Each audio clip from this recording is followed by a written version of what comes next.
That too. Hey, hello, we're live. Wow. I like that. That might have hit the air. Who cares? It's your name of your contest. I mean, come on. Yeah. Reed T. Fowler. Brendan Glasheen, hello. It's good to see you. How you been? Hanging in there? Good. We were talking off air. I'm like, this is the first time we've done a sim in a while because I asked, why are you in your bedroom? Like I missed the living room studio. Or like I would be able to see, the roommate walking behind you, but now I can't. Nah, she's out of the picture, man. Boring now. It's just you in the bedroom. It's very literal, in a literal sense, she's out of the picture. So right, exactly. So, hey, we got a good matchup here. I know, look, Wild Weather Wednesday. Yeah, it's raining. Okay, it's raining in Tampa. We got the Bucs. We got the Saints. I'm sure we'll dive into what you think of the matchup Sunday night in real life. Yeah. What do you think for the sim? Who do you like to captain? Well, I mean, if you take a look at it, it's hard to not captain the Saints, though, right? I mean, Kamara, Thomas, Breeze. I think it's easy to go with one of those guys. If you want to be contrarian, if you want to take down the Glash and Sweet Tea contest, I think you got to go contrarian and captain one of the Bucs and one of these receivers. And I know OJ Howard is extremely cheap. And he's someone that, does get you more than a point a game on average. But I like staying up top and getting the target share with a guy like Mike Evans. And he's usually the guy, if it's not Gronk, to get those touchdowns. I know he's only averaging 12-2. Hopefully that keeps people off of him. But just looking at what you're able to do. And, again, if he's up against Lattimore in this game, that might be tough. So then go to Godwin. But Godwin's, $1,000 more, $1,500 more. Oh, no, $1,000 more, excuse me. So I like going out with a cheaper option of Mike Evans, even though he's got a tough matchup as a captain, just because you're probably not going to get a ton of people on him. Yeah, Lattimore, 85 overall player. He's got the best speed on the Saints, 93. I got you. Yeah, I like Godwin because I created some savings. I don't love Breeze in these sims. I don't know why. I don't love him outdoors. He's very, very good indoors. So you put him in the elements, a little iffy. It's warm rain. It's a warmer rain in Tampa, but maybe Jared Cook, right? I mean, $9,300 in the captain spot. He's averaging 11.5. He won't do. There's so many ways you can go with this. I don't think you need to captain one of these top guys. If you want to, talking about a free contest, you can do whatever you want and claim that top spot. But at the same time, I don't think you need to. And this is going to be true also with the game this weekend. Is there's so much talent out there. I think there's so many ways to go, but you don't necessarily have to be captain if you're doing a showdown. A guy like one of these guys. Sure, and there are some players here, of course, that will play more of an impact in real life that you won't play in a sim, like Deontay Harris, for instance, who was excellent. Shout out Assumption College in Worcester kid. Harris, great player. Yeah, he had a good. That's a real college, right? Like when I first heard Assumption College, I was like, "There's no way that's the real name of college." Yeah, man. That's like Terrell Suggs being like Balso Hard University. Like I was like Assumption College. Yeah, whatever. That's not a real college. But Bride Guy confirms our stat guy. Bride Guy, stat guy. D2 man. He was Division II football. Worcester, Mass. The Greyhounds. Fantastic program. The head coach that used to be there, that coached Deontay Harris, now coaches at the College of the Holy Cross. Did you call games first? I feel like we've had this conversation. Did you call games for Assumption College? Like, did it Holy Cross? I did it Holy Cross. Did you meet Deontay? No. I feel like you interviewed someone of prominence. And it might have been like a Deontay Harris or maybe like a punt returner. Khalif Raymond, who played for the Tennessee Titans now, who had the touchdown in last year's. Right. Okay. Yeah. Broncos. Did you interview a punt returner on the Broncos? Khalif Raymond. He was he was undrafted, picked up by the Broncos, or he was a late round pick, and then he ended up with the Titans in last year's AFC Championship. He scored a touchdown. Yep. We've been there. Pleasantries are over, man. Yep. We're on the same page here. All right, everybody. Let's have some fun. Sweet Tea, Brendan Glasheen. Hope you guys entered the 84 years. What's the name of this thing again? Glash and Sweet Tea, 84 years worth of saggy quarterbacks. Should be a good time. 155 entries. I like you give them in parentheses, the weather condition. It's very nice of you. Yeah, just a reminder to the people. People do forget. I mean, look, it's hard to keep track of the days of the week now. And now we're doing 6 sims a day, Monday through Friday.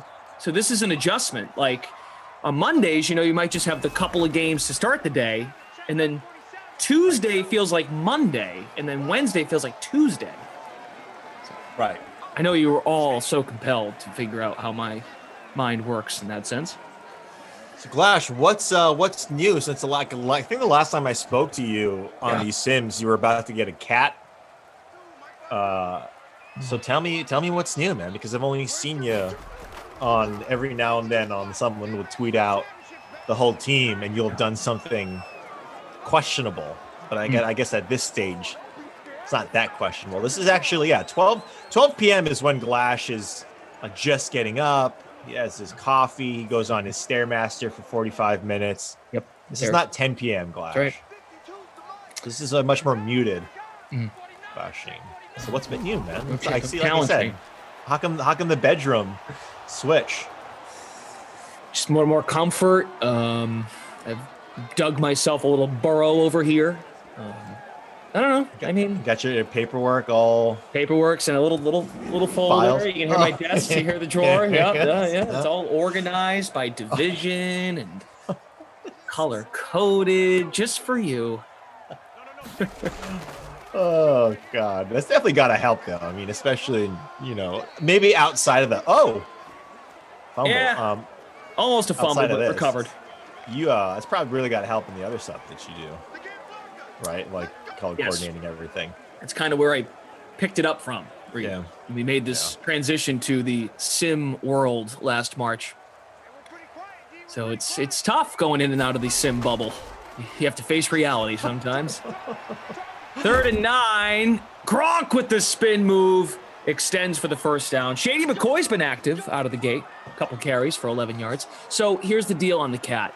Sarah wants to get a cat from a shelter in Maine. Now, of course, out of state for us. And this particular shelter is in a position where it cannot give animals out to out-of-state folks due to the pandemic. There's just some thing that she told me about. I take her word for it, okay? She's come on here and expressed this. So got it. We're putting it on pause. She also threw some shade at me that I don't really want to do it yet in this building.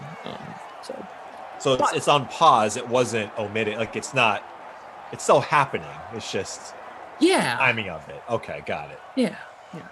I thought you were not being a man of your word. I'm fine with waiting. That's her call.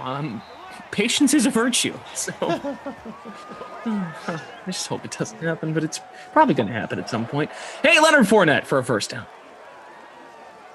Well, you got to let it happen, Flash. You just got to let it happen, buddy. Yeah, I suppose. Anywho. Nobi Rollable. What's up, pal? Good to see you. Alex P. Giggle Pigs. Travis, Sean Griffin. Sean Griffin's been crushing the free rolls lately. Problem Kid Gaming. Batman. Edge 95. What's good? Stephen Roach. Burt Macklin. Irwin. How's everybody doing?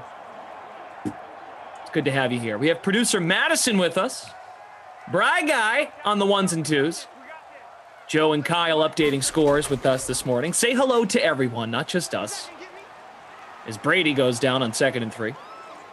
So everyone here follows BJ_Glash on the old www.twittermachine.com. Mm-hmm. And everyone knows that you have an infatuation with number 12. Mm. So how much of your allegiance now and your fandom shifts to Tampa Bay? Like percentage-wise? Because we know your Patriots are hot garbage. Yeah.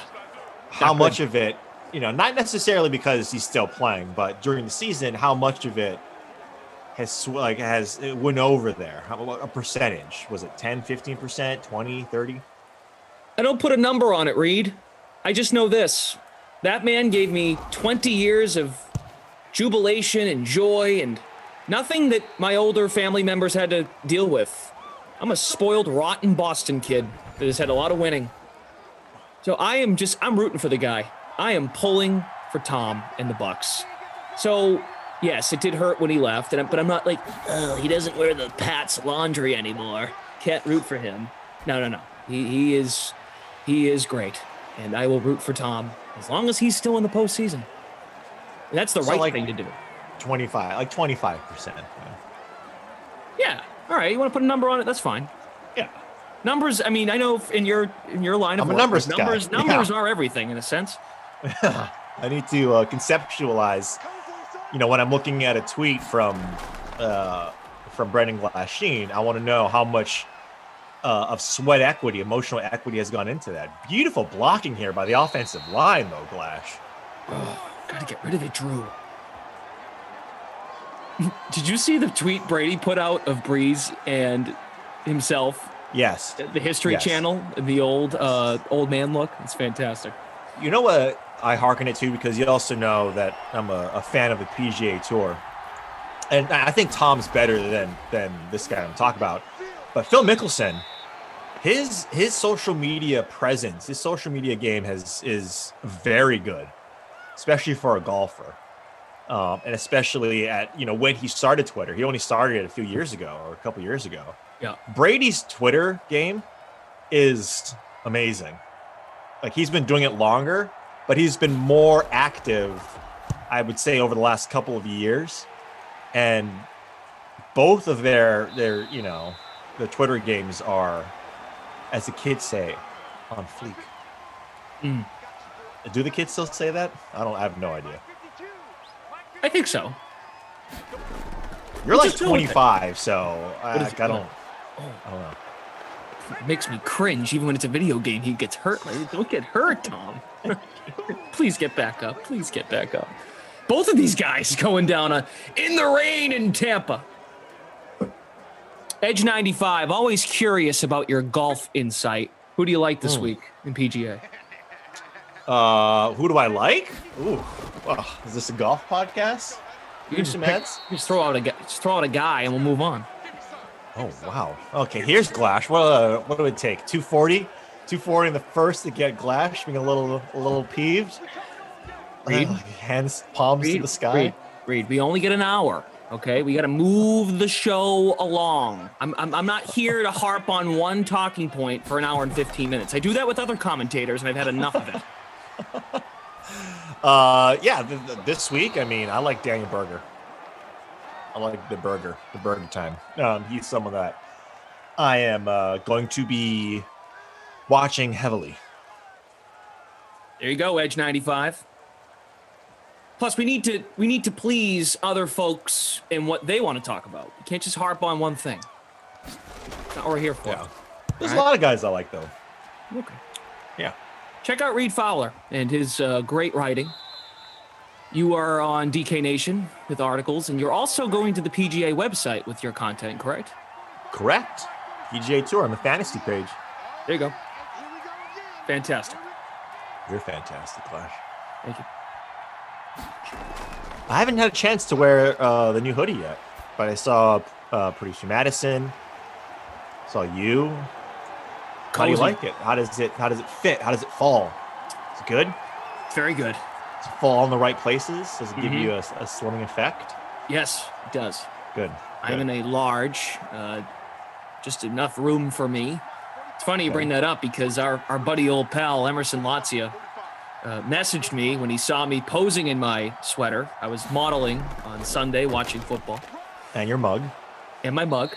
And Emerson said, I'm getting sent an XL. The large was too small. And I'm like, yeah, man, but you're kind of tall for a large. Like, it's all right, man. You're fine. He's like, so how about, Emerson says, how about I sell you my large for $50? Wait. So he's getting sent an extra one because prima donna Lazia doesn't fit right in his hoodie. This is true. Now, if you wore the large, it's like a belly shirt. Jeez. Some people might be into that. Must be nice, right, Glash? It must be nice. Really? That you act a fool on these sims. That your smug mug is all over TV, not named Jesse Caulfield. And you get sent an extra hoodie. Must be nice. Well, you and I are schlepping it, us one hoodie guys. Yeah. Oh, and I'm just kidding. There's a Slack or an email being sent the minute that package is open. Gotta get it. Yeah, bro, you I cannot do this. I cannot do this large. If you want me to wear this, I can't do it. I need an XL. No, can't do this. Can't do this. Need it. I need right it now. Right. This is life and death situation.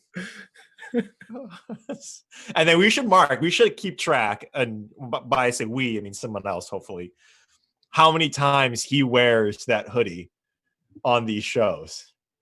Mm-hmm. I want to know. Right. And to sell you the hoodie for $50 that you didn't even buy. Yeah. So yesterday I switched shifts. I switched shifts with him because he needed coverage for Winnie. So I said, "Hey, I think the sweatshirt now should only be like $1 because I yeah. So, yeah. No, like that. No response. So Jared Cook, Gronk, and Godwin are the only guys with catches. It's been ugly so far in rainy Tampa. It's been ugly. To be expected. A couple of donuts up there. Yeah. So you don't love Wild Weather Wednesday? Especially the rain, right? Because it's hard to predict. I mean, when we see snow, at least we'll still see some offense as Cook gets another one. And that's the one thing that I failed to mention. I kind of did at the beginning or towards the end of the pre-show was that tight ends, running backs usually do well in the rain, but I'm still sticking with my guy, Mike Evans. Okay. All right. I'll keep an eye on that. What were you smirking about there? I saw you little chuckle to yourself. Come on, Reed. I'm always in a Chucky Finster mood, just the Nickelodeon's in me right now, You, by the way, so I'm glad you mentioned that. Oh, here we go. Tip ball, knockdown. Is that watching that Nickelodeon coverage? Yeah. The first person I thought of who would be great is you on that coverage. Why'd you say that? Because and I mean this in the sincerest way possible. You're a clown. Okay. You're a clown, but a deliberate clown that knows his stuff. You're a knowledgeable clown about football and sports. And so what better platform? I'm corny enough too, Right. Than a channel like Nickelodeon. Mm-hmm. Now we'll need the kill button, right? Just in case. But right for the kids, for the kids. But when I watched it, I'm like, if the sim land is your one, your go-to platform, Nickelodeon is your 1A. I see. So you getting slimed, I would pay good money to see you get slimed. Your thought process is I thrive really well in other worlds. So I could thrive in Simland. I could thrive in the Nickelodeon world of young kids where nothing in real life seems really real. And I'm goofy enough. I'm goofy. Oh my God. Oh, wait, no. what? This happened to you last time, Glass? Jump dive. Oh, and Levante David has it. Wow. Didn't this happen to you last time with Patrick Mahomes? Yeah, in the snow. It was Chiefs Jets. That was actually Jason Pierre-Paul. Oh no, everyone's gonna lose their minds. What in the world was that? What was Jared Cook doing? Wow. Uh-oh. Everyone brace yourselves. You know what that's like is when people don't when you watch your stuff on Twitter and Instagram and the team doesn't know which way they're going. There was some confusion there, wasn't there, in terms of which way we're supposed to go? What was that? I mean, at least it happened once before. To be like, okay, this is some sort of fluke. But going back to my Nickelodeon thing, I watched that and I think that coverage was great. It was fun. It was interactive. But yeah, you belong in a. It doesn't mean you can't button up and be on ESPN the Ocho and call a game. Dodgeball. Your suit and tie, dodgeball. but I also think you could be on something like Nickelodeon. Emerson belongs on like HBO. Yeah, you could do Nickelodeon too. Yeah, but he could, but it'd be like, no, I don't think he could actually. I take that back. Because he's like the fun uncle. He's like the fun uncle that, curses when you're not supposed to, gives you sweets when, it's 10 o'clock at night. Right, he would mold a lot of youngsters the wrong way, probably. A kid would get off their couch and go, hey, the commentator on Nick said it's fine if I eat cereal at 11 o'clock at night. Why can't I do that? Right, exactly. Yeah, okay. All right, folks. Well, you all just saw what just happened. That was unfortunate if you rostered the Saints on offense. Oh, hey, the Bucs are in the red zone. Brady, quick trigger, incomplete. Please hit that like button. It's great to have you here for the noon sim. Sweet tea and Glash. Johnny Heiss says, come on, Glash, don't let Reed go in on you like that. Reed's got the NPR cheese voice. I don't know, Johnny, if that is a compliment or a diss, because I love NPR. And I love the people on NPR. Yeah. This is NPR. Brought to you by the Public State Library. Do a news story. And in other news, Brendan Glasheen has to pay $2 for a new hoodie. We go to Brendan Glasheen with his remarks. Well, I don't know here, Reed, because this... Oh, boy, big hole here. Leonard Fournette. And I'll tell you, this is just blasphemy. This price tag is just outrageous. Brendan Glasheen, NPR News. Yeah, turn on NPR early in the morning, going, in your early tea time. When it's warm enough to play golf. Pop that baby on. You can get in the right mindset to play some golf. Yeah, I'll do that. Love NPR, man. Marcus AM9, NPR is great. Nick says NPR is solid. Why are you guys hitting the dislike button? Come on, man. That ain't cool. That ain't cool. Matthew Uriah, I know you definitely hit the dislike button because you're always whining. Ben Hilson, it's just a misunderstanding on the field. I'm with you, Ben. That's how I would phrase it. Jermay over on Twitch. Shout out Twitch fam. You call him Jermay. I always just called him Germ. I didn't know how to say it. Me and words problem. Germ, Emerson called him Germ as well. But Jermay says NPR is terrible. Who wants to hear Jim and Marjorie? Oh, and he's correct. Germ it is. Excuse me, Germ. It is not like NPR. Yeah, does not like NPR. Not a fan. That's all right. Yeah, we got first time playing Fortnite. C.A. Murray, 67. A+, Mamba Vision. What's up, guys? Good to have you. Appreciate you guys tuning in. 2nd and 20 for the Saints. Nice ball to Emmanuel Sanders to the 31. Shy of the first, 3rd and 5.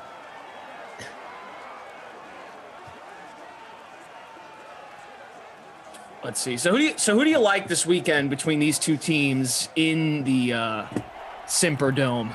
Well, actually, the Superdome. Yeah. I mean, Washington played as well as they could against Tampa. Tampa still won, right? The Saints, I think you could have done more, right? There was a little bit more from the Saints against Chicago.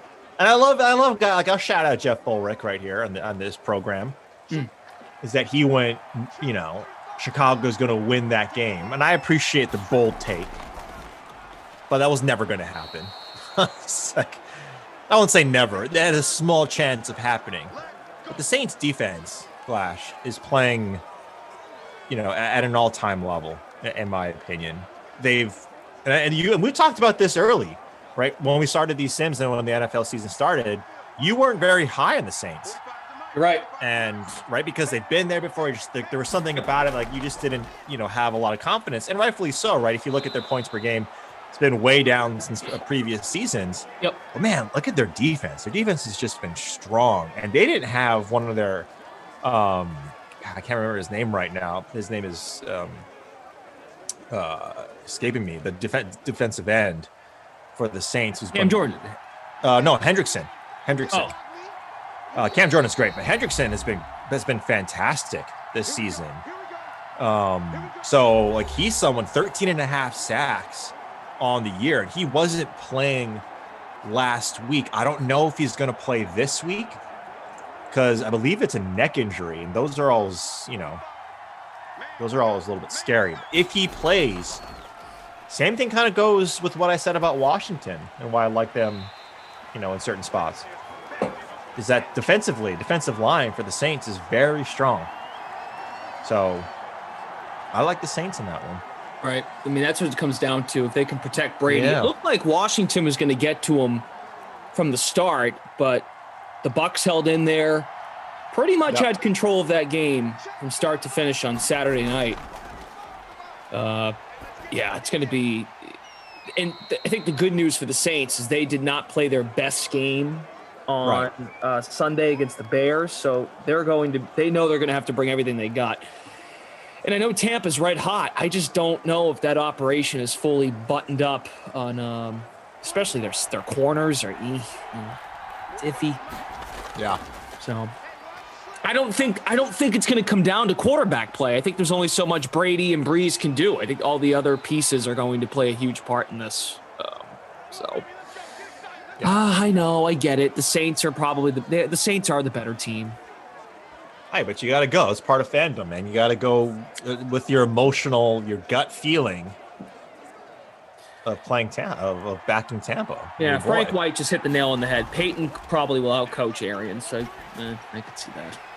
Back of the end zone, deflected, incomplete. But both coaches fall victim to wanting to outsmart, the game, the competition, and do more than what's needed, right? We've seen it a bunch. Sean Payton wants to prove Taysom Hill was a good pick. He wants to prove he's a quarterback. He wants to prove they get caught in their hubris sometimes, and they're the two that I would argue outside of a couple other guys in the NFL that really want to coach the best. Like they want to coach a game where the coaching is part of the reason why they won. Yeah, right. That makes sense. I know. So that can get in the way sometimes, right? Of why is Arians calling out Brady in the middle of the season? Why is Sean Payton doing a certain end around? Why when you have Kamar and Latavius Murray, why is he putting Taysom Hill in a bunch on like 3rd and long? So it's weird. Another sack. All these sacks are adding up here. Yeesh. So bring out Will Lutz. No, I mean, look, I got you. I understand. I do. The other thing too, and you know this, is like, can you beat a team 3 times in the same year? Yeah, good point. Opening day or opening weekend, whatever. That game was closer than it looked. Saints Bucs. The second time in Tampa was just god awful, and thank God that woke them up to you got to be locked in. So I think the Tom Brady effect, the laser focus, we're still here, that whole deal, I think that can only go so far. That offense is locked in, no question about it. I just don't know if that's enough to get over the hump. Then again, he's in a dome. They're indoors. This is different, man. Tom Brady's never had to do this in his career. Normally, this coming weekend, he's in Foxborough when it's 20 degrees in January. Yeah. He's been playing in a warm 65 to 75 degree Tampa most of the season. The coldest playoff game the coldest game he's had to play in all year was probably last weekend, or maybe one of the games that he had against the Giants. The game against the Giants in the earlier in the regular season, or Chicago. So I don't know. That's important too. I just don't know if that's enough for Tampa to beat the Saints. Well, it was only 40 degrees last week in Washington, which is nothing. Oh, boy. Chris Godwin to the house. Touchdown. 71 yards. Wow. Just overpowered. Look at this. Watch this replay, Glash. Just took it out of his hands. 48% owned in the $500 free showdown. Come on, that's a reason to hit the like button. If you have Godwin, smash the like. We appreciate you guys. Wow. What a play. Chris Boyd says, yes, sir. Travis says, oh, yeah. Naptown, okay, so that happened. See? Good things can happen in this sim, guys. Dylan Stubbs, what's good? Kansas, maybe, no, Kansas City was in Tampa. Yeah. Probably that Giants game like you were mentioning. Giants game was in first week of November. Yeah. But even then, it probably wasn't that 40 degrees. Yeah, it's been easy for TB12. It's been easy on the old rickety bones for the man. Boy, has he had it easy. Just kidding. Yeah. William Peterson, that's Captain Godwin to you. Nice. Jordan Hermiller.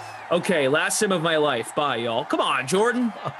Jordan, come back. Let's get back on that high horse. Get him next sim. We've got 5 more on the day here.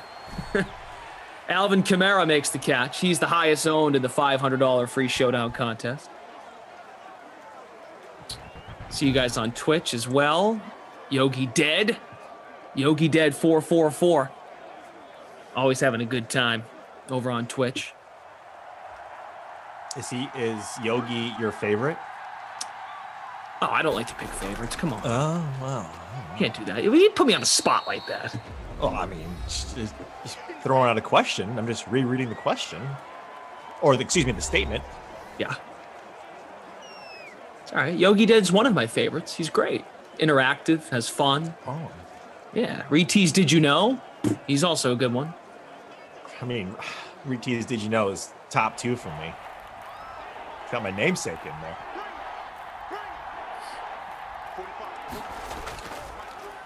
Third and 8. They're going to run the football. Okay. So looking at the Glash and Sweet Tea, 84 years worth of saggy quarterbacks, 12 p.m. rain contest. Junkman 711 is in first place. Godwin in the captain spot. Kamara, Sanders, Fournette, Gronk, and Cook. No quarterbacks to be found. Interesting. The Edge says, I've quit these sims like 5 times, yet here I am. You guys are great. Look, I know what happened earlier with the Breeze thing. I've got nothing for you. It's something that clearly happened. We apologize. We're going to move on, and we're going to try and make the best of this 12 p.m. sim. That's all I can say. Look at that. All right? Look at that. I got nothing. That's happened before if you've been here in these sims with us. So I genuinely apologize. And if that rubbed you the wrong way, of course, it's not a good vibe, but it's the first one of the day. So thankfully, Chris Godwin, if you played him, made up for it. Half of you did. He's owned in half of lineups, 48%. So that's all I got. Yeah, that's okay. Hey, look, I mean, that's what leaders do, Glash. You come out up front, take the heat. And I know why people are upset. I get it, you know? Yeah. But we've got no control over this. It is simulation football. It's just it happens, man. That's what makes right when you have a simulation or you have a mean, when you have an average, you have the things that happen like that are complete outliers. And that's why they're called outliers. If it makes you feel better, blame me. Yell at me. Say I ruined it, but I didn't. Wow. You can. That's fine. Well, no, don't blame someone that's not on the call right now. They're not going to know any better. Blame Emerson. Yeah. Who's on next? Fault. Address it next sim. 2 p.m. Emerson guy, Kenny. Perfect. Yeah, Lions Packers at 2. Perfect. Is there a better duo to blame about something wrong than Kenny and Emerson? Yeah. There you go. Yeah. How's my Mike Evans call doing? Where's he? I think he's on a milk carton. But yeah, Godwin. That's the play that you would think Mike Evans would make, right? Glash, the jump ball, 6'5" frame. What did he play basketball or something? 6'5" frame out of Texas A&M. There, that's what you think he would have done, but went to Chris Godwin instead. And we certainly understand the passion you guys have for these sims. It's much appreciated. We'd love to see it. Of course, there's paid contests that you guys are involved with. So thanks for participating and tuning in. Of course, the $500 free showdown, $500 free contest, the early classic. We had 13,220 entries in the $500 free. DP Hirsch 75 is in first with Godwin and the captain. Kamara only up to 29 yards. Here's the lineup for the rest of the day. And it's weather included, of course. The Lions and the Packers play next at Lambeau in the snow with Emerson and Kenny. Then Dolphins at Bears in the snow at 4 p.m. with Emerson and Zach Thompson. It's also raining, so the weather does play a part in these simulations. And Madden sometimes makes decisions in terms of how that rain's going to impact things. As we've got 3rd and 6 coming up. Leonard Fournette and Chris Godwin with the touchdowns. The intern, Brandon. Thanks for being here. Joe Spencer. Joe Spencer, I don't have a sim problem. Leave me alone. I can quit anytime I want to. So, guys, if you appreciate the sims and you guys just enjoy hanging out, we certainly appreciate it. And you don't want these to go anywhere. Smash that like button and hit subscribe as well. Follow us on Twitch. Twitch following has been tremendous. We're up to 1.8 thousand followers. It's great. Wow. Keep that number going. I played Michael Thomas. I'm not feeling great about it. Well, He's got 2 guys. Yeah. Some of these thug guys not doing so hot. Yeah, Traquan Smith has 0 at this stage. I'm 17th in the free roll. Did you make a contest? I did not. You didn't make a lineup? No? No, but if I did, Chris Godwin would have been my captain. Any reason why you didn't want to make a lineup? No, there's no reason, actually. There's no valid reason for or against. I think you'd be really good at it if you made one. I'm treating this a little bit like how Kaufman treats his Twitter follower, like who he follows. Almost choked on my coffee. That was good. Like whoever's the lucky one to get that first contest. Oh my god. No, I'm kidding. There's no significant reason why not. All right. Hey, Prez, appreciate you. Golf coverage. I'm knee deep in golf coverage right now, Glash. All right. It takes 2 minutes. Right. It's bragging rights, man. This is for fun. Junkman is still pacing the free roll. I'm in 6th. Let's go. You're in 6th? Tied for 6th with System 1. Hugh Banks, thanks for the heads up. Traquan Smith just caught a pass for 24 yards. Beautiful. No, after what just happened to Breeze back in that first quarter and I win the free roll, we're going to have a lot of problems. I might retire after today. As we approach 5 minutes to go here in the 3rd, Justin Lee, my 17th cousin. It's good to see you, pal. That is dropped by Jared Cook. Edward Pride. Reed reminds me of that guy from How to Catch a Predator and talked his way out of it. Wait. Let's unpack that. I remind you of How to Catch a Predator, like the guy who talks his way out of being caught. 4th and 2, they're going for it. Kind of have to. Oh, they didn't get it. Yikes. Turnover on downs.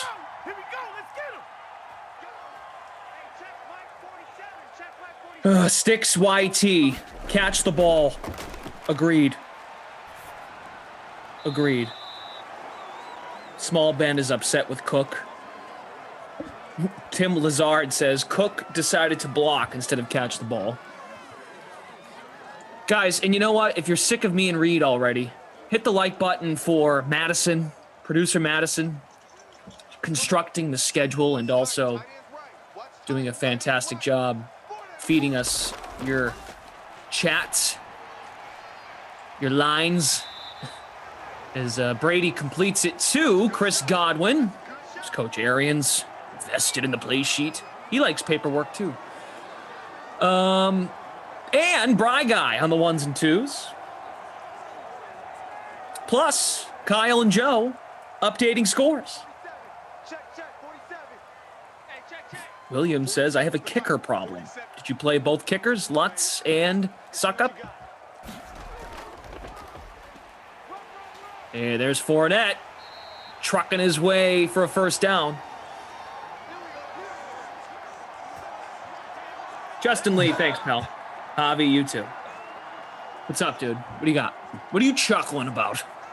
No, I'm a little taken aback by that last comment. You think I'm a predator? I mean, that's kind of a pretty big insult. I'm sure you know a lot about me from these sins, but hey, so Brandon, a little weird. Brandon Cristal will be joining us later tonight. He's a big Broncos guy. The Broncos are in the news here. Adam Schefter, 3 minutes ago.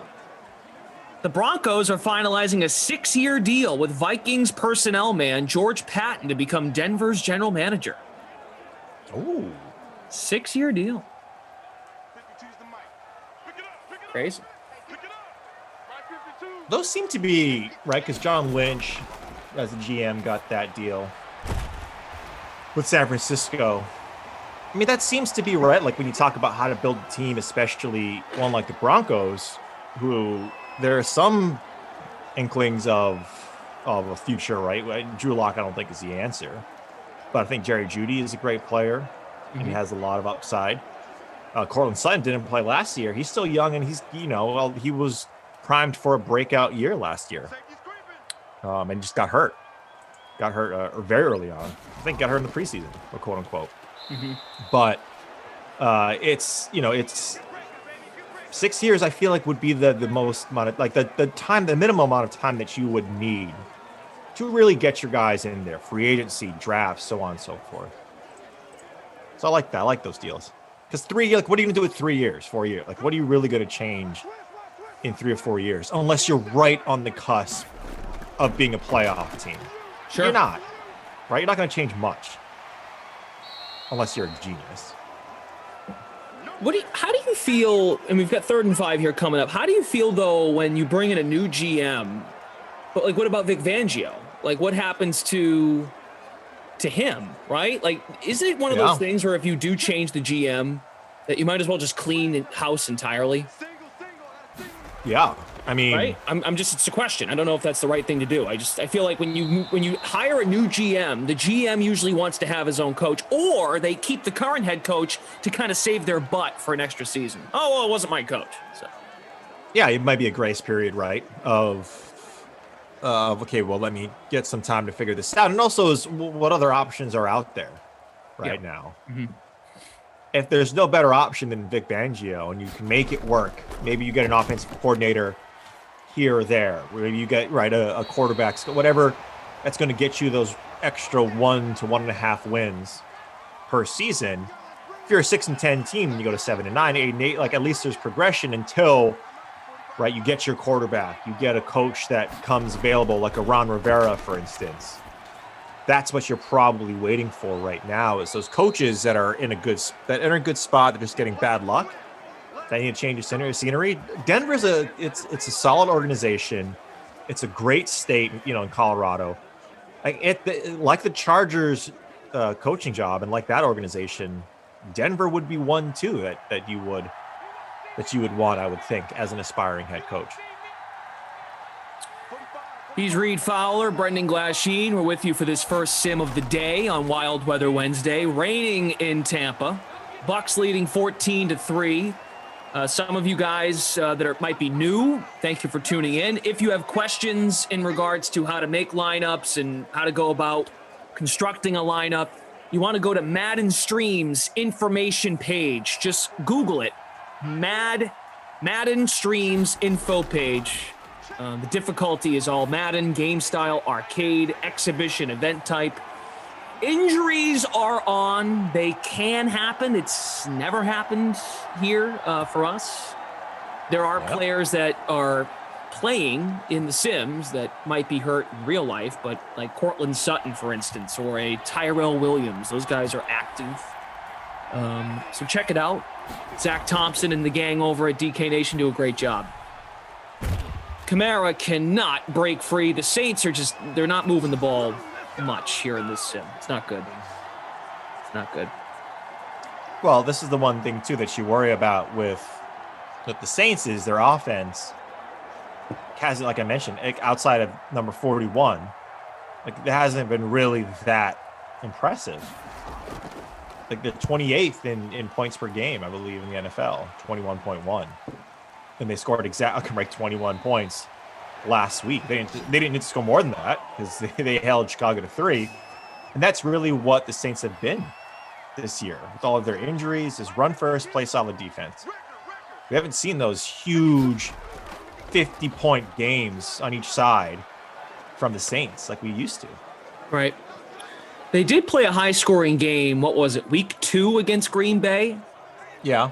If those two meet up, how much of that, now, of course, there's a lot that's going to have to happen this weekend, but I almost forget they even played each other. That was so early in the season. Yeah, well, it was week 3. Week 3, it was 30-37. Okay. Yeah, high scoring. So, yeah. And the Packers won that game, correct? Yep, Packers won that game. Mm-hmm. Breeze put up 275, but, you know, Green Bay was on and Aaron Rodgers, we learned very early on that he was on a mission, right, to become like Jordan Love. Who's Jordan Love? Right. Rodgers and Adams, from the start, were just fantastic. Yeah. And that starts with the quarterback for sure. Right. Jordan Love. Is Jordan Love like the new Josh Rosen in the sense that, that's actually not probably fair, is it? Just in terms of this guy is drafted in the first round, Jordan Love, now Josh Rosen's out of the league.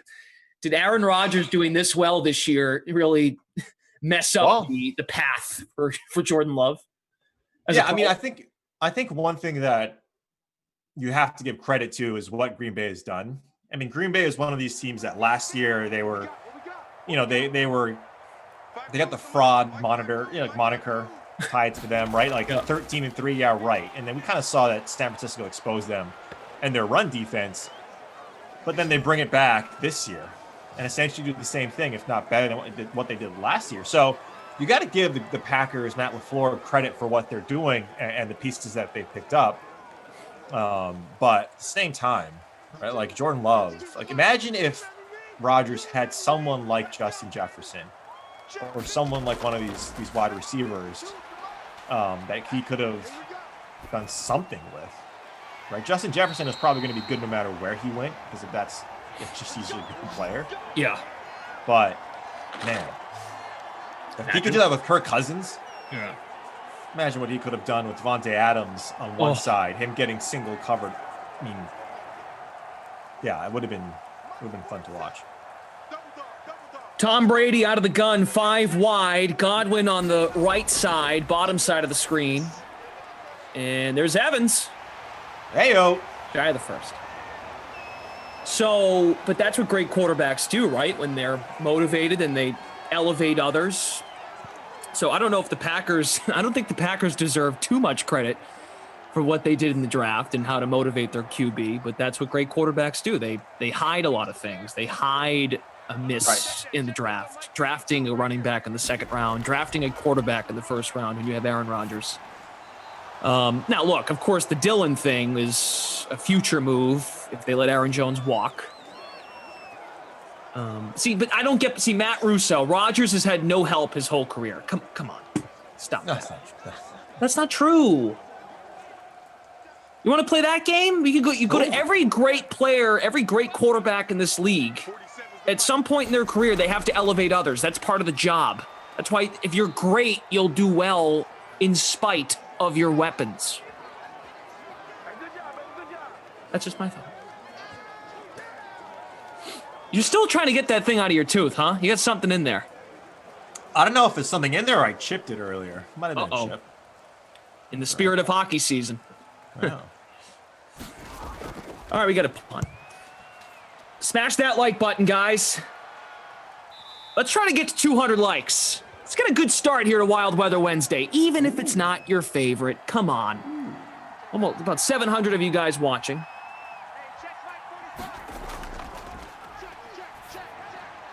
That is a weird pass by Drew Brees, sitting at 160 yards. Congo Cab, good luck to you. I'm on the 21-day fix right now. He's doing a 21-day fast because I'm cool. Or, oh, he's calling him cuz, but I'm cool. Right. Thank you. I agree with this. Natural, Vampy Natural. Aaron Rodgers now has a defense. Like, their defense is playing well. They've drafted well on the defense. So it allows for him to not have to be a hero every time he plays. And when you have to be a hero when you play quarterback, then you go, well, the weapons. But if there's balance, bring balance to the force. If there's balance, the quarterback doesn't have to do everything. And Aaron Rodgers is so good, he elevated the Donald Drivers, the Jordy Nelsons. Who was that tight end? Jermichael Finley. Like, go down the list, man. Robert Tonyan this year. Randall Cobb, who just got a payday. Come on. This guy playing right now. Drew Brees, Tom Brady. They did the same stuff. And what these guys also do, which I don't think they think of in the moment, is that when you play with a good quarterback, every media outlet, if they're still playing, right, that quarterback wants to talk to you.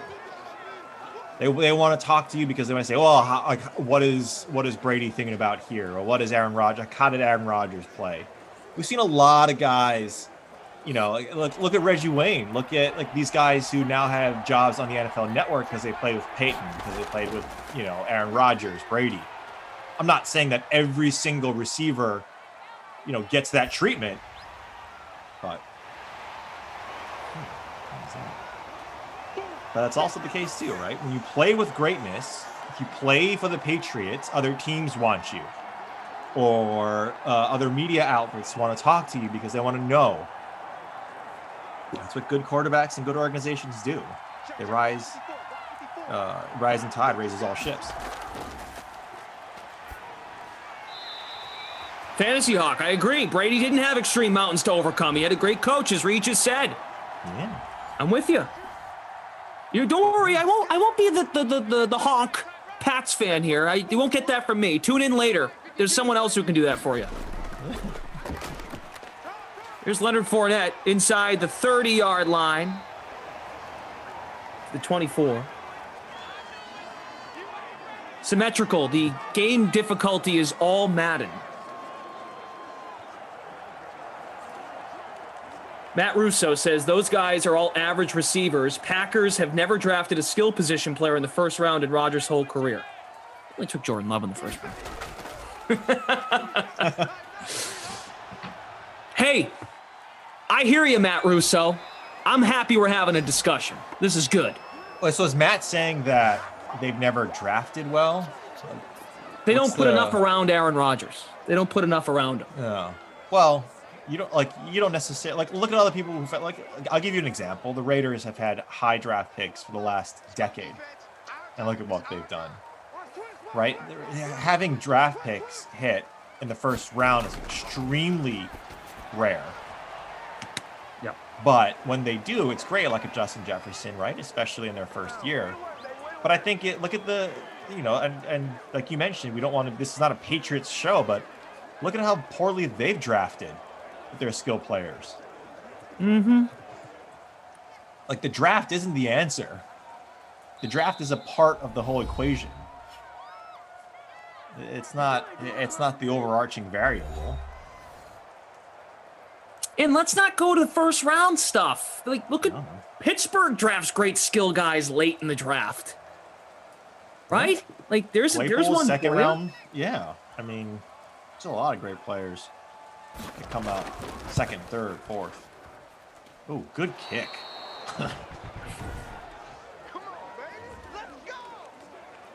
I can't get behind this. Oh, poor Aaron Rodgers. He doesn't have enough to work with. Oh, Aaron, give Aaron more help. If he's so good, get back to the Super Bowl, dude. And maybe take the regular season seriously. Win your kind of smelly division.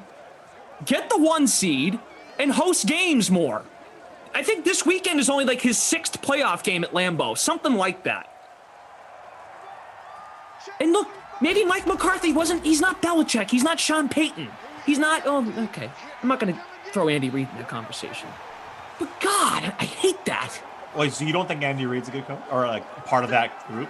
He is, but I think Reid has emerged lately because of Mahomes, not to take away from what he did with Philadelphia. So, okay, look, I've got the Packers draft up right now. Draft history. Okay, it's not offensive guys. I'm with you. I get it. Since 2016, Kenny Clark, pretty good player, first-round pick. 2017, they didn't have a first-round pick. They took Kevin King, a corner, starter. Sometimes. 2018, Jair Alexander, good pick. Like, they're trying to build a complete football team. Come on, Drew. Give us some positivity. Oh. Okay, yes, McCarthy's not great. Not great.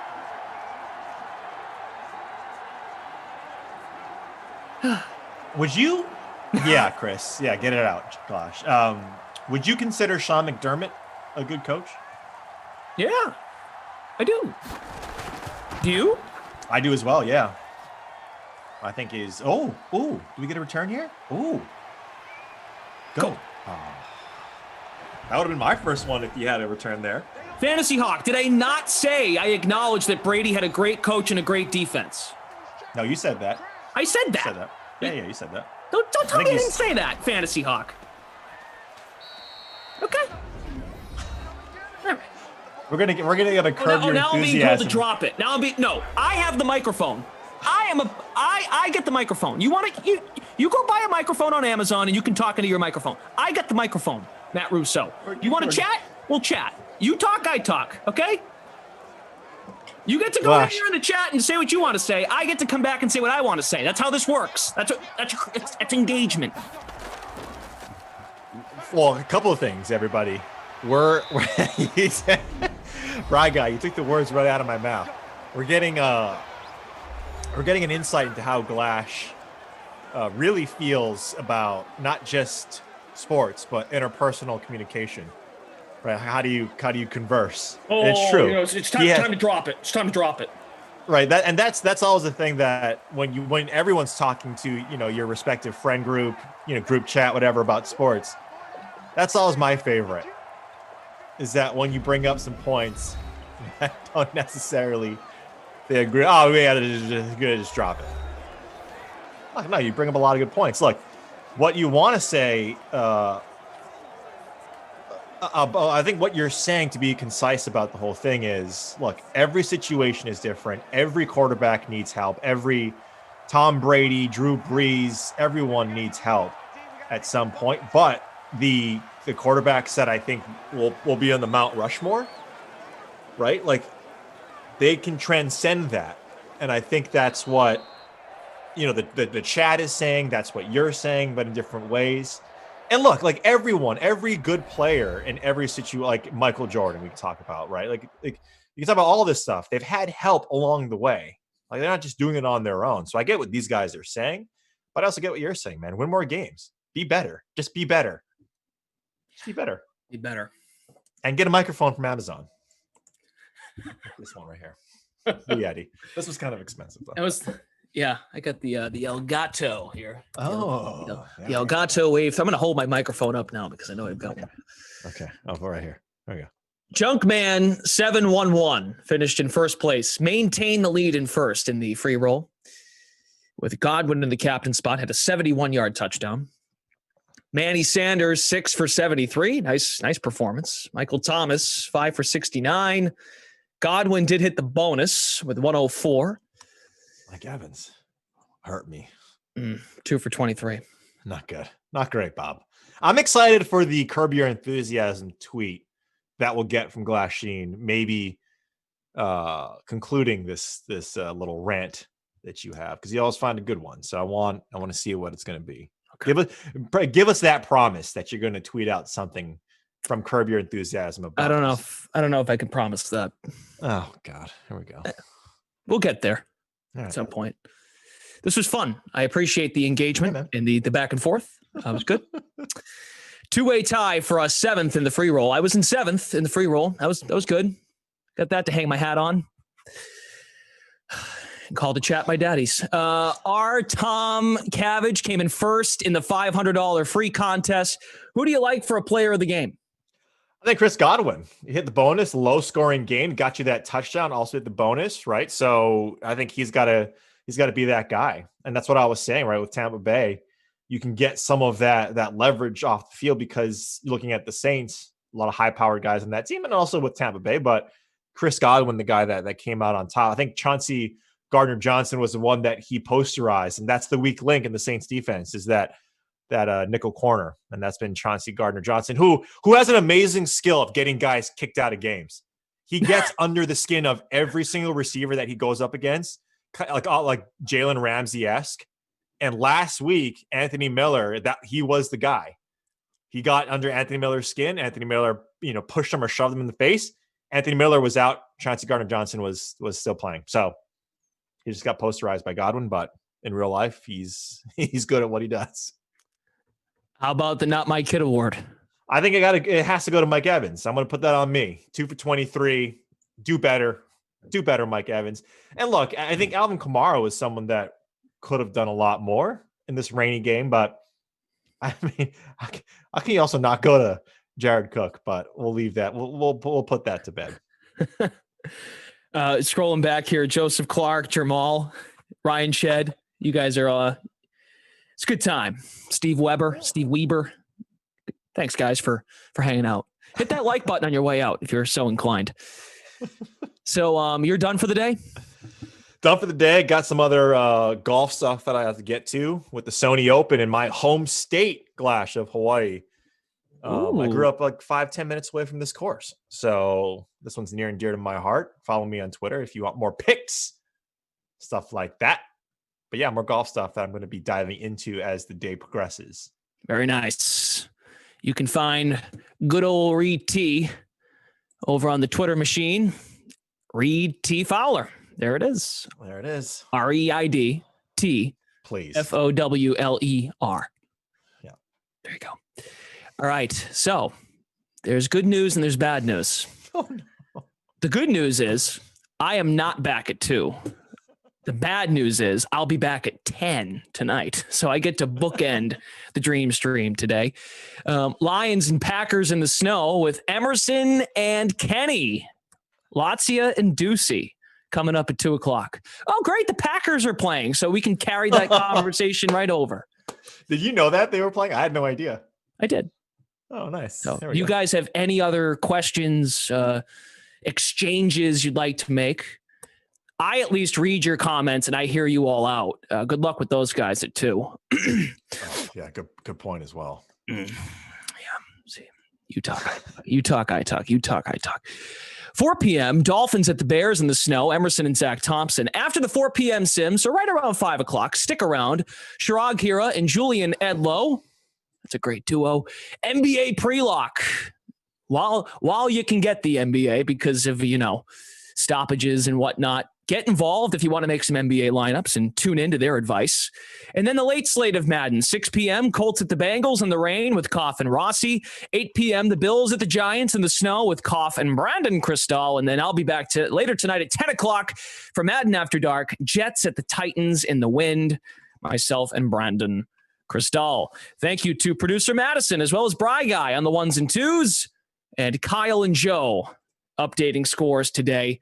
You guys are always a great time. We appreciate you.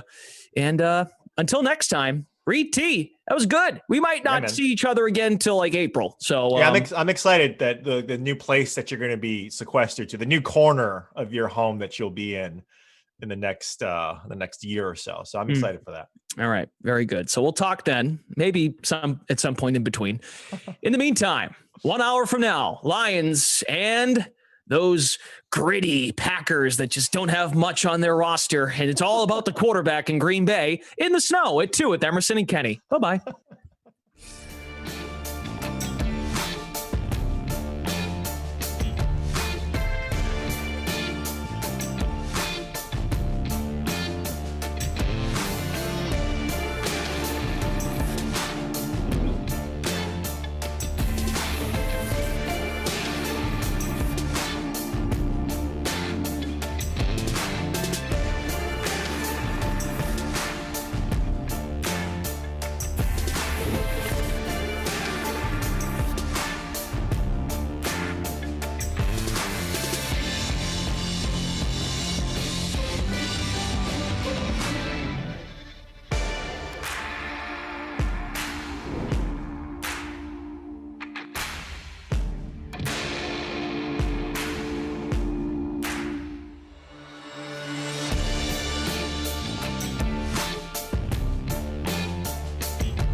Hey, oh, oh, oh, buddy. How are you, Kenny? I'm good, Mr. Lazia. How are you? It seems like you're doing great. Dude, I'm actually having a pretty damn good day. Not gonna lie. That's good. Not gonna lie, and you're just gonna make it better, Kenny Ducey. I am Emerson Lazia. That's right. Brad guy on the ones and twos. Producer Madison here. Joe and Kyle from the ops team. This is the Dream Team on the Dream Stream. What's up, DK Sim fam? So sim number 2 today of 6, Lions at the Packers. I will reveal my lineup here once they lock, but I must ask you right now, you just signed on 2 minutes ago. The first thing you said was, I am fired up today. And I need you to tell me and the DK Sim fam why. Because immediately I was like, don't tell me why. I want to take it to the air. Right. Well, I mean, you follow me on Twitter, so I've been tweeting quite a bit today. But I will say I'm very excited because it seems like the Jets are pretty close to hiring Robert Saleh. And he wasn't my first choice. He wasn't a guy that I was super thrilled about. But I've grown to really get excited about him because, look, at the end of the day, I want an offensive coach, right? But it's not about offensive or defensive. It's about excitement. You want an exciting coach. You want a coach with energy. You want a coach with good energy. You want a coach that's going to relate to your players, to bring you to the promised land. So I'm excited about that. But I've seen some pretty idiotic takes out there surrounding the Robert Saleh to the Jets courtship. So we can get into all of that once. What's really upsetting me is that my headphones are connected and I can hear you, but the noises from my computer are still coming through my computer speakers. So let me fix that right now. Okay. That is the Slack notifications that I believe you're referencing. That's right. And I won't stand for it. I am hearing it constantly. Someone is absolutely blowing you up. I can't believe someone wants to talk to you that much. It's from DK Live. I get every notification from DK Live when I'm signed into Slack. So it's a lot. Okay. That's actually a good segue my job. To what I was there we go. To I fixed it. next. I fixed it. We're all good. Okay, cool, good. Everyone was really worried about that. But after the 4 o'clock game today, guys, so I'll be on the 4 coming up. Who am I with? I think I'm with Zach. I'm on Dolphins Bears at 4 o'clock. And between 4 and 6, like we're going to do now Monday, Wednesdays, Fridays, NBA pre-lock live. So if you have sports betting questions, DFS questions about the NBA, I mean, hell, it's a good opportunity to tune in and see what the latest news is, because it seems like now games and players are dropping like flies around the league. So yeah, it's going to be Chirag and I don't know. Do you know who's on it, Producer Madison, tonight? Who we got? Chirag and Julian. Tonight. Yeah, Chirag and Julian. I'm on it on Friday. Are you? So is it going to be you and Chirag on Friday? That's right. Yeah. All right. Cool. I just did an interview with Dave Yeager about like 25 minutes ago. So we were talking a little bit about that Sixers win last night and nice. Them having to play with like 7 guys over the weekend against a good team in Denver. So he has some mind. Yeah, he had some really good answers to some questions that I did not come up with. So that I'm sure will air tonight on the throughout the late Madden slate here. But it's good to have everyone here. I heard the noon was absolutely epic with Brendan Glasheen and Reed T. Fowler, and Glash going on a rant because he gets all emotional when you start challenging Tom Brady and his status as the GOAT. It's very similar to if someone was to challenge you and anything about the Jets. I don't know, Emerson. I heard, first of all, I'm wearing Jets pants today, which the viewers can't see.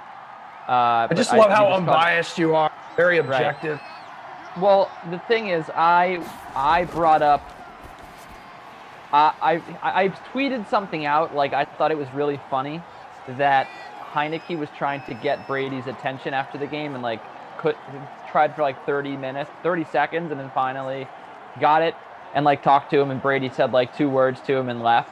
And I just thought it was like a funny thing to watch, and so I tweeted it out. And then Glash got all emotional and defensive about it and was like, "Oh, Tom Brady, you're trying to besmirch the name of Tom Brady. You know what you did. You were trying to get me upset about it." And I was like, "Dude, this is funny, man." He does really like Tom Brady. That's apparent. Yeah, there's too many people get worked up over stupid stuff on Twitter. That's for sure. I Like- put out like a like meme. me. I put a meme out. Yeah, you definitely do. And I put a meme out about like how Kyrie Irving is just Kanye, but with handles. It's like that meme of the dude sitting at the table, change my mind. And there are people like worked up about that. I'm like, guys, it's a meme. Relax. Who cares? This is a stupid outlet for us just to put stupid stuff out there and laugh at ourselves. Right, exactly. Just like yesterday with Glash. And he put out maybe I'm sure it came up here like on the sim. Were you with him? The whole adults bringing gloves to baseball games? I brought that up. That Okay. was my take. I said you can't bring a glove to the game if you're an adult. And he got very upset. Dude, because Glash is 10,000% the guy who brings a glove. Yep, that was funny. Oh, God, I could see him in the stands at Fenway. He's like wearing Sarah's like jean shorts and one of her, Eyeliner, like, or what is it? Eye black? Yeah. One of her like tube tops or something, and he's just got like a glove with him. He's like, come on, hit it to me, Xander Bogaerts. Come on, Mitch, right here. Yeah, that was a funny discussion. But no, it's speaking of getting upset, riled up over small things on Twitter. I have seen, and I hope that you agree with me here, and I think the fam is going to agree with me as well, because it just seems like a very dumb thing to get upset about. But I've seen now, and I'm not trying to like call them out by name and say they're bad writers or bad reporters, but Mike Florio, who obviously does a lot of work, tweeted out the same take that another Jets beat writer had, which was like spitballing. And there wasn't a reason not to hire Robert Saleh.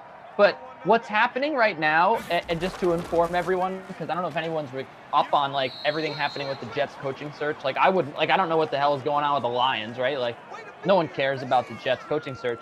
So basically, the thing is the Jets are very close to getting Robert Saleh, according to all reports. He's there today for his second day of interviews. They are probably not going to let him leave without a contract. And the caveat to getting Saleh is that, well, the defense is going to be great, but what about the offense? Saleh's probably going to end up bringing Michael LaFleur to New York from San Francisco. Matt LaFleur's little brother. He's like one of their, I think he's like the passing game coordinator or something in San Francisco. So he's going to come to New York, right? So that's like the package deal that you get. And I've seen multiple, like a national writer and a beat writer for the Jets bring up the fact that, hey, that's going to be a problem when Michael LaFleur does such a good job with the Jets and he's going to get lured away and become a head coach in 3 years. And that's like a real take that people have. They're like, oh, well, you got to worry about Michael LaFleur getting lured away to be a head coach.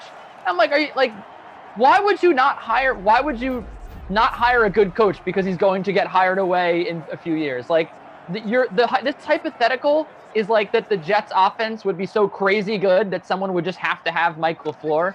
Like baby steps, dude. Baby steps right now. If you win the Super Bowl with Mike LaFleur in 4 years, like, who gives a crap? You did it. Like, you find another offensive coordinator, man. I don't care. Like, you just need to change the franchise, turn it around. So, like, the fact that you wouldn't hire a good coach because the offensive coordinator he's bringing with him is going to be so godly, so good, is just absolutely asinine to me. I can't. And meanwhile, no one's even thinking about the fact that in this wild hypothetical, if Michael LaFleur turns out to be Sean McVay or Bill Belichick or whatever, right? And maybe Robert Saleh's not that great. Why don't you just fire Robert Saleh and make Mike LaFleur your head coach? Like, I don't know, man. It just seems ridiculous that, first of all, we know that it's the Jets, so they're never going to end up being good, right? But in this weird, wild, hypothetical world where the Jets offense is like number one in football because of Michael LaFleur, you don't want that because Michael LaFleur is going to just get taken away by another team to be head coach? Doesn't make any sense. Retease Did You Know over on Twitch wants to know why you were yelling at me. As Aaron Rodgers is sacked on 3rd and 8, so these just so stupid. Exchanging punts here to start the game. Perfect way to kick this one off. Second of 6 sims here on a wild weather Wednesday on the Dream Stream. Rob says, had a thought with Kyrie Irving messing up with the Nets and Harden messing up with the Rockets and wanting to go there. Could there be a trade for those two? I've seen a lot of people say that, but the one thing I would say, Emerson, and you would know this too, is like the Rockets already have a point guard. So how would that work? Like, why would you already have a point guard that makes more money than anybody in, like, I think John Wall's contract might be the biggest in the league. Now you're going to bring in another huge contract at point guard and just expect it to work? Like, that it makes sense because the Rockets just want stars, right? And they're trying to desperately cling to this empire that they've built. But the trade just wouldn't work. Harden essentially ended his relationship like in front of the media last night too. Right.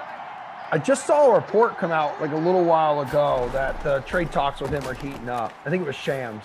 So the Nets have offered like a massive package of first-round draft picks and swaps as the Rockets are like sifting through their finalists. I think the 76ers are listed as one, which would have to include Ben Simmons.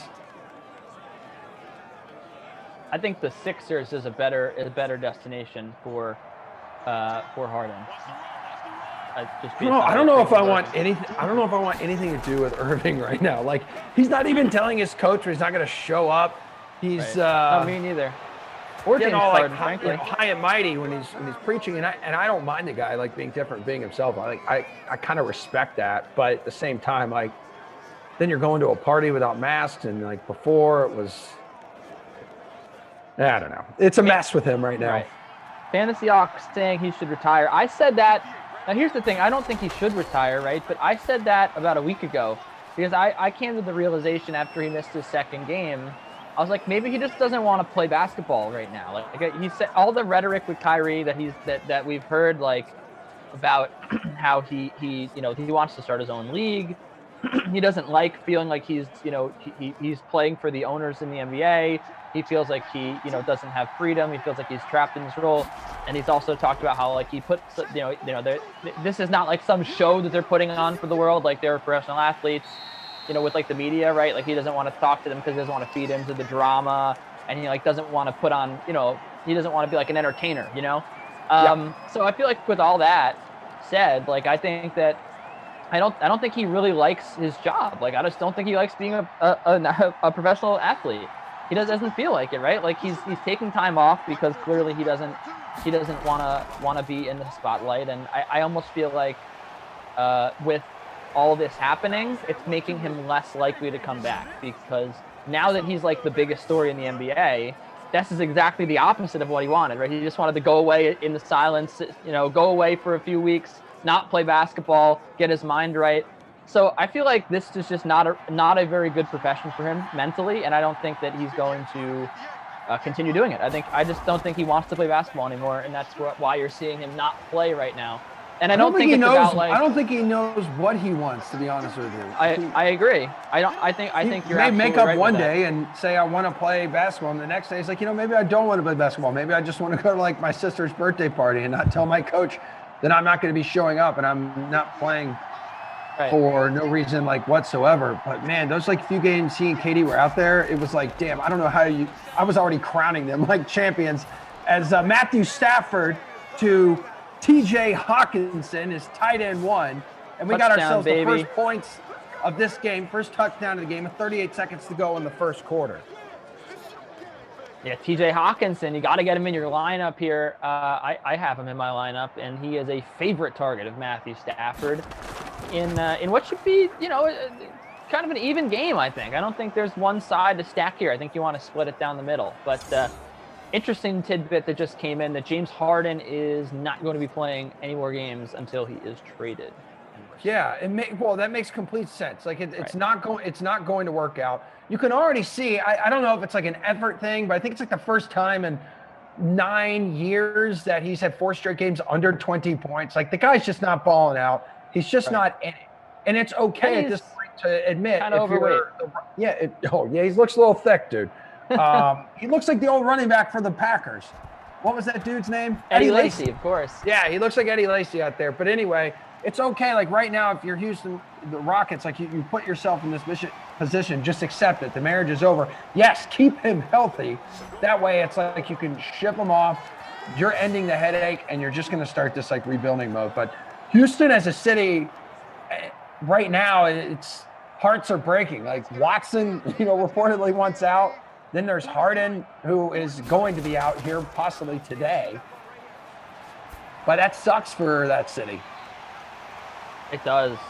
They had a good run. I mean, they didn't win anything, but I will say that it is very difficult to win when you have, well, first of all, I mean, they had Bill O'Brien as their head coach, so that's the first thing, right? But and GM, very don't difficult. forget. Yeah, exactly. It's very difficult to win when you don't have, like, when you have two players that have that much, you pay that much money, like J.J. Watt and Deshaun Watson. You have to be absolutely perfect. Otherwise, you can't, like, they are burning a hole into your pocket. And it's a difficult situation that you're put in. And, like, I don't think that you want to commit all that money to a quarterback. I mean, I guess you sort of are forced to, right? In that situation with Deshaun Watson, like, you're not gonna let Deshaun Watson go, but Yeah. it's hard, man. It's hard if you're not I'm out of focus. If you're not the Chiefs, right, and everything hasn't gone right for you, to just throw hundreds of millions of dollars there, because then you can't spend everywhere else. Like, there's so many holes on that team. That defense is hurting, and you have to get every draft pick exactly right from there on out. So they got a rebuild on their hands. I think they might want to think about trading Deshaun, but at the very least, like, J.J. Watt probably gonna have to go, and they're gonna have to blow up that team. It's kind of sad in Houston. You're right. I mean, same thing with the Rockets. Like, if you think about the Rockets, they were Chris Paul's injury away from getting to the finals, and then who knows what would have happened. They might have won, and it was tragic, man. Like, Chris Paul, James Harden, they were really doing it for that team, and I felt like they were destined to go to the finals. That Mike D'Antoni offense that just shot so many threes, and their defense was actually really good too. I was sad about that. That year I was on the Rockets wagon. I thought that they were going to go and do it. Well, speaking of the future team of Deshaun Watson, Dolphins at the Bears coming up at 4:00. So I'll be on that game with Zach. Then we got NBA pre-lock live leading up to the 6:00 game. Kaufman and Rossi, Colts at the Bengals. You guys do not forget to wish Rossi a happy belated birthday. It was his actual birthday yesterday. And then Kaufman and Brandon for Bills at the Giants at 8, and then 10:00. Glash will return. Glash and Brandon for Jets at the Titans. Poor Glash, yes, I did hear. Again, he got a little emotional in the noon game. Little fired up there. But on first and 10 here, Stafford is 6 of 9. Very nice. 70 yards and a touchdown.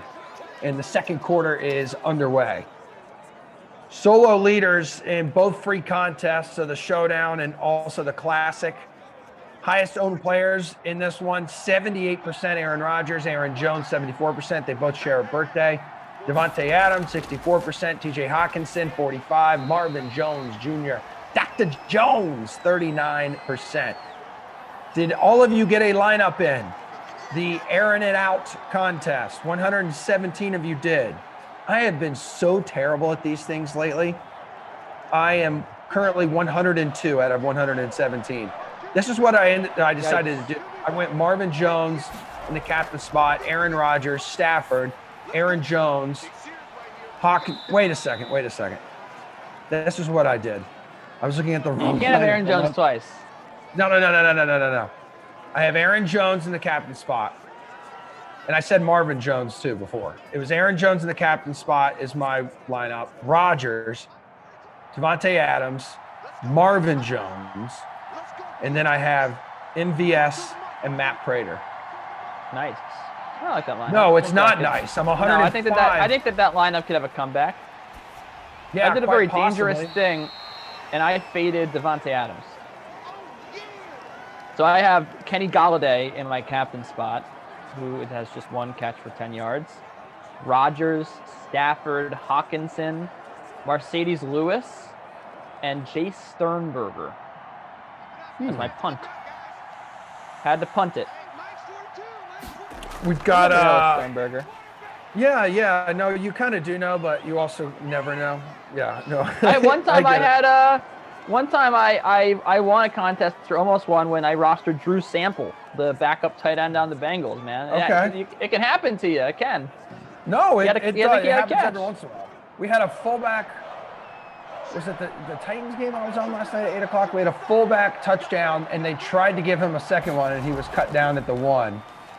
Ooh. So that was very interesting. We don't see those too often. It's like the 2020 edition of this. You see fullback dives for touchdowns like all the time.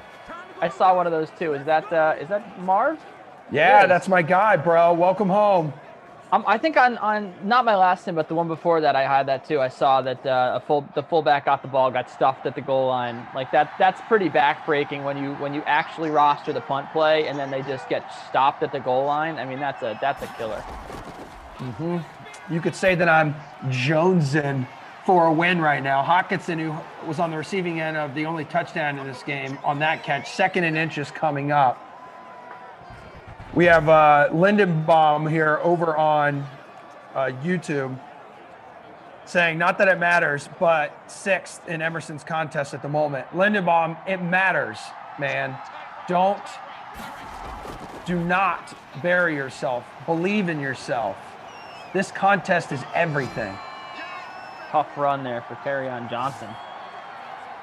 Speaking of everything, that run was nothing. Carry on, wayward son. Carry on now, wayward son. So Stafford's looked good in this game. Stafford, is he the future there in Detroit, or is he... The future? He's certainly the present. Well, what I'm saying is, clown muffin, he's due a $33 million cap hit for Detroit in 2021. He's got 3 years left on his current contract. Why is my doorbell ringing right now? Ooh. My wife said she was going to have groceries delivered. Hang on 1 second. We'll continue because I need to get this. Nothing. All right. Well, I'm getting my groceries delivered too, but I haven't actually have to hit the order button. Awesome. That's close. You can hear Emerson from here. Okay. That's the second time that you've had that's the second time that you have had something delivered while I was on the air with you. It's all the effing time, man. Meg's trying to always sneak Amazon deliveries and stuff into the house. It's a UPS delivery. I don't know what it is. I'll go down and find out afterwards, and I'll report back to all of you at 4 o'clock. Maybe it's my new DraftKings sweatshirt. No, golf clubs are. You know what? You know what's cruel is I got an email that I have a Taco Bell reward, and I'm on a diet. I can't eat Taco Bell. So that you mean they have? Don't they have Del Fresca options like a? Would you eat that? Are you? Yes, serious? I would eat it. If you see pictures of College Emerson, that beefy babe was built on Taco Bell and Jaeger. Okay. I do love. And that was the happiest I've ever been. People sleep on Taco Bell, man, because people are like, "Oh, that's terrible meat." No way, it's amazing. Dude. It's sometimes, delicious. Man, you have an itch that only Taco Bell can scratch. And the thing about Taco Bell is you can say what you will about the quality of their food. It's not very good, right? But what the thing about Taco Bell is this going to be an offensive holding. Ooh, I do not know what's happening. It is going to be an offensive holding. The thing about Taco Bell is they have innovated the taco. They have taken a taco and they have come up with all these different ways to make it even more delicious. They are true heroes, actually, if you think about it from a culinary perspective in America. Second one in this game. Again. There you go. You want to stuff the meat inside the taco. Hawkinson's doing that right now. Points for your lineup, babes. Think about all the things that we have now because of Taco Bell. Like I used to have Taco Tuesday at one of my at SI when I worked there. Hard taco shell and then soft taco shell around it. I would do that because that's a great texture. That is stuff that we just didn't have. We didn't think about before Taco Bell. The combination of the soft and the hard tortillas. And then of course they literally made a whole tortilla out of cheese. And then they have a tortilla that is like a Dorito chip. Like these are things that they're genius, you know? And you can make your own versions of them at home, like with real ingredients, right? Like make it healthy. But they were the ones who came up with the idea for that stuff. And I think that we should appreciate it, even if we don't eat it all the time, because it's maybe not that good for you. It's incredible. I could bathe in that meat. I could bathe in the sauce. I could bathe in the cheese. I could bathe in a Gordita Crunch if they made one large enough for me to bathe in. Same, Germ, Germ over on Twitch, which shout outs to all you guys, the hooligans, including P Fooligan and Reese's Did You Know, first time playing Fortnite. But Germ says, be a good friend, Emerson, and let Glash have your small hoodie. Like I mentioned yesterday, we're negotiating. He tried to bring it down to $2. I said, no, it's going to be $20 and you can have this extra hoodie. Meanwhile, my wife doesn't want me to give it up because, you know, she likes that. My wife likes the hermit crab into all of my hoodies and clothing. Emerson, I I think don't we know, need to do I don't a know if little- your girlfriend does that for you. Does that She to does. you. She has commandeered many sweatshirts of mine, many pairs of sweatpants. They're just hers. That's what the other day she's like rocking my sweatpants. I'm like, I've been looking for these sweatpants everywhere. I didn't even realize like you're the one wearing them. I'm like, take my sweatpants off. Give them to me now. It is amusing though that she's really into like big shirts when you sleep. So like I have like all these like jerseys that I don't wear anymore because we talked about yesterday. I'm an adult, so I can't really wear jersey shirts out in public anymore. So I have like a LeBron James, Cleveland Cavaliers, like XL jersey shirt, like a Carmelo Anthony one. So it's really amusing seeing her walk around and just rep like mellow on just like every once in a while. Like yesterday, she left and to go to the bathroom, and I just said, LeBron James! Funny. Like your favorite shirt to wear to bed, the LeBron shirt. Hilarious. I don't understand. I don't get, like, my wife wears like these old grandma pajamas to bed, and I'm like, I don't understand how it's comfortable. Like, I honestly can't wear clothing. Like, I sleep in the nude. I can't not wear clothes. Like, they twist up, they wrap up, they cut off circulation. Like, I just need to be me. The way that I entered this world, I need to lay down in my bed and be that same exact person. I just have a little more hair on my body. I actually agree with you.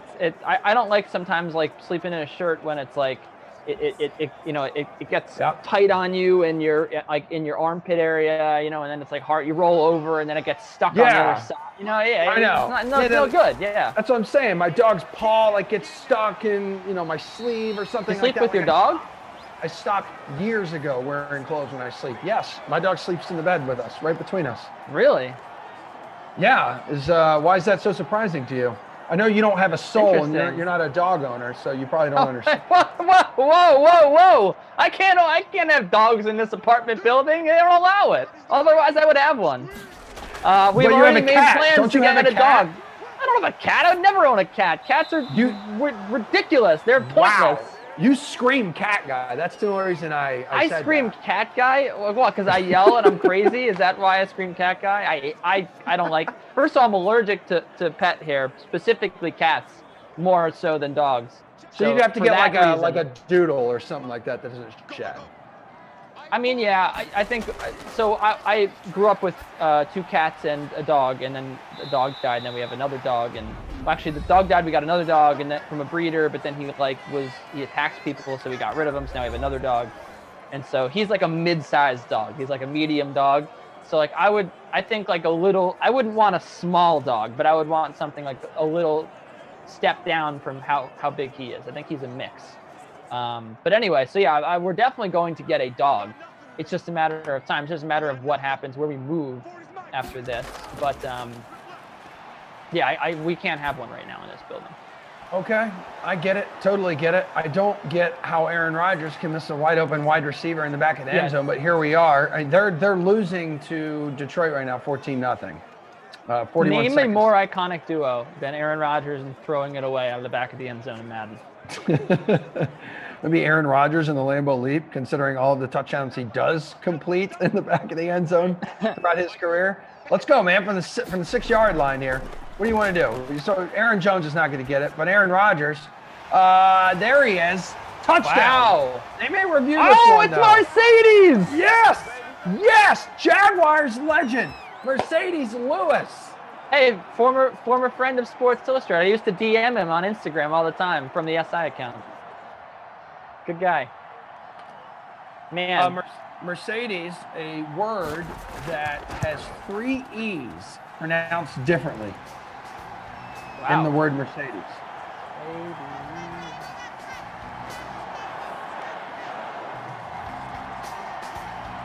Yeah, I thought you were gonna try to pronounce it. Wait. There's only 2 E's in Mercedes. I'm talking about like the Mercedes, like the car. Oh, Mercedes. I thought you were talking about Mercedes. That's why I was silent. I was trying to think about it. Like, there's only 2 E's in Mercedes. Where's the third? Yeah. Well, the third E is actually an A in Mercedes-Lewis. So I'm talking about Mercedes, the car. Well, I'll tell you what. I have Mercedes-Lewis, and I have T.J. Hawkinson, and I have Stafford, and I have Rodgers. So I've just accounted for every touchdown in this sim so far. Dude, I didn't out. think it was possible to hate you more, but I kind of do now. That's a bunch of BS. Can I go back real quick and just get your thoughts? Is the Lions going to use Stafford? Is Trey Bate look to deal him in the offseason to kind of like jumpstart their rebuilding? Yeah, I think they're going to. So the weird thing is, like, I don't know how much trade value he has, but I definitely don't think he's going to be there next year. It wouldn't make any sense. I think that there are a lot of teams that would be a fit. I think so. You look at a team like the Steelers, right, or a team even like the Saints. Those are 2 teams that they have a need a quarterback, right, because their quarterback is old and probably leaving. But because their quarterback is so old and so legendary, or I guess I should say just like they used to be good, right, in Roethlisberger and Breeze. Those guys were paid a lot of money. So the Saints and the Steelers are really not in a good salary cap position. They can't do anything. It's just what we needed, another completion of T.J. Hawkinson to end the half. So those teams, all they really have is draft picks, right? And the way that they're going right now, they know that their window is closing because their franchise quarterback retired. They just kind of need a stopgap guy, maybe to just like see how it goes for the next couple of years. So I think Stafford to be a fit there, and he's not going to cost like 3 first-round picks, right? Like if the Saints or the Steelers wanted to go get Deshaun Watson, number one, they would have to give up multiple firsts and mortgage their future, which could end up being in big trouble, because they're going to need those picks in a few years. And then also like they can't fit the salary. Stafford makes sense because he's not going to get paid a boatload, and he also won't cost that much from an assets perspective. So I do think that he probably is going to go to a team like that, maybe even the Colts if Phil Rivers decided to move on, but I don't think Philip Rivers is going to retire. I think that he would be good in those offenses. Like he's a really good quarterback, and he's just wasted his whole career on the Lions. And I think that it would be exciting to see him with some good talent. Like if you put him on the Steelers, man, that team would be pretty amazing. I think with all those receivers, with the defense, like Stafford could legitimately go to the AFC Championship game with that team. He is one of those guys. I think it would just look so weird seeing him in another uniform, like it was seeing Brady in Tampa Bay threads at first. I've gotten used to it. Super bizarre. Pretty quickly. Oh yeah, you get used to it. I'm just saying, like at first. Yeah. Where someone spends so much time. I thought about starting a parody Twitter account that just tweeted out or retweeted people that said like, so weird seeing blank in a blank jersey. Like that's like a tweet that we see like every beginning of every season. We'll see it tonight with the NHL. Oh, so weird seeing this guy in a Canucks jersey. Like, okay. Yeah. That's a whether you think someone wants to hear your opinion or not, the beautiful thing is we have a platform where you could put it there, whether it's true or not. It's as long as it's just your opinion. I could also integrate that into my every sports writer ever Twitter account, though. I think that's the one I'm actually going to start, which I really want to. Like just an account that tweets out like the most obvious takes from sport, like boy, Bill Belichick really wishes he had Tom Brady right about now, huh? Like all those like obvious statements. I think the jersey thing could fit in there. Yeah. Or like pure class from Aaron Rodgers. Just like those cliche driven things. Looks like Devontae Adams getting in on the action. He's got 5 catches. I'd say like 60 or 80 yards. I don't know. Last night at 8 o'clock, I probably, with Tommy Popsicles, I probably actually paid more attention to the game than I ever had to any other sim that I've ever been on in almost a year. And I almost felt uncomfortable without like mentioning food and cereal. But then thank God you put you and me together and we could just go way off the rails. And speaking of food, what's up? What do you got? Let's play Buy Stream Trash with Taco Bell. So buy stream trash. We'll do or let's. No, yeah, I don't know. I don't know what other word to use for it. I was trying to come up with like a food version of it. Let's do cheesy gordita crunch, crunch wrap supreme, and have you had the new the new cheddar?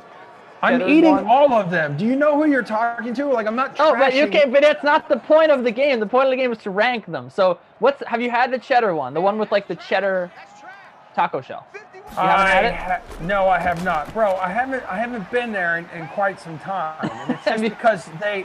Can I just say something? We lived here up in Massachusetts now for, 6 something years like that now. So it was only been recently that a Taco Bell has arrived near us. And right when the Taco Bell was put in, our offices at DraftKings moved. So it's on the complete other side of downtown. Yeah, see, that's not good.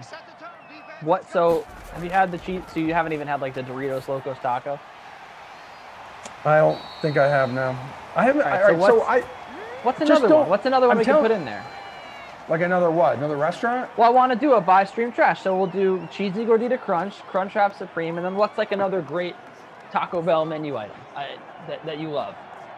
I used to really like, they had this dish, like the Mexican pizza. It was like between like two thin like shells, and they'd stuff it with meat and they'd top it with all sorts of delicious toppings, and my mouth is watering now.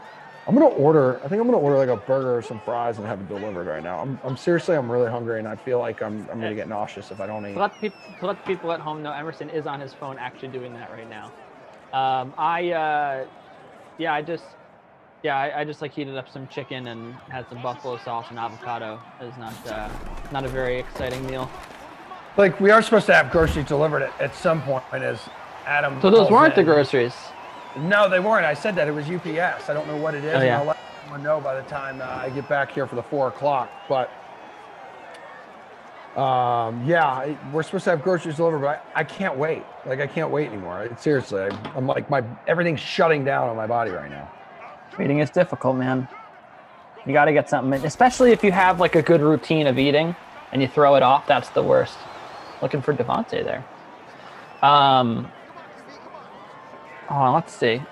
Brian said Baja Blast. Do you like Baja Blast? Yeah, the Mountain Dew. Yeah. Okay. So buy stream trash on those 3 things. So what are they again? What are my options? Cheesy Gordita Crunch, Crunch Wrap Supreme, right? Those are like the 2 staples. You know the Crunch Wrap Supreme, right? Yeah. And the Baja Blast. Dude, the Crunch Wrap Supreme came out when I was in college. That's incredible. Okay, so and Baja Blast. Those are the 3. Buy stream trash. So I marry one, right? Is this what we're doing? Yes. Yeah. Marry date, and then just like, Tinder or whatever, one night stand kind of thing. So this is yes. So yes. I want to buy the wrap. The Crunch Wrap Supreme. Okay. All right, then what's the other one? What are my other options? Cheesy Gordita Crunch. The one with the. I know, but what am I doing with it now? Buy, stream, trash. Yeah, that's what that's called. I'll stream the Cheesy Gordita Crunch, and then I'll trash the beverage. I don't drink calories, bro. I eat my calories.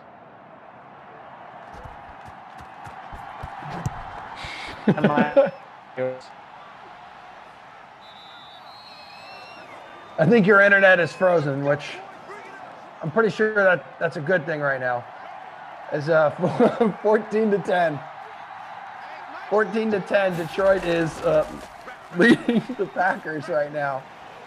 And there are 4 minutes to go in the third quarter here. His internet is completely frozen. This is great. So I want a hot pastrami sandwich now, says Chris Brumwell, which is cool. I would definitely eat the hell out of that. It's buy, steal. Okay, I see what it is. I'm not getting back into that. That was one of the worst games I've ever played. Now he's completely gone. Kenny is no longer here. All of you, congratulations, your wish has come true. Kenny's internet has broken. He is no longer part of the Zoom. It is just me solo going one-on-one with you.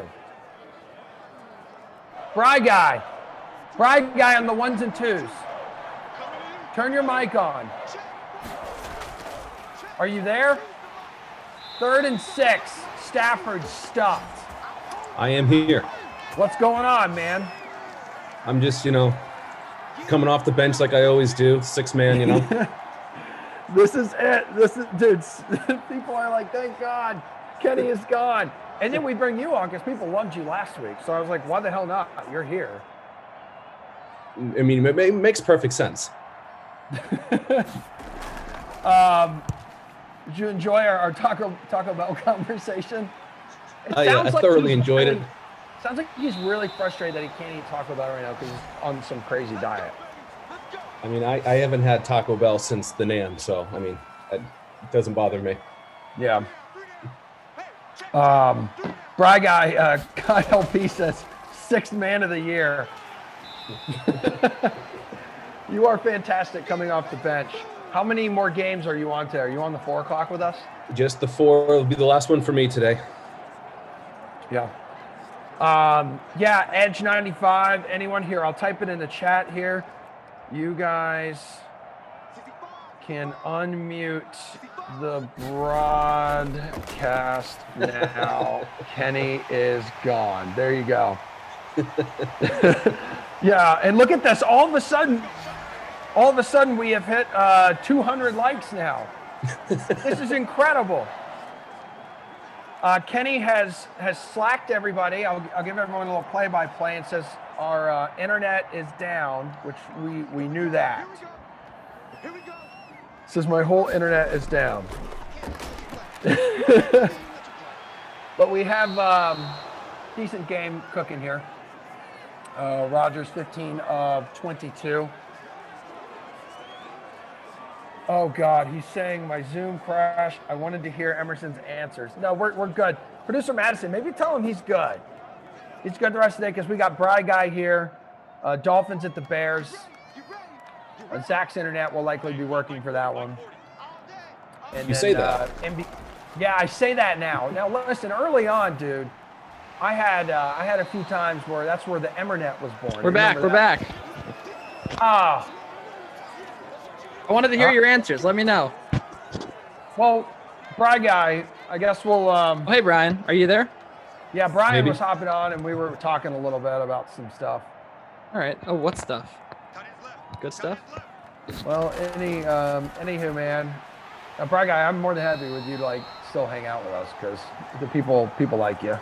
Can I ask you guys something too? And Bry Guy, you can chime in on this. I'm a little nervous right now with like the Jaguars apparently wanting Urban Meyer more than Urban Meyer wants the Jaguars, it feels like, according to reports. Like, should the Jags, and Bri, you're a big college football guy, so I'll go with you here too. You think the Jags should just like turn the page and go to someone else before all the other good candidates are scooped up? I think that Urban Meyer isn't going to do well in the NFL, and I don't think the Jaguars should want Urban Meyer. Yeah. He's giving me like this, like, listen, it's okay to just say I'm going to hang out in college and just be a college coach and become one of the best at what I do at this level and just decide to not take it to the NFL. We saw it didn't work for Nick Saban. Everything's perfectly fine with him. He's got 6 national titles now at Alabama. But I agree with you there, Bri Guy. What about you, Kenny, now that you're back? I don't have a very strong take on Urban Meyer either way. I think that he might be fine. But like, I'm not sure about all right. him What would you versus do the right other now coaches. if the Jets announced that they were hiring Urban Meyer? What would you do? Would not be happy. No, wouldn't be happy. Okay, there you go. Here's why. There's the Kenny we know and love. And here's why. It's because that I was going to say, there are a lot of exciting coaching candidates out there. So for me, like, it's, I don't, if I'm a fan of a team with a coaching vacancy, I want to see my team go out and get an exciting guy. Like, I want to be excited about my hire. And there's a lot of good guys out there now, from Saleh to even like, I think Doug Peterson, if he decided he wanted to coach, would be a fine hire for a team. There's Eric Bieniemy, like there's plenty of guys out there. Right. So I don't know if like you want to just, like 2 years ago, I would have said, all right, like you got to dip down to college even like the Northwestern guy, right? Like Pat Norwood, is that his name? Like that's another exciting hire, right? Like he's viewed as an up and coming star in a lot of circles. So just to go to Urban Meyer, I kind of feel like would be kind of a letdown, you know? Yeah. Aaron Rodgers and Aaron Jones, Aaron times 2, trying to not let all of you down. 2 of the highest owned players in the free showdown, and currently trailing the Detroit Lions by 4. Now, in that free showdown contest, there are almost 14,000 entries. And currently, we are looking at a 2-way tie for first place. Steve, 6729, and Trash, 4200. That might change. Aaron Rodgers, be careful. We saw Josh Allen last night run the football a few times, cough it up. This was a crazy sim last night at 8 o'clock, dude. So I was with, again, Tommy Popsicles. First 3 drives of the game, Bills and Titans. First 3 Bills drives all start with a completed pass and all ended in a fumble lost. It was like that we call him history Tommy, on the Dream Stream. Tommy Popsicles, Tommy Freeze Pops. There's Rodgers, and using his feet, dude. Raj Podge. I forget what it was, and Tommy Popsicle sounds like it rolls Tommy off the Pickles. tongue better. Yeah, Tommy Pickles, dude. What an absolute legend. I'm gonna start calling him Tommy Pickles, I think. Okay, I don't know if I like that. Because at least like with Popsicles, because what's his Twitter name? Tommy Push Pop or something? I don't know. I don't know either, but he was a great Your guy. boy, I thought it was your boy TP or something. I thought that's what it was. I'm serious. Yeah, no. I believe it, man. I believe it. I believe anything you say as you sit there with your legs up and you're wearing your Jets pajama bottoms. It's your boy T Fresh. That's what it is. Okay. Tommy, your boy TC Fresh. So I wasn't off base at all. That was him. But I love the story of how he got his nickname. I'm sure you've heard it, right? Yeah. He told me last night too. He's got some encyclopedia out there. I'm sure it's like Urban Dictionary, but he's like quoted in some kind of book about his opinion on wings. I found that very interesting, and it reminded me of like back in the day when I was a kid, and you'd get like those random knocks on your door, and it's just people selling stuff, like that year's edition of encyclopedias and all that crap. And of course, my parents were suckers, and it would be like, yeah, sure. I remember. In my town, it was people selling knives. It was oh my God! What neighborhood did you grow up? No. I had friends who I went to high school with who did that. It was like it's like a pyramid scheme. They would get people to sell a bunch of knives out of like the knife, whatever, like the pamphlet that they would give out to people. They'd go to their house, they'd sell them like kitchen knives, whatever, and then like you'd get a cut of it, and then like you get enough people, like you get referrals, like you refer. Yeah, like, hey, I got 3 other people that are right. It is a pyramid scheme. I got 3 people that are going to sell knives. And like, okay, great. Here's like $100. Like that's what they would do. So that is a pyramid scheme. But no, I'm laughing right now because I don't know if you're on Twitter, but Glasheen just tweeted out the clip, which I didn't even know existed, of him catching a basketball like Odell Beckham while he was doing play-by-play courtside, and he looks so little, and it's so funny, but. Amazing. 3 years ago today, I made the play of my horrid athletic career. Willing to talk contract with #NFL, divisional round teams for the weekend ahead. He's got to really work on his captions. It's a good video. There's just better ways to present this Did video. You see the replay? Galladay here down at the 1. Did you see the replay? Yeah. The snag, man. Let me see one more time. Man, that's some good reach. That's really good reach. Man, he looks like he's built like a linebacker sitting down there. I know it's not a pleasant angle. You're sitting down. What I want to know is, what are the Jets and Robert Saleh doing right now? Like, are they watching a movie? Like, do you think they're watching like the Lord of the Rings trilogy? Doing. Matt Stafford is throwing a touchdown to Mr. Marvin Jones. Matt Patricia, no longer there, pretty fired up. He's still here in Simland. We don't fire people in Simland. Well, like in the game. There's been other cases and other situations. With 5:17 to go. 21-17, Lions back on top.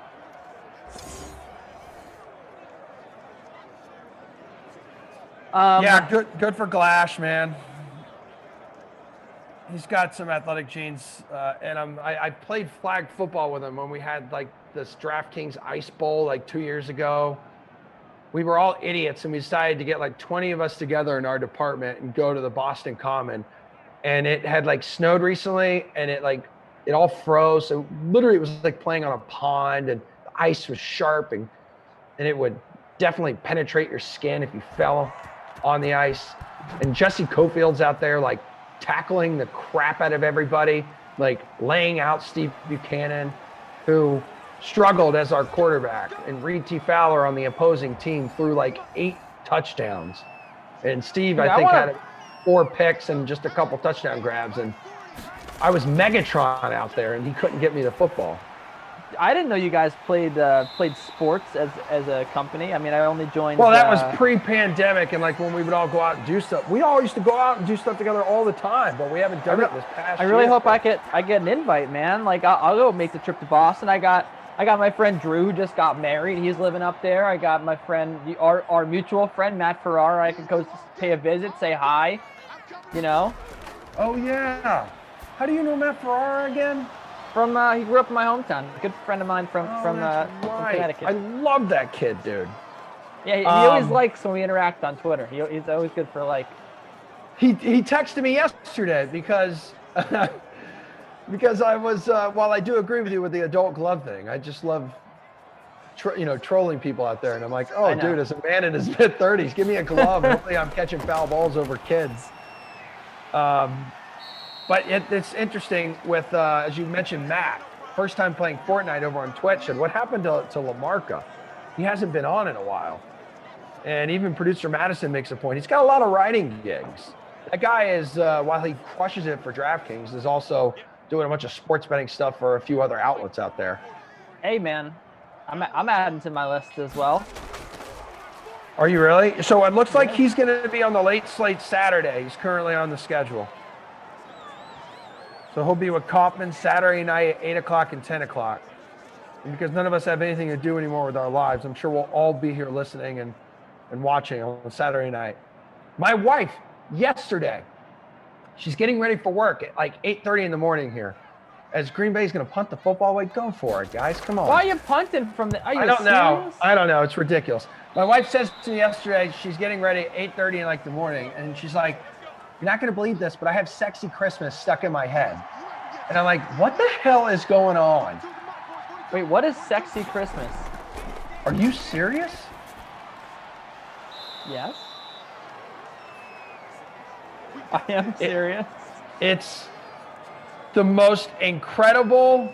It's gone platinum. It's the only song to go platinum that hasn't actually ever been released. Is it your song? No, it's his Christmas song that he wrote with a bunch of dudes in college. We're sitting around together. Matt LaMarca? Yeah. He's got a good voice. He's very creative. He's very talented. He just never leaves his room.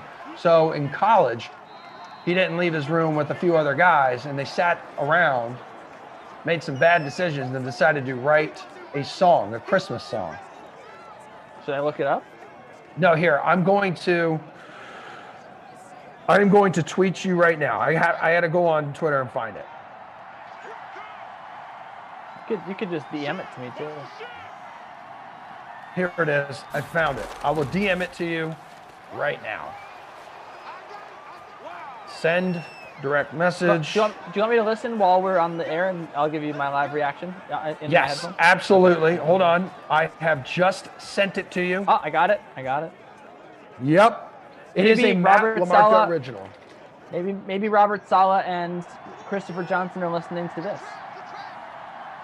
This song's a game changer, and I know many of you out there have not heard it in a while, so why not? If you can get like your speakers and everything to work, and we can pick it up, and it could be, we can hear it over the crowd noise. Make sure it's loud enough, because we don't hear the crowd noise, but people at home do.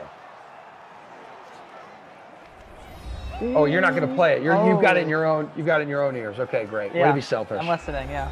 Okay. Cool. I'm really good though at talking and listening at the same time. Yeah, I'm to definitely create not. The illusion that I can listen to a lot of different things at once. Although listening to your laugh and voice and also listening to you talk is going to actually confuse me. But this is very good so far. Thank you. You know what I'm not understanding though? What is this like to the tune of? I can't get it. It's his own music. They wrote his own music. It's supposed to be a fast song or is it a slow song? 'Cause Yeah. at first I was like, oh, it's a slow song. He's like Samir. He can play multiple instruments. I think Samir's strength, after hearing him play the guitar the other day, his strength is definitely like the keyboard. So I think with LaMarca, he is definitely a vocals dude. It only comes around once a year. He has to be a vocals dude. Oh man, big stop here by Green Bay as the Lions on 3rd and 2. So now they're going to punt the football away, and Green Bay will have one timeout to go. They're going to need to march their tails downfield.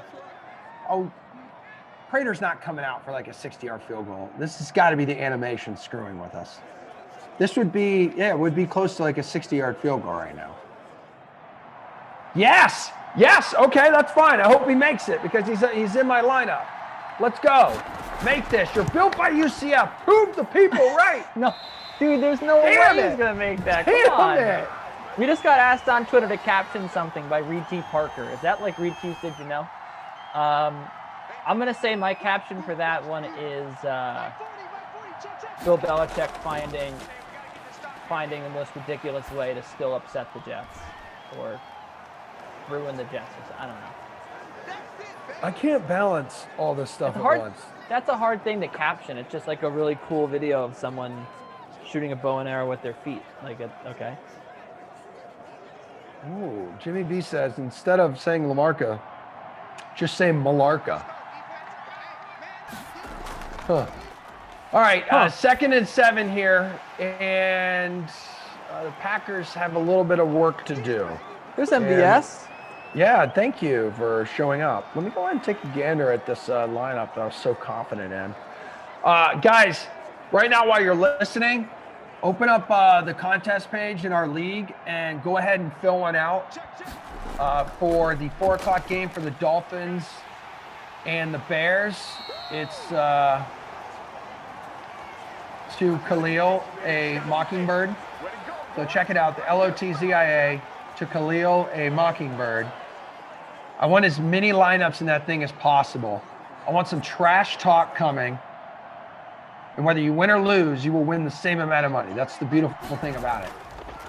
So under a minute to go, Rodgers, his X Factor's lit up. It's kind of like a cheat code. Yeah. When it's lit up because he can't be intercepted here. I'm getting some trash talk in the chat about. I don't know. I guess I'm a big Premier League fan now. I do have a favorite team. It's Spurs, but I don't like live and die by every match. But someone said take that, Man City into 3rd. That's right. Nice 1-0 win for them over Brighton, a team that they're supposed to beat. Yep. Spurs got a good one coming up with Fulham in a few minutes. Ooh, Aaron Rodgers out of the back of the end zone. Yeah, my knowledge of soccer across the pond is basically whatever I've learned from Ted Lasso in the past few months. Well, what have you learned? And by the way, why has it been that Man United is going to win the Premier League? Yeah, it's what have I learned is that it's the perfect show for this pandemic. It is a mood-boosting show, a feel-good show. I know it's maybe not for everybody, but even people I know who are a little rough around the edges, who don't typically like something like that, really like it. His show or the Premier League? Like you. Oh, I'm talking about Ted Lasso.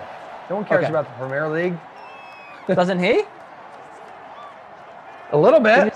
Didn't you say he liked is the show about the Premier League? Why don't you watch it and then you report back to me? Because knowing that cold heart of yours, you need this show, pal. Devontae Adams just received the football from Aaron Rodgers. They are out of timeouts. There are 11 seconds to go. They're on the 3-yard line. This is the game right here, folks. We've seen the sim make some stupid calls in the past. but it's all good. The sim is hopefully not going to do that now. This is it. This really is it. There could be another one if it's like an incomplete pass. But 2nd and goal, Aaron Rodgers, X Factor lit over the middle. Let's go. Is that MVS? It is. It's your boy, man. The law firm. I told you, man. Just give it time. You'll get there. My guy. You might actually. What position are you in now? Well, we're gonna see once our dudes Joe and Kyle update the scores. Everything's gonna be good, man. I'll let you know. I was in 7th, but I'm gonna start falling here. I'm in 10th now. Maybe I'll stick in 10th.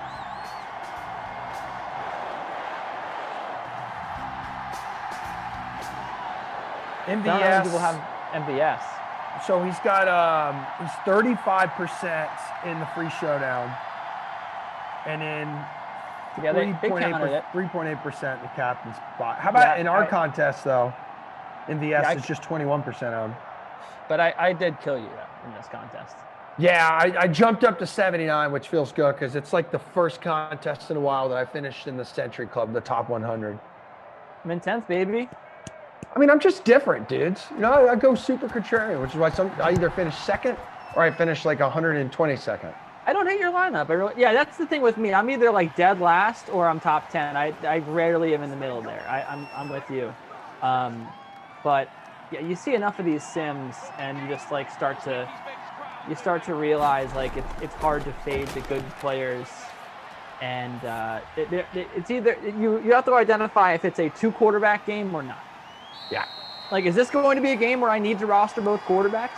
And I decided that this was going to be one of those games. But like there are times where you'll have like Daniel Jones against Teddy Bridgewater, and you're like, nope, I don't want to roster either of these guys. That's not worth it at the price.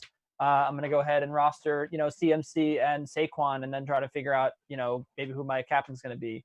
I think that's a big key is like, there are games where you just can't afford to not have both quarterbacks. And today was one of them with Rodgers finishing with 26, Stafford with 21. I mean, obviously too, you had to hit on the touchdowns. Like it was hard to figure out, Hawkinson and Lewis, but yeah. Well, who'd you have for your Krusty Coppin player of the game? I am going to go with TJ Hawkinson. I think I have to at this point. The ownership there was not, it wasn't super, super low. He was kind of chalky, but 2 touchdowns here at $7,000. I don't think you can go wrong calling him the player of the game. He definitely made an imprint on this one. And while he wasn't the high scorer, I'm not going to give it to Aaron Rodgers for, having almost 3/4 of people own Aaron Rodgers and him just putting up 2 more points than Hawkinson. So I'll say that Hawkinson is my player of the game. Okay. And then your babysitter, Billy, not my kid. I'm still single player of the game. By the way, I Venmo'd him money today to buy me a sandwich, and I don't know when he's going to do it. So I'll get into that at 4:00. I've got some beef with Billy.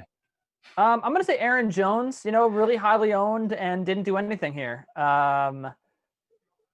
45 rushing yards, 2 catches for 16, just a complete non-factor.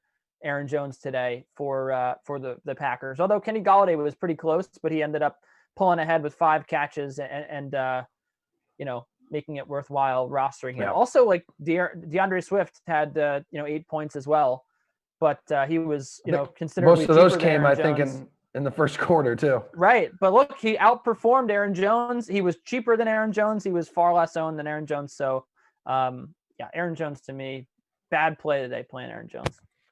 Ooh, DeMarcus Cousin ripping Harden too. Says Rockets big man on Harden's comments last night. The disrespect started way before any interview. Wow, here we go. It's coming out, man. Dude, it's like the young and the restless. I'm here for it. We're going to hear how bad of a teammate James Harden is. Okay, so that's it for you the rest of the day, right? You're done, Zo? Yeah, I'm done. Time to go order some Amazon groceries. Sick. I'm going to go see what the hell was delivered to me, and then I'll be back for Dolphins at the Bears in the snow with Zach, guys, at 4:00. Get your lineups filled out in the To Khalil a Mockingbird contest, please, DK fam. Thank you, Brad Guy, on the 1s and 2s for hopping in a little bit there when, your internet went out, Kenny. And then Yes, thank you, Madison, Brian. producer. Yeah, thank you so much, Brian. Producer Madison, Appreciate you, Brian. thank you. And Joe and Kyle on the ops team. Much love, guys. I'll see everyone back here at 4. Thanks, Kenny. See you.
Hello. Google it. We are We are live. Let's go. live. All right. Cool. My Zoom, not my Zoom, but my Slack is having a brain fart. So everything's fine. Cool. We are here. We're here. Apparently we're live. Good to see you, Zach Thompson. How are you, partner? I'm doing very well. How are you, sir? I'm doing wonderful, my dude. We got the Dolphins and the Bears. That's cool. Yeah. What's even cooler, though, is we got Brady on the ones and twos. Producer Madison, Kyle, and Joe have returned from the ops team. So we'll have you guys here for the next hour. And then after us, NBA Pre-Lock Live Yes. with Shirag Hira and Julian Edlow. They're going to take you up to the 6. So you're probably going to have like a full hour of that show almost. That's awesome. Got to break down Yeah. everything that's happening in the NBA. Lots going on. We could talk about that. They'll talk about it, and they'll set you up for tonight's ever-shrinking slate, but they'll be here. Yeah, there was another game canceled today, right? Yeah, Or postponed. Was it the Suns game? The Suns game, correct. Suns and Hawks. So we're down to 7. So I feel like it's any team right now that has played the Wizards. Like, I think the next game, like they're like, oh my God, we're all not feeling great. Exactly. The Wizards are like the Marlins of the NBA, I guess, right now. Maybe they all just went out their for a games all milk. canceled. So Heat, Celtics, Wizards, Suns, everybody dealing with it right now. So we're down to 7 games, but they'll be here to break that down after this game in the snow between the Bears and the Dolphins. Wild weather Wednesday, babe. So lineups have locked. I got to open up the contest. What did you get one in? And the answer is yes. Of course I did. I want you to tell me in the LOTZIA to Khalil a Mockingbird. That was good. I like it. That was good. What'd you end up doing? Did you come up with that on your own? No, I found it online. Okay, all right. It's a good one. I went with a little bit of a throwback in my captain spot. Threw it back to Madden 2020. Went Mitch Trubisky in my captain spot. I hate you. Why did we both do that? Yeah. Okay. All right. Well, let's see Whatever. All right. I went with I have 2 other Bears and then 3 Dolphins. My 2 other Bears are Allen Robinson, wide receiver 1, and the Bears defense. And then Miami side, I have Breida, Gesicki, and Jason Sanders. Huh. Interesting. Do we match across the board? No, God, no. I'm way good. smarter than you. Cool. Yes, a brag on the ones and twos says you can't go wrong with Trubisky. So I mean, I went if ahead I and knew threw him in Brad there. was here, it would have made it that much easier because I know how much of a big Trubisky fan he is. I have him in the captain spot. I go Breida. Cool. I go A-Rob. I got Miller in there. I got Jakeem, so we have Dream, Grant. 3. We have half our team lined up. Yeah, and then I went the complete opposite kicker. I went Pinheiro. You went Pinheiro. Okay, cool. Eddie, easy E, baby. Eddie money. So we're going to see Tua and the Dolphins here in the snow. Yep. And first drive of the game, opening drive. Yeah. Does, you know what? Doesn't have great pocket presence in real life. Probably doesn't here in Simland. Did you see there was the report today? I was looking forward to this game. Okay. Because every one of my Dolphins fans, they're just so whiny. And I don't think the whole fan base is like that, but my friends in my close circle are just whiny Dolphins fans. But you saw, I brought it up to them a few weeks ago. I said, dude, I don't know. I don't know about him. Like, clearly, it's a rookie year. You could take ginormous steps. Everyone wanted to get rid of Josh Allen. Everyone was like, let's turn the page on Josh Allen after this. That's true. So I'm just like, I don't know, guys. You didn't really show me much. You kept going back to Fitzmagic. And then all of a sudden today, there are reports. Some anonymous players are like, we're not quite sure if Tua should be the guy. If he should be named the starter for next season. As right now he's looking good. He's looking really good. Yeah, right now. Let's see. The anonymous Dolphins players question Tua and his ability and his future. What do you think? That's Fitzmagic. Fitzmagic, get out. No. Just kidding. It's not. I'm not saying that's him. I mean, I guess it could be. He would be an anonymous Dolphins player, wouldn't he? Yeah. So they changed offensive coordinators after firing, then unfiring, then no, that was a fake account, but then ultimately they did end up changing the He stepped offensive away. yeah, yes, exactly. Everybody loved the fact that he was getting fired so much, he decided he really would be. So he's stepping away. So you will have a new offensive coordinator. I think who that is obviously going to be a huge piece of the puzzle there. Hopefully, I would think somebody with Alabama, Nick Saban ties probably would take over there. You know, Brian Flores, their head coach, a little bit more on the defensive side of things, at least in his background. So getting a good offensive coordinator in there will go a long way, I think, to getting to a turned around and headed back the right direction. I also would reserve judgment on him just because of the injury history. I think no one expected him to be Joe Burrow, right? Joe Burrow. Oh, I know. I wanted him in. I wanted him in so bad. I know, because he's in your lineup and not mine. Wait, no, I thought that was Shaquem Grant. So that was Wilson, 15. I swear to you, every time I'm on a Dolphins sim, I get Wilson and Grant mixed up. But anyway, what were you saying? You think we should wait a little longer here? I think we should wait. I think him? Let's go. Yeah, let's go another year. I do think it would be a mistake to give up on him quickly. Yeah, baby, there's my guy, Shaquem the Dream Grant. Out of the slot, nice little route over the middle, wide open. The Bears left the middle of the field wide open, and out of the slot, Shaquem Grant gets your first score of the day. Impressive opening drive by the Dolphins in the snow. In the flex, 32% in the big DraftKings showdown contest, which I have that open.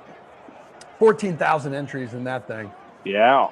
155 in the LOTZIA to Khalil a Mockingbird. So let's go, man. Yeah, sorry, Bert. Bert says, yeah, Brady time. Just not going to do it, my friend. Not on that drive. But a very impressive opening drive by Tua and the Dolphins here in snowy Chicago. Yeah, we had the Packers marching downfield in the last sim against the Lions, scoring with under 10 seconds to go to take the lead, and they held on. That was in the snow at Lambeau. Nice. The frozen tundra. How many times did you say frozen tundra in that one? I did not say it once, actually. Really? I did not say it once. Yeah, that's right, dude. I'm different. Ready to be different, buddy.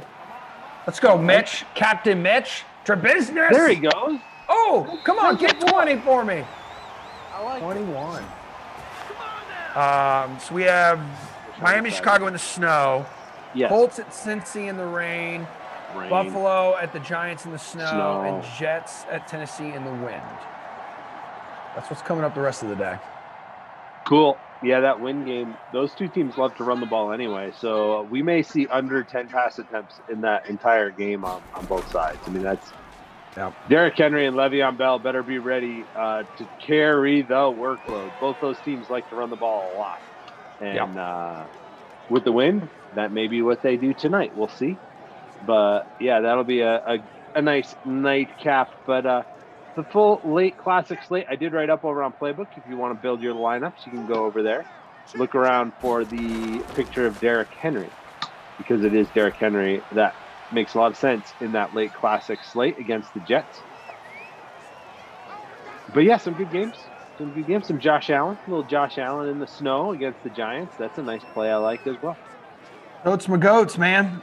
239 likes here. We got almost 500 How you doing people with watching. Your Bills fan? Your new Bills, I know you jumped on the bandwagon. You're supporting them, and I appreciate that. That's cool. I mean, you're allowed to do that.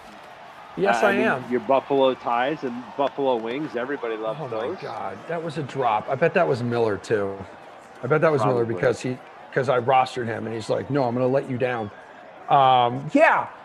It's been good. It's been really nice, and my wife is the real MVP of Super Wild Card Weekend because we sat there on the couch essentially all day Saturday and then all day Sunday. That was an awful punt. That was a really terrible punt. which is why I'm sharing with everyone a really great story. Yeah, so tell me a great story. No, oh my God. All right. So awful we started off way too hot in this game and drive downfield in the opening drive and you score a touchdown. Now it's just straight vomit. But yeah, no, Akeem it's Hicks. Wait. What? Akeem Hicks. His favorite ice cream is chocolate. I saw that. Nickelodeon. Yeah. Yeah. What would you do without that information, Zach? I would not know that about Akeem Hicks. I would not know that if he's chasing me like he's chasing Tua, that I should offer the man some chocolate ice cream. I don't know about your oldest roommate, like how big of a sports fan she is. Mine is not, but the fact that she was, she was like the buddy system. She was great. Cool. Sat there, and it helped that Buffalo was the first game because once you're in first game, like we got through it. Like I said, we left for like an hour to go to a souvenir. It's not a souvenir shop, but an antique shop. And then we came back and watched the rest of the games and did the whole thing on Sunday. It was awesome. And I said right at the end, you were a pleasant surprise this weekend. Thank you. I hope you worded it better than that, but okay. I did. Good. Let's see if this punt's better than the last one.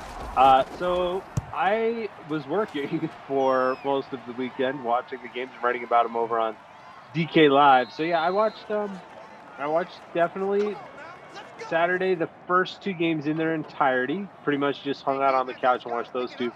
Off and on the late game on that. Tom Brady, Washington, didn't watch all of that. And didn't watch all of the late game on Sunday night because that one got out of control very quickly. But yeah, a great weekend of football. And yes, the slime cannons and Nickelodeon, that was a lot of fun. Definitely some creative work there that I enjoyed. As we talked about with Akeem Hicks and his chocolate ice cream that Nickelodeon provided for us. That information, the important information.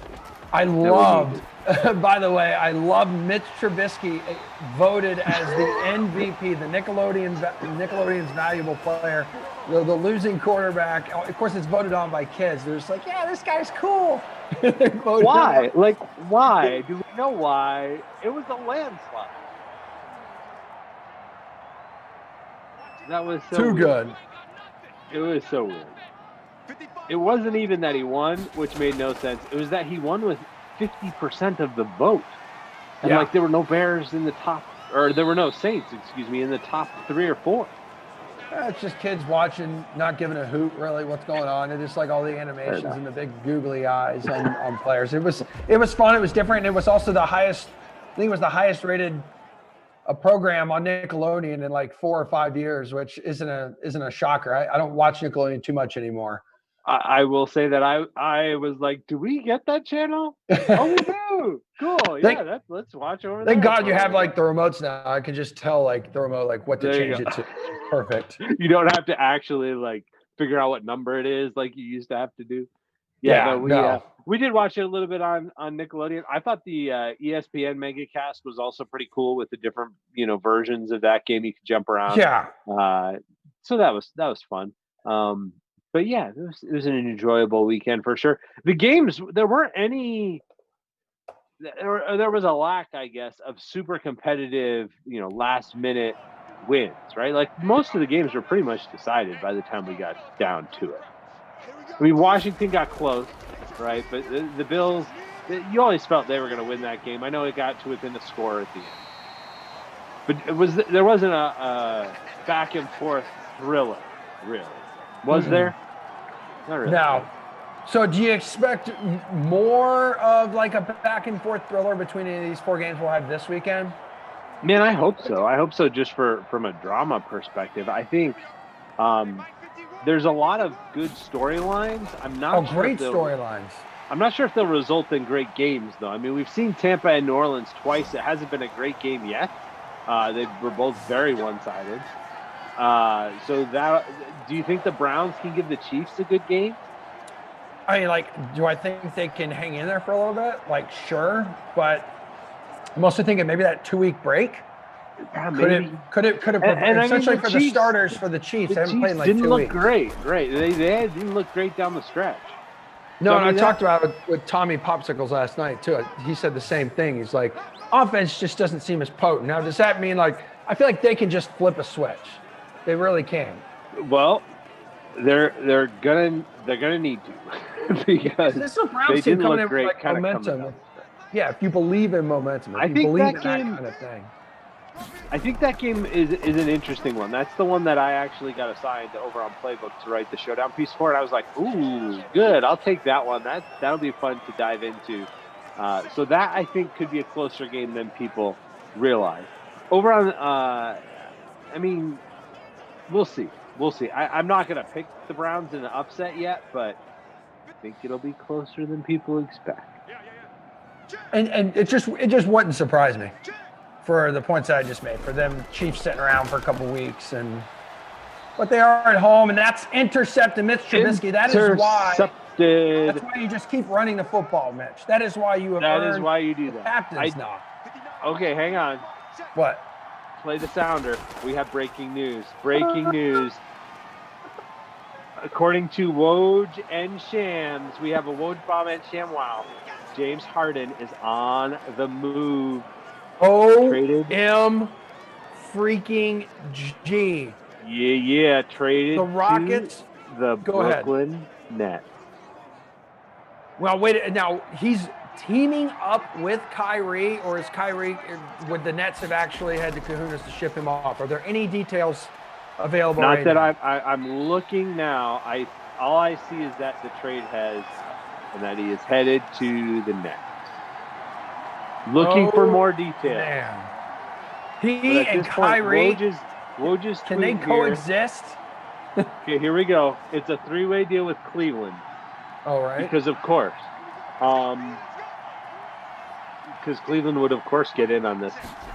Karis LeVert, Dante Exum, 4 first-round picks, including the Cavs from the Bucs, which is, and 4 pick swaps going to the Rockets. So they get LeVert, Exum, 4 first-round picks, 4 Nets pick swaps, Jared Allen, and Taurean Prince going to the Cavs. So Kyrie not in the deal. So it would be Kyrie if he decides to come back, and if the league lets him back after whatever kind of quarantine, Harden and Durant. Kyrie with Harden and KD.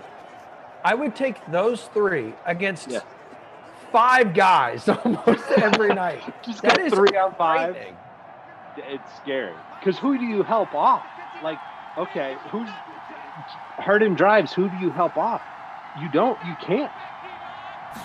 That is scary. And now you could not have mortgaged your future anymore. I mean, is it 4 first-round picks, 4 pick swaps? Wow. I will say, I was on DK Live this morning. I was in our Slack channel, and I was like, hey, guys, if you could break this trade during the 4 o'clock sim, that would be great. So I appreciate them stepping up and doing that for us. Yeah, that is really nice. And we will have Chirag Hira and Julian That's right. Enlow will be able to break this down. They'll be able to give you the fantasy implications, the fantasy impact, also what this could possibly do to odds for a lot of these teams, whether we're talking MVP odds, futures, all that stuff on the sportsbook. Those guys are going to be able to take all those questions for you coming up in the NBA pre-lock show. It's right after this. We're going to hand it off to those two. And they'll be able to explain how all the pieces work together in all the different spots, because there's all kinds of moving pieces everywhere, and we'll just let those guys break it all down for you. But the big news is James Harden in Brooklyn, KD, Kyrie, and Harden. And if you're Kyrie, how do you not come back like now? I was gonna say, like, we keep mentioning like Kyrie and in the conversation with KD and Harden as back in the end zone here. I can't tell who that is just yet, and that would be Jakeem the Dream Grant. Now, you don't have him in your lineup, is that true? I do not have him in my lineup. Okay, Congratulations. Cool. You will be up at the top. I will not. My guy. So, Yeah, we keep mentioning Kyrie. It's like, what do we even know? Like where his head's at? Maybe a reason the Nets decided to do this. You never know. We can sit here and speculate. Yeah. It's because maybe they're like, we don't know when he's coming back. We don't know if he wants to come back. We don't know if he wants to play basketball or go out and have an impact on the world somewhere else, wherever he thinks he can. Like, who knows? So let's go ahead and just make it the dynamic duo again, except you take Kyrie out and you put Harden in. But holy hell, if you could get him to buy into the season, Yep. and kind of recommit himself, which is kind of crazy. He's only been there for like 7 games or something. Yeah, But like, feels it. there's so much potential there. For sure. So it looks like, and I'm still sorting through all this on Twitter. So if the Rockets are getting the 4 first-round picks, the 4 pick swaps, Karis LeVert, Dante Exum, and Rodion Kurucs, who's the three-pointer kind of stretch forward guy. Fits right in, actually, nicely there. Taurean Prince and Jarrett Allen are going to the Cavs, which doesn't really make a lot of sense because they have Andre Drummond, but okay. Like, I'm not sure how that works. If that's free Jarrett Allen, that's a weird free Jarrett Allen, but okay. This just seems like, I don't know. It just seems like the team could just be a failure now. I just can't wait for it. Like just like dysfunction is what I'm thinking, and it needs to be. It needs to be a reality show. That's what I need. And also, can we get KD to live tweet the reality show from one of his burner accounts? Like, can we get one of them reactivated? And just he is on social right now on one of those accounts, looking around, seeing what people are saying about Devin Durant, can we get a comment? Oh, intercepted again. And the Dolphins are going to be in prime position to march downfield and take themselves a 3-touchdown lead. We are getting bad Mitch here in this sim. We're getting bad Mitch, the interception throwing, not running enough version of Mitchell Trubisky. Tua's looking sharp, though. Another nice big catch. A juicy, meaty catch by your boy, Jakeem the Dream. That was 26 yards there, which that's got to give him, let me see, 100. So he's already at the bonus. 6 catches. The bonus, 2 touchdowns. I mean, what does he have in your flex spot, man? Let me see. My guy currently 25 points. Okay, 25. Well, yeah, that's without, I think, that 6 catch add in there and the bonus. Oh, hey, so, yeah, let's add another NBA trade on top. People, if you don't follow DK Live on Twitter, you should really do that. Because Karis LeVert has been flipped. He got traded from the Nets to the Rockets. Now he's headed to the Indiana Pacers in exchange for Victor Oladipo. So Oladipo headed to Houston, where they can build around him. LeVert headed to Indiana. People going everywhere. Again, Shirag and Julian will break all this down for you after this. Seems like a very good time to have those guys jump in right after us. Stay tuned for that. Yeah, this is straight perfection. Like, you guys hang on because they take all your questions and comments. It's like a trade deadline special. It's like a trade deadline special that wasn't a trade deadline, but apparently everybody decided to make their trades today. Yeah, this is amazing. The NBA does have the best, especially when it comes to offseason. It's like the best offseason. It's the best trade deadline. It's all the drama you have with players on these teams. It all just some of the biggest personalities. Yes, rises to the surface. I mean, it's a superstar-driven league. The players run that league. It is what it is. Just look at these 3 guys on this team now. You've got one who's literally been away from the team for reasons nobody knows, and like he hasn't even told the team. At least that's the story. He just disappeared, stopped showing up for work. One of these guys has confirmed he has multiple burner accounts on multiple social media, and gets on there and talks about himself in the third person. And then the other one just forced his way out of a really good situation where they've been title contenders for a long time. They literally built the team around him, letting him do whatever he wanted to do, and he just forced his way out in a very prima donna style. So those 3 guys now are all on the same team, and they're going to try and make that work. Loaded with talent. Landry Shamet as their their other starter, DeAndre Jordan, those guys, will they get a shot? Over under 1 shot for them per game. Another big catch. First and goal. Yeah, Jakeem the Dream is making me look like an absolute brilliant human being, which is quite difficult to do. But now inside the 5, and the Dolphins 2-touchdown lead, likely going to add some kind of points, whether it's in the form of a field goal as Brady pulls in, makes his first catch. So right now they're out of timeouts. They're out of timeouts. So, yeah, they may – oh, they're not going to kick it. So if you take a sack here or throw it short of the end zone. Or try to run the football. Okay, I like the idea. And, incomplete. That's okay. Knocked away. That's not the worst at all. Do you go one more time? Yeah, go one more time because I really don't want them kicking a field goal because I know you have Sanders as your kicker. I do. And I just want you and I want your lineup to fail. Okay, cool. I'm just I being hope real. your lineup. I hope you win the contest. Yeah, you know what? I do too. That's weird how we're both like on the same page about everything. That's cool, huh? 3rd and goal. Agree. Oh, hey, go to the Dream.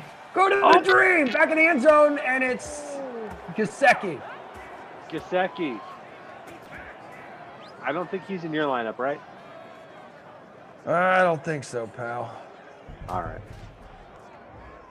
That's all good. Well, right now. Man, I was cheering for you. Yeah, sure you were. But right now, Tua quit. Extra point away from taking a 21-0 lead into halftime. The Dolphins agree with you. That's why they're not going to take another quarterback. At least they want everybody to think they're not going to take another quarterback. Yeah. What does Chicago do? Draft intrigue. What's Chicago do? Because we both were talking a little bit before the game, right? Yeah. Like Trubisky's probably out of there. I would think so. I think the Chicago fans that are part of the DK Sim fam, and even more so, the Chicago Bears fans on Twitter would rise up against any attempt to bring Trubisky back. Yeah, I don't see that as a solution for them. I don't see Nick Foles as a solution either, quite honestly, after the way he looked when he stepped in as the starter.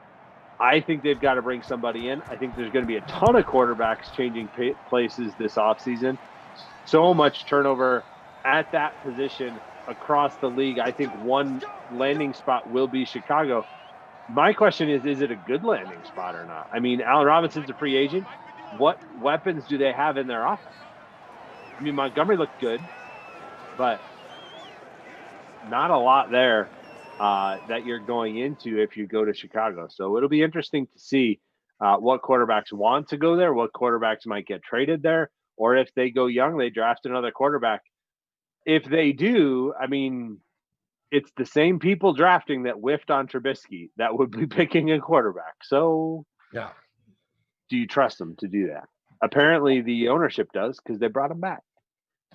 All I got to say is if Tua was playing like he is in this game in real life, there would be no conversations of Watson joining the forces there down in Miami and South Beach, and Tua would be the guy. You wouldn't have players anonymously telling reporters that they don't believe in the future.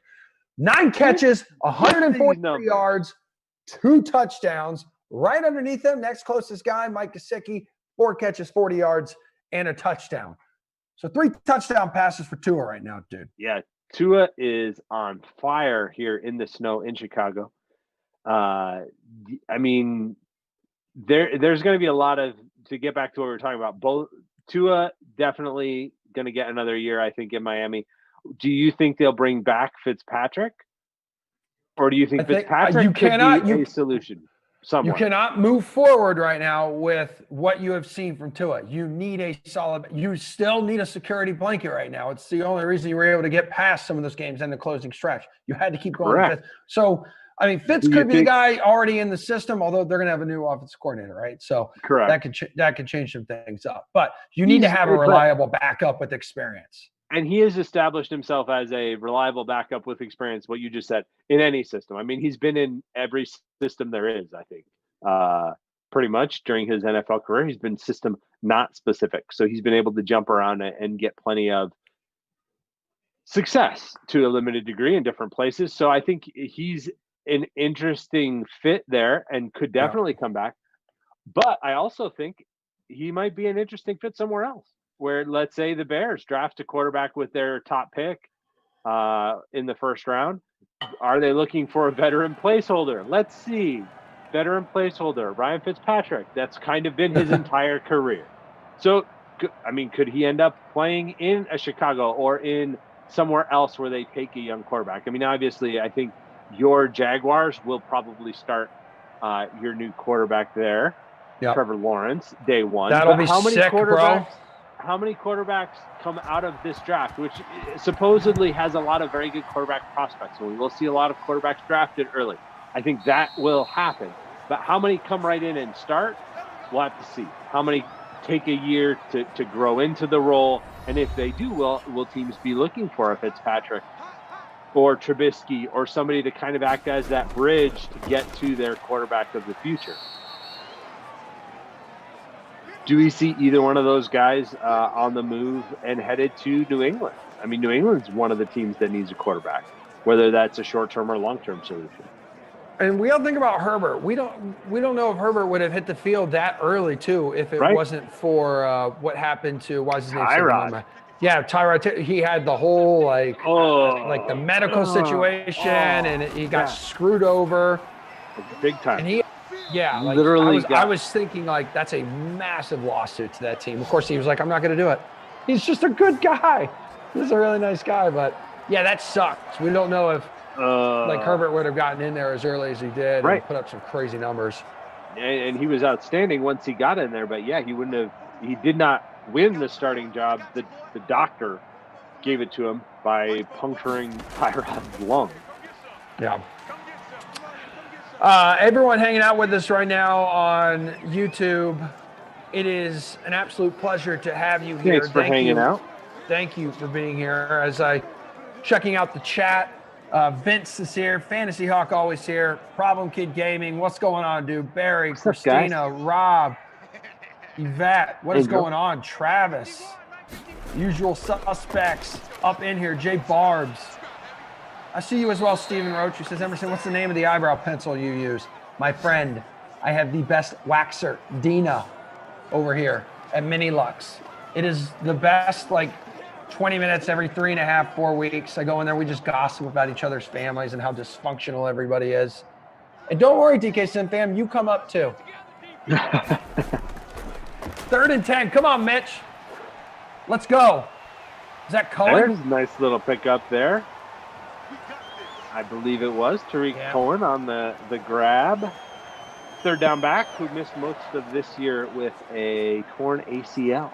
Suffered returning a punt. He got rolled into, I think that was in that game against the Falcons, the first time Trubisky got benched and replaced by Foles. Foles led him on that comeback there, and then things didn't go so well for Foles after that.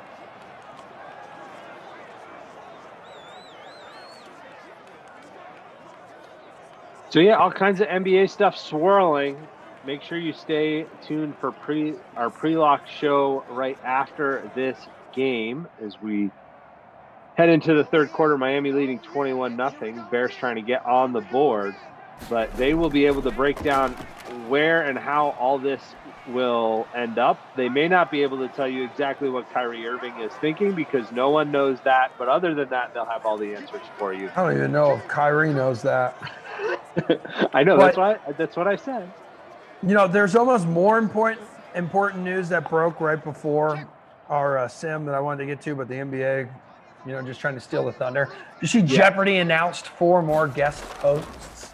That was I saw Aaron Rodgers as one of them. I didn't see the other one. Rodgers spoiled it like yesterday when he was with Pat McAfee. Yep. So the other one's a very interesting dude, that Aaron Rodgers guy. Very He interesting. really is. And you've heard like mixed reactions through reports and players, maybe how he is in the locker room, like whatever. In the end, you just win and you sling the rock around. Everybody right loves now. you when you win, like Yeah. they have this year. Hell yeah. So, sorry, Jeff Ulrich is. Jeff Ulrich is one of them. He's- Nice. No. I didn't know that. He Jeff was- Ulrich is replying to an Instagram story and is saying some really inappropriate stuff. So Jeopardy announced I thought Aaron he was Rodgers. one of the guest hosts. Yeah, no, He was a guest that'd be host. cool. Is there a Canada version of Jeopardy, or is it just all one thing? Mitch now inside the 5. Jeopardy 8. Katie Couric, Okay. Bill Whitaker, and then all right, how do I say? Mayim Bialik. She's an actress. I think she was on not 30 Rock. What's the other one? The one where the dude's an alien, right? He's like a mathematician guy. Big Bang Theory? Oh yeah. All right. So then there's Brian, Tariq the guy Cohen gave me scoring the that, I had no idea. first points Thanks, of the Brian. day for Chicago. Yeah. If there were like, that show is, I don't know, is it still airing? There could be 200 episodes, and I can tell you right now, I'm 200 episodes behind because I haven't seen a single one. Hey, you and me both. Yeah. But good looking out there, Brad guy. Then producer Madison tells us Tariq Cohen in the flex 21% in the big showdown. Big Yep. Bang Theory is now done. So Brad guy apparently is Bright guy. our Big Bang Theory insider. Cool.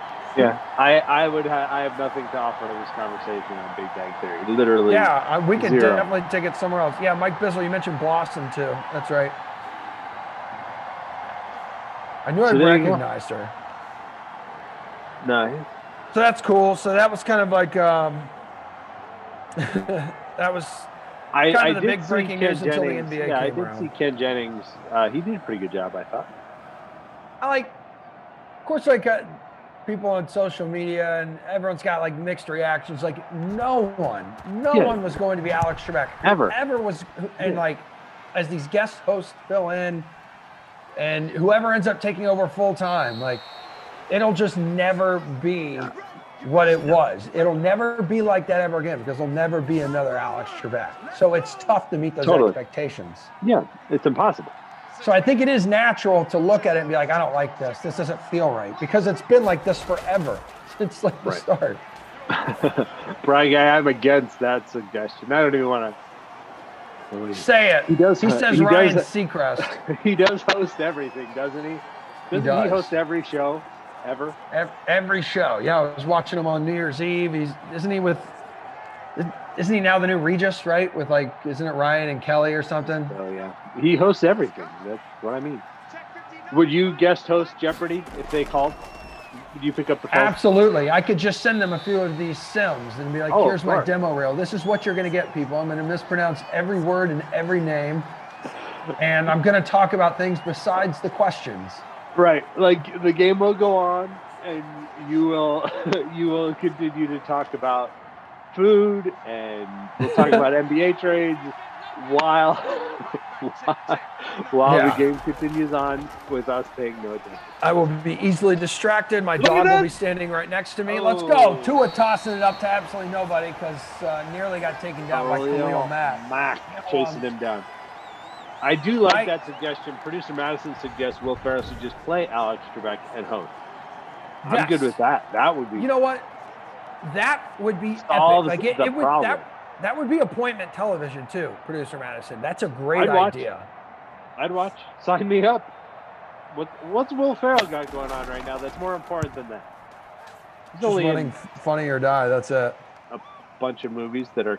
He always feels like he's got a new movie coming out. Nice punt there. We ripped on the punter earlier. That is a nice punt at the 2. Mitch, you got a long field to work with here, buddy. Hey, we got 3 down. How about a 98-yard rushing touchdown for your captain right now? Sign me up, man. All right. Well, we get one more shot at it. Not David happening. Montgomery. Well, no, we get one more shot at it because David Montgomery just got it back to the line of scrimmage where he was tackled. 155 entries again in the To Khalil a Mockingbird contest. Yeah. Are you winning that thing? No, I'm not. Thank you for your support. I'm currently 48. I'm cheering for you, man. I'm cheering for you. Go, Emerson. Where are you at? I'm trying to pull it up here to tell you. I'm near the bottom. 103 currently. Trips digits. What about you guys out there in the same land? How you looking? There's nothing better than when I get messages from all you guys, either on like Twitter or Instagram, like later in the night, and they're like, "Dude, I kicked your ass like in your contest." So I'm like, "Hell yeah, dude! Let's go, man!" Banana bread at work, dude. Hell yeah! You did do it. Two-way tie for first place currently in the big showdown. Nice.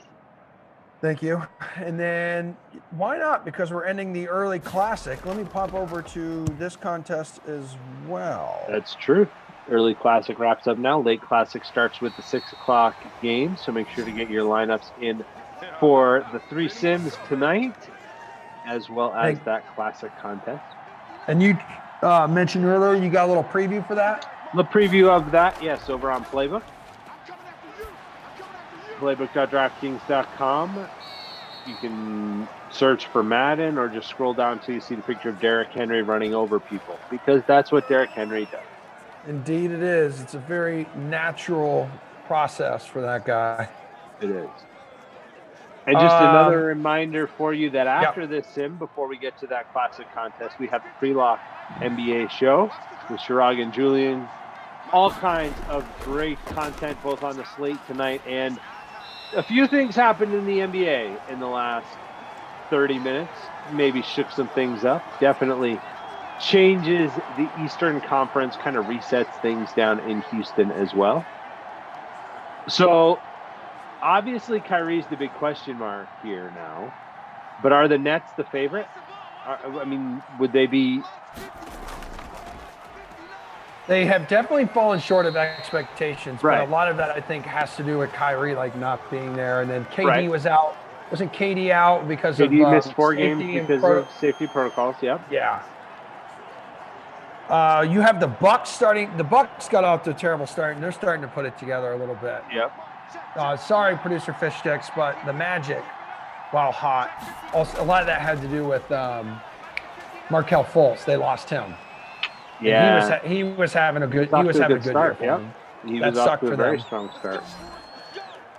I mean, I'm looking at the standings now. Everything will shift a little bit. I mean, Heat should eventually get their ish together because they've been put in an interesting situation because of COVID, which is why, like last night's game, it feels like the standings will continue to. Yeah, it feels like the standings are going to just radically shift from week to week because there are going to be teams playing. At least at this point, it looks like there's going to be teams playing with shells of a team. Like the Celtics, kind of maybe got fortunate in that they got all those games canceled, right? One that wasn't there, it was the Heat they were going to play who had to cancel, and then 2 their games got canceled because of their own issues and not having enough players, and then Atlanta now got a game canceled because the standings are going to be weird. They're going to be shifting around, and honestly, the difference between the 1 and the 3 seed, whatever, you don't want to have to play the number 1 team in that second round.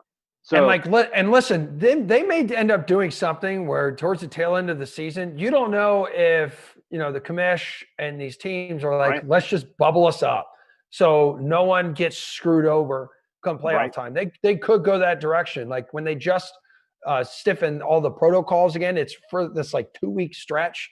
But it's like you mentioned, the Celtics had 3 straight games now canceled. They're just chilling at home. And they've climbed the standings. All of a sudden, they're like in first place while everyone else around them is kind of crumbling. Right. And if you've got 8 players, you've got to play. But if you've got 7 players, you get to chill at home, like you said. So, it'll be a very interesting situation. But I think the Nets have just become the most interesting team in the NBA, whether they have Kyrie or not. Because watching Harden and Durant, that's appointment television. Never mind if you add Kyrie, if he does return, and the fact that that's such a huge question mark at this point makes them only more intriguing. So the Nets are at the Knicks tonight. Yep. But then, so will he be? You think he'll be? I wonder if there's any kind of rules when you're traded, because with the NFL, it was like you had to sit out when you were traded. You had to sit That's out true. like a week.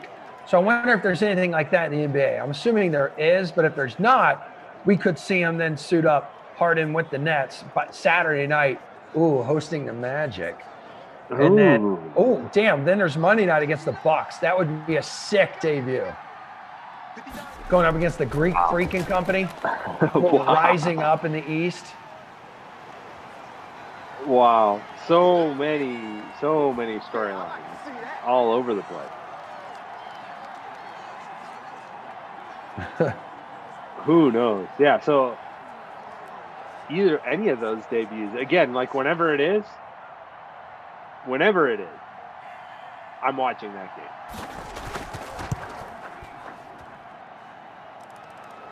Crazy town. I'm trying to find what the protocols are, and I'm not able to pull something up super quickly when he would be able to make his debut. Dolphins. But you Hey, know there's your kicker. He added 3 points for you. Hey, there we go. Thanks. Sharag and Julian might know that. They're on top of all this stuff, so they'll be able to tell you when they think he'll be able to make his debut. There's also some interesting hype going around on Twitter. Is this the best big three ever? Is this the new big three, and is it better than some of the previous big threes? And I think all of that assumes that Kyrie is playing, which is I don't think we can assume that. I mean, yeah. All right, so I mean, we can discuss that. Is it better than Jordan, Pippen, Rodman? Is it better than? No, I wouldn't put it ahead of that. No. Yeah. I'm just like ripping through some, and we can go way back here. I would put them ahead of the Celtics big three. Yeah. I would not put them ahead of which they were able to build that because Ainge fleeced the Nets, right? Right, and then that's where he sent part of the big three after they put the big three together, and then Paul Pierce and Kevin Garnett to the Nets for a bunch of first-round picks. Yeah, so the Nets have a history of trading away a bunch of first-round picks. This time, at least, they do get a very solid player in his prime instead of two players that were probably a little bit past it, I think we can say. Trubisky has been terrible in this game. 7 of 13, 57 yards, a couple interceptions. Never agreeing with you on a captain again. Same here. I'm right back at you, buddy. That was an accident anyway. Tim Duncan, Tony. Sure we don't match. Tim Duncan, Tony Parker, Manu Ginobili.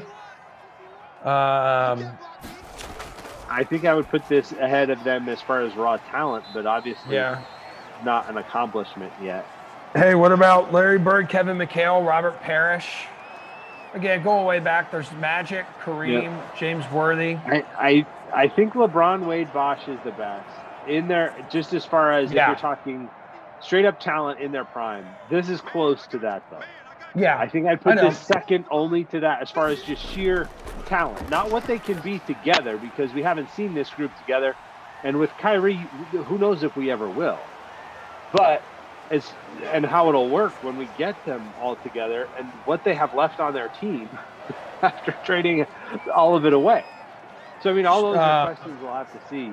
Don't forget Spencer Dinwiddie's out for the year too with his knee injury. So that he's not coming back to be a part of this situation.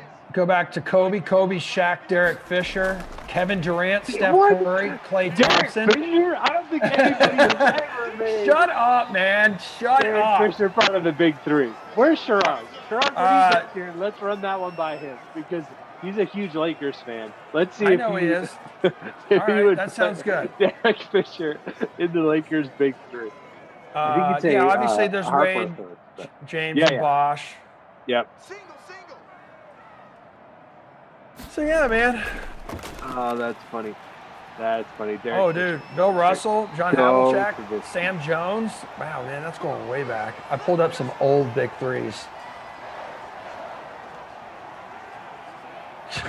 Chamberlain, West Baylor. Man, dude.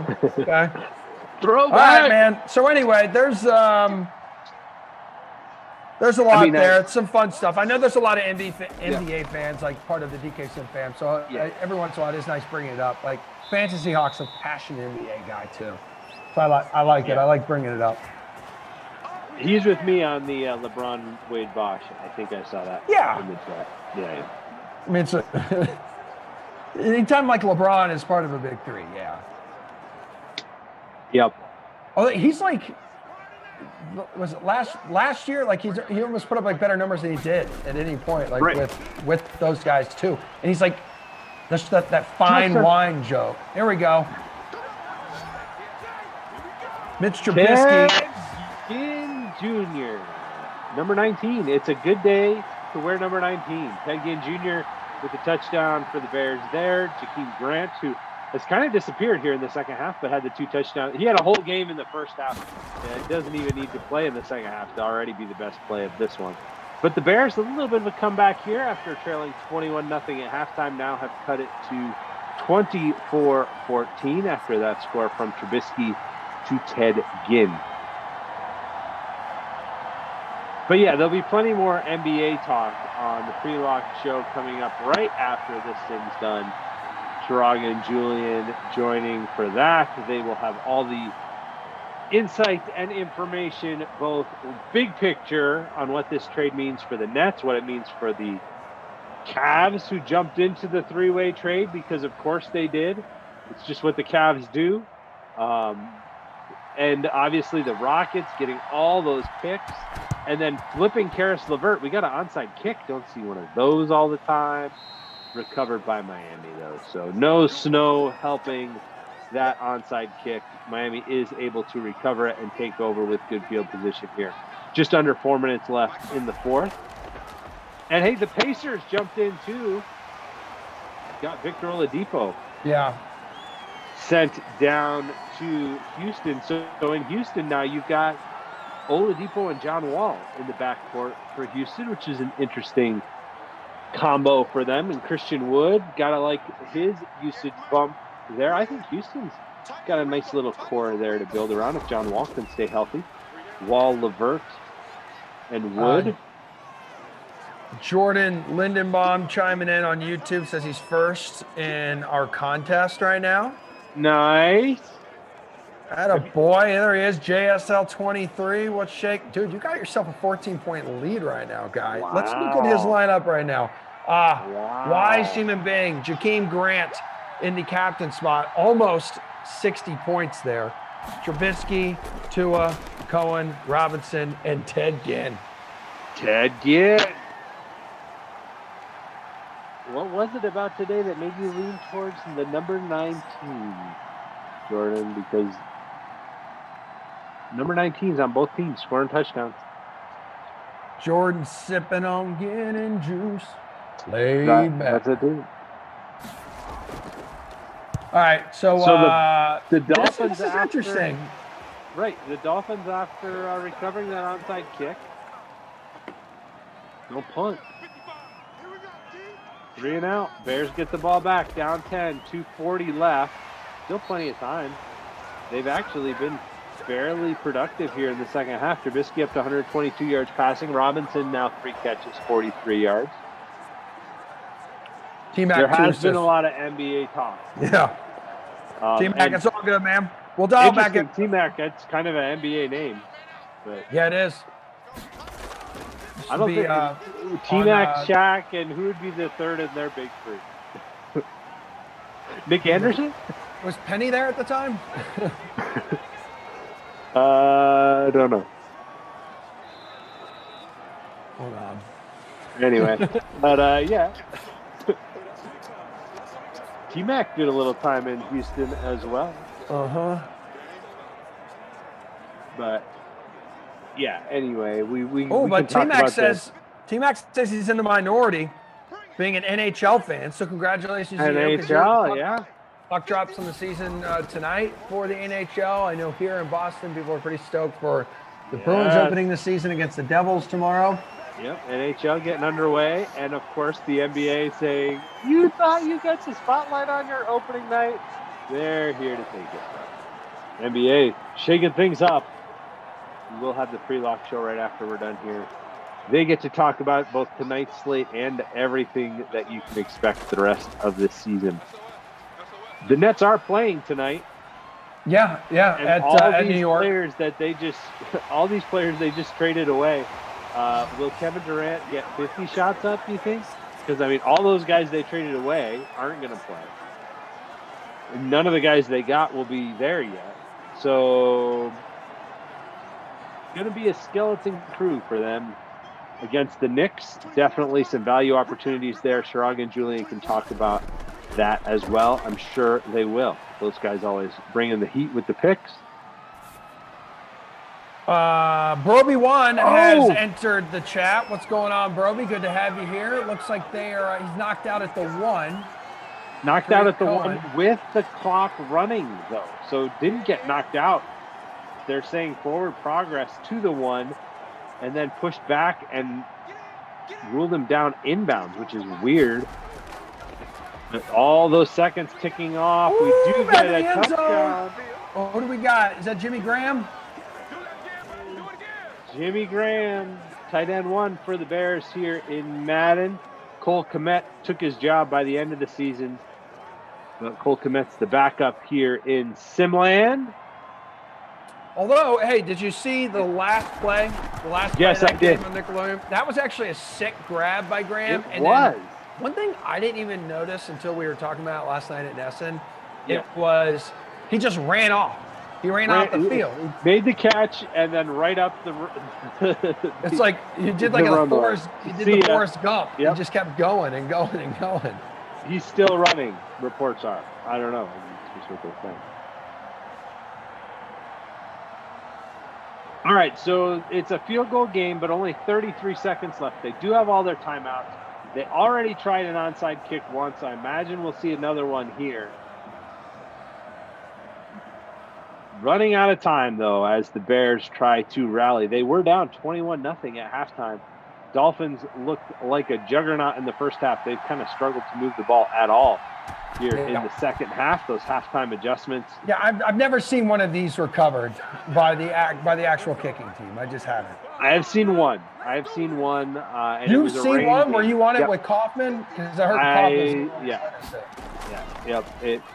It was me and Koff. And it was a rain game, and the player got hit as soon as he picked it up, and I think it was just a fumble. It has the same likelihood of a fumble happening, and that's what happened. And the team recovered. Unfortunately, they weren't able to come back and win the game, but they did recover the onside kick.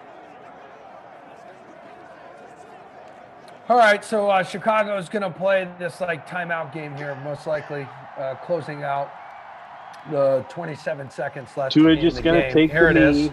So this is going to be a lot like, since we've talked so much about NBA, it ends up working out that the last 27 seconds of an NBA game is going to last you 20 minutes of real time. That could be the case here, but I'm already seeing Chirag pop into Zoom, and then Julian Edler should be showing up here shortly. Those two will have you for NBA pre-lot coming up right after this. They're going to take you up to the 6 o'clock kickoff here on the Dream Stream between the Colts at the Bengals. That's going to be in the rain. Kaufman and Rossi. Rossi's birthday's yesterday. I'll remind you guys one more time. Do not forget to wish him a happy belated birthday. It'll be good to have him back. But have your NBA questions ready.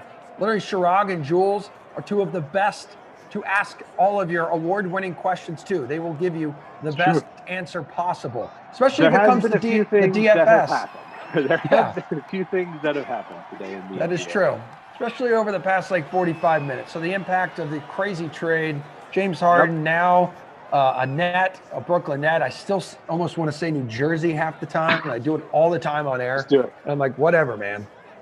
It's old school. Hey, they rock the throwbacks now. They brought back that Nets look with the blue and red kind of mixed together.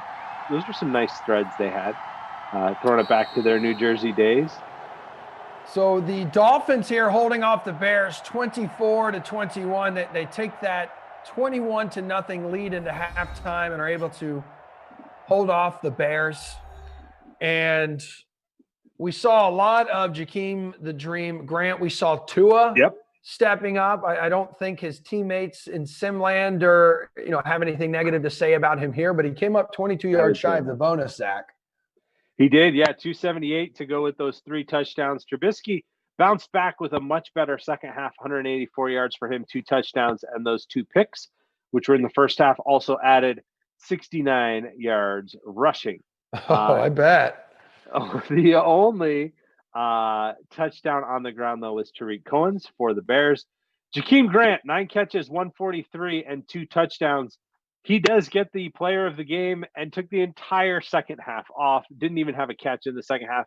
Didn't need to. Did all his work early and then took the rest of the day off. So good game out of him. And the Not My Kid award, the LVP, goes to his wide receiver 1 on that Miami side. Devontae Parker, just 2 catches for 33 yards out of him. Only 5 fantasy points, and you paid almost $9K for him, as opposed to Jakeem Grant, who had the huge game as the wide receiver 3. Yep. Looks like I'll finish around the 49th spot there. Jordan will likely Good wrap stuff. up as the champion of the To Khalil a Mockingbird contest. Looks like a potential, let me see in the showdown. Good God, how many lineups? 14,000. So it looks like a 3-way tie there. And then over in the early classic wrapping up, could be a solo leader there if scores decide to hold. So you'll be taking home $50 there. So all of you who decide to fill out a lineup, whether it's a free roll, whether you dropped a few bucks here and there today, much love to all you guys. Thanks for hanging out with DraftKings consistently and being our friend, because we need you. We love you. But thank you very much to Bry Guy on the ones and twos, producer Madison, Kyle from the ops team, and Joe as well.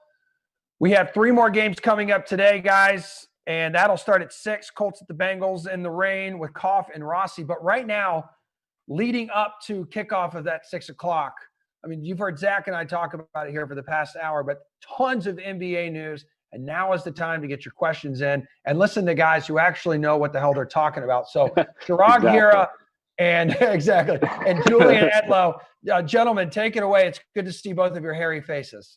Hey, thank you, Emerson. Let's go. I'm so hyped to be here today.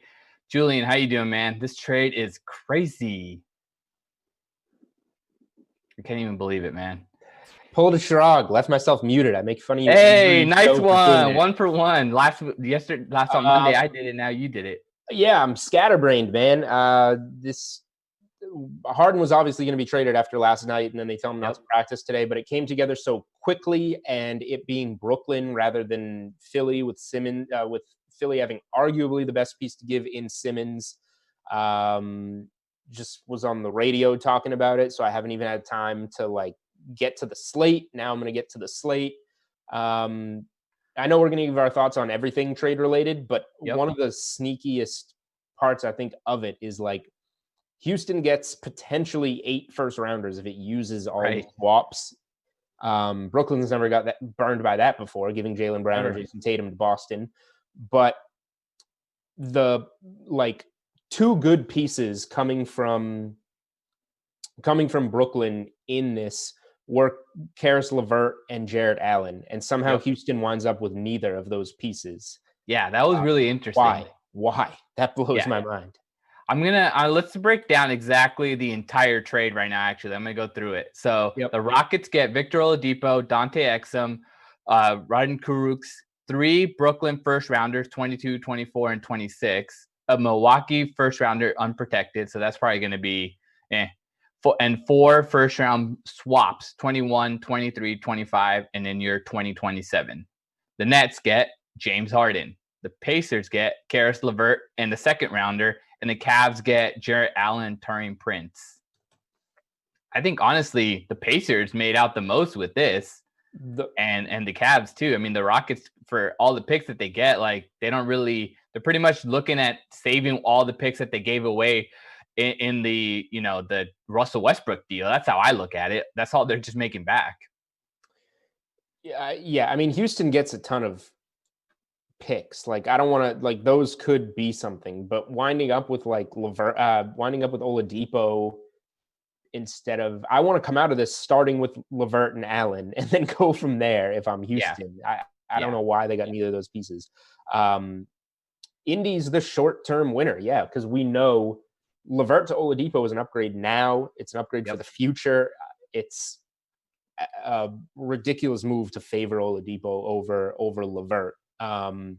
So the Nets obviously have the potential to be the biggest winners because they can win a championship this year. Next year, who knows? The Pacers aren't going to win. Come on, man. The Lakers are still the favorite. You got to give the Lakers still the favorite. They still got 3 guys to guard these 3 guys. I'd say that Brooklyn has the best odds to make it out of the East. You said 3. I count. Yeah, Schroeder. Schroeder's going to guard Kyrie.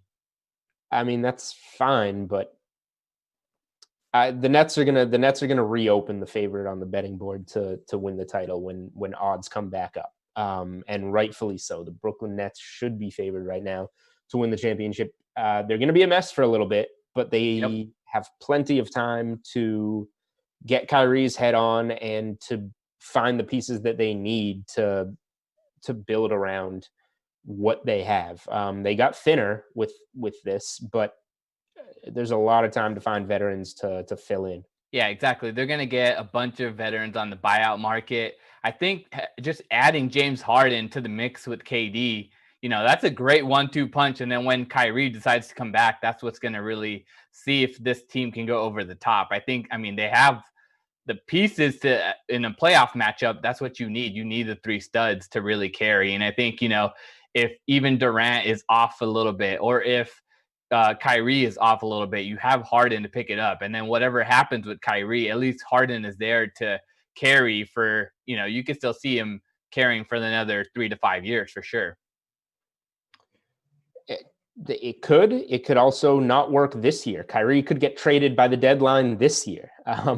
I think they're going to go for it. I mean, considering that Kyrie and KD came together and tried to put this team kind of all assemble it, I think it just makes too much sense that they're actually going to try to go for it at least this year and see what ends up shaking out. They should go for it, but Kyrie is a complete wild card. Like, he can flip this upside down. There's already reports that he didn't like being involved in the Nash hire. That was obviously a Durant hire. That was definitely Durant hire from his Golden State days. Nash and Durant are close, and if Kyrie doesn't like that, he's been pretty bad to Steve Nash over the last week. I'm not convinced that Kyrie Irving is on the Brooklyn Nets at the end of the season, but we'll see. If he just shows up and plays and keeps his mouth shut, he will be. All right, let's look at it then from the perspective of the Rockets. The Rockets do get Oladipo. Exum, he's the injury-prone guy, so that guy pretty much ruled out for the season, I would say. I wouldn't even consider him anything special. And then Kurucs, he's a fine stretch 4. He's good depth. They still kept PJ Tucker, so they have the depth there. I think that, with these first-round picks, I think the Rockets are going to end up just trying to bottom out, and then they're just going to showcase Victor Oladipo. And then if he has a good enough season, his contract is expiring at the end of the year. So that means that they have to re-sign him. If he plays well, he's probably going to get paid decent. And then if he doesn't play well, then they can end up letting him go and say, well, we got the picks. Yeah, that's fair. Look, Houston got a pile of picks, and having the rights to swap can always prove valuable,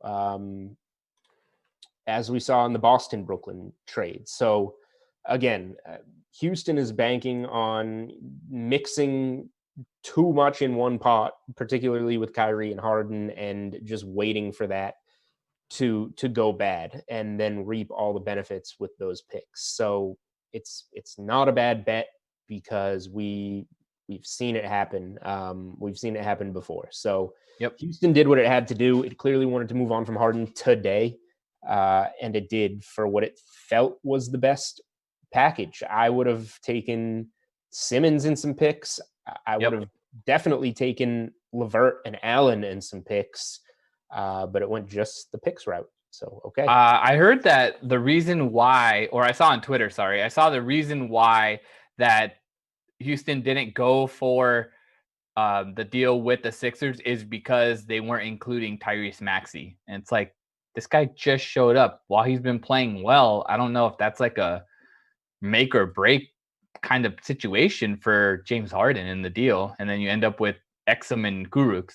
So Philly should have been more desperate to get Harden than Brooklyn. Brooklyn already showed those first couple games of the season that when everyone's on the floor, it can be a championship caliber team. Even with Dinwiddie down. Even with Dinwiddie down. And this just Harden just adds to it, but it's not at all necessary. Philly, year after year, lets down, just gets swept by the Celtics. Yep. And Simmons off to a horrible start this year. So coming off that knee injury, I think I kind of expected it too. But it's the perfect time to hit the reset button. Yep. Package Maxey with Simmons and whatever picks, whatever you need to get that deal done. Yep. And let's see if Harden changes things in Philly. Harden and Embiid, not necessarily the two most motivated guys from what we know, but two guys that could win, two guys capable of winning MVPs. I include Joel Embiid from a talent perspective. Yep, exactly. In that conversation, and put them together. Both guys that can handle the ball, shoot threes, pass. It just seems like a better combination. It's not working for Philly with Simmons. It's crazy to think what the league would look like today if Kawhi Leonard missed that shot and the Sixers still had Butler and they were pushing for that championship against the injured Warriors. Like, I still think that's really a crazy scenario that ended up happening. It is. We've seen what Jimmy Butler can do for them too. One bounce. So one bounce and the whole league has changed. All right, let's get into then what the Cavs are going to get, which is Jarrett Allen and Taurean Prince. I think the craziest part about this is, Jarrett Allen, he's also going to be unrestricted free agent or restricted. He's going to be a free agent in this upcoming summer, and he's going to look for a contract. And then Andre Drummond, I think he's going to also be a free agent and looking for a contract. So I think Andre Drummond is the next guy to get moved, and I think he's potentially going to get moved in this potential Bradley Beal deal. Somebody's going to need to move some salary, and that could be the reason why. If a Beal deal happens, I'm not totally convinced it will. He's obviously the next big name to move if anybody does with Harden gone, and I would rather. Yeah. Beal's if you're looking at, both these guys are both these big men. Drummond's playing really well right now, but both these big men are going to be up for contract extension. So I really don't understand what the Cavs are doing from that perspective, because they have to keep Allen now. You can't keep Drummond and you're letting him go for nothing while he's playing well. I think there's a trade in the works coming from that perspective. I never understood that move in the first place for Cleveland getting him, and then Tristan Thompson walks, and now Drummond's having a good fantasy season. He's not having Drummond never has any real winner value games like a Hassan Whiteside, like guys that put up their numbers. We'll put them in our lineup. Exactly. We don't want them on our teams. Drummond could get traded. I don't think he has. I don't know what he's going to go for. I don't know if he matches Boston's trade exception, if that would be something they would be interested in. That's a decent look. Celtics fan, I don't really want Andre Drummond. So even at a half-year rental. So I think it's maybe just Drummond may walk. But in terms of what we care about now, his fantasy value is going to be down with Jarrett Allen, because that's a guy that you have to invest in and play. Yep. And, a much more valuable asset than Andre Drummond. I think there's going to be a potential that I was watching the Cavs game the other day against the Bucs, and they were just running McGee, Drummond, Nance all together on the floor. So we might even see a crazy lineup where it's Drummond and Allen in the front court with Nance and McGee trying to play. They play all bigs, which is really random, but I don't know what they're trying to do over there. So that's a potential thing to look out for these lineups. Sexton's been hurt. Garland's been hurt. Exum went down. Yep. They just kind of have to play the bigs at the moment. That's why we're seeing that. Yeah, exactly. And then lastly, let's look at it from the Pacers perspective. We touched on it a little bit earlier. I think the Pacers made out the best with Karis LeVert. He's going to help them, get into at least the second round of the Eastern Conference. They have a solid team. Miles Turner blocking shots, leading the league right now. Sabonis playing really well. They're starting power forward, grabbing all the rebounds, and then also setting up the offense. And then Brogdon, he's been playing solid. And I think adding LeVert to that mix makes up for kind of what they lost in, with the injuries that they've suffered so far this year. So the Pacers, like you said, they're the big winner of this trade off the top. It's always going to be known as the James Harden trade. Yep. And by the end of this year, all it takes is one. If Brooklyn gets a title, Brooklyn's the winner in this. But if Brooklyn doesn't win it all, then the trade is meaningless because that's the only point of this trade. Whereas Indy gets rid of a guy in a contract year that has been so injured over the last couple of years and replaces him with Karis LeVert, who's kind of a stud. I agree. Like, these games that Kyrie and KD are out, like, Karis LeVert's capable of being your second best player on a really good team. Now, Indy needs more. Like, it's there. Brogdon's a great piece. Sabonis is a great piece. LeVert's a great piece. They just don't have the piece. So if Indy ever is capable of getting, and the piece isn't Gordon Hayward, if that would have worked out, we're talking like a real stud. If Indy can ever use one of those three, I guess it would have to get somebody or entice somebody in free agency. The LeVert, Brogdon, Sabonis core is a very good one. It'll be exciting. It'll be fun in a playoff series, but they still need the guy.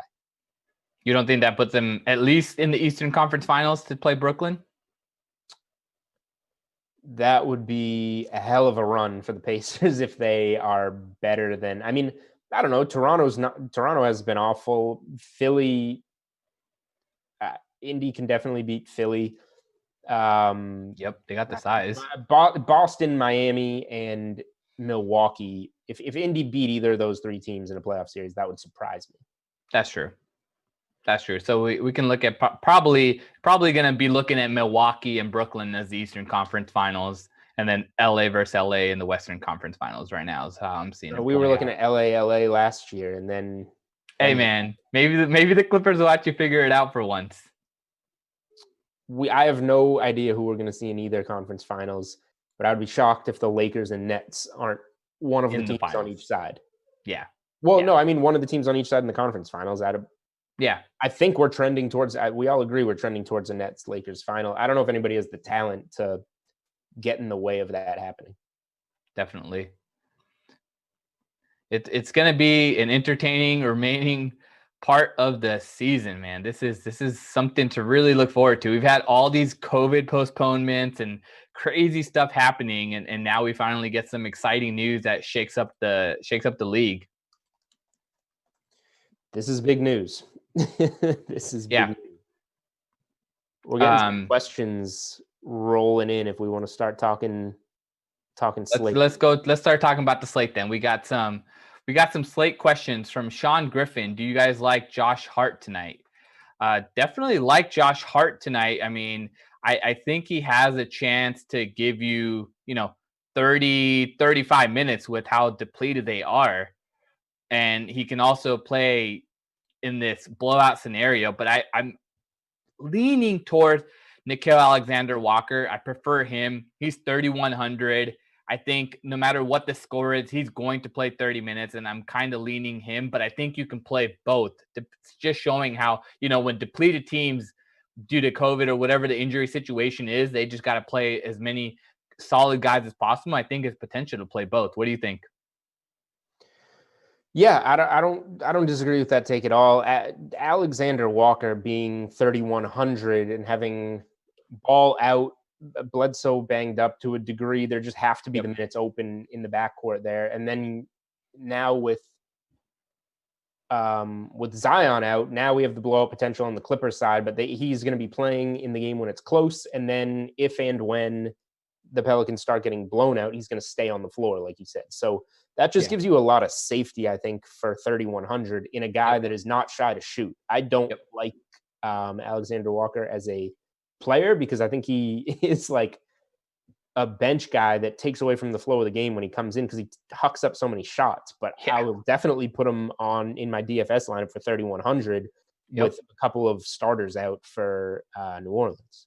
Definitely. That game has kind of the lowest total right now for the slate. So it's kind of looking like you might end up having to just try to take the lowest possible DFS values in that game to make it work.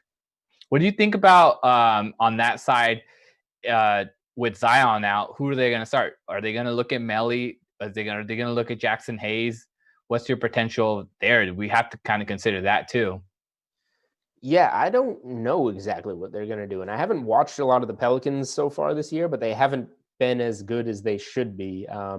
Yep. Just looking through things. I've been obviously digging in deep to the player props this year. So that's what I was more interested in.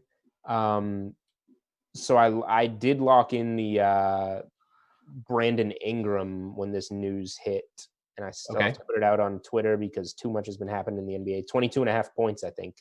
Ingram over. That stood out to me. Steven Adams over 20 points, rebounds, assists, or whatever. Over 21.5 points, rebounds, assists. That one stood out. I think these are still coming back up on DK Sportsbook, but it's something to keep an eye on. I'm a little more confident, I guess, in the Pelicans in the player prop market than necessarily going to them on the DFS side of things. Interesting. So we got a couple questions also from first time playing Fortnite asking about some player props. So he says Jeremy Grant over 21.5 points. Are you going back to that bucket tonight? You've been loving that player prop. How do you feel about it? Yes, I wrote this one up in Best Bets. NBA Best Bets. You can find it on the DK Playbook. So, do we have Derrick Rose news yet? Yep, he's a game time decision now. That just came in. So, congratulations. That's huge news. He's a game time decision. He went from questionable to GTD. That's huge news. All right. So the answer is we don't have Derrick Rose news. You're right. Means I bet this Jeremy Grant over 21.5 points. He had 9 points in his first game as a Piston. He's gone over this number in every game since. And when Derrick Rose is out, he's scored like 28, 30. Like he really scores when Rose is out. So I like it because if Rose plays, he's obviously going to be dinged up. He played 19 and 11 minutes in his last 2 games. I'm not too concerned of it. But I played it for like 1 unit. And if Rose gets ruled out, you add another half unit to it because it just opens up, that gets him maybe 3-4 more shots within the flow of the game. He's blowout proof too. I mean, he hasn't played less than 34 minutes outside of that first game of the season. Yep. He's a guy. So this is another guy, by the way, soaring up the most improved player board, which makes sense. I'm obviously in Boston. I'm in Massachusetts, but I get my DK Sportsbooks bets in New Hampshire, which is completely legal. And I was looking forward to going there this week and betting Jeremy Grant plus 450 most improved player. I looked today, he's already down to 300. So if you want him, get him because the juice is coming in, and rightfully so. Like he should be the favorite, and he's not right now. Yeah. I mean, you have to give it to Christian Wood, though. I mean, he's been playing really well. So that kind of is the reason why that he isn't the favorite. That's how I look at it. Well, now with Harden gone, that might be, I guess I didn't think about that, and maybe you back off a little bit because now Wood's going to play a larger role. Yep. Fantasy impact wise, obviously Harden coming out of the mix. Houston now, like John Wall, Christian Wood, Boogie, Oladipo, boosts for those guys. Big boost. I mean, I honestly think Oladipo is going to play really well, but John Wall, just to make a statement, he scored like 28 points one of the times that, Harden didn't play. So it makes a lot of sense that John Wall is going to play really well. I think so. He's been better than I thought he would be, having not played in so long this season. And now the usage that you're going to get without Harden. Yeah, I mean, no doubt. 31, 35, and 30. He's played 37 minutes 3 times this season, scored 28 points, real points, multiple times. I just think he makes a lot of sense. It's probably one of the guys to carry his team, and he can pass too. It's not like he's just going to sit there and chuck shots. So I think he can be the one guy to set up Wood for those alley-oops that Harden was setting up and then drive and dish to Oladipo on the wings. Yeah, Houston's going to be an interesting offense. They're not winning anything with that mix and match group of guys. Wall, Oladipo, and Boogie are all guys that aren't that old, but have had serious injury concerns in their career now. And then Christian Wood's kind of this upcoming kid that is he a star or there's a lot of unknown there. So it's a really weird put together roster that wasn't supposed to be this way. Like the Westbrook John Wall trade came out of nowhere to just Houston got a pick out of it. They try something new. And now this trade and oddly bringing in Oladipo, like this team's not built to play together. Yeah. All right, we got another question also from first time playing Fortnite. Finding value plays is the hardest part of the slate. I don't think so. I think we got a million value plays to consider, and I think that's actually the hardest part of the slate is deciding which of the value plays that you're actually going to put in the lineups. I think that's kind of the hard part. I mean, the value's crazy now. It was already like we already have COVID, and now we have a blockbuster trade on top of it. DeAndre Jordan, 3,400. Yep. Big minutes. Chris Chioza, stone minimum $3,000. Big minutes. Bruce Brown was already getting minutes. Now more minutes. He's a guy Bruce Brown's a guy that I wrote up as a shooting guard value and cheat sheet before any of this. You have to play. I mean, the last time he started instead of Karis LeVert. Maybe that was the reason why they did it. And we got another question from Steve Davis. He's saying, is Bruce Brown a must play for value? And I think you're going to have to go with yes there. He's one of the guys that I think you can identify as good value with no chance of really not getting his 30 plus minutes. Right. And then we got Isaiah Roby, who's likely to start in place of Al Horford against the Lakers. And then also Nickeil Alexander-Walker, who we touched on earlier. So it's like we got these really, really, really cheap guys. 3,100 for Walker, 3,100 for Roby, 3,300 for Brown. Then you have to also TLC is a good play at 3,500. Yep. Even just due to the whole COVID situation, Boban is a viable value play too in this slate. Yeah, here's a guy. So I'm not seeing this guy pop much in models for DFS. So I'll say Tim Hardaway Jr. is a guy that I'm interested in because Luka's in, KP will play for the first time, and we'll see what he does. But there's no wings. Josh Richardson is out. DFS is out. Jalen Brunson is out.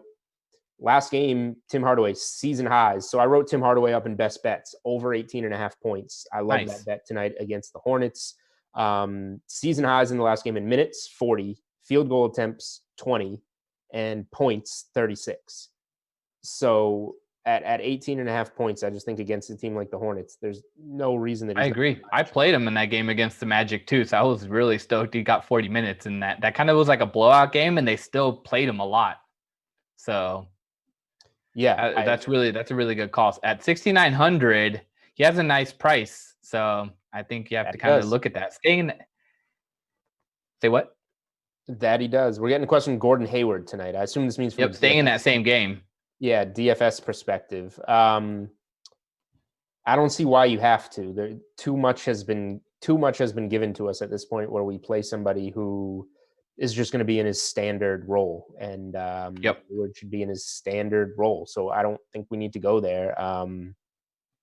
He does have some upside. He's flexed that upside, but I don't think that play Durant. Play Brandon Ingram.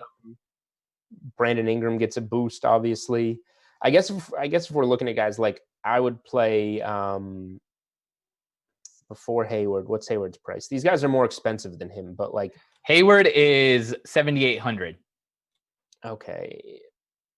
So in that 7,800 range, you have, if you're paying 7,800, you got SGA sitting there. You have Fox, LaMelo. So it's not really a lot of guys in that 7,800 range that you can play as saying like, hey, I think I'd rather spend up a little bit, look at 8,500, look at 8,800. Ingram's there. McCollum in a really great spot with Nurkic questionable, and I don't think Nurkic is going to play. And then we also have to take into consideration that Cantor value playing against the Kings. Like, for me, I just think it makes. For me, I'm paying up from that price range, like you said. Ingram. Yep. You mentioned CJ McCollum. I like a lot. I wrote up his over 25.5 points in best bets. Against Sacramento, should be a paced up game. He's been playing well lately. Lillard's ankle is a little dinged up, so maybe they lean on McCollum more. And Julius Randle's 9,100. He's in a good spot now against a much thinner Nets front court. Oh, that's a really good call. So, and he's a bounce back. He's $500 cheaper after his worst game of the season against Charlotte. Only played 30 minutes. He should be in line for his normal 40 going against a thin Brooklyn front court. I just think, like, let's say, well, let me just try something. Like, we get KD in there. Yep. You can play like 3.5 stars on this slate and get away with it, given the value. I mean, I feel like you kind of have to also, one of those stars has to be Luka, or are you looking at potentially fading Luka just because of his price? I would like it to be, but let me put it this way. I guess I would play Ingram, Durant, Randall first, and that doesn't leave you the room. If you put Randall, Durant, Ingram, and Luka in your lineup, you have $3,050 per slot left for 4 guys. You need Bruce Brown and 4 minimum guys. Which is possible. In this slate, it is actually possible. You got Nickeil Alexander-Walker at 3,100. Nope, Isaiah Roby at 3,100. Doesn't even fit if you use Bruce Brown. So you got to go cheaper than 3,300 Bruce Brown. All minimum guys. Yep. So Chioza, Roby, and Walker. Is that close? I don't know. I'm gonna mess around with it. Yeah. All right. Another question. All right. You're making a punt lineup with only one of Doncic, Durant, or Giannis. Who are you taking? I'm leaning on Durant. I have him as the featured image in tonight's rankings article that you can find on the DK playbook. I think he's going to be amazing. His salary didn't spike up after that great game because of the back-to-back. So I'm leaning towards Durant. Who are you leaning at? Yeah, it's Doncic it's Durant. And then I would go to Doncic. Durant it's too good of a spot. It was a great spot before this trade hit, and now it's even better. There's not much else you can say.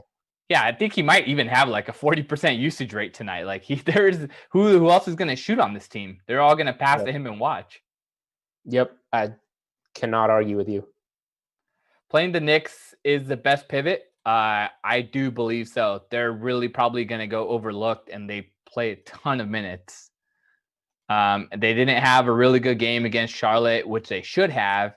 And so they're kind of primed for a bounce back spot. And like Julie mentioned, I think Randall makes the most sense because of his upside and I would say security of that floor. Let me just say this real quick. I know, I've been at DraftKings 5 years. We can't give out full lineups. Can't tell you a full lineup. I'll tell you this. I have a lineup with Doncic, Ingram, Durant, and Randall, with 4 other guys that I think is playable. So if you want to play those 4 guys together, I think you can do it. Now I'm going to do it. It's time for the cannonball. We gotta feature our cannonball. This is the ultimate Pirate Tom cannonball stack. I've never seen such a top-heavy cannonball in my life. This is amazing. I'm looking forward to actually playing it too now. Well, I can't tell it to you. Then I need the money. I gotta win the money. Yep, exactly. But there's so many different value plays on this slate that it just makes sense to actually go ahead and try it. I'm trying it. Yep.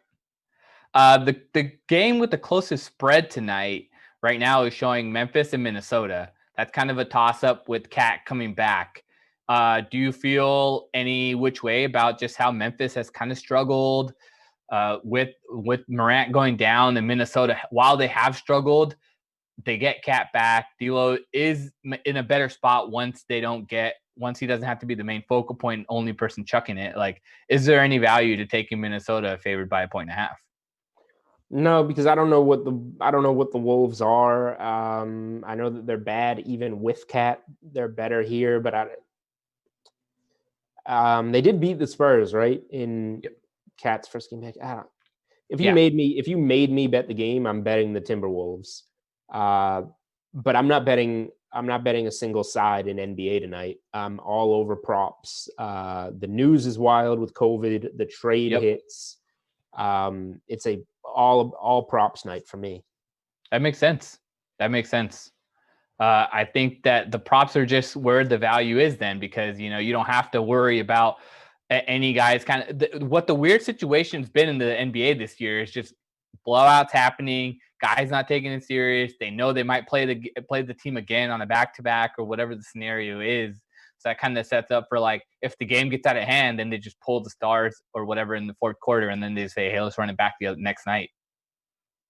Blowouts have been a problem. Betting sides, like it's been a roller coaster. I had a 5-0 night betting sides in the NBA, and I had a 3-day stretch where I went 0-5 betting sides. So, and within that stretch of going 0-5 betting sides, I was having 2-1, 3-0 doing player props. Yeah, props over sides right now for me by a pretty wide margin. That makes sense, just with everything going on. All right, then we got a question. What is your favorite prop of the night? Let the people know.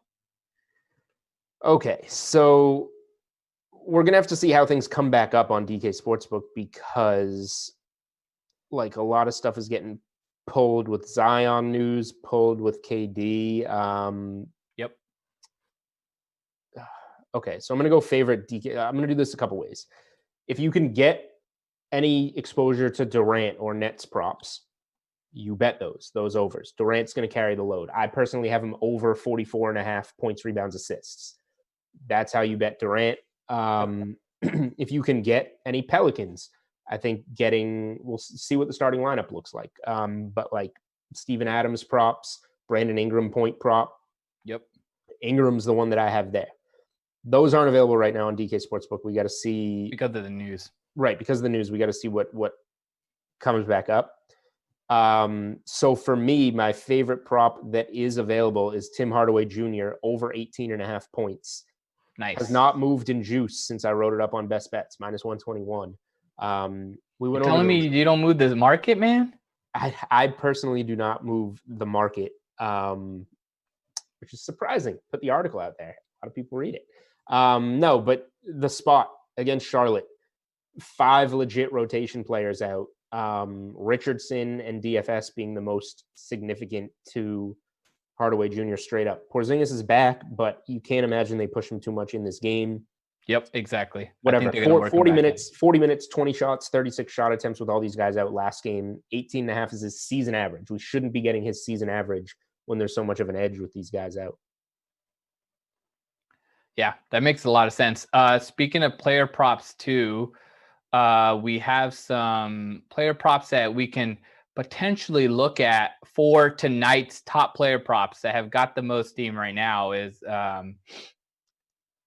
looking at a bunch of Sun stuff. So that game got postponed, so that's not anything happening. It's the Wild West. Yeah. Let's see. All right, where are we going? I'm scattered. No, we're good. You asking me a question in there? Yeah. No, we got some of the news coming in. All the news that was coming in has been all of the Thursday stuff. We have all this Thursday stuff that's coming in with the Heat and who else was on there? Heat and Sixers. So Tobias Harris is supposed to be back tomorrow, but we didn't get anything news except for this. KP, okay, so Kristaps Porzingis is going to start tonight. I don't think they run him more than 18 to 20 minutes, so I can't play him at this salary. He's so expensive. No, it just makes me like Luka and Hardaway Jr. more, and like the Hardaway Jr. prop more. Yep. Not really any other way to spin that. Yeah, exactly. Pretty soon, Sadie's going to bring up our injury report for the slate. It looks like there's not going to be too much movement. We're still waiting on Derrick Rose to be his game time decision. Are you looking at Isaiah Roby with this Al Horford news? Does it make sense at all for you? Yeah, I think that you have to, especially there's a lot of other value that works that you can go with, and it's maybe stronger on the Nets specifically, but you can't use all of it. So if you're doing a stack with 4 studs, 4 scrubs, Roby comes into play, or if you're just looking to pivot off, like say, you know what, I don't think the Nets are going to still play DeAndre Jordan more than 18 minutes, even with Allen gone. and go to Roby over him. Like the Nets news will depress Roby's ownership where he was before going to be one of the top values. So right. I think getting some exposure to him would be smart. Yeah, that makes a lot of sense. We got another question. Cauley Stein, any action with Powell and Cleaver dealing with injuries? Cauley Stein. I think Cauley Stein's a fine play. I just think, Boban is like the efficiency GOAT. So at 3K, you need 15 minutes, and he's going to pay off value. If he gets 25, you've hit the jackpot. But Boban will also be more popular. So I think getting some Willie Cauley Stein exposure if you're a multiple lineup person, makes sense. That makes a ton of sense. And then what do you do about Zubac? If he sits tonight, does that make Serge Ibaka the play you have to go to, or does that not really make a difference to you? I don't think that makes much of a difference. It does mean that Ibaka has, one of his 30 DK point games or whatever, but he's been having those anyway, and he's priced for that. Yeah, exactly. So there's just so much better value that you can go with. That makes sense. And then with Nurkic, do you think that there's a chance here that if he sits out, that Cantor is able to grab a double-double, 4,800? He has that upside he's shown, 44 fantasy points.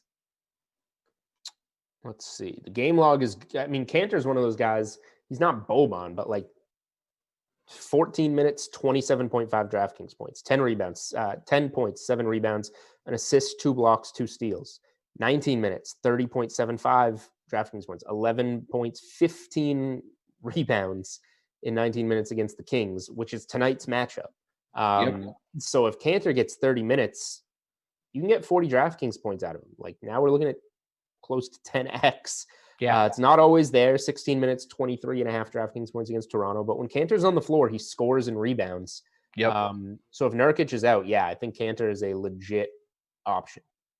Definitely. We got our graphic up.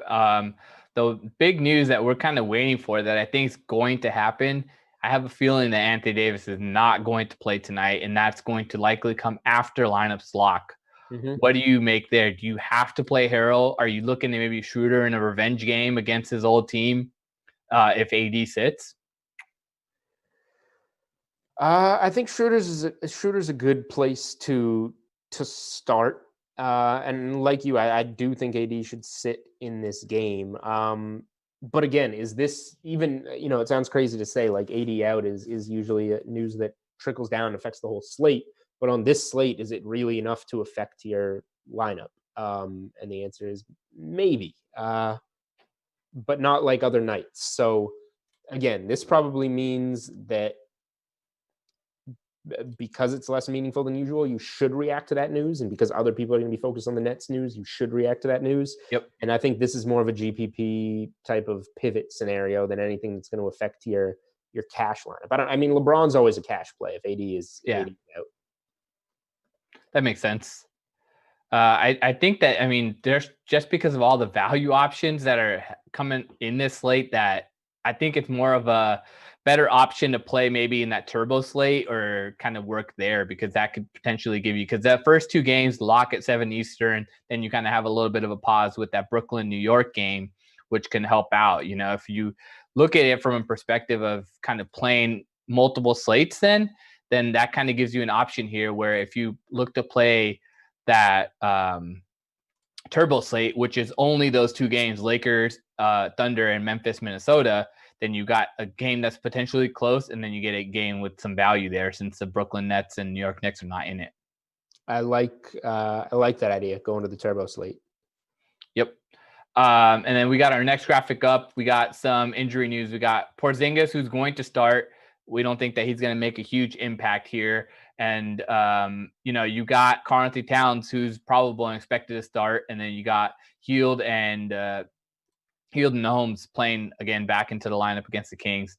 Do you think any of these spots that you have to go at, you look at Towns in this turbo slate, is that someone that you would like to build around? To be honest, I haven't broken down the turbo slate because the main slate has been the real thing. I don't necessarily think Towns is the guy that you have to build around, but he played plenty in his first game back, and he's going against a thinner Memphis front court. So I think you got to spend up somewhere. So I think going there is fine.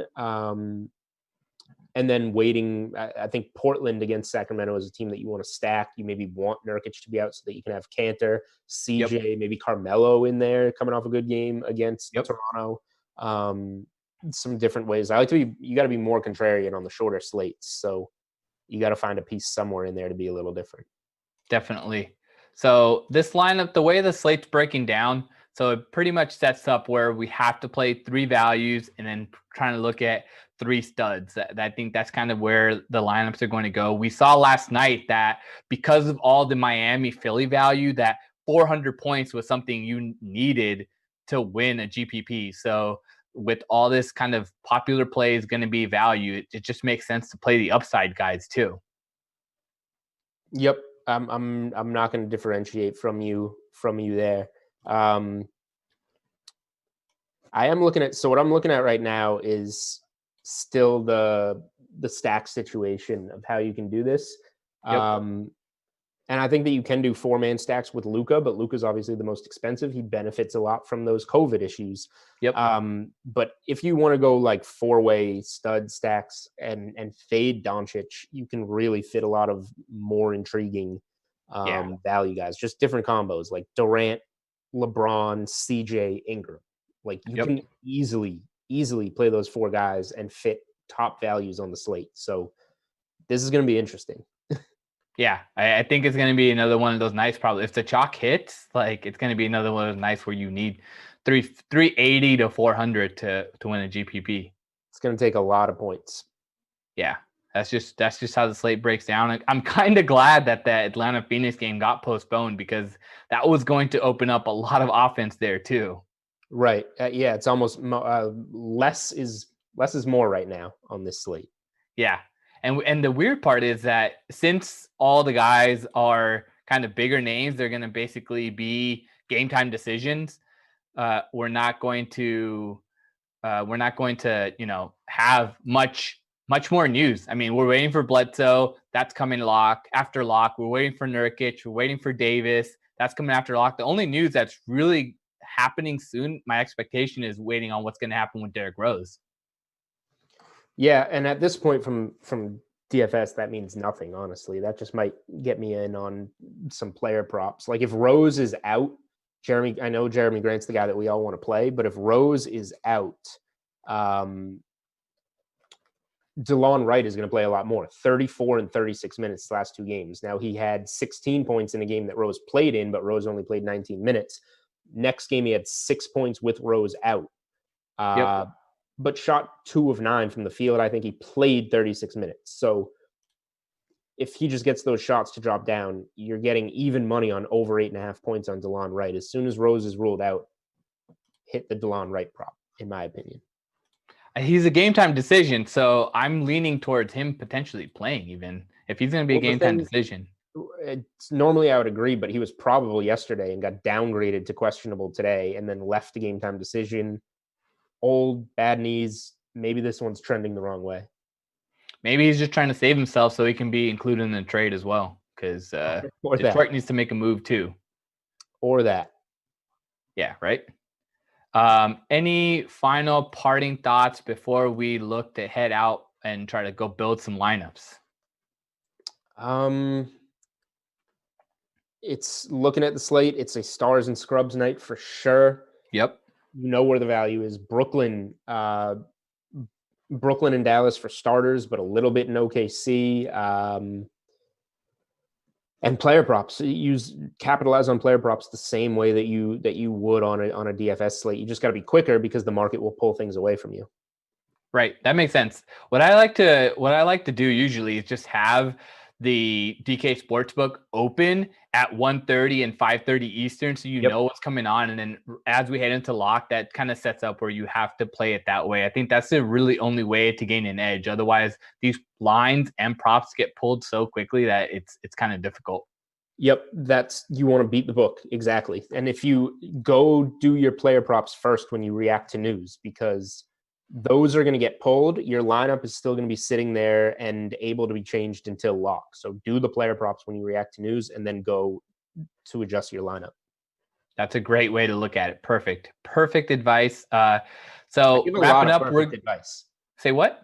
I give a lot of perfect advice. It's Hey remarkable. man, that's why you're the main guest that I have on. You know, that's why I asked you to come on 2 nights a week. I'm on here 2 nights a week. I can't even get a co-host label slapped on.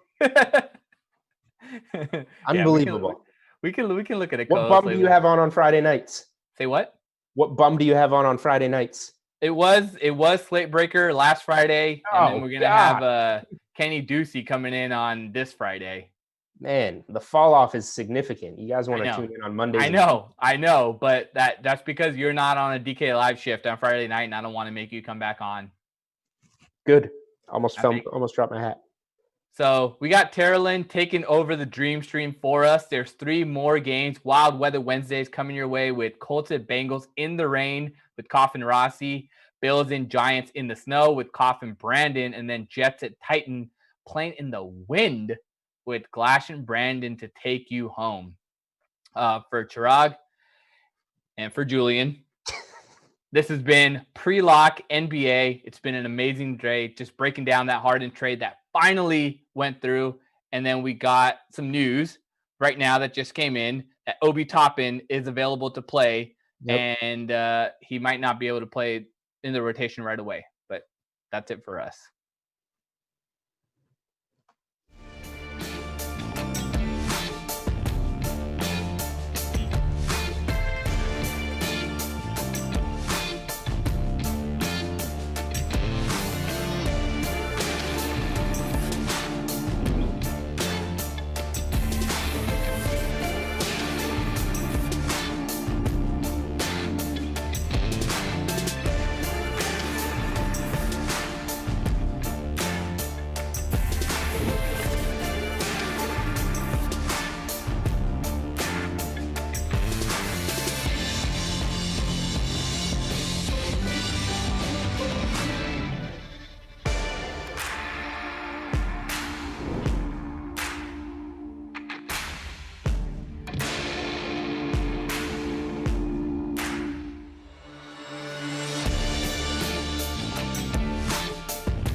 Welcome to Wild Weather Wednesday, people, right here on the DraftKings Dream Stream. I'm Carolyn Azak, back again, and I'm here to be your guide through a 3-game late slate of Madden Sims. As always, we have plenty of contests around these games, both free and paid, which include our featured Madden Stream 5K Wednesday night special. So that contest is $10 to enter and features $5K in prizes, including $1,000 going right to first place. So let's get to tonight's schedule, though. So starting at 6 p.m. Eastern, it will be raining in Cincinnati for the Colts and the Bengals. We've got Mr. Late, as always, Adam Kaufman, and the best of the best, Jason Rossi. They're ready in their rain gear. They're going to call all the action on that one. Then at 8 p.m. Eastern, the rain is turning into snow. Ew. Jason Rossi, he's returning again. And Braden Christozzi joins Koff for a showdown between the Bills and the Giants. And finally, at 10 p.m. Eastern, it's windy in Sim Nashville as the Jets battle the Titans on Madden After Dark. And Brandon is going to stick around to call the play-by-play as Koff gives way to Brendan Glasheen. So those games are all coming up. But first, here's what else is happening on DraftKings right now. So with the NFL divisional round coming this weekend, DraftKings has the NFL $3.5 million divisional millionaire contest.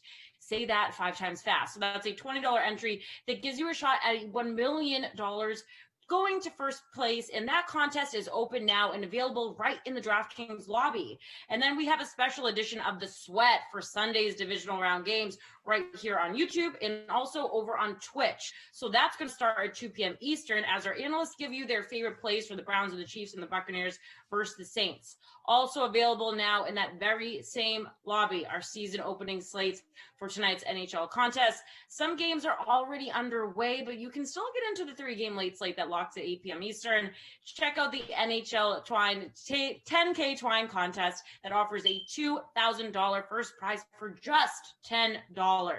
And don't forget to check out all of the action over on the DK Sportsbook on the NFL, NBA, college basketball, UFC, and so much more.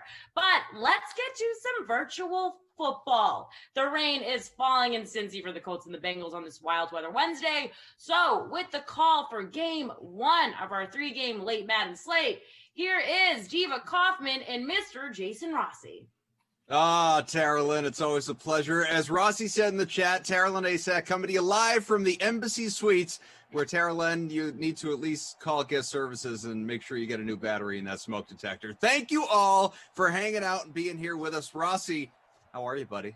I'm doing good. I know she tricked our technical advisor, Andrew, and I guarantee some of the SimFam as well. I actually don't want that to change. I hope that stays every time she comes on because it's just going to keep throwing people off. You know, people are watching, enjoying, and they're looking up like, damn, I got to replace that. Because there's nothing worse than when you get the chirp from the old smoke detector. But is there a more, like, truthfully, for you homeowners out there, is there a more annoying sound that is like tedious and easy to fix, and yet you never immediately get around to it as it is? Like, you know, one of those lower scale, not major problems than the chirping from a smoke detector. It wakes you up in the middle of the night. It is the worst. It's unavoidable too, because all it takes is just that 1 or 2 chirps. Like, if it's like somewhere in like a room you're not going to be in, you don't replace that thing for weeks too. You know, like I can deal with it. Nope.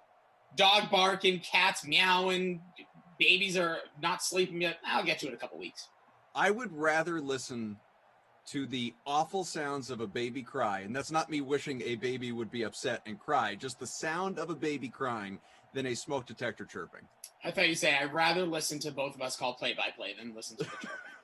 Oh, okay. We can just step all over each other. It'll be fun. It'll be great. And I love every second of it. Thank you all for being here with us in the chat. Just, you know, as them catching up. I love this. Roland says, happy birthday a day late, Rossi. And I love it because for those of you that are part of our free roll with 173 entries, you may have noticed it is called the Happy Hour. Hey, did you know yesterday was Rossi's birthday free roll that we have going on here between the Colts and, of course, these Bengals as we are getting ready to get underway. Lineups have long locked. What's yours look like? Oh, it is. This is a tough one. We're in the rain, so it's going to get ugly. It's going to get sloppy. For me, Koff, I'll tell you captain last. I have John Ross in there because it's just, you can't not. It's a rite of passage when the Bengals play. Phillip Rivers, Joe Mixon, Marlon Mack, Joe Burrow, and my captain, Trey Burton. Okay, well, you know what? There. Yeah, we got a little bit of overlap. Ugly and sloppy. It's how I roll on a Wild Weather Wednesday, and so I was feeling you, man. Also, Captain Trey Burton. I have Joe Burrow, Naheem Hines, because he is hashtag Team Always Play. I don't care what his salary is. John Ross, like you, like Thanos, inevitable. T.Y. Hilton, and of course the value play, right along with 40% of you, Marlon Mack at $2,600. So that's the lineup. We'll see how we do here, folks. Second pass, rather, and picked off. Oh, in the rain, no less. Xavier Rhodes with the interception of Joe Burrow. Rough start for the 50+% of people that went with the Bengals injured in real life quarterback. Yeah, that's tough. He says he's going to be ready for week 1 of next year. Report came out today, which you would expect. But it's funny, Koff, because I wanted to see what the defensive ownerships would be, because I almost went with the Colts defense, because we've seen this Bengals team. We saw them yesterday. They're not great. Not great. Sometimes you'll see a lot of that. So is the rookie numbers for Joe Burrow. But the early interception for the Colts, is that a sign of things to come in this game? Jordan says they put new smoke detectors in my building too. They chirp like crazy. Landlord Old Man Lindenbaum over there. I gotta tell you, when he says my building, I know obviously he means his residence, but I just picture him like Joe Pesci in The Super. For anyone who's seen that movie, like that's how I picture Jordan Lindenbaum, just out to screw all the tenants, trying to force people to move out, but eventually warm hearts at the end, and he's just walking around, fixing everybody's problems, having a dance party, becomes a real member of the community and high society. Yeah, that's how Old Man Lindenbaum rolls, let me tell you. Naheem Hines with the grab. Yeah, there he is. Just so people know, like Marlon Mack, while his price is super cheap, he still is the RB1. You just don't see a lot of under center play here with Phillip Rivers and the Colts. You have a 4 wide receiver set, Trey Burton down low. But yeah, there's Hines again. He gets these carries in the shotgun formation. Chris Brumwell says, this will be a terrible sim. And how dare you, sir? I know he's not talking about us. He welcomed us before. He's talking about the two teams in the rain, no less. And I disagree. I think we're going to get a good one here, Chris. Yeah, don't bring that negativity in this early. At least let like a quarter or two go by. If it's 3-0, then you have at it. Think positively. Phillip. That pass is complete. Good enough for a first. And 1st and 10 on the way from the 31 as Rivers hit Zach Pascal for an 8-yard grab. So we got about 400 people watching here on the Dream Stream. Awesome. Great to have you with us. Smash that like button. Let's make the push to 300. I can't help but see, because my eyes veer toward it. What can I say? I see negativity and I can't help but acknowledge it. 30, almost 30 thumbs down. Was Kenny here earlier? That's always my default. I always say, was Kenny here earlier? And I don't even know if he was. Did something happen? What happened? Who hurt you people? The DK Sim fan. Turn those frowns upside down. Take your dislikes away. Whatever happened before, it's over now. If you're still in the chat, don't be that guy. Don't let that linger. You don't want that stamp. You don't want to be that guy or gal or human being. Don't, just take it away. Just like, look at that sack. That's a jump sack. That was like a wrestling move there. So we got a 2nd and 19 after that long sack from the 40. 3 minutes gone by. Scoreless opening quarter. Rossi, Kaufman. We got our producer, Mike. We got Drew, our technical director. Obviously, you heard from Tara Lynn earlier. I think she's in the process of switching out that battery and just trying to make life so much better around her. Of course, Tate and Zach with the Game Ops crew. Tate wasn't even working with us the other day, and I saw him finish high up in one of the contests, so it's good to know even when Tate's not working, he's doing the free rolls. That's what it's all about. This is a community here, folks. It's a family right there. Jumping in. It's like what you're doing nowadays. He like didn't really zoom in, but when you have a little gathering at the home, maybe just a few people that you're in part of your close circle there, and you zoom somebody in, that's just showing off, just be like, hey man, I'm part of the fan. And he almost won the damn thing. He almost won the contest. Yeah, I'm saying. Phillip Rivers all alone. Big grab. Naheem Hines lights up a tackle, and he's in. Touchdown, Colts. 42-yard score.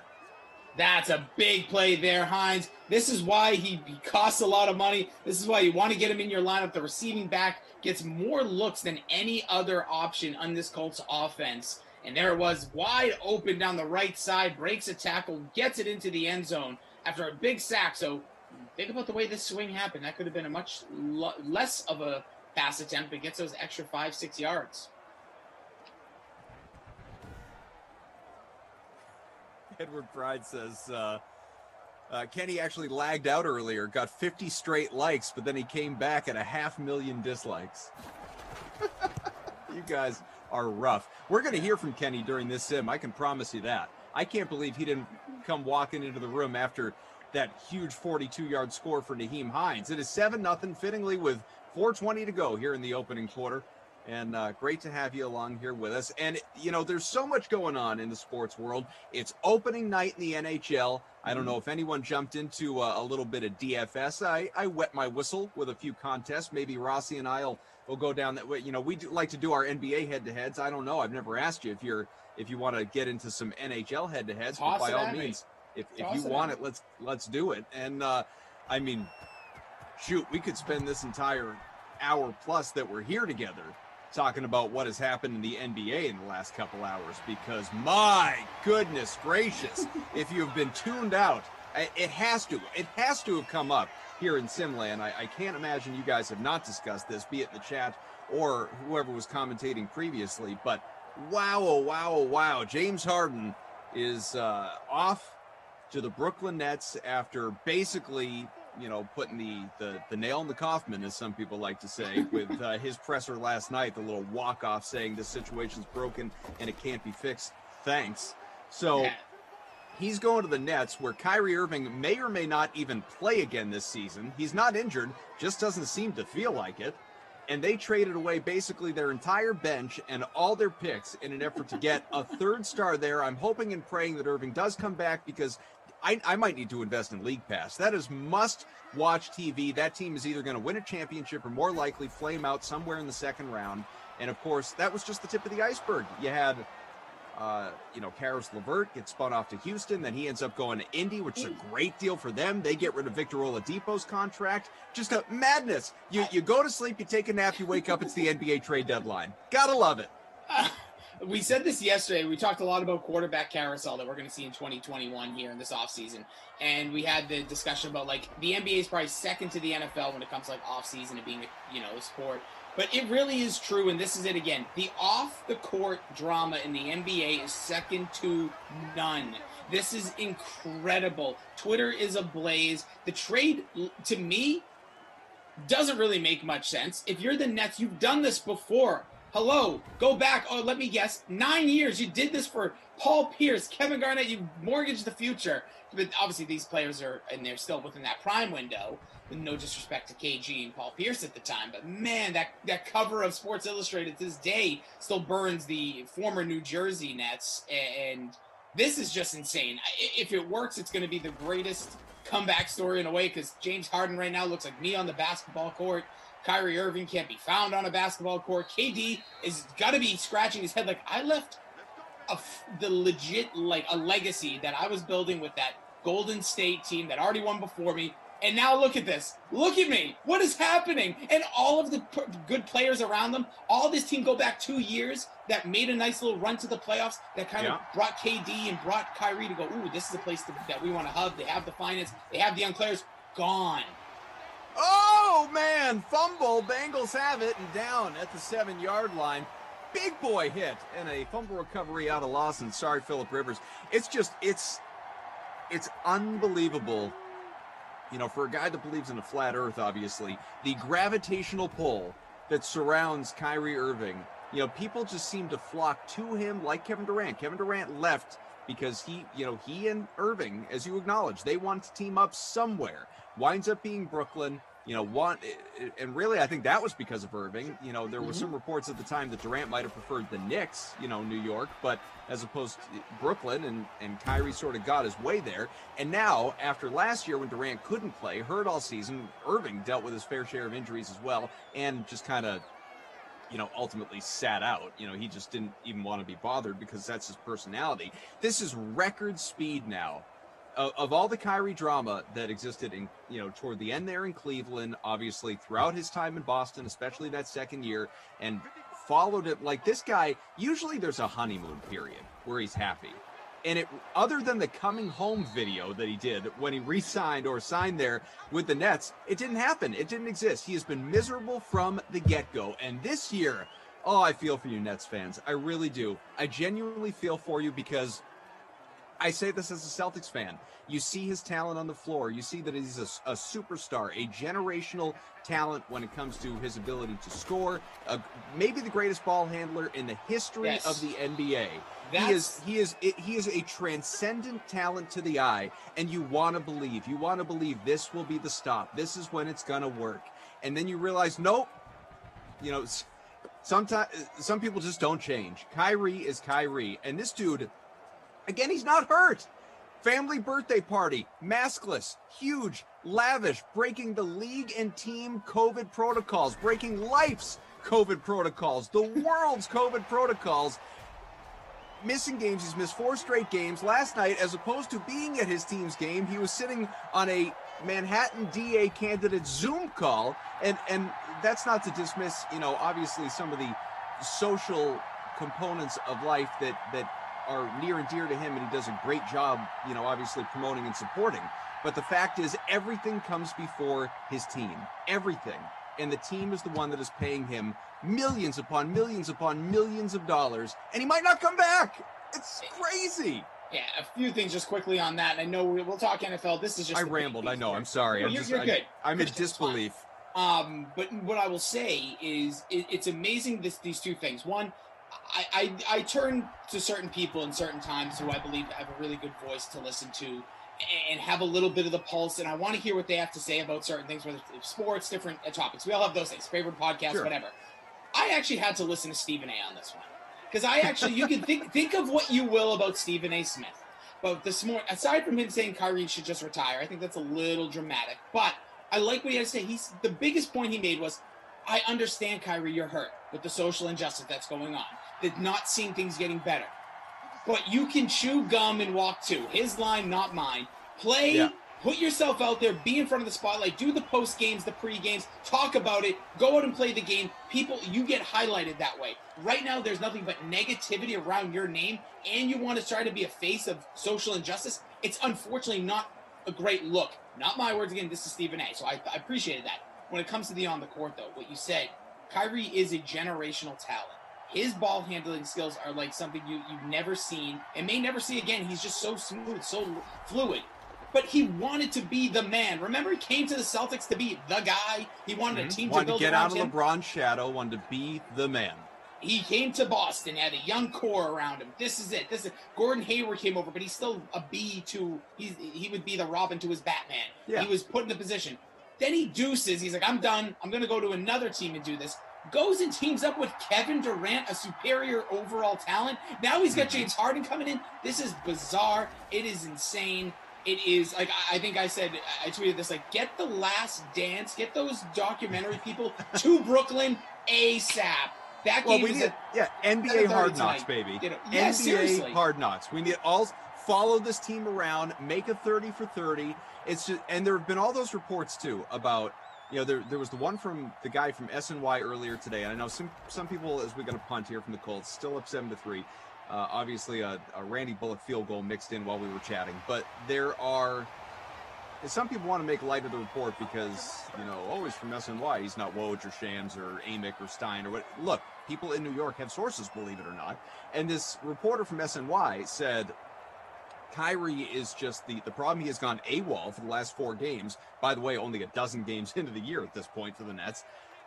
He is gone because he's so hurt that he wasn't involved in the hiring of the head coach. He was not pro Steve Nash. Nash gets hired. And don't forget about the comments that he made after Nash was hired, saying, I don't even feel like we really have a head coach, where it's a communal whatever. And then But let me just say, apparently very quickly, there's a somewhat fractured relationship with Durant, and there was the report not too long ago that he didn't want Harden on the team. He didn't want Harden, and they just traded for Harden. So please, yes. No, I was just going to say, don't forget, right before Nash was hired, he actually spoke up for Steve Nash. Then they hire him, and then you said then he had the comment you just said. I don't think we have a coach.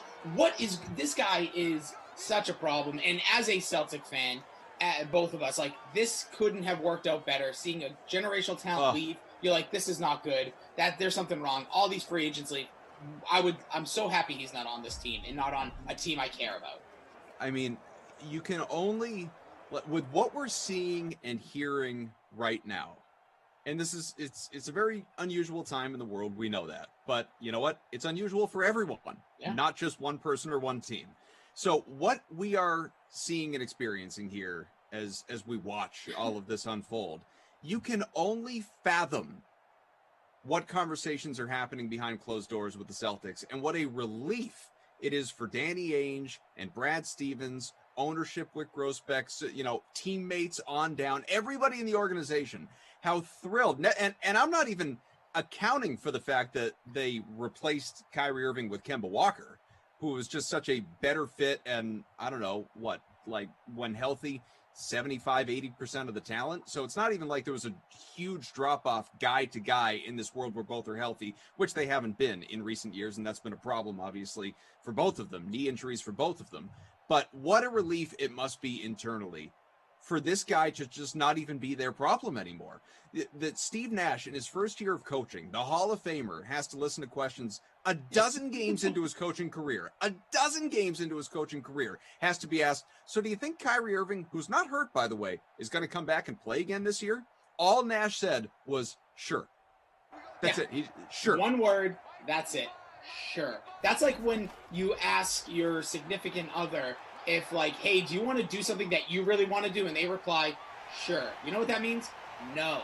That means I don't. That means no. All right, that's what he's saying. Does Kyrie come back? Probably not, is what he wants to say. Just quickly, obviously, joining us, just a quick number. It was Naheem Hines. He scored. It was like 41 yards. He's got 61. That's all your stat because it's been a sloppy mess here in Cincinnati. Oh, Money says Kaufman doesn't know basketball at all. Oh, Money, show me the lie. Tell me one thing I've said so far that's incorrect. Please. I'm right here for you. I'm not going anywhere. You said that 40 seconds gone by here in the second quarter, 7-3 Colts. You said that you were a Celtics fan, so that probably disqualified you. That'll do it. Right off the hop. Does anyone I am curious, obviously, you can speak up, but anyone in the chat, we can read the comments as well. We got Mike, we got Drew, anybody, Zach Tate, Tarylin, if you're still hanging out. Does anyone out there genuinely believe, and the question is not, is it possible? Of course it's possible. Does anyone believe this Nets team, those personalities are all going to come together and compete for a championship this year? There is not a bone in my body that thinks that's going to happen. This is going to be a cataclysmic disaster. There's a lot of bones in your body. There's got to be one that says maybe. Or one that says sure. Yeah, that's fine. It's still a bone. Or it could be like, like sometimes when you get older, you lose those toes, so be careful. No, I agree with you. I don't think so, especially where this is happening in the middle of the year, and this strange year without crowds and outside. Like, I would still not having crowds. If this happened in an off season, maybe there'd be a way to gel, maybe a trip, maybe something that these teams do. Maybe there's a way to get Steve Nash to be like, hey guys, look over here, look what I have that you all don't have. Two. Does KD have 2 MVPs or 1? I think he only has 1.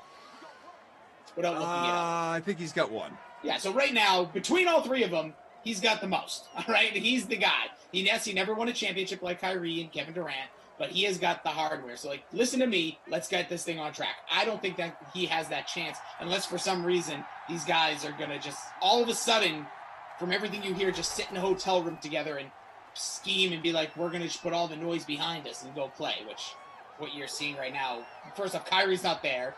We don't know when James Harden's going to get there. He's probably going to hit the Stairmaster first. That's not me poking fun. The guy just put on weight. So did I. I got a lot of weight. He's a big boy. He went from Kyrie Irving to Zach Randolph real quick. It's just that it's going to be interesting. It's going to be interesting for sure. Did you see that there was a great tweet earlier today from what'd I say? From this, it was from Jason Rossi. Yeah. My fault. It says from Jake Biddle, this guy who's a reporter, says reporter working on a book about climate migration is what his bio says. I don't know who he is. Anyway, Jake Biddle tweeted, the Nets have now acquired all 3 types of a Brooklyn guy. A weirdly skinny guy, a guy with a huge beard, and a guy who's obsessed with astrology and conspiracy theories. Any Brooklyn natives out there that can vouch for that? I've been to Brooklyn quite a few times. It's been for wrestling events, so I don't know if that's going to really get the your real picture of the population. It's usually just a certain kind, but I'll go ahead and say I like it. I dig it. It's really fun. Steve Nash quoted a few moments ago saying, I certainly feel excited by the challenge. Overall, I quit. Overall, I think I'm used to a certain amount of duress and adversity, and I welcome it. That's when we learn most about ourselves and grow and find the most improvement. I feel for the guy. Me too. I really do. He should be a GM. Get him out of there. He shouldn't be a coach. We saw this with Kevin McHale. Like, these guys, you probably can evaluate talent better than coach it, especially a team like this. Or put him on like a young upstart team, like, I don't know, the Nets 2 years ago. This is a tough spot. I don't even know who you want to be that coach, or who could be that coach. Has responded to my ask. Says, when Kyrie led a 16-game winning streak with a rookie Tatum, was there a problem with Kyrie? That's exactly my point, Omar. Yeah. That is entirely my point. When he's bought in, you get a totally different Kyrie. When you get a Kyrie that checks out and decides he's done, do you remember that, that was the first year. That was when he arrived in Boston and probably felt responsible because his pass, not that it was his fault. It wasn't his fault. I want to be clear. But it was ultimately his pass that injured Gordon Hayward and sidelined his career until evidently he got to Charlotte, because now he's just balling out like you read about. But that was year one. That was right away. That was the beginning of Kyrie to Boston experience, money, when he was trying to show, as Rossi said earlier, this is my team. I'm a leader. I'm the guy. Oh, by the way, I'm promoting Uncle Drew. This is all like no bad press. When he checks out, how about year two with Boston in the playoffs, when he literally shot them out of the series against the Bucs because he was done. He was done. He didn't want to do it anymore. He was gone. He had already decided he was leaving. They won game one, and from there, he shot historically bad. He was out. That is the Kyrie that I'm talking about, that is now reared his head in Brooklyn basically since the beginning of this season. Don't you remember this season started with him saying, I'm not going to talk to the media, period? And then, ultimately he does once or twice because, he started to get hit with fines and, could only handle so much backlash. But yes, money. I have some semblance of an idea of what I'm talking about as it surrounds this individual because he has tormented my life in an indirect way in recent years. And just to quickly do that, I'm going to respond. A couple people responded to your question is, when you're a fan of a team and you get that guy that comes here, says all the right things, plays the part, has a great year, gets injured, which I think is another big part that ruined this whole thing. His knee injury, I think, plays a big factor in this. I don't think it's ever going to be 100% again. He knows it. We've seen it. He hasn't played a full season since. I think he saw a team that he wasn't on go to the conference finals, get to a game 7 against his arch nemesis in his own mind. There's a lot of, we have to remember, these people are people too. Like, they get emotional about things. We can talk about this with Carson Wentz, kind of similar. Like, emotional things happen, and it stings. And sometimes we just can't get over it. Breakups, whatever it may be. But I agree. I think that, as Celtics fans, this has been really hard. And as you're a Cavs fan, you're just laughing. Your team might stink, but you're like, hey, we don't have to deal with that. Like, I'll take Kevin Love in, the junk and the Colin Sexton. Thanks for the trade, by the way. Like, I'm just, what a turn of events. But I just want to, you asked even some of our crew here, like, hey, what do you guys think? Tate came out throwing punches, said they might come together as long as no one on the Nets eats any of Harden's pregame wings.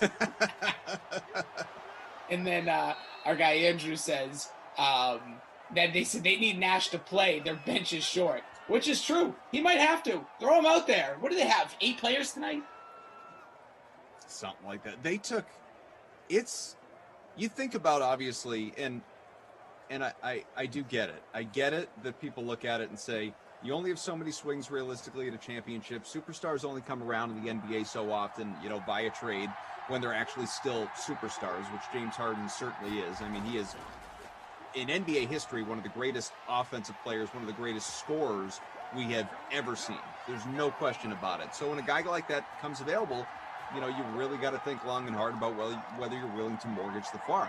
Nets decided, hey, we have Durant. Maybe we have Irving. Maybe we don't. We need to compliment Durant at the very least. Let's go get him.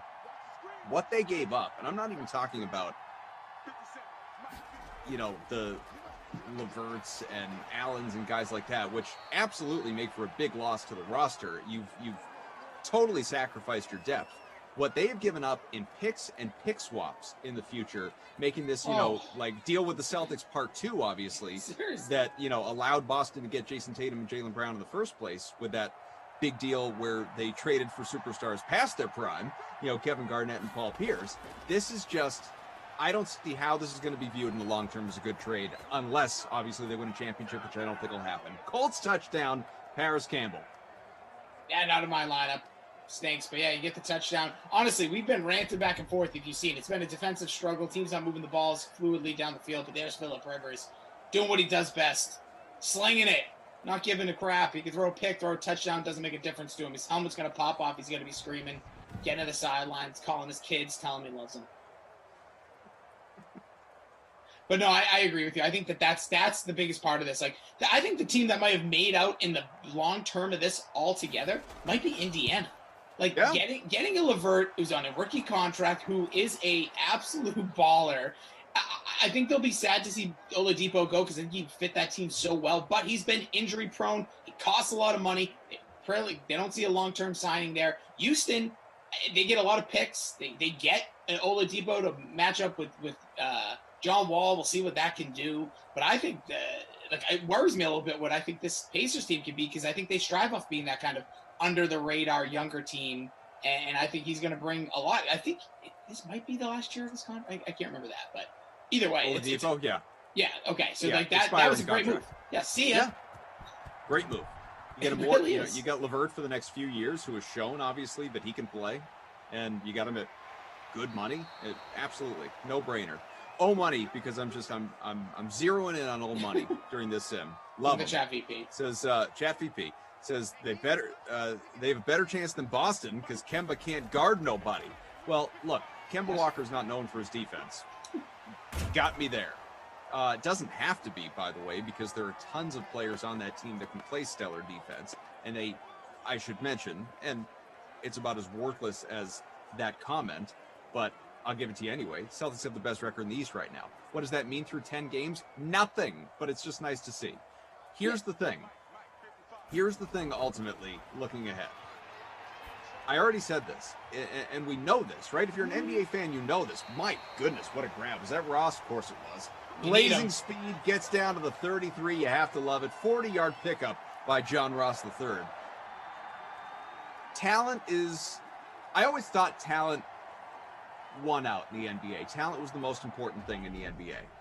And generally speaking, I do believe that, except I've been reminded in recent years, as really the social media explosion, and obviously we talked about this yesterday, as you acknowledged, how much athletes, especially professional basketball players, have embraced it and use that for better or worse to build their platforms.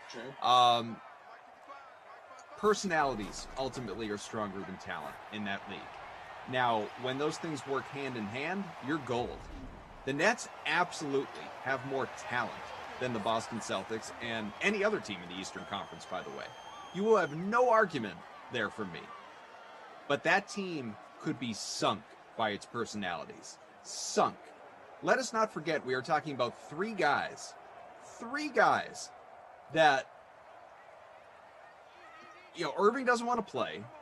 Durant, how many times has he fought with the media or, been battling with people on social media, or how many burner accounts does that guy have on Twitter coming after people that criticize him? Harden, who is, who literally forced his way out of Houston, complained so often even before that. You got three dudes who are so talented, but so sensitive. You're going to tell me that thing couldn't explode? Or implode would be a better word for it? Of course it can. Boston's not going to implode. Could the Celtics fall short? Sure. Are they going to implode? No chance. The team a couple of years ago, last year of Irving and Horford and, not quite Hayward, obviously, but like that 18-19 season? Yep. That was an implosion. That team, quite frankly, isn't built now with the kind of guys that could implode. This team absolutely is. This Nets team could implode.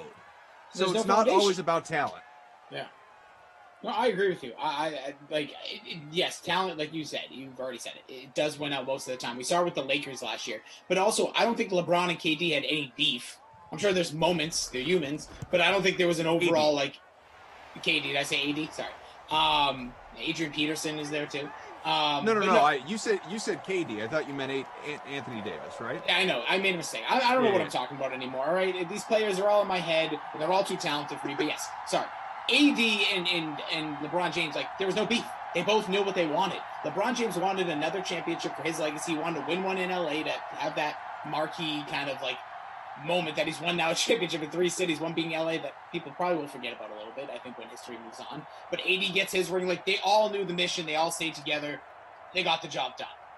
That's what you need to happen to win championships when you're these over-talented teams. Go back to the Celtics, who unfortunately kind of started this awful trend of the NBA in some ways, but those 3 guys knew we got to put all of this aside to win a championship.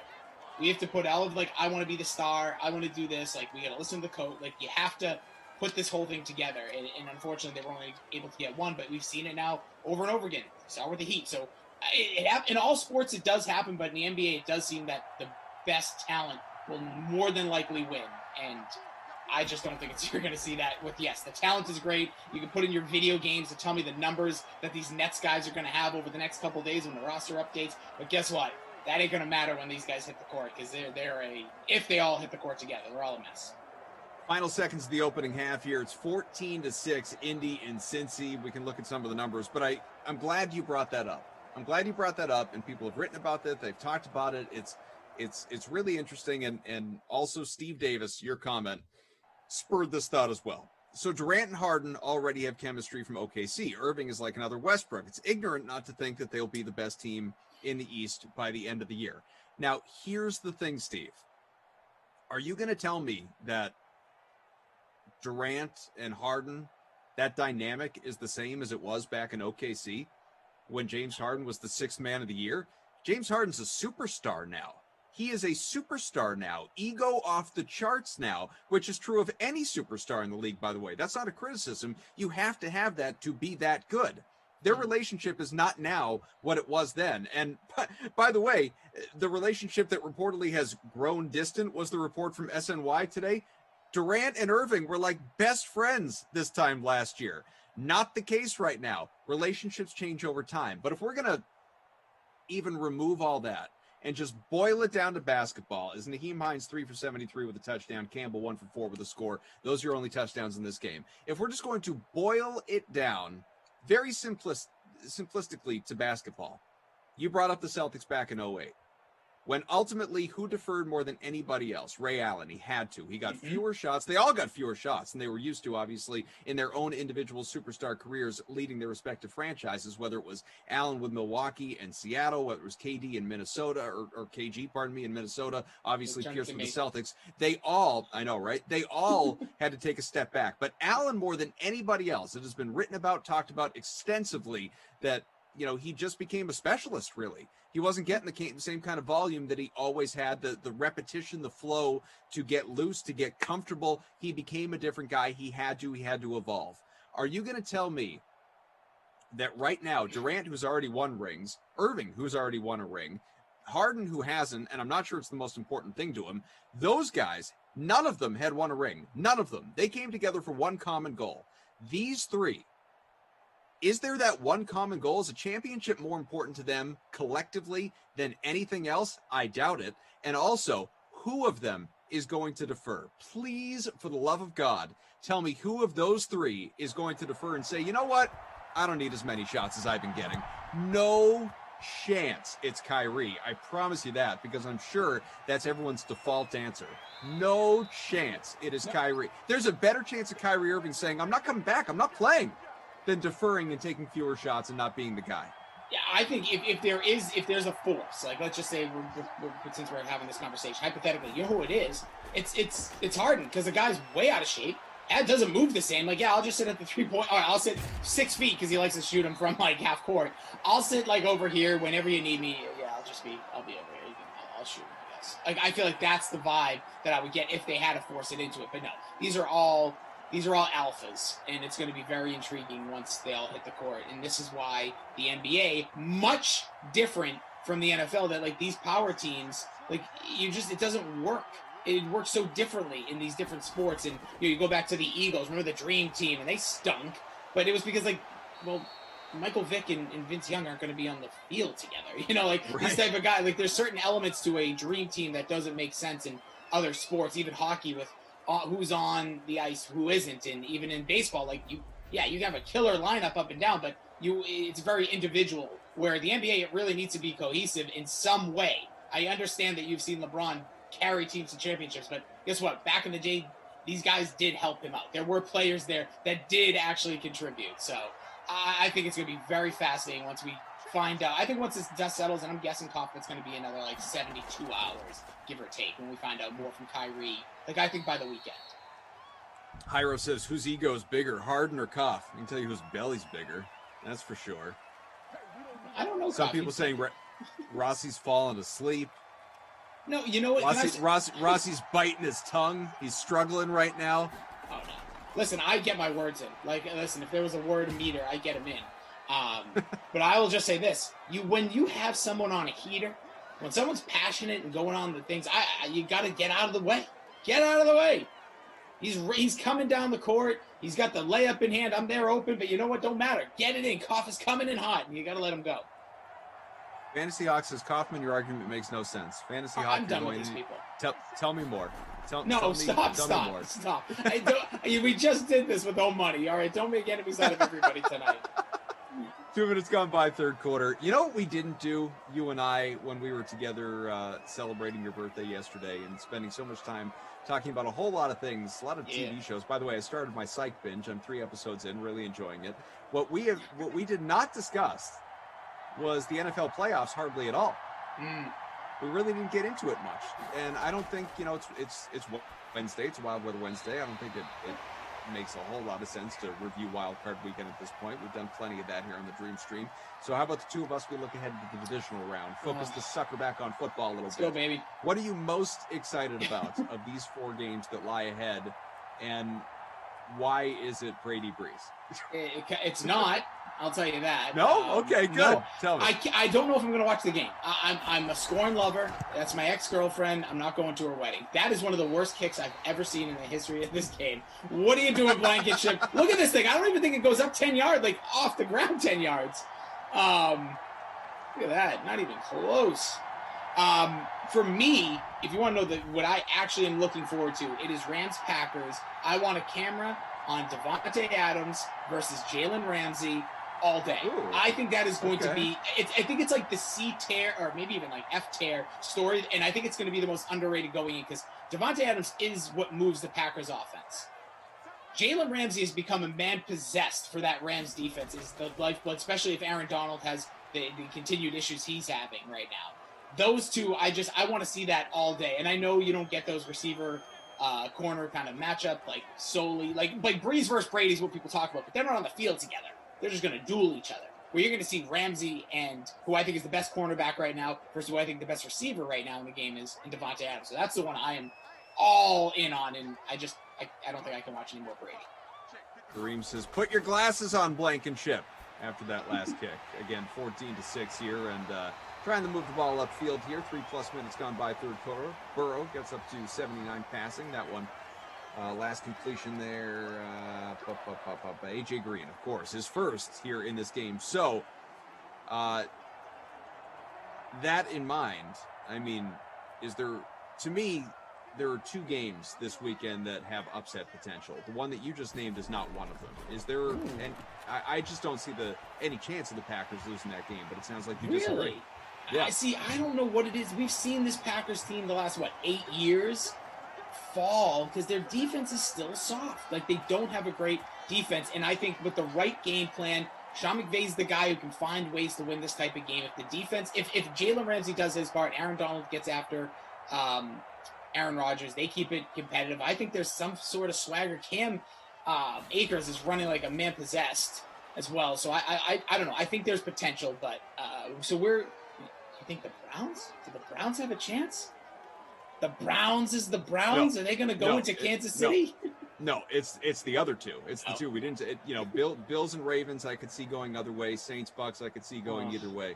But those two, to me, I would be floored. I would be shocked if the Packers lost, especially to John Walford. All due respect, and same if the Chiefs obviously lost to the Browns. Which, by the way, I mean, who wouldn't love to see that? I mean, honestly.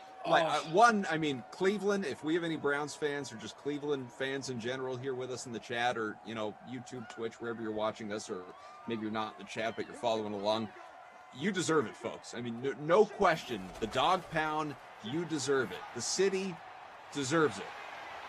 I don't see it, but pulling for you. Yeah, I think like they're such a weird team that like you want to like them. You might not love because maybe some of the players, I don't know what people think about Baker Mayfield, but like you want to see it in a way. You kind of do, but like I also don't think Kansas City outside of like Tyreek Hill is really unlikable. Like I felt like Patrick Mahomes, aside from his talent, like he's not an unlikable guy. He doesn't talk. No. He's fun to watch. He's an incredible player, but yeah, Andy Reid certainly seems like a good guy. Yeah, he's fine. Like I don't think there's things to dislike there. Again, like I said, outside of Tyreek Hill. Oh, what a tackle! So close, Mixon. So close, down to the 1 second goal on the way. I'm with you. I think it more comes down to people would just not like to see a repeat champ. You just want to see something different. You just saw that show. Now we want a different show. So I'll give you my picks after. I hope Joe Mixon just barrels in here. Be nice to see. Look at that. About 3 2 minutes tight to go end. in the third. Wait. Pitch, and he lost yards. Just give it all the way back to the 7. He has 8 rushes for 5 yards. Joe Mixon, bust of all busts, cementing perhaps the Babysitter Billy Not My Kid award as things go on. Speaking of Babysitter Billy, though, we know his love for Psych. Jason Max says, we get enough divisional round talk. Let's get back on Psych for a bit here. Appreciate Get out of that. here. Get out of here with Psych. Love that. I'll give a plug. Says, Can I give a plug, though? As part of our little pop culture pile driver, Billy D, he does a review podcast on the show. So you can check it out on YouTube and on Twitter. It's not really podcasting right now, but you can check that out. So you can follow it, Pop Culture PD. I think they do an episode on Thursday. So it's literally episode by episode. So if you're into it, go for it. God, 1 a week, episode by episode, that'll take forever. There were 8 seasons. How long do you plan to have this podcast? I think they're trying to stretch the content, if you would. I see. Buzz Killington says, Cough, I'm kicking up a Married with Children binge. Funniest show that would never be allowed on anymore. No question, they got away with a lot of things on Fox back in the day that would not be, PC here in 2021 for sure. That is my favorite TV show of all time, though, Buzz Killington. So enjoy. I'm sure you've already seen it, and you're just throwing it back for the good old times. Enjoy the ride. Maybe I'll do that after Psych. Go back and relive that show. It was awesome. Yeah, I just field goal. 3 of them, by the way, for Cincinnati and Randy Bullock. I hope you rostered them, folks. Hashtag stack them kickers. It's always in play. But just for this weekend, here's my my heart will want to win. I'd love to see the Browns. Like, it would be awesome. I do want to see the Bills win. I really don't like the Ravens. I don't like the Saints, but I can't do it. I don't think I can watch Tom Brady keep winning. So I'll go Saints, and I know I mentioned Rams Packers as a coin flip. I guess Packers just because Rodgers is kind of like turned around as like, I don't know, social profile with stuff, and I kind of dig him now. So that's kind of where I would go. But I honestly, he's going to be guest hosting an episode of Jeopardy. Did you see him announce that That yesterday? was awesome. Yes, I'm so pumped. And I got to give Ken Jennings. And then he got in trouble for announcing it. Yeah, but you know what? Good for him. Good for the Pat McAfee show. Good for anybody involved, because I don't like when people listen. Don't make it official then if you can't say it. These are people in the public eye all the time, and you're going to get more pub off of that. Well, he said I was just so excited I couldn't help myself. Yeah. The Jeopardy people were like, "Oh, it's not official yet." He's like, "No, it's going to happen in the offseason." I'll tell you, obviously Alex Smith's the comeback player, but the comeback personality of the year is Aaron Rodgers. Oh, this guy was known. The articles you've read, whether it was, think what you will of like Deadspin, and all these other places highlighting him. Outside of Green Bay, he was known kind of as like a staunchy. You remember the drinking contest he did at the Bucs game, the basketball game? Yeah. Yeah, it's like, oh, he just looked like such a tool. Yeah, Bakhtiari's like gunning beers and he's like sipping wine. such a bad look for a dude. And he has just been incredible this year with his interviews to just some of the social media stuff. Obviously, his State Farm commercials get funnier and funnier, in my opinion. So yeah, well, he's really, and I'm not going to say there's any correlation, like how the hell would I know? But ever since splitting from Danica Patrick, he has been a totally different guy. Well, he went from Olivia Munn. There was a lot of issues there you can read about, allegedly, all these allegedly. Danica Patrick, what seemed like a match made in heaven, then got real ugly again. Again, read what you will and believe what you want. Now he's a single man, says he just has love for the game, love for himself. He loves himself more today. Life. Yeah, love for life. Like, he just sounds positive, and that's what you want in your life. And that's in any type of relationship, work, anything. So I always want to be, like, put yourself in a position to be, like, around people that respect you, like you, or at least not aiming to hurt you in any sense. That's right. That's why I'm here with Kaufman. He can't reach me from Zoom. Oh, you try all you want. All you want. But yeah, that's kind of like where do you see things here? It's obviously we have hashtag stack them kickers when it comes to the Bungles. In terms of who I think is going to win the games, or are you talking about the stats? Like specifically, what do we see? No, stats I'm not worried about right now. Rivers 182, 2 touchdowns. Mac, the leading rusher, 8 for 27. Hold on, I'm looking for any bonus watch here. Not great. Yeah, you're not going to get it on the ground. Close. Burrow is almost the leading rusher. Joe Burrow. Yeah, we'll look at the receivers. As a professional. What's that? The little alarm there? Yeah. What does it say? What was the alarm for? What was the alarm for? Very important. It was to make sure I have my NBA contest in. Hines 4 for 83 with a touchdown. Campbell 3 for 24. Burton 5 for 37. Ross 2 for 48. What do you think? It's something important? Come on. No, that is. I didn't know. I didn't know if it was like, I don't know, put the dishes away. Remind myself to look myself in the mirror and tell me I'm a good person. The old 650 unload the dishwasher. It rolls around every night, and I love it. I love it. Yeah. Yeah. Speaking of letting it out. Yeah. Someone else wants to start thinking about some lineups. Yeah, that was right there. That is not my my smoke alarm battery. That's one you can't recharge those batteries, but put it to bed. All sorts of noise. But as you get to this visual round, me, you, we're. I'm just waiting for Michael to pop his camera on, and God knows he's probably in the middle of like a siesta over there for all we know. But so for division round, what do you think? What do you think is going to be these? Who are you rooting for, and then what do you actually think is going to be the conference championships? Sure. Well, I'll tell you that it's the same as going into the playoffs. My prediction is it's Packers ultimately losing to the Chiefs. What I would like to see is the Packers beating the Bills. So, but specific to these 4 games that we have this weekend, what I'm rooting for, long pass. Did he get there? Touchdown! Wow! What a throw! 34-yard grab for Nyheim Hines. I should have captained him. Hashtag team always play Nyheim. And I would very quickly that gets him in the bonus as well, Koff. That is a huge play. That is the same length of touchdown, I believe, as his first one. This one just going deep down the middle. Phillip Rivers, as you were. So I'd like to see. I guess it would be. I'd like to see the Bills beat the Ravens. I'd like to see the Packers beat the Rams. I'd like to see the Browns beat the Chiefs. I don't think it'll happen. And I am rooting for Tampa against New Orleans. I think it'd be kind of fun seeing Tom Brady end Drew Brees' career. Yeah. Hey, listen, I'm not getting mad at anybody who is rooting for him. Like I have family members. I'm not rooting for Brady to win the Super Bowl, but I'm rooting for him to win this week. I have one like my brother-in-law's like, yeah, I want to see Brady win it all. I'm like, what? He's like, well, the we're not have to get into this whole, but he's like, yeah, the Patriots didn't let him go. They didn't want him. I'm like, nah. I mean, regardless if you believe that or not, you still want to see. I'm like, that really is to me like your ex. That is your ex. You are going to. If the Super Bowl is, let's just say right now, Ravens Bucs. I'm telling you right now, Koff, I'm not watching. I'm not even giving it 10 minutes of my time. I'll pop on to watch the weekend in the halftime show. That's all I'll watch. Yeah. Don't care about the commercials because they're already on YouTube, so I will be all set. But the Brady thing is just very. It's very few times do I emotionally not want to see a team win as much as this.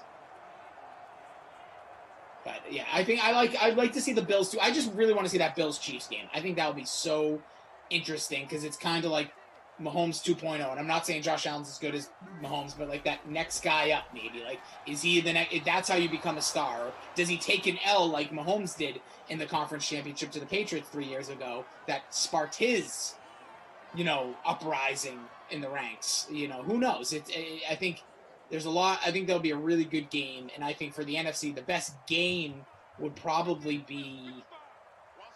Unfortunately, I think the Bucs would have to be in there for the best game because I think the Saints kind of play it dull. But I think with Alvin Kamara, I'll take Saints Packers or Saints. Imagine Saints Rams and like Browns versus the Ravens. Like, what world are we living in? So what's the one outside of we talked about specific teams and obviously like you'd like to see the Browns. It's a game, the Rams, that particular matchup, Adams and Ramsey that you're most excited. What's the one element of the weekend, I guess, that you're most excited about, one storyline that you're most excited about, maybe across the board?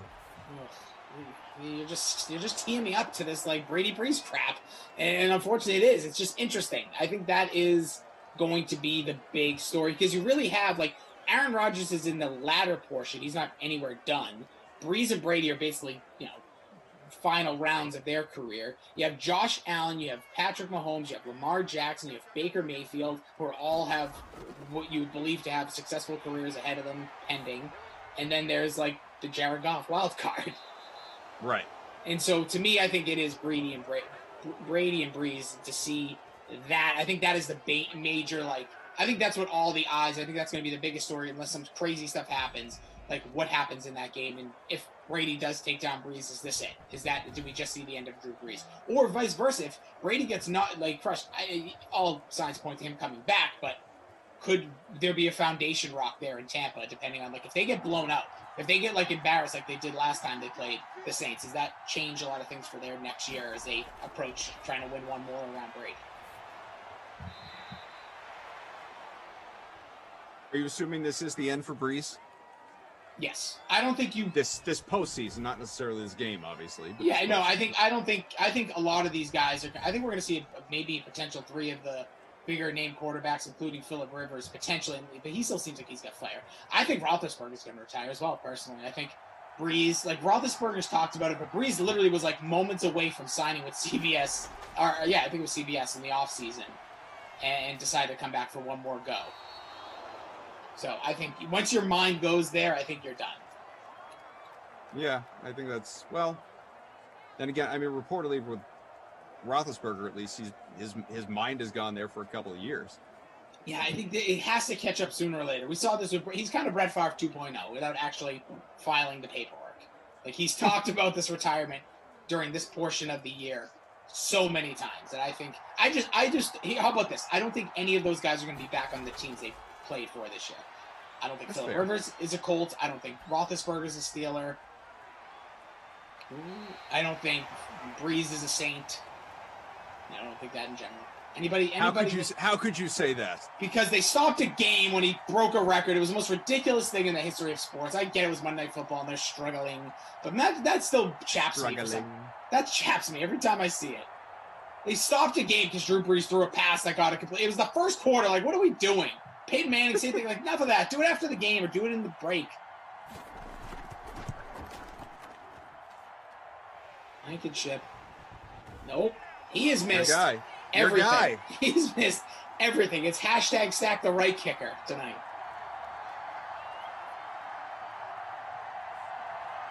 Mike Bizzle, this is a good point.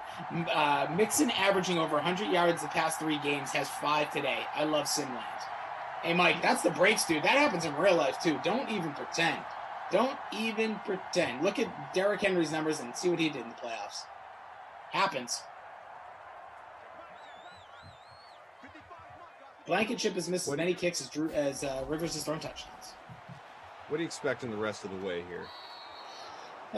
So, aside from deep depression because my team isn't in the playoffs, I think Chiefs, Bills, AFC Championship, Packers. Realistically, I think it is going to be the Bucs versus Packers in the NFC Championship. I think Packers. I think it's too chalky to go with the 1 seeds, but I do. I don't know. I see the Packers versus the Chiefs. I don't think the Bills can overtake them. I think the Chiefs win it again. What about here in this sim? Anyone going to break any slates? In this sim? Nope. Yeah. The slate's already been broken because Blankenship's giving you nothing. It's giving you 3 points. You could have like 12 by him by now.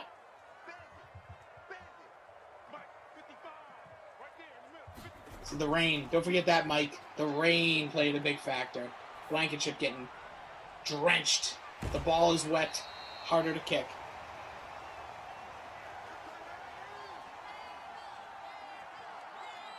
Sorry, I'm having a tech error here. You're fine. I was filibuster. I'm just going to go on a cough rant. Yeah, well, people were upset that I was talking so much before, so this is good. Gives you an opportunity to catch up. Get those words in while you can. Yeah, it's also a reminder that you have less than a minute to put any lineups in for your contests. Oh, those are set. Don't worry about that. I'm telling the fan. I'm talking to the fan. I'm not talking to you. Oh, okay. This is well, it felt very direct. I'm right here with you. Just because you have to remind me every night because I get lost after 5 o'clock when I'm done with quote unquote work. Give you the old TikTok. Yeah, you're like, you send me TikTok videos. The old hourglass emoji. That would help me more. By the way, if anybody's on TikTok in the chat, just tweet at Adam Kaufman your latest TikTok video. Send it to @JasonD Rossi too, because sometimes that's another there's YouTube rabbit holes that I'm sure we all have gone down, especially like in between sims when you just see what populates. But I don't have the app TikTok, but when I see something on said like on Twitter or whatever, I get in those little rabbit holes and that is a funky app. I feel old when I watch TikTok because I'm like, how do they do that? I'm sure it's not as hard as it looks, but I think are they video editors? I've never tried. I've never taken the foray into TikTok.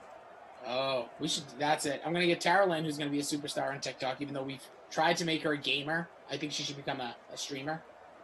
There's no question that Tara Lynn has a TikTok. Oh yeah, she's posted a few. She's posted a few. Go on her Twitter. You can see it. She's down with the kids. Spend enough time looking at the stories on Instagram.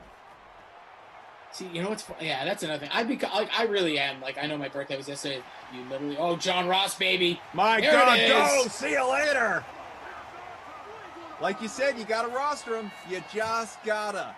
We'll do a review of the lineups in a moment after, obviously, the manual scoring and let you know where things stand. But since he's not going away quietly, about 5 minutes left in regulation, about to be, where are we sitting? It's going to be a 5-point game, 4-point game? Under a one-score game anyway. Yeah, so there's a huge play if you put Burrow in your lineup, as well as John Ross, the blazing speed. He catches it. Nobody around him. Nobody's going to catch him. Blazing down the sideline. Still 4:56 to go. Huh? Oh, get out of here. I just look over at the chat. 95 yards. Oh, Ross, you are terrific. I see trolls say Super Bowl champs Bucs 37-17, Mahomes 3 interceptions, and Brady 2 TDs. Get out of here. Don't do it. I really don't know how I would I think I can't. I don't want to go back there.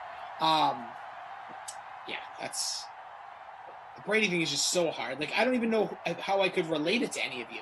I don't even know any team that has gone through something like that. Tom Brady was better than anybody else, so it's not like you could even I guess if you're a Chargers fan in a weird way, seeing Phillip Rivers somewhere else must have been weird, but not like this. Well, I mean, there is no precedent for it in the NFL for sure. I mean, there's no precedent for it in the NFL because a player has never won 6 championships and spent 20 years somewhere and then gone and played somewhere else, period, let alone flirted with winning again. So there, I don't. Maybe in basketball you could come up with something that, like seeing Jordan go and play for the Wizards. Not that they were realistically a championship contender. Yeah, that's the thing. But I'm sure there was an emotion there, obviously, for Bulls fans. But he retired a couple of times. It'd be like Kobe at the end going and playing somewhere else. He didn't. Same thing with Duncan. Duncan had gone to play somewhere else and been good still. I have a couple of things I want to point out in the chat, but I do have to give a shout, and I always give credit where credit's due. On the Ringer, they actually chatted with Duncan, who thought he was going to Boston. If you're an NBA fan, Telekoff is passionate about it. I'm a big NBA guy. They have a great interview with Tim Duncan. He talks about that draft, the lottery, and where his emotions were that night. Thought he was going to Boston all the time. Then when he finds out he's teaming up with Tim Duncan, Tim Duncan. I'm teaming up with David Robinson. Whew, his eyes, and he's the story he tells. Go check that out. But first thing I wanted to point out, so Macklin, D.A. Macklin says, Cough Rossi, the feeling you have against Brady is the same Packers fans had against Favre. Do you cheer for him after he leaves or just say, Dad has a new family now and cry? Crying emoji. That's as close now. That's a good way to put it. I don't mean to say this, I'm not trying to disrespect you Favre fans, but Favre was really good. But Tom Brady, 10 times better. Like, he brought you to Super Bowls or AFC Championship games the entire decade just about from 2010 on. Like, but I get the sentiment. Brett Favre was there. He won a Super Bowl, brought you to a lot of playoff wins, also threw that interception that eventually got the stinking Giants into the Super Bowl to beat the Patriots. So, screw Favre. Sorry. I mean, I understand your pain. And then there was another one. Brandon says, do not start watching TikTok if you do not want to waste many, many hours of your life. So there you go, Cough. Yeah, I think I'm good on TikTok. I think that's one that I just don't need exposure to. 5-point game here and picked! No, he got him? That was a catch. You like that? Tara Lynn says, again, Kaufman proves that he stinks on ice. What does that even mean? Is that because I've never seen her TikTok? I think so. She's not very happy. Troll saying, hey, Rossi, by the way, I've always hated Brady, but agreed. He is the BOAT. Best of all time, I guess that means. Ooh. I like the boat. Travis, what a catch! You sure I wasn't pick Travis?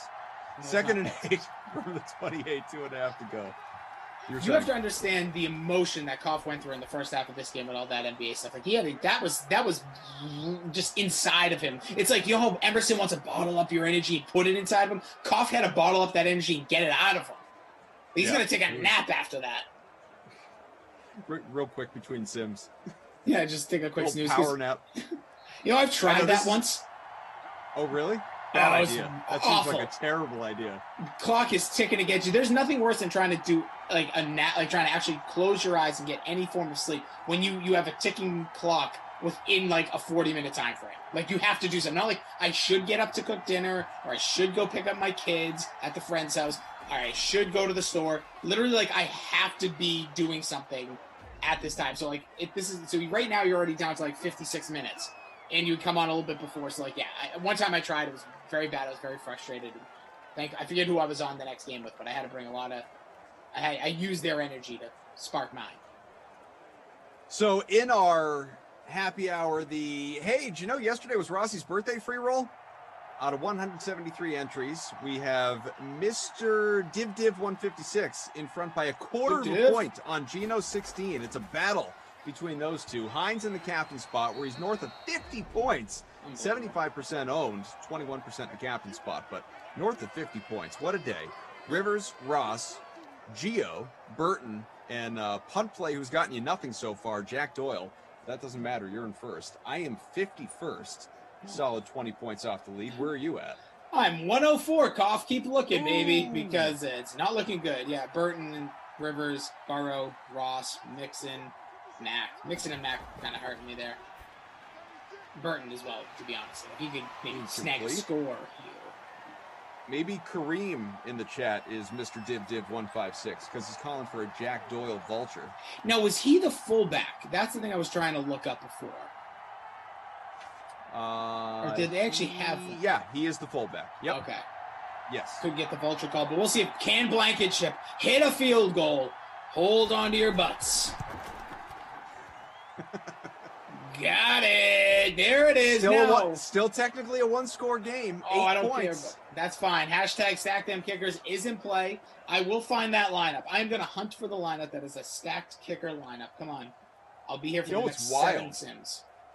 What's that? What's wild is the two lineups that I talked about, Mr. Div and Gino, which are separated by less than a quarter of a point, or about a quarter of a point, have very different lineups, despite being so close. You got Hines in the captain spot, Rivers, Ross, Bernard, Burton, and Doyle. And then the other one, Ross in the captain spot, Rivers, Hines, Burton, Pascal, and Bullock. So that's going to be interesting. Those two are going to have to slug it out. Too bad they didn't put Blankenship in there. Just saying, Gino. Even though Bullock has the most points, I'm pulling for Gino just because he has a kicker in his lineup. Respect the kickers. Respect the kickers. So, like this week, we're going to get some respect from my guy Vision from the MCU getting his own show that's launching on Friday. Yeah, it is. You have to remember that, Coffee. We do have some viewing, and I like that it's being weekly released. I know a lot of people, your short, attention spans want gimme now, give me all the 10 episodes. I'm a big fan of the once a week. I think you can digest, rewatch. Leave you a little time to thinking about it. I think it, not only that, I think it drums up a community. I think it theorizes on the show, and I think it just you can watch a show like 3 times, and you're going to remember that 10 years from now, where I bet you a show that, I don't know, I'm just going to make up a show that you potentially binged. Ted Lasso, 10 years from now, you may like the show, but you're not going to remember the scenes the same way as something you've watched over and over. That's true. I won't dispute that. That being said, I wish I could binge it. But I get what you're saying. My Twitter's full of people like, I'm just gonna wait 6 weeks and watch them all. I'm like, yeah, good luck without seeing a spoiler. No, I'm not gonna do that. I mean, like the boys, obviously, took a lot of flack when it decided to go from season 1, you can watch them all, to season 2, weekly release. It took a lot of criticism, in the Amazon community there, but. I still watch week by week, as a lot of people did, I'm sure. Strong they did that move. Boys after show and all that stuff. I didn't watch it, but they did it. But that's what you can do. You build a community. You build your fan base even stronger. People on Twitter aren't going to, you can't randomly tweet something at 3 a.m. that you watch and you're like, oh, I wonder if anybody cares or knows what I'm talking about. No, because the whole community watches along. TV will get back to that. I do believe, even though we have these stream services and a lot of stuff is just released out there, I think that is going to be the biggest thing to, again, build community, have these after shows, message boards, etc. Yes, I sound like I'm 90. That's okay. TV Guide channel, that's where you're going to have to find out what time the shows are on. The best channel ever. God, do you remember, I don't really know what our demographic is here in the chat, so I'm sure some people remember this, some people have no idea what we're talking about, but you and I are of a similar age, growing up and actually having to watch the TV, like the scrolling guide to figure out what was on and what channel and when it starts. The attention span that required versus what people have now. There's 2 things that I remember literally giving you that anxiousness. If your parents will finally here, you can pick what you want to watch. You go to that TV Guide channel, but say you want to watch Nickelodeon, and let's say that was channel 24, and the scroll is on 27 or something. Oh, this is gonna be 5 minutes. Watch all the way through again. Oh, and then how about when school cancellations? Say you lived in a city that has B, and it starts on the letter D somewhere, and you're like, no, I have to wait all this time. I just want to know if I can play Super Mario 2 again. Kevin says, get that Saturday newspaper to get the weekly TV lineup. That was a thing for years. Yes. Yeah. Obviously, TV Guide then became huge. By the way, that was the incomplete 4th down ball game, by the way. But yeah, the TV, because that was a legit magazine. There's some covers that are still iconic to this day. Now, I really don't know if TV Guide is still published. It might be. I believe it is, but I don't know. I don't know what use it has. Maybe it's just a TV, an Entertainment Weekly style at this point. 2nd and 11 from the 37. Time to kneel this thing out. Phillip Rivers does just that, and we are going to have ourselves a 24-16 final in favor of Indianapolis. Andrew says they're on TikTok now. Damn it, I'm not on there. I got to also give credit to Mike, our producer. He said Packers, Tampa. So he gave his picks. Packers, Tampa, and NFC. Ravens, Chiefs. Oh, Michael, how dare you? And then Packers, Chiefs. Chiefs win the Super Bowl. I want to see Lamar face his kryptonite again in Mahomes and the Chiefs. Okay, I'll give you that. Okay, so these weren't predictions. These are the picks that he wants to happen. Those are spoilers. He actually is fairly living. Jockey, but that's our fine. Producer is living in the future. That is a spoiler. Okay, so get out there. He's got the Gray Sports Almanac. Straight out of Back to the Future too. Yep, he knows what he's doing. I actually will say this. really Yeah. quickly as we get the stats. Everyone played nice. Phillip Rivers is going to no. Played nice. Naheem Hines is going to be your crusty cop player of the game. Joe No Mixon question. is going to be your babysitter Billy. I'm not on TikTok award. I do, there's funny. People always say, like, if you could go back to the past and you could, wouldn't you just bet on things? I'm the guy who I feel like I would be terrified to place the bet. Like, somehow I would get caught. Like, go back to whatever year you want and outcome of sports or whatever. And, like, you go, like, let's go back to, like, 2000 and you could bet the Patriots the year 2001, when the season that they win the Super Bowl. And they were, like, their odds going into the year were ridiculous, right? Like, I feel like something bad would happen to me, like very poorly, aside from like the influx of cash. Like, I don't know. Every time there's like shows and movies, there's so many movies about time travel or repeating a day over and over again that I'm so worried about any of that stuff. So you wouldn't be like Rob Corddry in Hot Tub Time Machine inventing Lugal or something like No. that? And at Motley the end, Lou. That's fantastic. By the way, very, very good movie. Very good movie. I Second think that one, doesn't not get as the credit. great. Don't even bother. Didn't happen. Don't worry about it. No, we'll talk about this next time me and Coffee together. Comedy sequels, I think, have a 70% trash. Like, maybe they've snuck up a little bit with a lot of crap. But anyway. You want an example, though, of a comedy sequel that was better than the original? I'm just kidding. Yes, I do. I want to see if you thought it was. 22 Jump Street. Honestly, I'm giving you that one. That's one of the few, like, over time, like, a lot of people try to make the argument for Wayne's World 2. I'll listen to that one. But don't give me, like, Ace Ventura, Call of the Wild. People will say, oh, get out of town. You were a little kid. Yeah, whatever. Call of the Wild. What did I say? Call of the Then I was Wild. calling Anthony Davis Kevin Durant earlier. I don't know where I am. It's been a weird day. I'm all hungover on Chinese food for my birthday. So that sounds great. Yeah, it does sound great, but then your gut I'll health have that. feels. Yeah. I'll deliver it to your estate. I'll have your keeper come out, and I'll leave it with them. Yeah, we'll just wait outside the gate, ring the bell, and someone will make their way. It takes a few minutes, but we'll get there. The golf cart. Driveway is very, very long. All right, you've got all the important things that you need to know in terms of award winners, some of the key stats. Congrats to Gino. Looks like Gino 16 is going to win this thing, pending any stat adjustments. It is manual scoring, but in line for a 2-point victory with Burton at captain, let me make sure. Ross at captain, Rivers, Hines, Burton, Pascal, and Bullock. So had at kicker and showed out with 10 points. I want to thank producer Mike, Drew, our technical director, our entire Game Ops crew. Obviously, we had Tate, Zach. I think they're hanging out. Hopefully, anyway. I will be back along for the next sim, which, of course, the primetime sim will be Bills Giants.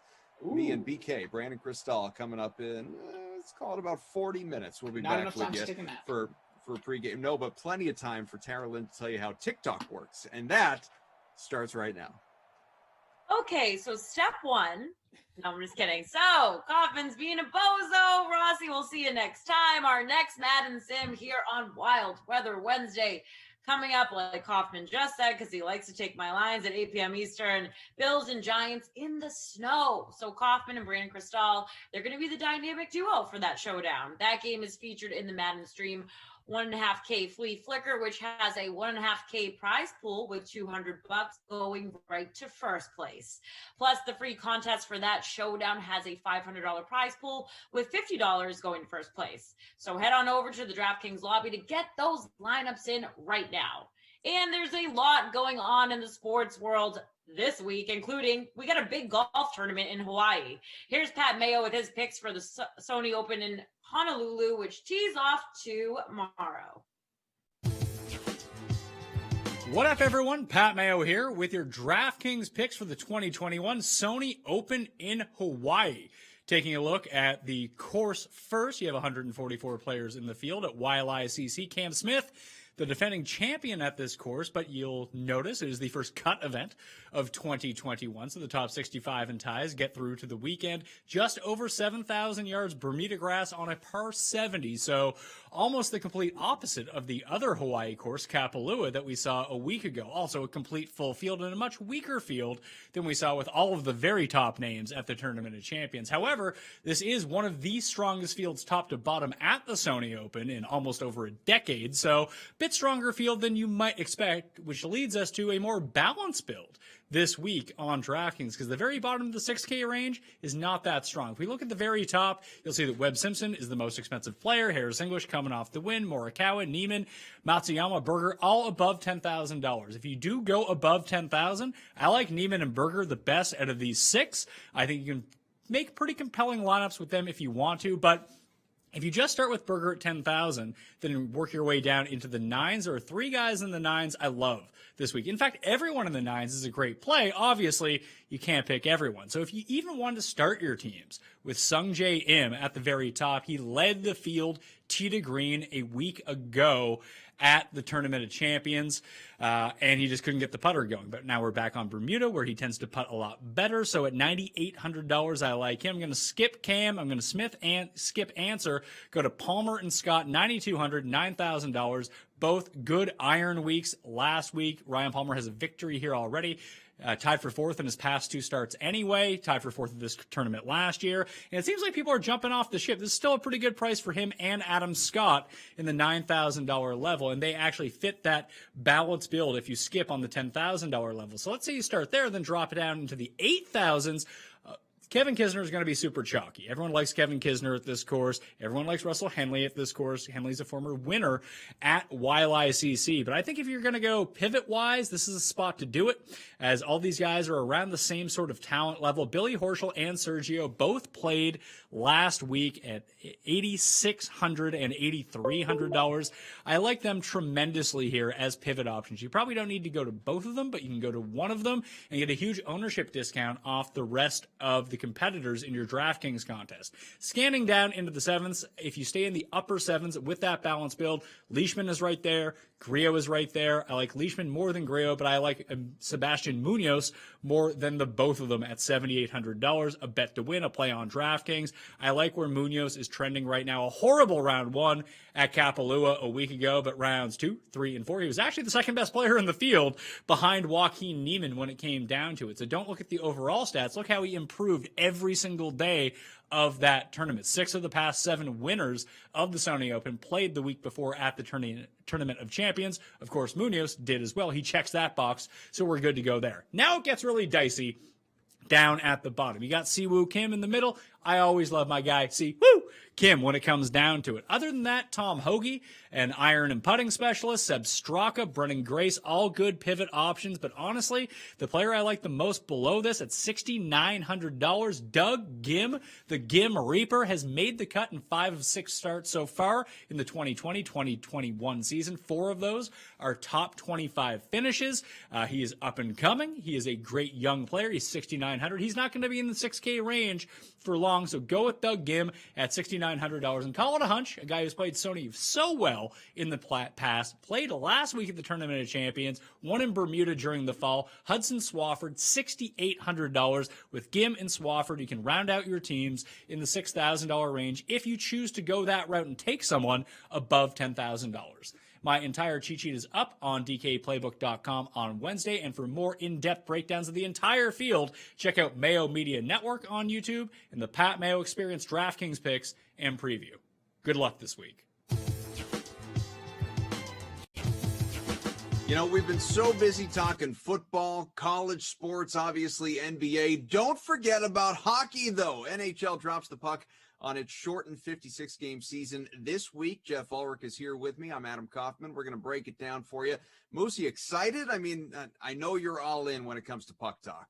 I am excited, man. These shortened seasons, too. I mean, they provide a lot of drama, right, in a short period of time. So 56 games, yeah, short and sweet. Let's get after it, though. I absolutely love watching hockey. I love NHL DFS. So happy to talk some futures and stuff today. Well, it's definitely different, too, because not only are there far fewer games than we're used to, division alignment has totally changed. You're going to have 4 divisions, cuts down on travel, 3 United States-based divisions, a Canadian team division as well. And with that, DK Sportsbook naturally has odds on division favorites. Is there one that you like more than others? Yeah, absolutely. And let's go to the Canadian division, because this is going to be an exciting one, having the 7 Canadian teams just go at it for 56 straight games. But I like the Montreal Canadiens here. I think they're being a little bit overlooked. And one of the reasons why I like betting this division, too, is, we don't really have a dominant team at the top. You got the Bruins, you got Tampa, and some of those other divisions. You got the Avalanche, but the Canadian division, I mean, the Maple Leafs are the favorite. Really? The Maple Leafs? Like, that's not scary. I like the moves the Canadians made over the offseason. They're sitting at plus 400 in the DK Sportsbook right now.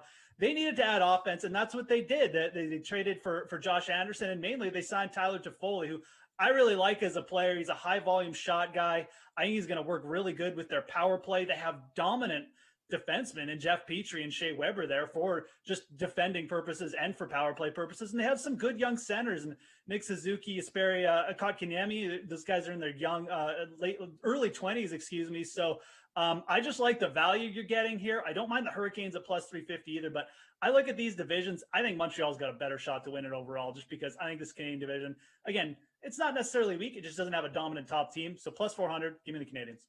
I'm just waiting for all these Canadian teams to, like you said, go head to head for 56 games. And at the end of it all, they say, you know what? We're not going back. We only want to play each other. This is too much fun.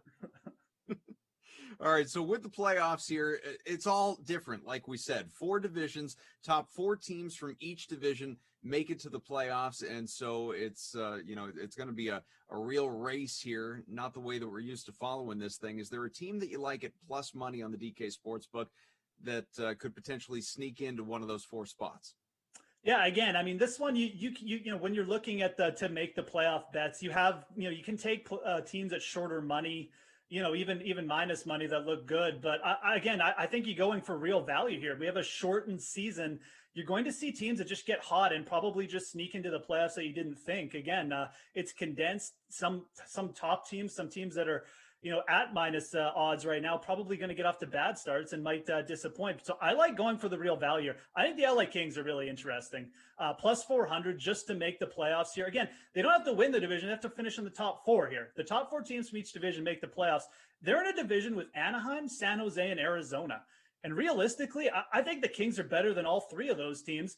So what do they need? They need to get past maybe the Wild, maybe the St. Louis Blues fall down a little bit of peg.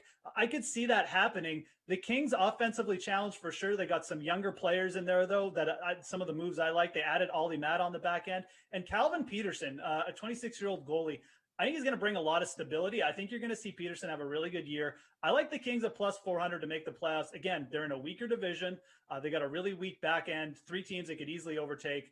I think a plus 400, you're getting good value there.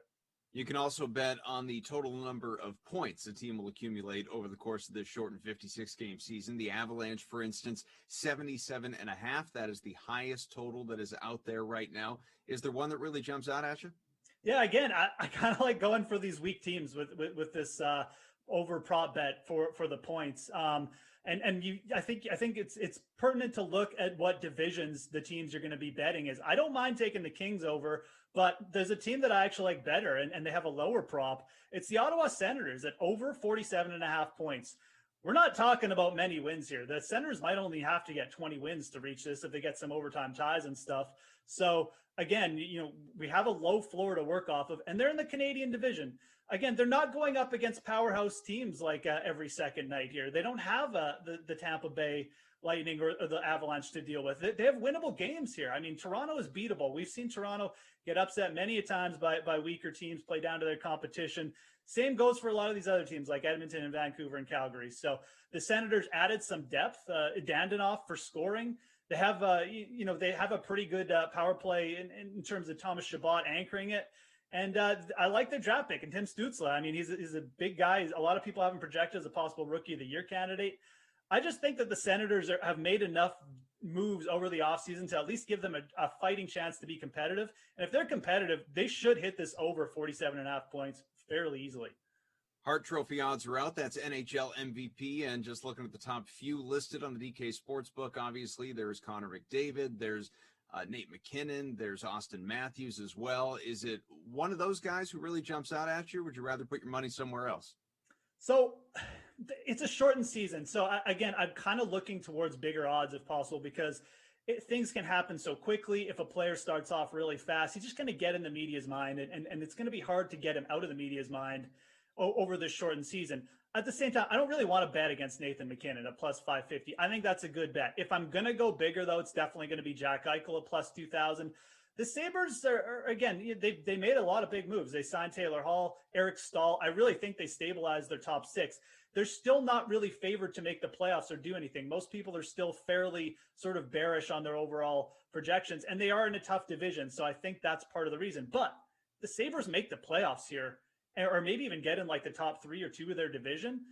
It's probably because Jack Eichel has had a monster year. And if they do get in, that's only going to boost his chances, in my opinion, in the MVP race. So we've seen Eichel, progress over the last couple of seasons to over a point per game player, over 30 goals in a season. I think he's the type of guy, if him and Taylor Hall click right off the bat, again, he's going to end up, and they get the Sabres in the playoffs, he's going to end up in the forefront of a lot of the media's minds. I like Eichel at plus 2,000. We can't talk futures talk, Jeff, and not talk about the Stanley Cup and who is going to hoist Lord Stanley's Cup. Obviously, you have Colorado sitting at plus 675. We've been talking about the Avs already a little bit. Is that the best bet out there, or is there a team with longer odds that you like better? Yeah, again, it's a shortened season, a little bit different styles, probably going to lead to me just probably not wanting to take a piece of the favorites. I think realistically, if you're looking for a team like the Avalanche, you probably wait a few games into the season. Maybe they start slow and you can get them at better odds. A team I wouldn't be hesitant to jump on those Carolina Hurricanes at plus 1,800. Again, you've got Tampa, no Nikita Kucherov this year. They're vulnerable, in my opinion. It's a team coming off a Stanley Cup hangover as well. So any kind of regression there, I think, is probably going to see the Carolina Hurricanes have a real shot at winning that division, putting them in good place for the Stanley Cup playoffs. And this is a team, too, I feel like, they're due for a run. They have a really great, up and down lineup, really solid defense. And if they just get any goaltending from Peter Mazurek or maybe even James Reimer, a pretty good duo to at least carry them through the regular season, I think they'll be able to make a run. And I like these odds, plus 1,800. I think that's more than fair for a real quality team. I think they're probably being discounted a bit because they haven't really made a deep postseason run, especially last year. So I like Hurricanes at plus 1,800. I think you're getting good value. We've been so busy talking football. All right, hoop heads, pay attention. We've got Sixers coach Dave Yeager on with us now. Hell of a win and a battle last night against the Heat in overtime. Now second in the East, 8-4 overall. So how impressed are you, Coach, with Philly's start?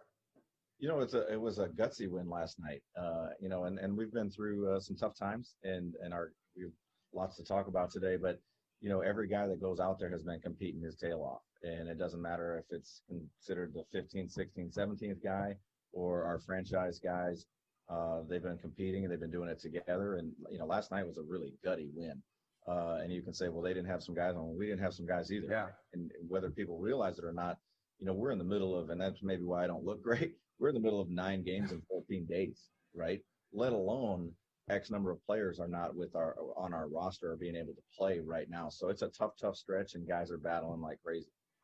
Yeah, a couple of teams last night in roster crunches, and you mentioned the tough times some of you guys have been going through. Just last weekend, for example, you had to play with only 7 players against Denver. I mean, what's the biggest challenge like approaching a game like that? Well, it's difficult, and obviously Denver's really good too, and not to say that it would be easy against anybody, but playing with 7 guys presents some challenges as far as setting up your rotations. You worry a little bit less about matchups. You worry about foul trouble. You worry about which guys you want to be able to finish the game with, who's taking more minutes and gets tired, and fatigue becomes an issue. But there's a flip side of that. And as players, I think people don't realize, they all have supreme confidence and they all want to play. And it's an opportunity for guys when there's 7 guys, you can make a mistake as a player. And I say coach can't take you out, but you're going to get put back in. Right? And so I think there's a freedom, and guys have an opportunity. Again, we always talk about in this league, you're going to have an opportunity at some point.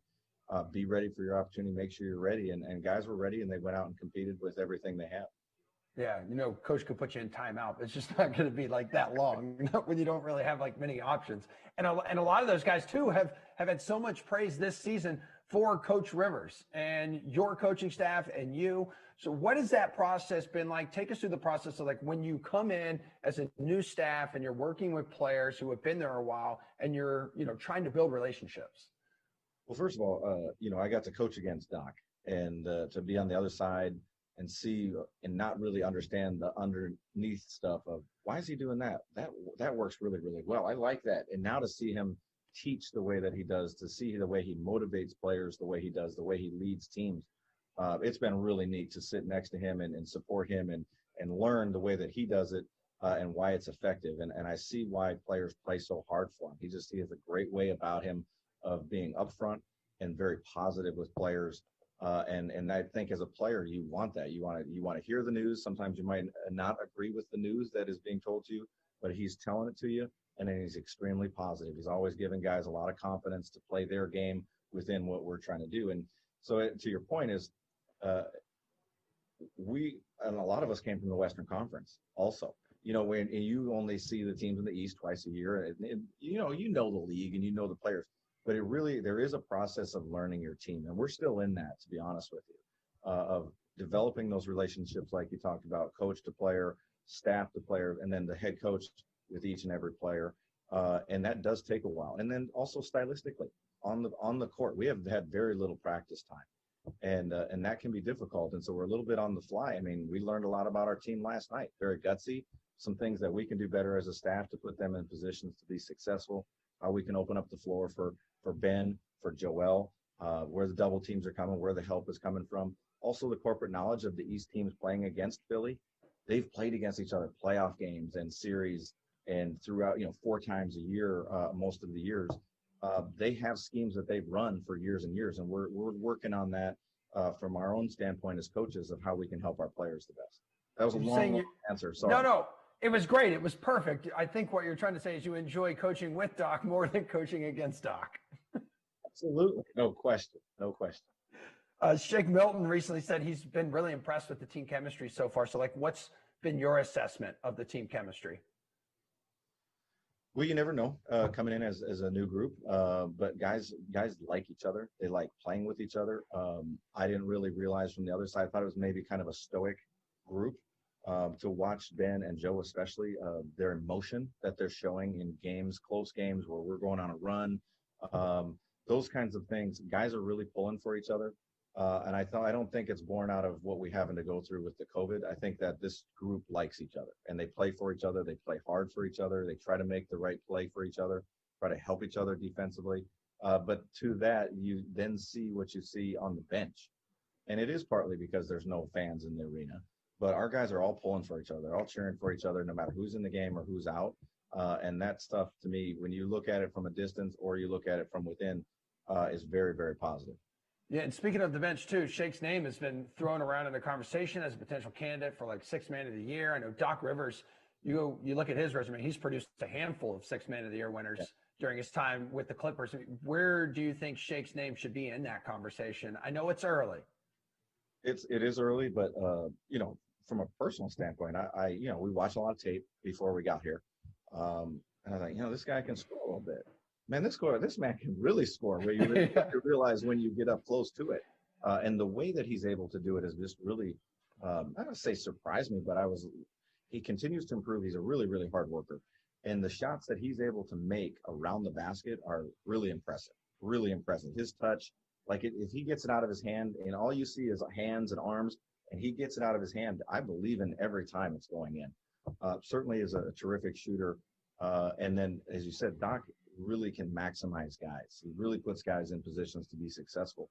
And I feel like Doc is really taking him down that line of whether it's 6 man or not, we need that scoring with that group and really encouraging that and putting him in those positions to do that.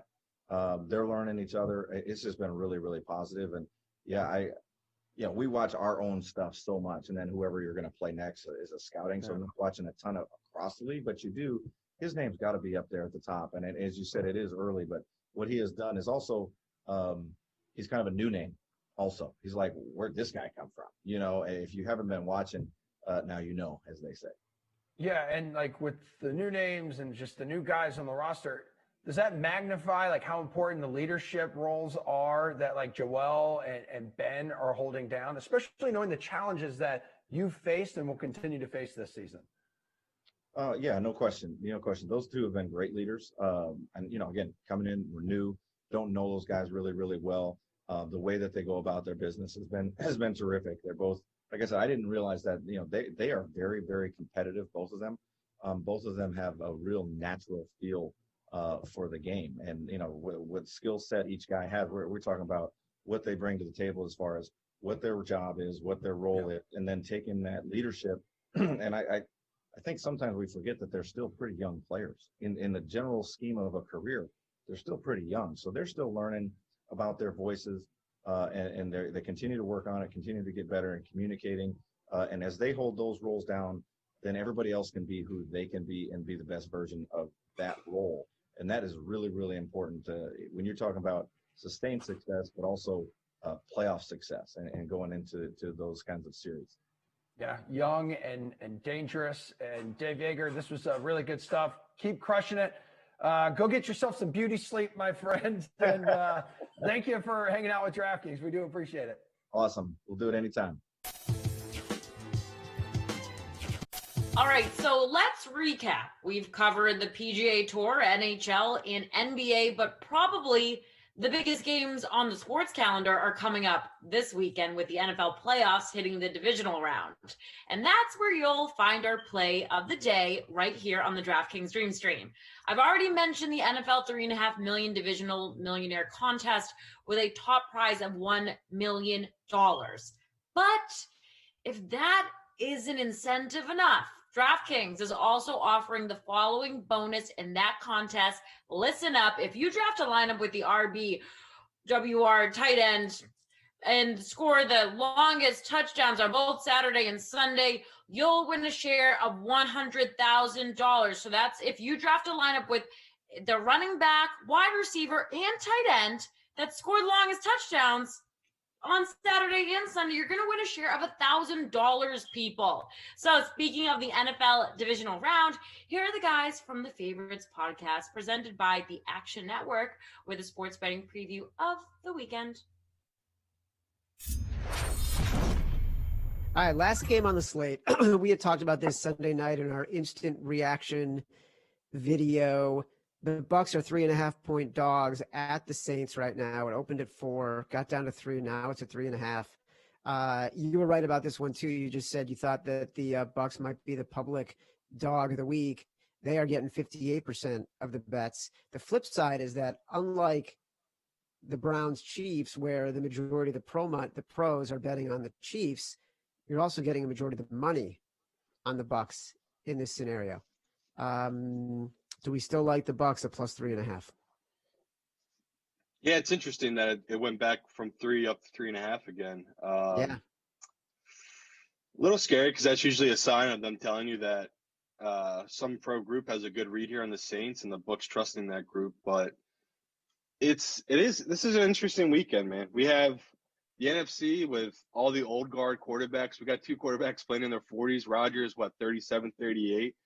And then you go over to the AFC, and the oldest quarterback's Baker. What is he, like 25? So it's interesting looking at this where it's just 2 different splits here where we're looking at a time of just not the change in the guard, but it's just funny how the league just evolves and changed. And looking at this game again where the Bucs and the Saints, it's the 3rd time they've seen each other now. And we talked, like you said, on Sunday night, where I just thought this number should just be 3. That it's one of those where you give respect to the Saints for what they've done this year and the fact that they beat the Buccaneers twice. And I had this number in my model at 2.5 because I obviously have taken a little bit of points away from the Saints here just because they have no fans in the stadium. And everything we've seen from the Saints, that Browns gave them a gift. Him dropping that ball there in the end zone where Mitch Trubisky might only make 4 great throws in a game. And that was one of the great throws. That was literally right through his arms in the breadbasket. And the Saints got away with one. It felt like they got away with one there with the Bears. The Bears defense, say what you want, they showed up in that game. And I can't see the Buccaneers having back-to-back just sloppy games because I don't think they played well against the Washington game. I watched that game twice now. And we had our opportunities where Brady just played a flawless game. He never gave an opportunity to turn the ball over. He got sacked a couple times. I think he had 3 or 4 sacks against them. But he never gave the ball away. And what I've seen from Drew Brees here is he's willing to throw a couple risky passes here. And he doesn't have the arm strength on his arm. And I just like it that we're getting 3.5 still with the Buccaneers. I know it's a square pick, but to me, this is just a smart side here. And I'm going to ask you to be my companion here and take that 3.5 with me. I am going to be your companion because we are walking into a hornet's nest, brother. And we are taking the public dog, Tampa Bay Buccaneers, at plus 3.5. Be my companion. I love you, brother. And it's if it doesn't move, like if this number doesn't go back to 3 or goes up to 4, we're gonna talk, because like then I'll have to be like, okay, I got to reach out to some people and hear what they're reading on this game, because this just feels like a no-brainer to me that it should be 3. And it is scary that they're moving against the public here with us, but the public can't lose both weeks in a row, can they, Chad? So no way. Hopefully they get a game right here for us. What do we think of the total here? 51.5, 52. And this is going to be, I already talked to a bunch of sharps and they told me they pounded this game under. I don't know what the money's saying on your site, but like these guys I talked to, they have big money. Like ridiculous, 90% on the under right now. And I think seriously, that might be 3 guys I know, because they're like big money bettors. They don't make a lot of bets. And each of them Sunday night said heavy bet on the under in this game. But I'm leaning the other side right now. I got burned in that Bears game because Mitch didn't show up, but I still think the Saints defense can give up points. I still think they're susceptible to a good offense. And we just saw the Buccaneers get how many points did the Washington get? They get 20 or 21, or I forget the number. 23. But they were able to score on this Bucs defense. So I'm gonna go against my brother in here. I'm gonna take the over here, but it's scary. So I won't put it as our best 5, but man, that's crazy. 90% of the money's coming down the under right now.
just yelling at coughing off camera, but we have to get ready for the 8 p.m. Eastern sim because it's coming up. But first, here's what else is happening right now on DraftKings.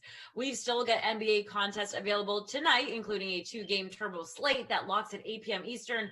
The NBA 40K pull-up jumper contest features a prize of $10K for a $10 entry going to first place. There is also a 2-game late slate that locks at 10 p.m. Eastern.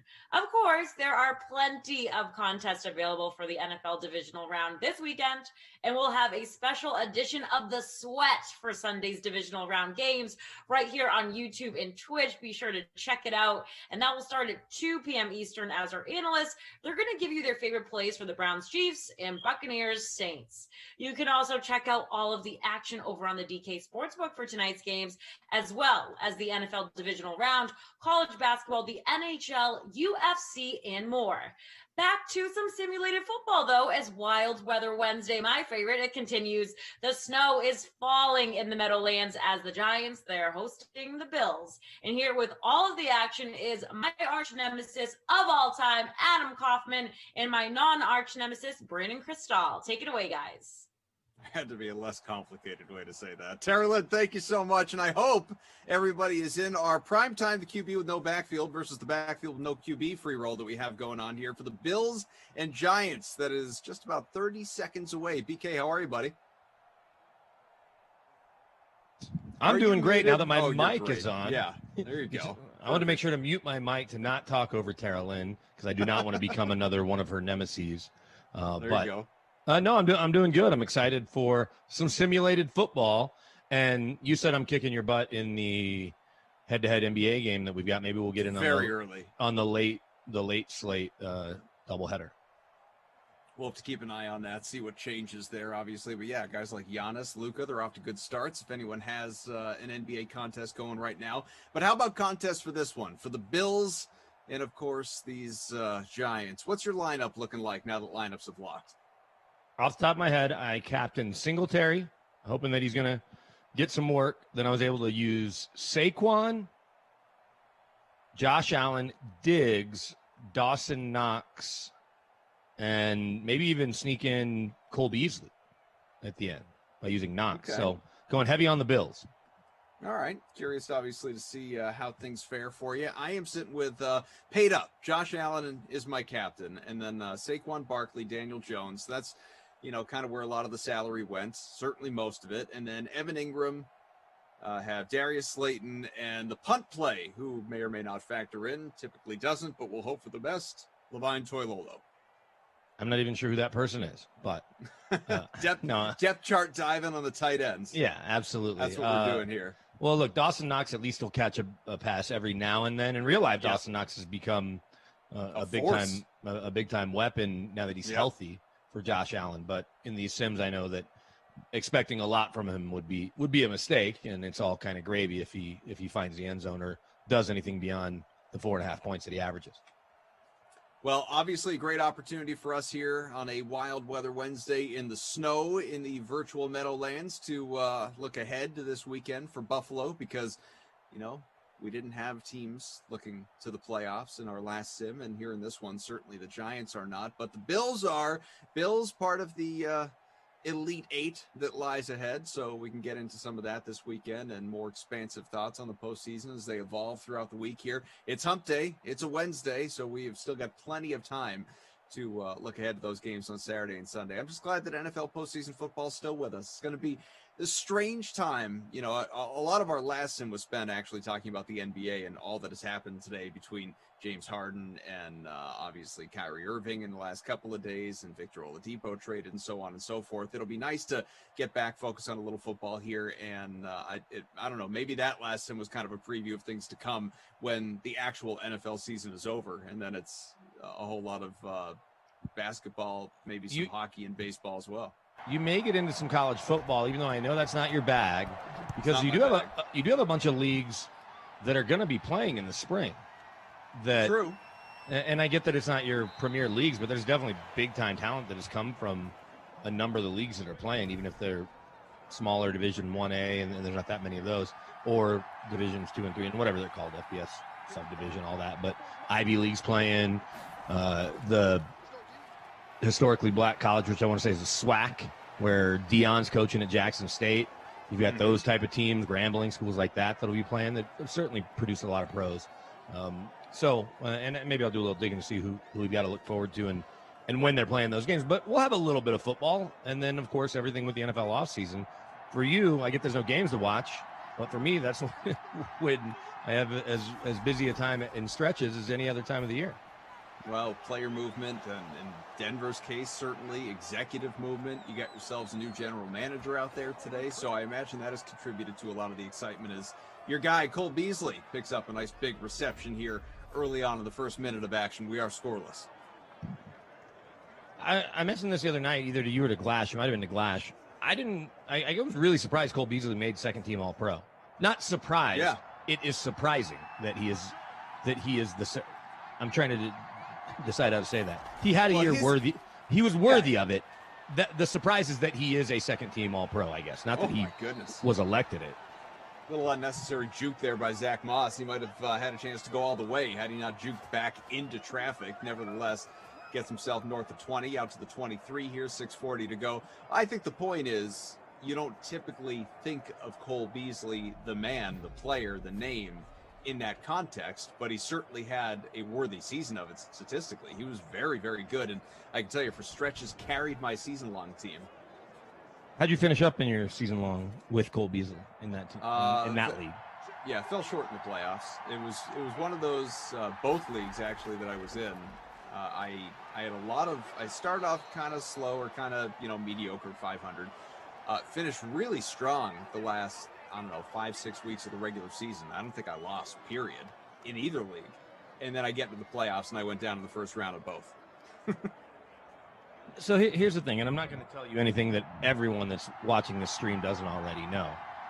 But DFS has really saved fantasy football for so many people because you can draft a great team or you can be rolling and Kyler Murray sprains his ankle and your team falls off, especially if you're in a quarterback-driven league like I was, where I was the number one seed going into the playoffs, and it just all fell apart. I mean, I was texting you about, do I play Kyler Murray or Ryan Tannehill, which is a silly question to ask. Right? Wasn't that right? Or Phillip Rivers one week. Right, exactly. Yeah. And so they're in back-to-back weeks. And I'm saying all that to say, you can draft a great team, and just like real football, staying healthy matters, right? Yeah. Everyone that has Saquon Barkley or Christian McCaffrey felt great after their draft. And then the rest of the season happened. Hey, Dawson Knox! First touchdown of the game. That's not Dawson Knox. He's 88. Is that Lee Smith? That is Lee Smith, tight end one here for the Bills with the first score. I know he was for a fleeting second on my roster, and then I didn't like the way it was shaking out with the salary I had left, and I got rid of him. Early mistake. Yet another one. Well, your captain, though, Josh Allen throwing a touchdown. So daily fantasy really allows you, especially if you can set it up with invested all the time. Well, and if you can set it up, and I know a lot of people that do this, with either a handful of friends that you are playing your season-long leagues with or your entire league. I know a handful of people that have done that where every week they're picking new lineups. But I want to tell you about something that I'm guessing you've heard of. I don't know if you played in a league like this. And it's worth noting just because they're in the league, and I hope I'm not outing them, but my buddy who's a comedy writer in L.A. got roped into a league with John Hamm and Paul Rudd. Okay. And it's a 17-team league where the computer drafts, and then you get your draft position out of the hat, right? So you have 1 to 17, and you get to the first person gets to pick the first team. So they're like, okay, so it's a standard computer draft or however they put in the metrics, and then so you pick. So if you're 1, your team might have Mahomes, but it also might have Singletary as your running back, and Cole Beasley might be your best receiver. Which this year would have been good. But you're not going to have Mahomes, Michael Thomas, McCaffrey all on the same team. Okay, so you draft your team, and then it's cutthroat, and the league is playing against itself, so you're not head-to-head with anybody, and the team with the lowest points week over week gets cut every week down to the final 2. So you can't really control anything other than your bench and set your lineup, but there's a waiver process, and I think, you get a budget for the waivers where someone might have had McCaffrey as their pick. That team loses in week 1, and all of a sudden McCaffrey's available to be bid on in week 2. And it goes all the way through like week 10, and then the roster's lock or week 12. Because and so my buddy, I think, made it to the final 4. He didn't make it all the way. He did outlast both John Hamm and Paul Rudd. So he felt good about that. What's funny is he inherited a team from an actor friend of his and who just was doing too much other stuff. And then when he said, oh, yeah, by the way, Paul Rudd and John Hamm are in this league, he goes, oh, I got to get back in. So he ended up splitting the team with them. But I just thought it was an interesting way to run a league. And it shouldn't be your only league that you run or that you're in, Yeah. I wouldn't think, because you get knocked out in week 1. And then, great, you're playing DraftKings every day, which is cool. But it definitely sounded like something, if I could find 17 people to get together, I definitely would think about doing it. I got to imagine if John Hamm and Paul Rudd are in the league, there's probably a decent buy-in. You know what's funny is I think it's $50 a team. Really? Yeah, I think it was It's $50 a team, he said. It's like one of the leagues that I play in. Yeah, sure. Well, and that's part of it, too, is I guess not that you couldn't find 17 people that are Hollywood types or people with money that could do it, but I think you just want to be able to not make it so personal when you can't control so much of it, and the money doesn't matter to them as much as just the winning week over week, I think. Jordan says, I've played in one of those. You bid on the losing team's players. Lewis says, I'm in one of those leagues. Love it, BK. See? There you go, Lewis. That's what I'm talking about. And so I don't know where I can find – I know where I can find 16 other friends. It's finding 16 friends that I think will get along well enough to want to do the league. But Right. I want to try to put it together next year. I also have a much more complex idea for a dynasty league where you're drafting using an auction-style draft, but you've got 300 essential real dollars to get you through the draft and the year, and you have to hit a minimum. The money goes into the pot, but you get to keep up to eight guys, and their value holds. So if you draft Patrick Mahomes this year for $50, you get him again next year for 51, 52. If you draft Joe Burrow this year for $10, you get him for 4 years at 10, 11, $12. But then when his contract goes up, the rookies from the first year, and then it'll match in given year, it goes up. So then you can keep Joe Burrow for his whole career, but you're paying top dollar once he's making a top 5 contract. Does that make sense? Yeah. Again, you got to find 8 to 10 to 12 people that are invested in it over years, but then you're really running a fantasy franchise. We'll put that in quotes. Iro says, BK, could you ask Paul Rudd if they can let our friend Koff play in the league? I know you'd love it, but I think once you get their, I'd be nervous. Once I had their email addresses, I'd be wanting to talk to Paul Rudd about KU hoops, or John Hamm about whatever. Asking Mad Men questions. Right. So in that scene where 3rd and 7, 3:20 to go opening quarter, we got a Lee Smith touchdown. That's it so far. Ball to 36. Brandon Cristal, Adam Kaufman, if you didn't know by now. Nice grab out to almost the other 30, to the 33. Allen is up to almost 70 yards passing. A 32-yard grab for Steph Diggs. We got producer Mike, Drew, our technical director, and of course our great Game Ops crew here, Tate and Zach. And thank all of you for being with us here on a Wednesday, Wild Weather Wednesday. What was the weather you had last game? We had rain. Rain last game. I tell you, all these things, they blur together. You step aside for a half hour to put the kids to bed, and you forget that you already did a game. Well, Buffalo wearing white in the snow almost feels like Boise at home on the blue turf with the blue uniform.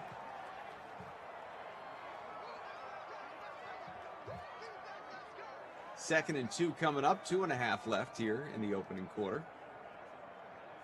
Early on here in our prime time, the QB with no backfield versus the backfield with no QB free roll. 167 entries, and it is a two-way tie for first early on. I imagine the DST's involved there. Yep. Bills are captained, as a matter of fact, getting 16.5 points. That's half the production so far. Smith and Allen also in those lineups. Diggs as well. How'd you do in the last sim with your lineup? Top 50. I mean, I didn't come close to winning, but I think I finished third in the game Monday after the game we did. I think I finished third in the game Blash and I did. Nice.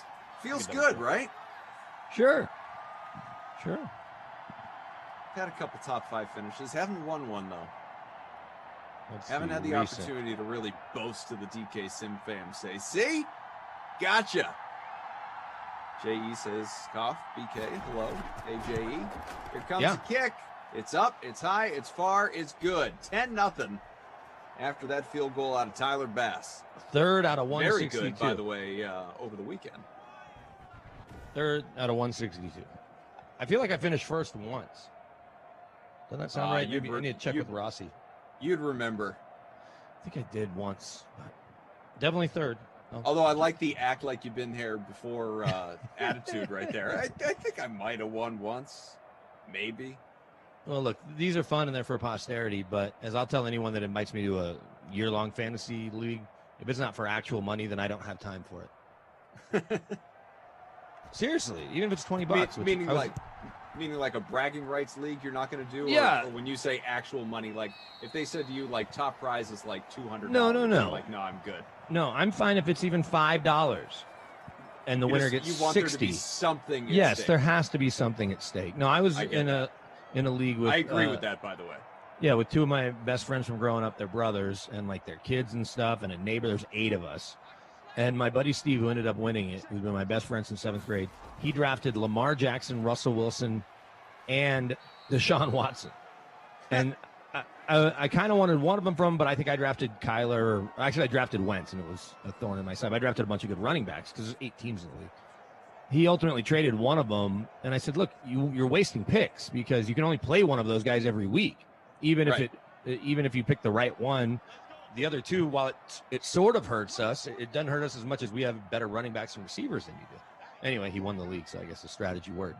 But it was $20, and so as long as it was something, it's worth my time.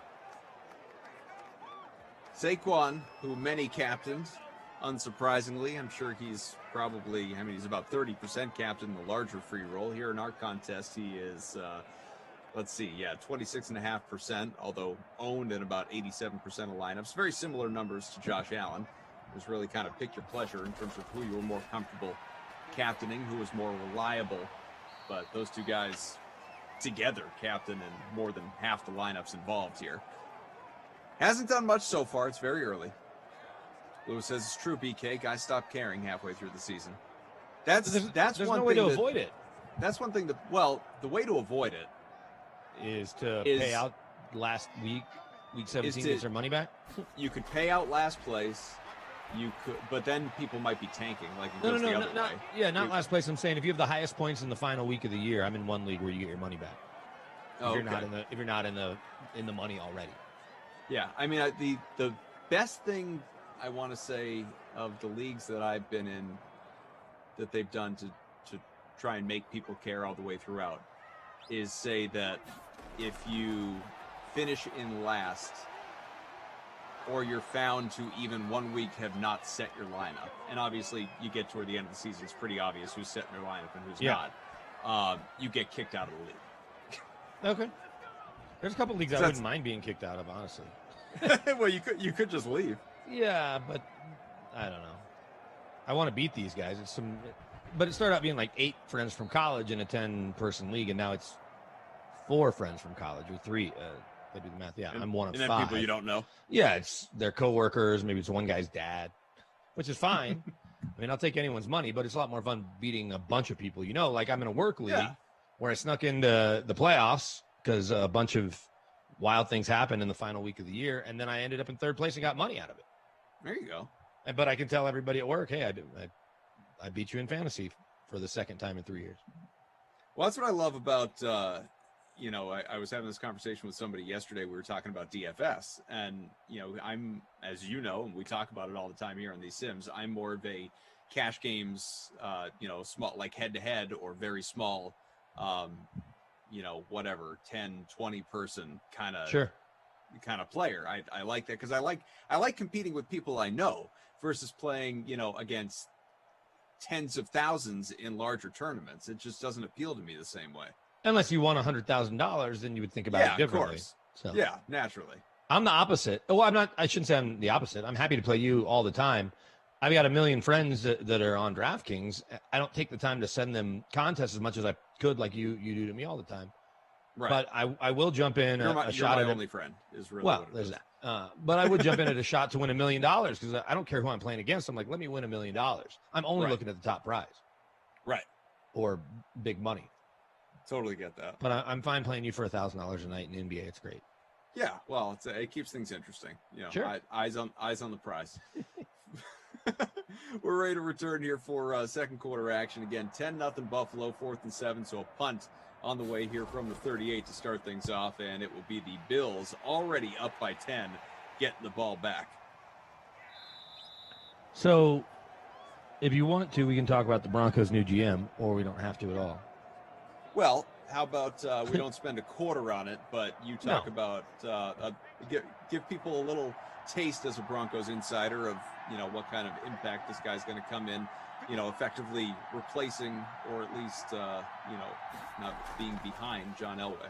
Yeah, and it's funny because as I was just throwing it out there, Blue Monster Squad, unlike the people above him who are making fun of us, rightfully so, it's fine. He wanted to know about the George Paton hire. So George Paton is coming to the Broncos after 14 years with the Vikings, the last 8 as Rick Spielman's assistant GM / VP of personnel, and I don't know if that's been his title for the last 8 years, but in a lot of ways, he served as a GM. Rick's been hands-off at times and lets George Paton handle a lot of stuff as it relates to trades and draft board and all that. So he was the most qualified of the candidates the Broncos talked to, or certainly seemed to be. And this is a guy that has turned down upwards of a dozen jobs or pulled his name out of jobs, including the Jets a couple of years ago, the Browns last year. Stefanski wanted him to join him in Cleveland, and he decided that wasn't the right fit. He chose Denver over Detroit this year, even though Rick Spielman's brother Chris, remember the great linebacker and TV analyst, is now working as a consultant with the Lions. Chris and Rick, obviously they're brothers, so Chris probably knows George Paton as well as anyone that's working in a front office right now that didn't directly work with him. And he chose Denver, despite the uncertainty at quarterback, I think in part because of Vic Fangio and what he does defensively, and then the young roster here, the resources that are available, even with ownership issues potentially, and maybe a new owner coming in the next 18 months if the legal stuff between all the bowling kids doesn't get settled the right way. It's your deal, and he comes in certainly with some good pieces, but some hard decisions, not just with Drew Lock, which maybe isn't the hardest one right now if you don't have great options or don't like the trade market that's out there, draft market early. And then are they bringing Von Miller back because they have a team option there at $17.5 million? Are they making Justin Simmons the highest paid safety in football? Are they bringing Kareem Jackson back, Jarrell Casey, AJ Boye? Some of those guys towards the end, I didn't think Elway and company were, and I don't think that Peyton will either. But they got a bunch of young guys: Cortland Sutton, Bradley Chubb, Jerry Jeudy, Melvin Gordon's still considered a young guy. Garrett Bowles played like an all-pro at left tackle. They've got some nice pieces. It's just interesting that he chose this job when he's turned all these other jobs down. You like the hire, ultimately? I mean, does he seem like the right guy? Well, I think so, and here's why. This is a guy that, I just ran down his resume. He seems ready to do everything, and as much as people may not believe it, John Elway is going to be very hands-off. John Elway's got 1 year left on a contract. It's going to pay him, I want to say, around $6 million. They'll call John on the big stuff. His opinion will have weight, but it won't outweigh Peyton's. He'll have the say on the final 53. He can hire and fire coaches starting really next year, right? He's not coming in to upset the apple cart there. He's going to give Vic and his staff 1 more year. Pat Shurmur, the offensive coordinator, was in Minnesota and had maybe his best year calling plays with Case Keenum a couple years ago when they had the Minnesota Miracle to Stephon Diggs, who's on the field right now. Well, he's on the sideline, but And so I think that the hire, when you talk to people around the league, and I talked to some people at the Vikings, I talked to some media folks. What's funny is I talked to Tom Pelissero, who's based in Minneapolis today, and was going to put it out there just to get so that my podcast listeners in Broncos country had an idea of who George Paton is. And before I could even get it posted, the news broke. So then I had to go back in a little later in the day after getting some other people together for the podcast and re-edit it and cut out some of the conversation about other candidates. But, obviously let people know, hey, this happened within the hour of the news coming down. But everyone to a man, including the personnel people that I've talked to with a couple different teams, all have nothing but good things to say about this guy, which is interesting in a business where plenty of people we'll put enemies in quotes, but people that don't like him. George Paton does not seem to have anyone on the list or be on anyone's list of a guy that people don't like. First and 10, 3 minutes gone here in the second. By all means, if anyone has any questions about the Broncos and the new hire and offseason activity, whatever it may be, don't hesitate. Throw it out in the chat. Got about 500 people watching the Dream Stream here on a Wednesday. And have they smashed the like button enough? Yeah, I mean, never enough. Never. Sure. There's no such thing. We could be sitting at 1,000 inside 5 minutes. It wouldn't be enough. I'm greedy. I'd aim higher. So, folks, do hit that like button. Let's get to 350 by the half. There are enough people with us. I think that's totally reasonable. One big push. Smash that like. We appreciate you. Dante Casola, who's taking time to not make fun of me, said, imagine if Deshaun Watson played for Denver. I don't know how real the Deshaun Watson trade possibilities are. I don't say rumors because they're not rumors at all right now. The possibilities that Houston would actually entertain ideas. Mm-hmm. But my favorite thing is the idea, and I guess we did talk about this the other day a little bit, that people say, well, he's a great fit in San Fran. He's a great fit in Chicago. He's a great fit. Just name a city, right? Miami makes sense because they're going to send Tua. There's a chance that Nick Caserio doesn't like Tua, or whoever they hire as head coach doesn't want Tua. So even though it comes with their pick back, and I don't know if I mentioned this to you or Glash on Monday, whoever pays the most money, and when I say money, whoever pays the most in terms of draft capital, draft assets, right, and players, that's who ultimately Houston's going to trade with. I think I think when it's all said and done and the dust settles, especially depending on who they hire as head coach, Deshaun Watson's going to stay in Houston. You can't trade a top 5 quarterback unless you have a really good plan, even though you need a lot more help to fill out that roster. But imagine Deshaun Watson in Denver as the one, as Dante Casola said. Yeah, with Cortland Sutton and Jerry Jeudy and Noah Fant. I mean, that's 3 pretty good weapons to start with. KJ Hamler, Lindsey and Gordon in the backfield at least for one more year, and a pretty solid O-line that got made over pretty quickly. Yeah, that would be. I'm not saying they could beat the Chiefs because until they do, it doesn't really matter. But they would certainly give the Chiefs a run for their money if Deshaun Watson was going head-to-head with Mahomes twice a year. How do you think this plays out? Is Deshaun Watson going to move this offseason? We know he's upset, reportedly, that he wasn't involved, obviously, in the Caserio pursuit and hire, that, he certainly has been said to want Eric Bieniemy there for head coach. He is on the interview list, but is this... In February? Well, right. I mean, is this... ultimately boil down to Deshaun getting his way, getting the head coach, obviously, that he wants, or is this the beginning of the end for him in Houston? Well, it certainly feels like it could be the beginning of the end. And when you've got Andre Johnson coming out, and there's going to be more support for Deshaun as this festers.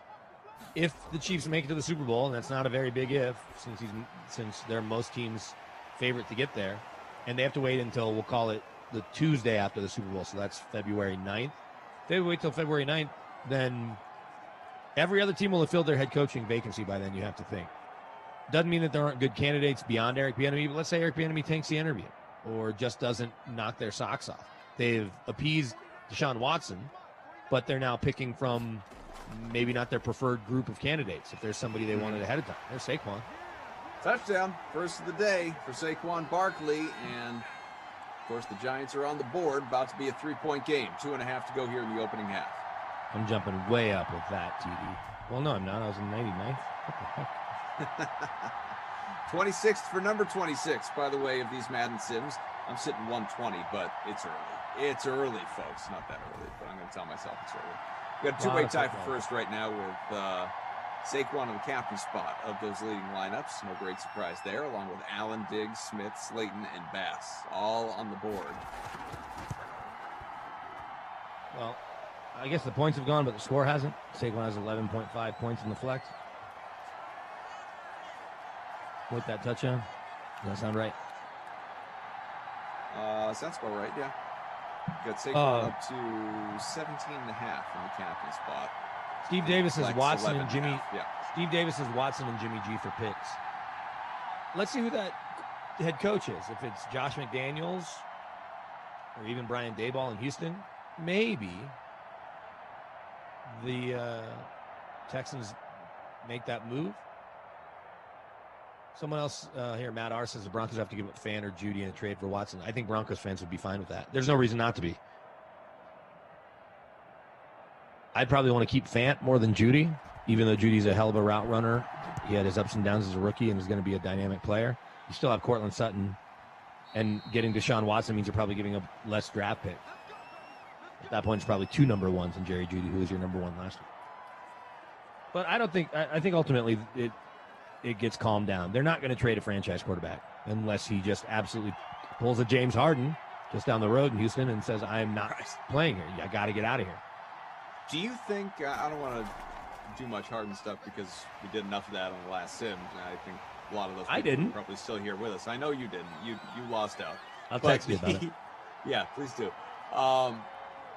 Does that trade happen today, if not for the way he ends his press conference last night? Or was that just kind of the, I know there are the reports that, Woj and others had it, that talks had accelerated with the Sixers and Nets in recent days, but that's kind of one of those, I'm not saying Woj is lying, obviously, but that's one of those things that's easy to say after the star erupts and it's clear you just got to get him out of there, and John Wall openly says that their relationship is rocky. And doesn't pull any punches at the press conference either. It becomes quite clear you need to move the guy. But if none of that happens at the end of last night's game, does that deal get made today? I don't think it does. Yeah, I don't know. I mean, I don't need to get in, or I don't say I don't want to get into conspiracy theories. I don't mind them.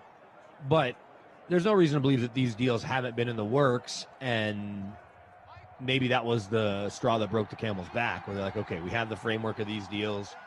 Philly's offering this.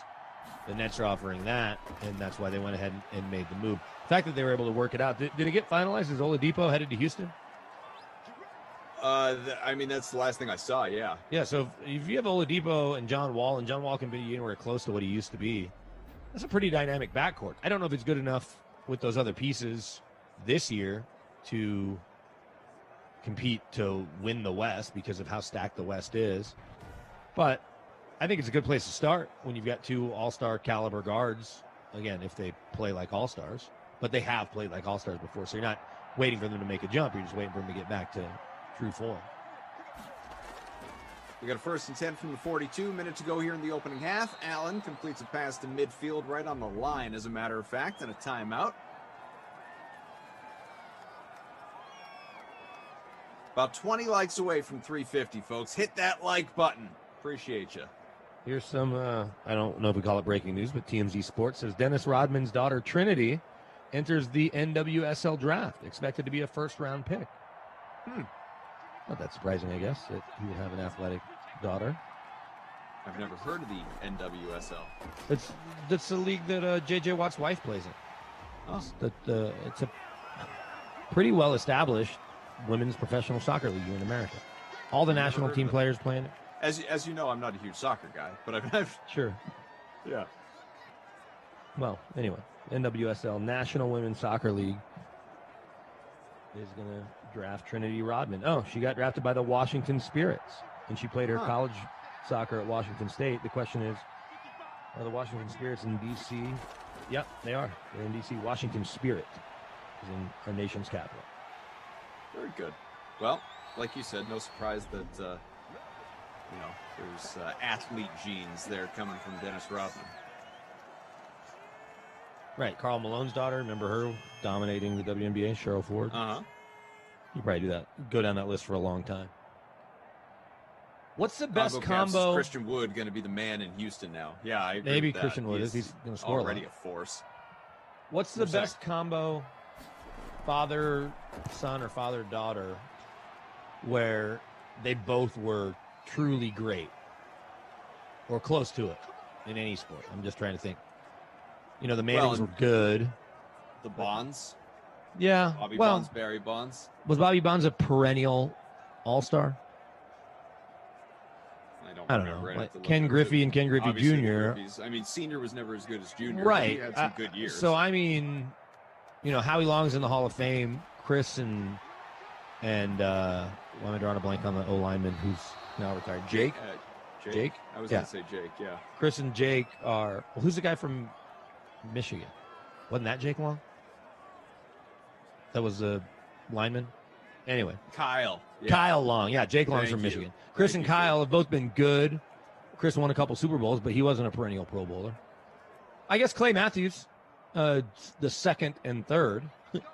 right? Clay Matthews, the second, is now a Hall of Fame finalist, and Clay Matthews, the third, was an NFL Defensive Player of the Year and a multi-time Pro Bowler. Mm-hmm. That's probably not the trivia answer, but at least in the NFL, it's going to be high on the list. Michael says the Alis, Muhammad and Layla. Sure. You've got Mahomes. Yeah, I mean, Pat Mahomes, he wasn't by any stretch a perennial all-star, but he played that's for kind of 20 like the years. Griffeys. That's kind of like the Griffeys. And Ken Griffey Sr. may have been an all-star here and there, but Pat Mahomes, he played for a while. But he played 12 years. Del Curry, Steph Curry. Del, I guess, wasn't, Right, Del was a great shooter. It's not that big of a surprise. Archie and Peyton, and I got to look and see how many Pro Bowls Archie went to. I always like to say, if you just flip he and Terry Bradshaw, I know it was a year apart, but put Archie in Pittsburgh and Terry, who played his college ball at Louisiana Tech, down at LSU, or not LSU, down with the Saints, then Archie's certainly in the Hall of Fame. And Terry's still just a goofy, great TV analyst personality. And movie star. Movie star, sure. First and 10, final 30 seconds here, and that ball is completed. Probably used that last time out. Might want to anyway. Got one to go. Not rushing into it. Why would you, I guess? Golden Tate with the catch. 14 seconds left, and now we have a stoppage here. 35-yard line. First and 10 on the way. Earnhardt's. Okay, the That's a good problem one. is Dale Jr. was super popular, but he didn't win a lot. His dad won 6 or 7 Cup titles. Dale never won one. Dale Jr. never won one. He was everyone's favorite driver. He was the most popular driver every year. This is a good one from Drew. How about the Hulls in the NHL? That might be close, right? Because they're both in the Hall of Fame. Yeah, that might be that could be the best one we've got so far. Yeah, right. If you can find me 2 Hall of Brett Famers, Bobby. yeah. Brett Hull, was he in the crease? I don't know, but as someone who pretended to be a Dallas Stars fan when they got to Dallas in 9th grade, I was happy when they won the Cup. Buffalo fans. 10-all after that field goal. This is riveting. Reggie and Cheryl Miller. I mean, they weren't. Those are they were siblings, brother and right? We can sister. do that. We can do the sibling thing. That's a different conversation. I'm saying father and Father, son, father, father, daughter. son, father, brother. Yeah. I guess I'd have to go look and see how many, in WNBA championships Cheryl Ford won. Because Karl Malone's in the Hall of Fame. I'm going to Google best father-son combos in sports. You're definitely going to get to an older Bleacher Report article that's a slideshow where you have to go. From 2013. And That's you got fine, to- though. It's recent enough. Do you have to click You've got, picture to picture to picture? Or is it just a list? Mario and Michael Andretti. Okay. All the Boons, Bob, Brett, Aaron. Okay. Gus and Buddy Bell. Felipe and Moises Alou. Yeah, but you're not The naming any Hall of Matthews, Famers. as you talked. I'm getting there. The Matthews, as you talked about. The Winslows, both Kellens. Okay. Kellen Jr., how not a great about, guy. Rick and Brent Barry. You know what? Ken Norton Sr., Ken Norton Jr. Sure. Ken Norton Sr. was a world champ, right? Yeah. Although Calvin Ken Norton and Jr. Grant Hill. Ken Norton Jr. 3 Super Bowls with the Cowboys, but not in the Hall of Fame and nowhere near it. Gordy Good player. and Mark Howe. Okay. Gordy's doing the Ned heavy and lifting. Dale Jarrett. Yeah, I would say so. How about Lee and Richard Petty? Yeah, Bobby and Brett Hull is number 1 as I slide down here on at least in this article, and I'm guessing probably most. Yeah, well, in the last 5 years, I can't think of anyone that's come along. Right. Somebody here says Mahomes could have been a Saint. They're 100% right. I think I've told that story before, but Sean Payton was ready to draft him. And when I'd heard it from a scout and I asked Sean about it, he was holding the card when Drew Brees was in the room, coming by with a group of friends. Joe Jellybean Bryant and Kobe. Again, Kobe doing the heavy lifting there for Yeah. Jelly Bean. Joe was international star, right? Sure. Obviously not, superstar in the NBA. Yeah, I really think it's the Hulls. And then looking at I like this. This article is from last year, so it outlines the next generation. So And LeBron who knows Jr.? what it'll be, but LeBron Jr., the Guerreros, obviously. Okay. Oh, yeah. Vlad, Vlad Senior's in the Hall of Fame, and Sure. Vlad Jr.'s a force right now. Fernando Tatis Jr. Yeah, but senior Tatis was just okay. I mean, he was a nice player, but played forever. Fernando Tatis Jr. is unbelievable. All right. How about Ivan Pudge Rodriguez Yeah. and Derek Rodriguez? Yeah. Derek, I guess, is He's a pitcher for the Giants. Debuted a couple years ago. Craig Biggio and his kid's got a cool name. Cavan. Oh, yeah. Cavan. I think it's Cavan. Cavan. Roger Clemens, Dante Bichette, Bo Bichette. Yeah, Randy Dante's Moss, kid. Thaddeus Moss. Thaddeus Moss isn't very good, though. His dad's maybe the second best receiver of all time. Shaq and Sharif O'Neal. Again, Sharif's not climbing up draft boards, but Right. Yeah. I think it's really all about LeBron and LeBron Jr. right now. Bronny. Well, and LeBron. This is a good one from Dante in the chat. Tiger and Charlie Woods. The way Charlie was swinging the stick, not father son. I don't know where the kid's mental toughness is, and he didn't grow. He's not certainly growing up the way his dad grew up, where he's playing munis and just making it work. But he's certainly got the right physical tools. It looks like. Yeah, absolutely.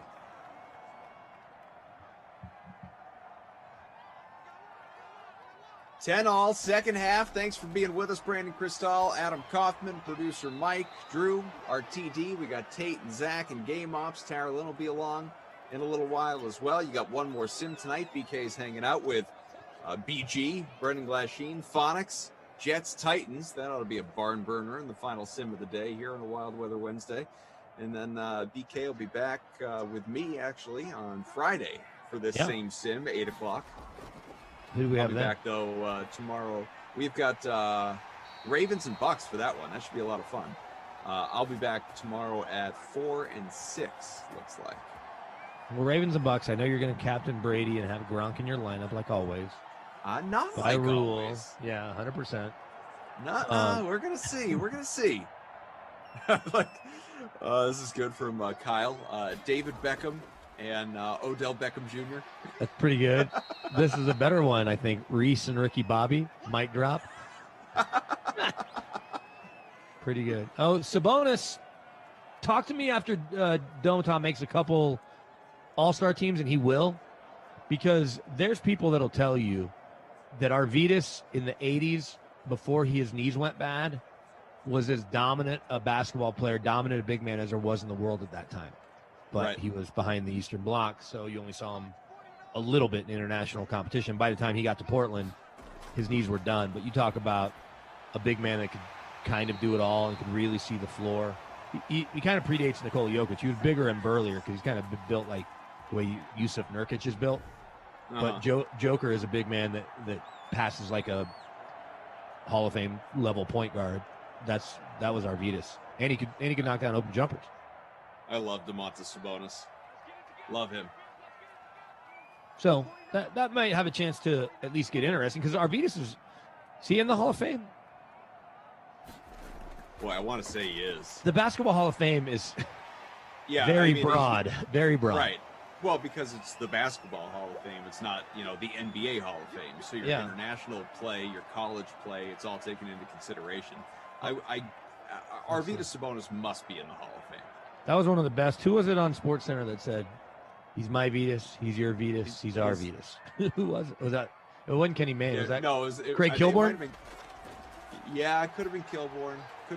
Yeah, it was like, he's not my Vetus, he's not your Vetus, he's our Vetus. So how about this? He was the 24th pick by the Blazers in '86 and got to Portland in '95. Is he in the Hall of Fame? Let's see. Yep, Basketball Hall of Fame as a player and FIBA Hall of Fame. 6-time Euro Player of the Year. So there you go. Yeah. Giannis is having a night, by the way. 50-plus points still in the third quarter. Right, that's the best group of brothers with apologies to the Currys because of how good Giannis is. Right. Is his brother doing anything? Picked off. Tre'Davious White. Is he still a Laker? I don't know. I don't think he's doing anything, though, to answer that question. Yeah, who's the best group of brothers in the league right now? You got the Lopez twins, you got the Currys, I guess you got the Giannis's, the Antetokounmpos.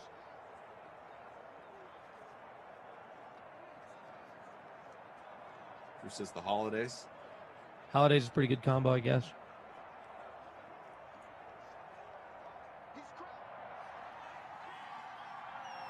About 3 minutes into this third quarter, 10-10 game again. Bills with the ball, 33-yard line. Oh my goodness. Luka's got 73 fantasy points right now. Is he in your lineup? Quarter. He's not. Too bad he's not in my Haven't lineup. thought about him because how do you not? Obviously, anytime that he's playing, but didn't pay up for him. 73 fantasy points. We can do this game. If you're drafting a team right now, all things considered, everyone is the age they are, but yeah, they throw everyone into the hopper, and you get to pick first. Who's your first pick? Who's your first pick? It's probably Luka. I think it is for me too. It could be. I mean, Giannis is right there in the conversation, but it's probably Luka. Yeah, give me somebody else. Well, how? But in Giannis, he's got to be 26 or 27 now, right? Got to be getting there. Well, we're all getting there. No, I'm past there. Yeah. Well, you know what's funny? Speaking of that, Giannis is 26. Yeah. You're a couple of years younger than me. All right, Giannis is 26. Here's the thing, though. He hadn't won anything either. Luka is 21. 21. Yeah. I think because of the way Luka plays, Fantasy Hawks is Anthony Davis.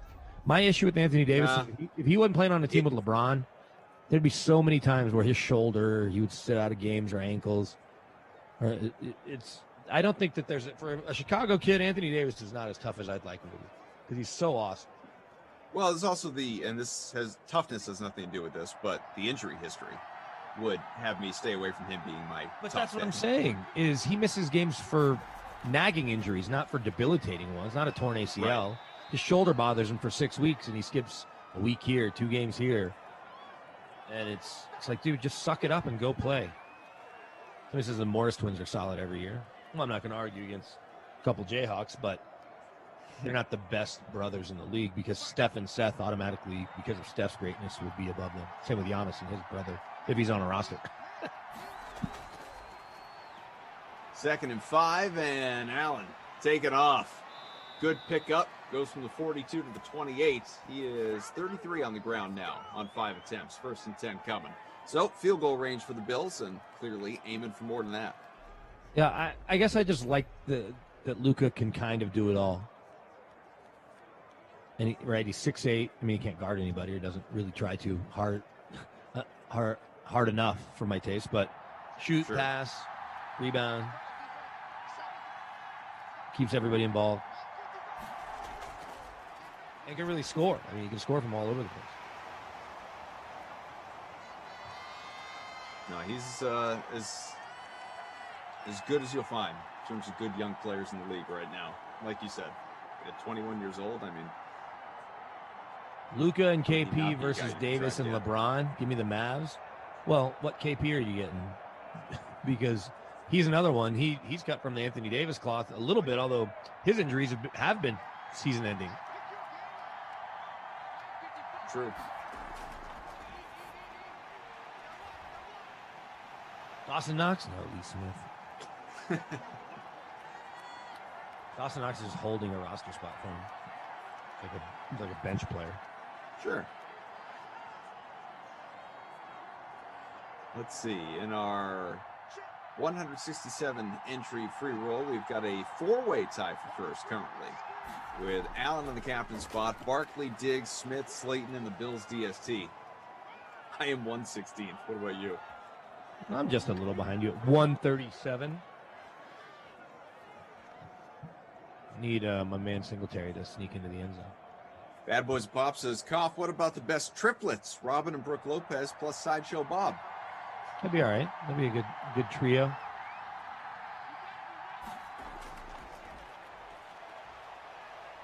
Allen on the move again.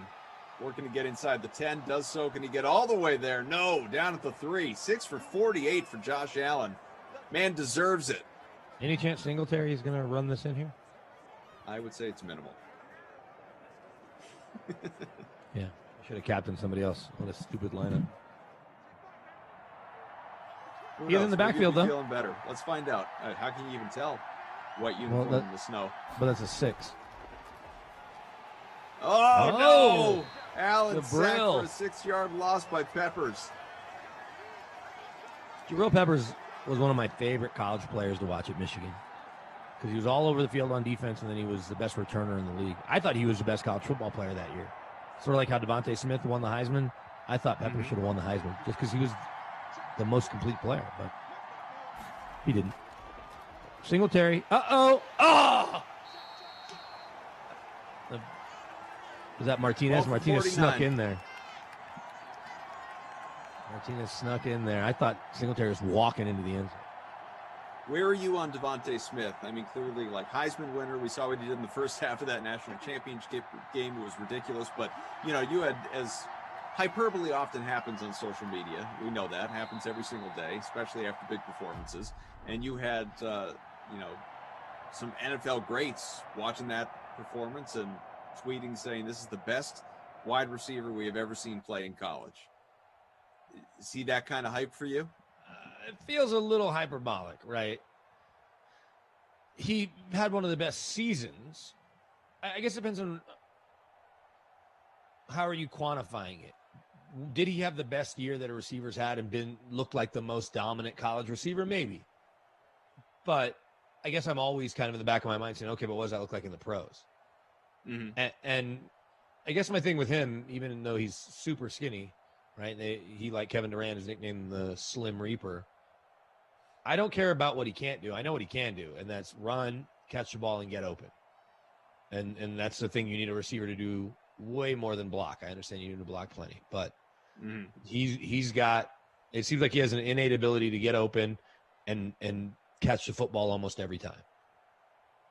What's interesting, though, is people pointed out, had Waddle not been hurt, Devontae Smith's opportunity may not have been as great. Had Jerry Jeudy come back to school, and we wasn't going to, his opportunity may not have been as great. So did he turn in the best season of any receiver? Maybe, but I don't know if that means he's going to be dominant in the NFL right away, and it's not always easy for receivers to be dominant when they come into the league. I like non-quarterbacks winning Heisman's. Or non-running backs, Yeah, I guess, I mean, too. he's only the fourth wide receiver to win the Heisman, right? Allen, he's going to try and do it himself. That's going to get tough there, Josh. You can't get hurt, man. It's arcade mode. I don't expect him to know that. Real life Josh Allen is coming nowhere near sliding there. He is putting his head down and banging into the end zone.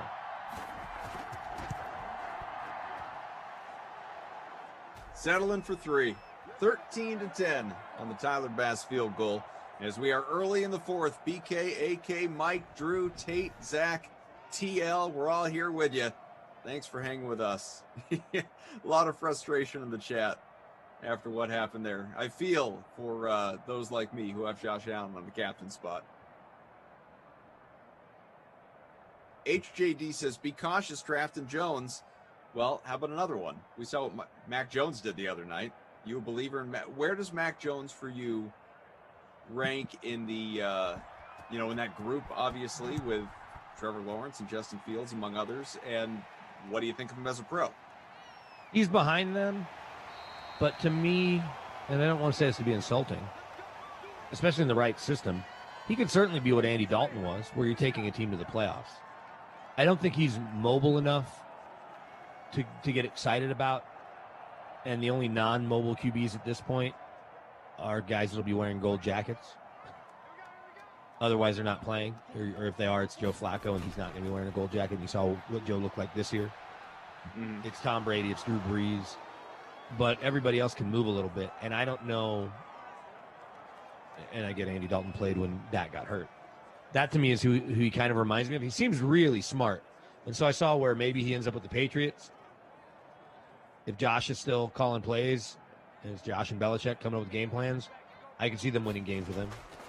But I don't know In the NFL, you've got good players, but you don't always have the best wide receiver in the history of college football, or whatever you want to call Devontae Smith for the sake of this. A top flight running back all the time, a bunch of other 5-star kids running routes for you. And so I'm not trying to be critical of him other than to say, you look at what the Patriots' weapons, and we'll put that term in quotes, has been. I don't know if Mac Jones can carry a team and go win games for you. And I don't think that list is very long of guys that can actually do that. We talk about that a lot. We'll see in the playoffs here. But I think he can be an NFL starter in the right situation. Well, Fantasy Hawk saying, I'm not buying that stock. Mac Jones, a bust. You got Mac Jones 7th-round pick, says Congo Cab. Obviously, those are probably exaggerations off of what you're talking about, but you're probably more like-minded versus, saying he's going to be a star. Yeah, I think he goes higher than the 5th round. How about this guy that just took a sack? How are we feeling about him, Daniel Jones? Do the Giants have their quarterback of the future, or are they one of the many teams that might be out there looking to upgrade? To me, Daniel Jones is kind of like Drew Lock, and it's funny because they came out together. Plenty of people thought Lock could have gone ahead of Jones. They were at the Senior Bowl, and I was there all week and watched Lock outperform him. Daniel did come back and have a pretty good game, and I think score twice. But I don't know. You know that he's smart enough to handle NFL offenses, and he seems to be able to make all the throws, and we've seen him use his legs to extend plays and run the ball 80 yards and fall. So I want to say maybe. I'm not going to say no, but I'm certainly not going to say, yeah, oh, yeah, he's the Giants guy for the next decade. 1st and 10 from the 38 for the Giants. Trying to retake the lead. They're into Buffalo territory. Jones slipping and oh my goodness gracious. Look at how far back he ran. Whoa, another sack. Phillips comes up with it this time. A 12-yard loss in the snow for Daniel Jones. Woof.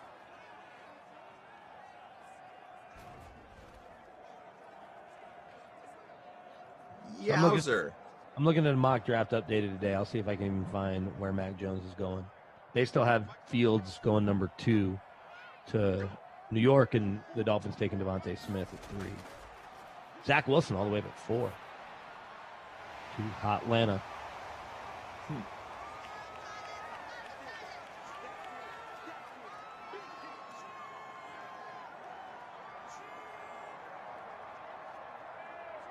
Third and 14 coming up. Trey Lance to your Patriots. Oh, yeah? That's what the mocks say? That's what this one says.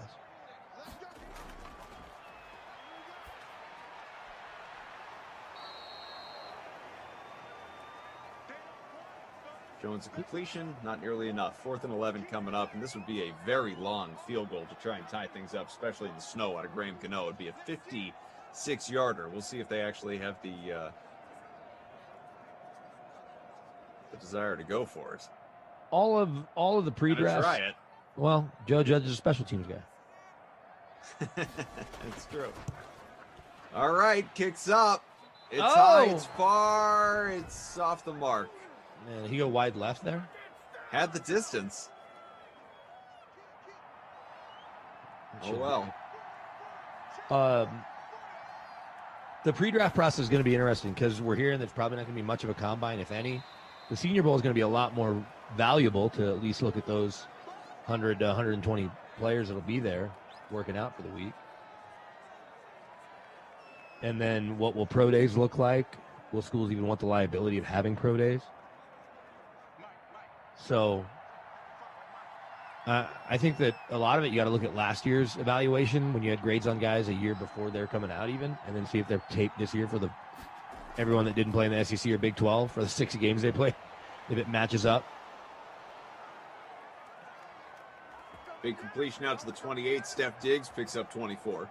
Got a question, this is a while back in the chat from our guy Jared, asked about the frequency with which we go to games that were not working. You know, obviously right now nobody's really going to games, certainly in our areas, but you know, pre-pandemic, how often were you going to a game that you had no you know, professional involvement in? Maybe you just went with the family or went with buddies.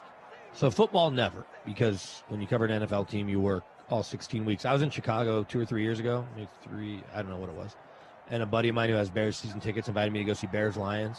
I said, no, I'm fine. I'm going to stay on our other buddy's couch on a Sunday because I just didn't need to be in a stadium to sit outside in the cold to watch. It was November or whatever, to watch Bears Lions. I was like, you have a Bears fan that I know you're friends with or related to that would enjoy the game more than me, so take them. Right.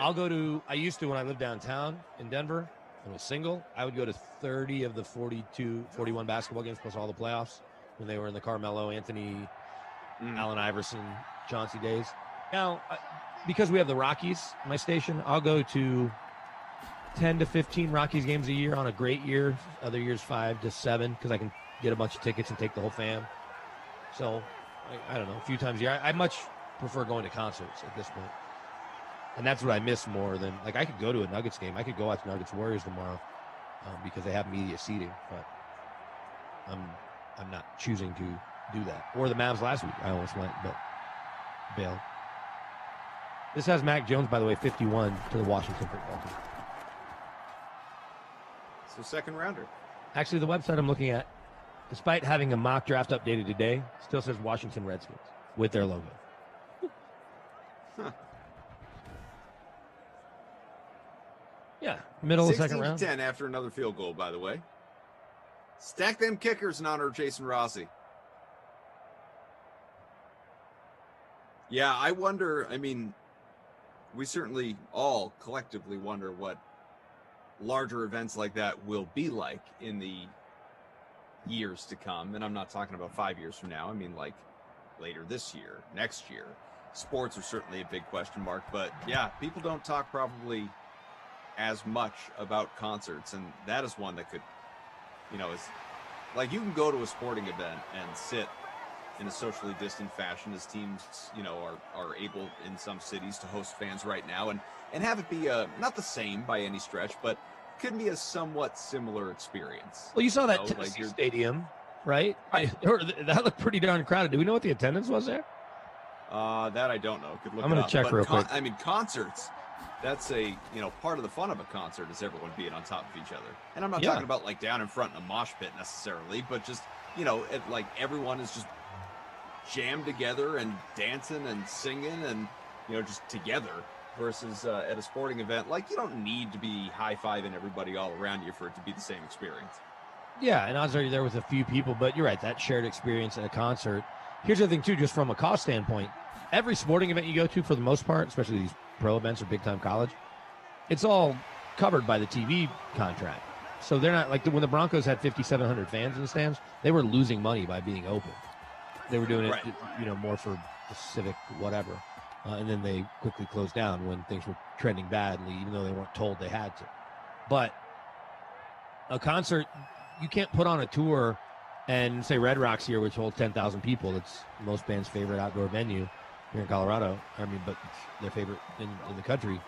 You can't just have the Dave Matthews Band come in to play a concert or two and it be effective for them cost-wise to have 2,000 people in a 10,000 seat venue, right? Or they play a basketball arena, or let alone the football stadium, which Kenny Chesney for the second year in a row is supposed to play the football stadium here in Denver, and I'm guessing in Foxborough and a bunch of other places. But they're going to pull the plug on those tours sooner than later because it has to make sense for them financially. 14,000. Saquon gets themselves to the 25. 14,029. I swear on TV it looked like about 30,000 in Nashville. It's all those fake fans in there too. Sure. 1st and 10 from the 25, and a 6-point game. So the Giants can go ahead here. They finally take a timeout. I don't know why they wasted so much clock there. I mean, that was considerable, almost 10 seconds or so. Producer Mike says Titans allowed 21% attendance. Okay. Have you ever hung out in Nashville? Something tells me you haven't, but you should. Never. I bet I would really like it. Well, if you like live music and people having a good time. Yeah, I'm into those things. Yeah, so. I bet Terrell's been to Nashville. 1st and 10. Final 30 seconds. We got the thumbs up. Jones on the moon. Out to the 15 and a timeout.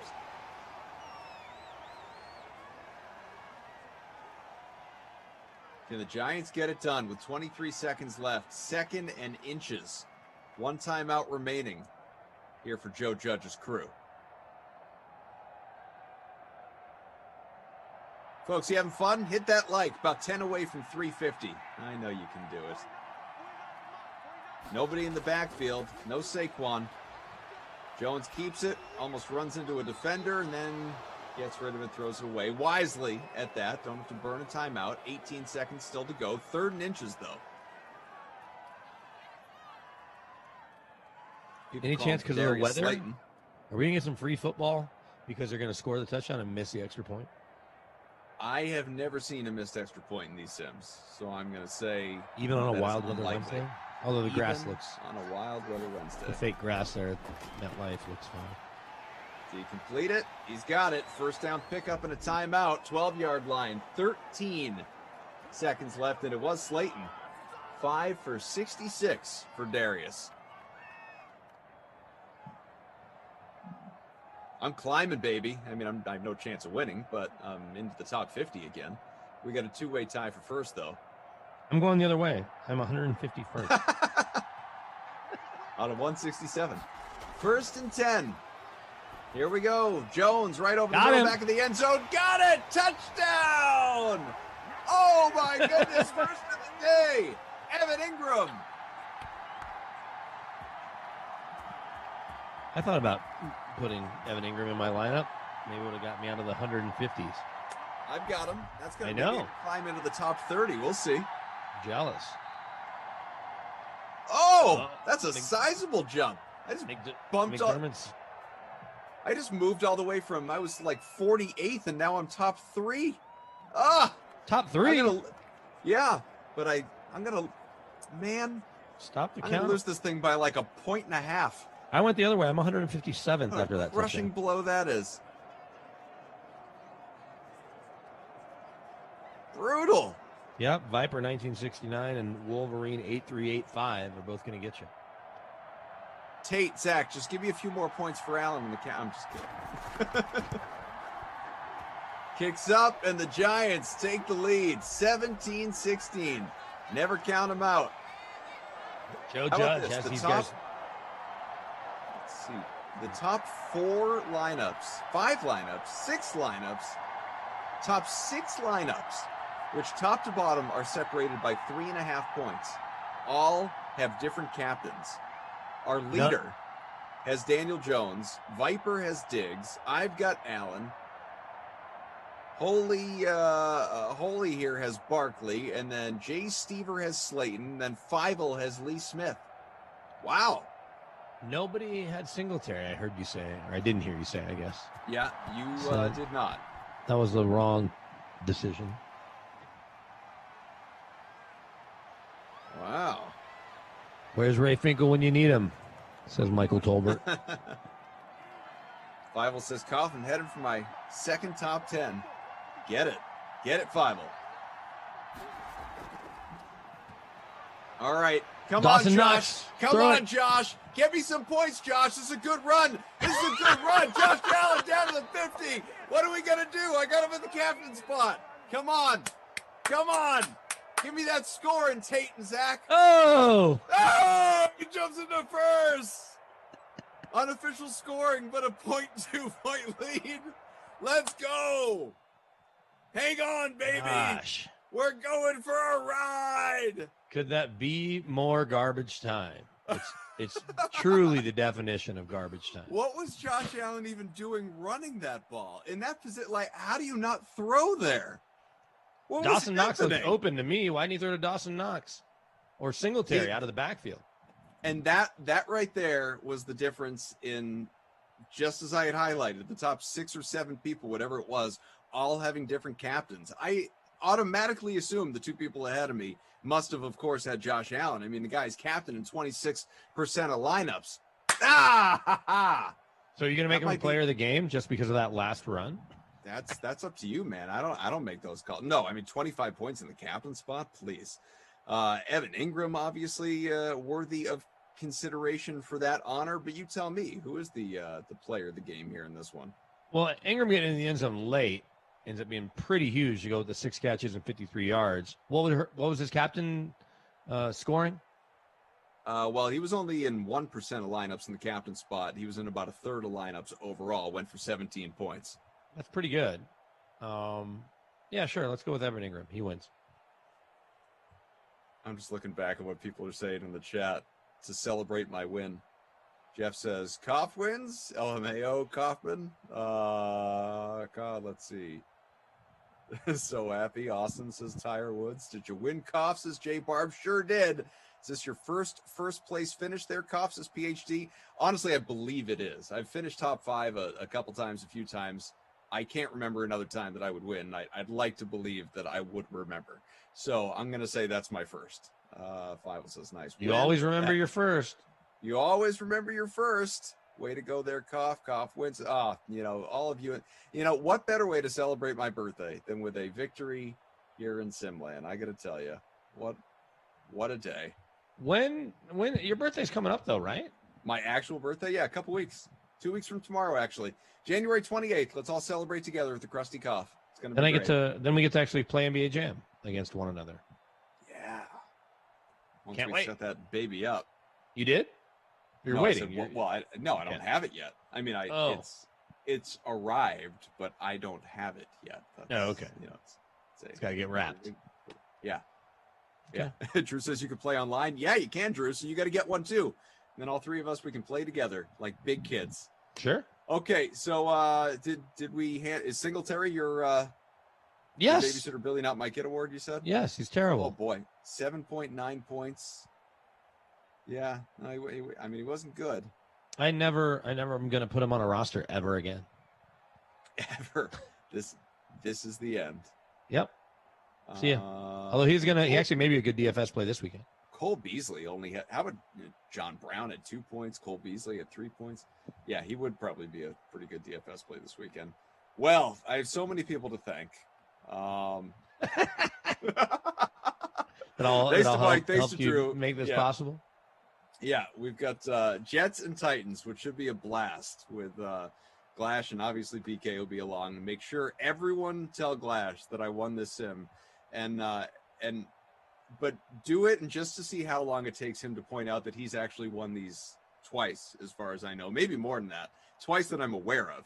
So he's still got the bragging rights there, but I just want to see if that occurs to him while you're pelting him with, hey Glash, guess what happened? As I mentioned, I'll be back at 4 and 6 tomorrow. BK's sticking around, and Tara Lynn is just sitting there, eager to chat. She can't wait. She has so many things that she has to say to help fill the time before the next sim, which is in about 45 minutes. BK, a pleasure, buddy. I look forward to following our NBA head-to-head the rest of the night. Me too. I look forward to taking my money back from you. Yes. And congrats on your big win. Thank you. You should make sure to tweet it out. Do I have a trophy on this wall somewhere? I'm sure you do. God. Sure you do. Oh, man. That's a walk-off. All right, bye. Thanks. All right. I am so glad to cut Kaufman off. We've heard enough from him. Thank you, Brandon. Take his money, please, and tweet about it. I will retweet. Madden After Dark is right on the way as we wrap up this 3-game Madden slate on a Wild Weather Wednesday. That showdown is coming up at 10 p.m. Eastern and features the Jets and the Titans. They're going head-to-head in windy Nashville. We got another diva, Mr. Glasheen. He joins us in on the fun as he and Mr. Cristal will provide you with the play-by-play. That game is featured in the Madden Stream 3K Flea Flicker, which has a 3K prize pool with 1K for first place. Plus, the free contest for that showdown has a $500 prize pool with $50 going to first place. Head over to the DraftKings lobby to get those lineups in right now. But before we get back to football, let's talk some golf. The PGA Tour continues their stay in Hawaii with the Sony Open in Honolulu this week. For more on that tournament, here are the Tour Junkies.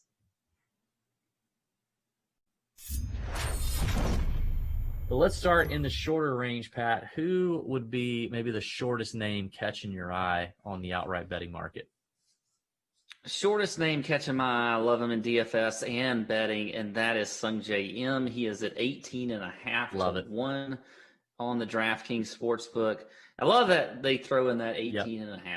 Thanks for the half hook there, number. DK. Just Yeah. I love the half there, but So at 18.5 to 1, I think that is a great number there for Sung Jae. And then I'll jump all the way up to our boy Kevin Kisner. He's at 33 to 1. I think this is another, this is a great course for him. Always puts well in Bermuda. That's a surface he grew up on. This is a perfect fit for him. He likes the shorter courses, the ball striking courses, where you just, you got to hit these greens, and then if you get hot with a putter, you can contend. That's what Kiz does. That's how he makes his money on tour, and this is a course that fits his game extremely well. And then kind of going closer to the mid-range, I like Zach Johnson at 45 to 1. Another guy. I think this is a good course fit for him. I think that's a good number as well.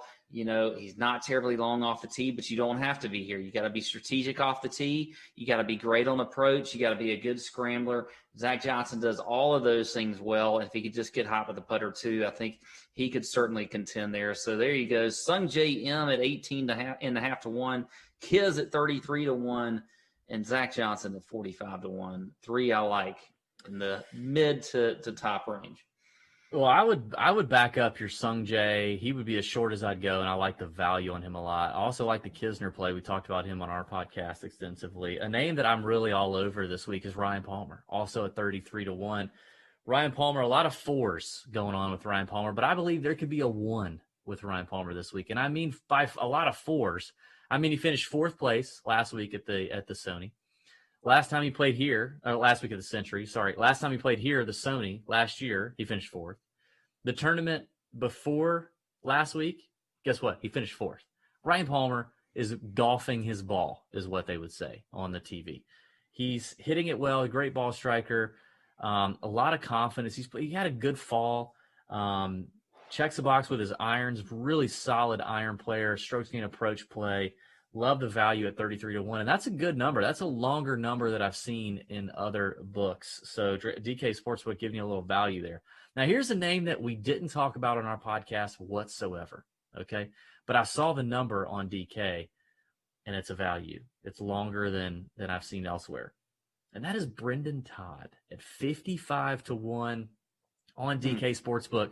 If you look at kind of where he's trending from a tee to green putting angle and kind of what he's been doing and what he's done here, Brendan Todd is an interesting name. He finished 21st here last year, finished 13th at the Tournament of Champions just last week, 8th at the OHL Mayakoba back in the fall. Very similar golf course to what we're seeing now for the Sony, very coastal, breezy, grainy Bermuda and Pass Palom. I think Brendan Todd is an interesting name to watch this week. And 55 to 1, like I said, is a little bit longer number than what we've seen.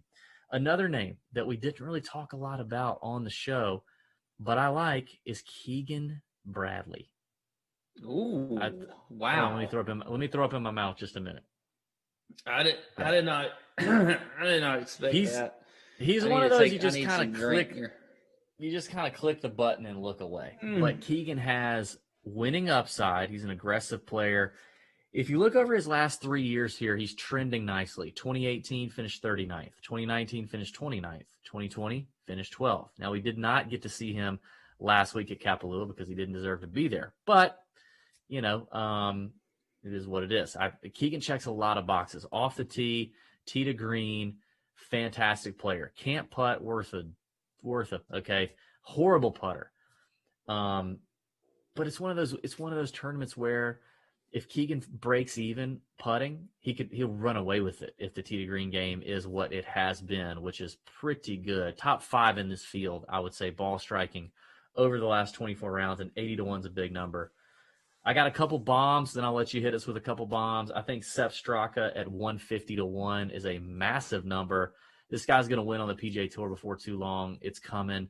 Great ball striker, great iron player, very familiar and comfortable on Bermuda. This is the first time we're seeing him. We did not get to see him last week at the Tournament of Champions. He did not qualify for that. But Sepp Straka is a very talented young player, and this is not his first rodeo here at the Sony Open either. This is his 3rd attempt. And then finally, this number is egregiously long. I would be shocked if this number is still there. Now, his course history here, pretty terrible, but he's a decent player. Not in good form. Luke List at 300 to 1. 300 to 1 for Luke List. All right, ladies and gentlemen, it is the Sony Open, the first full field PGA Tour event now on the calendar. We have Len Hochberg of RotoWire to answer all of our very important golf questions about this tournament. So Harris English, my friend, wins at the Tournament of Champions last week. First win in more than 7 years. He's one of 6 priced in the 10K range. Which one are you paying up for? Yeah, hello, Emerson. And yeah, first full field event.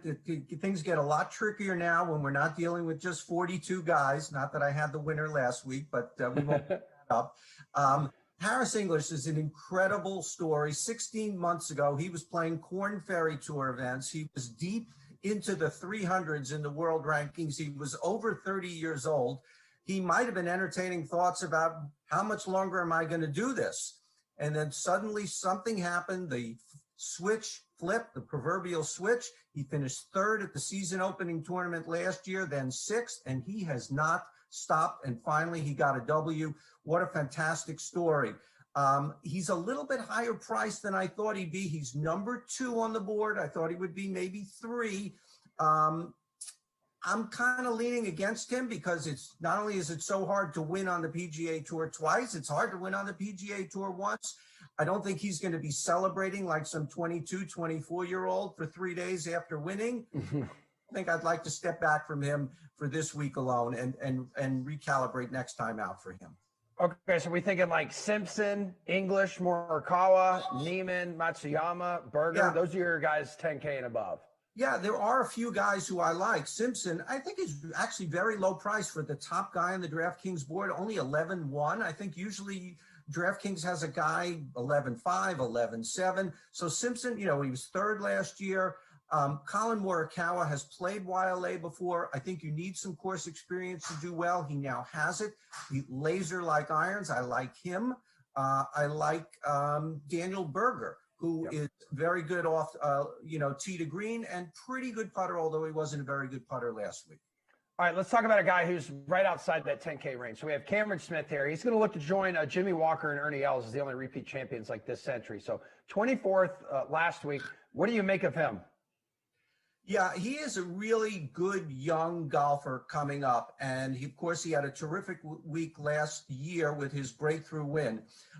This is a course where you need to really putt well and really hit your irons well. Well, last year, he didn't hit his irons well. He was only 20th in the field in greens in regulation. You don't see that very often from someone who wins a tournament to be that low in greens in regulation, but he led the field in putting. He was lights out putting. He's a very good putter, not that good of a putter. And I think that he might have, unless he has that good of a putting week again, he's still spraying his irons. He will have trouble coming up on the first page of the leaderboard. I think you can go $200 higher to Sung Jae Im and maybe find a lot more bang for your buck right there. Yeah, I can't mention Cameron Smith without mentioning what he just did in the 84-year history of the Masters, too. And he shot 4 rounds in the 60s. First guy to ever do that at Augusta National. And he still got lapped by 5 strokes there with Dustin Johnson. That's true. Absolute great performance. It was. Anyone in the field you like this week who did not play last week? Yeah, that's a tough one because, historically we've seen that most of the winners from this week at the Sony have played Kapalua last week. Now, of course, the better golfers are in Kapalua, so that's going to stand to reason. And also, I think because they have got one tournament of tournament golf in their system after the long holiday break. It's tough to replicate that no matter how much practice time you're doing. So I think those guys have an edge. There are 30 guys from last week at Kapalua who've made the trip over. You've got to go all the way to 8,700. Russell Henley to find the first guy who didn't play last week. 85 Zach Johnson, 8,400 Matt Kuchar, 8,000 Charles Howell, and that's it. And then you're in the 7,000s. Of that bunch, I like Zach the best. He's a little bit higher priced than I thought, but he is having a renaissance to his career as well. Sort of not quite as good as Harris English. Zach was deep into the 200s in the world rankings last year. Now inside the top 100, he is ranked 20th in greens in regulation, 10th in strokes gained putting, checks off all the boxes for this week. I like him. If he's a little pricey for you, maybe dip down to Brian Harmon at 7,800, who might be the best buy of the non-Kapalua players. All right, let's dip down even further than 7,800. What happens if you're looking for value here and you're looking under 7K? Yeah, well, I think this week opens up the tournament to a lot of guys who aren't in the mix a lot of times, because this is a short course where you've got to really, be accurate, and you've got to putt well. Peter Malnati, $6,900. He was 12th here a year ago. He had a very good fall season with a couple of top fives. His greens in regulation numbers and his strokes gained approach numbers very often aren't that good, but that's because he's hitting from so far back. He won't be doing that this week. He's second on tour in putting. I like his chances. And also a couple other guys, Brian Stewart at 69, Hudson Swafford at 68. They love this tournament. They come back every year. They both have multiple top tens. I look for them to be good guys as well. Is there someone you're like, yeah, I just want nothing to do with him right now, or you're taking like a wait and see approach, someone you're going to fade? Yeah, I often say fade is too strong a word, but I'm going to stay away from Harris English this week just because it's hard to replicate what's going on, and he is at a super high price, higher than I thought, even though he won last week. Cameron Smith, if he can putt like he did last year, go for it. More power to him. I don't think he'll do it again. But one other name, Hideki Matsuyama. He's over 10,000, 10-2. He is a top 25 machine. He can hit irons and drivers, roll out of bed and do it, but he can't putt. We saw it again last week. It's very hard to get into the top 10 if you can't putt. At $10,200, he's going to have to putt and make some putts to make himself worthwhile. I don't see it happening. All right, hawk up a winner for me, man. Who's your pick to win this week? Well, like I said, it's a lot harder when you're choosing from 104 as opposed to 42, but I am going to choose one of the 30 who played last week. They're better golfers. They're more in practice, in the rhythm of playing. Daniel Berger is pretty good off the tee. He's pretty good with his irons, and he's pretty good putter. He's around 40th in both categories, strokes gained categories. His biggest weakness is distance off the tee. He's pretty far back, and this won't affect him this week. He's really had some nice finishes. Last week, not so good. I think this is a good week for Daniel Berger, and he is right about $10,000, so at a very favorable price as well. Yeah, the pride of Dwyer High School there in Palm Beach Gardens, Florida. Len Hochberg, that is how you do what you just did. Thank you, my friend. Thanks so much, Emerson.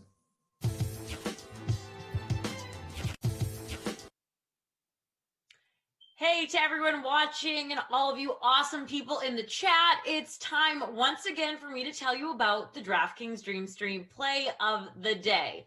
So I've already mentioned the NFL $3.5 million divisional millionaire contest with a top prize of $1 million. But if that isn't incentive enough, DraftKings is also offering the following bonus in that contest.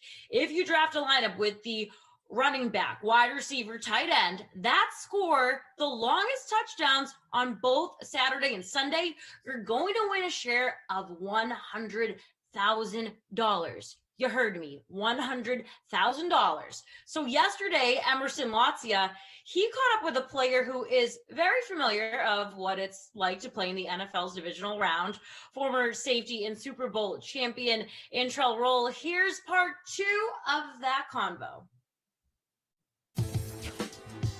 What was that transition like when you went from Arizona to the Big Apple, and especially maybe some added pressure, knowing you were like the highest paid safety at the time?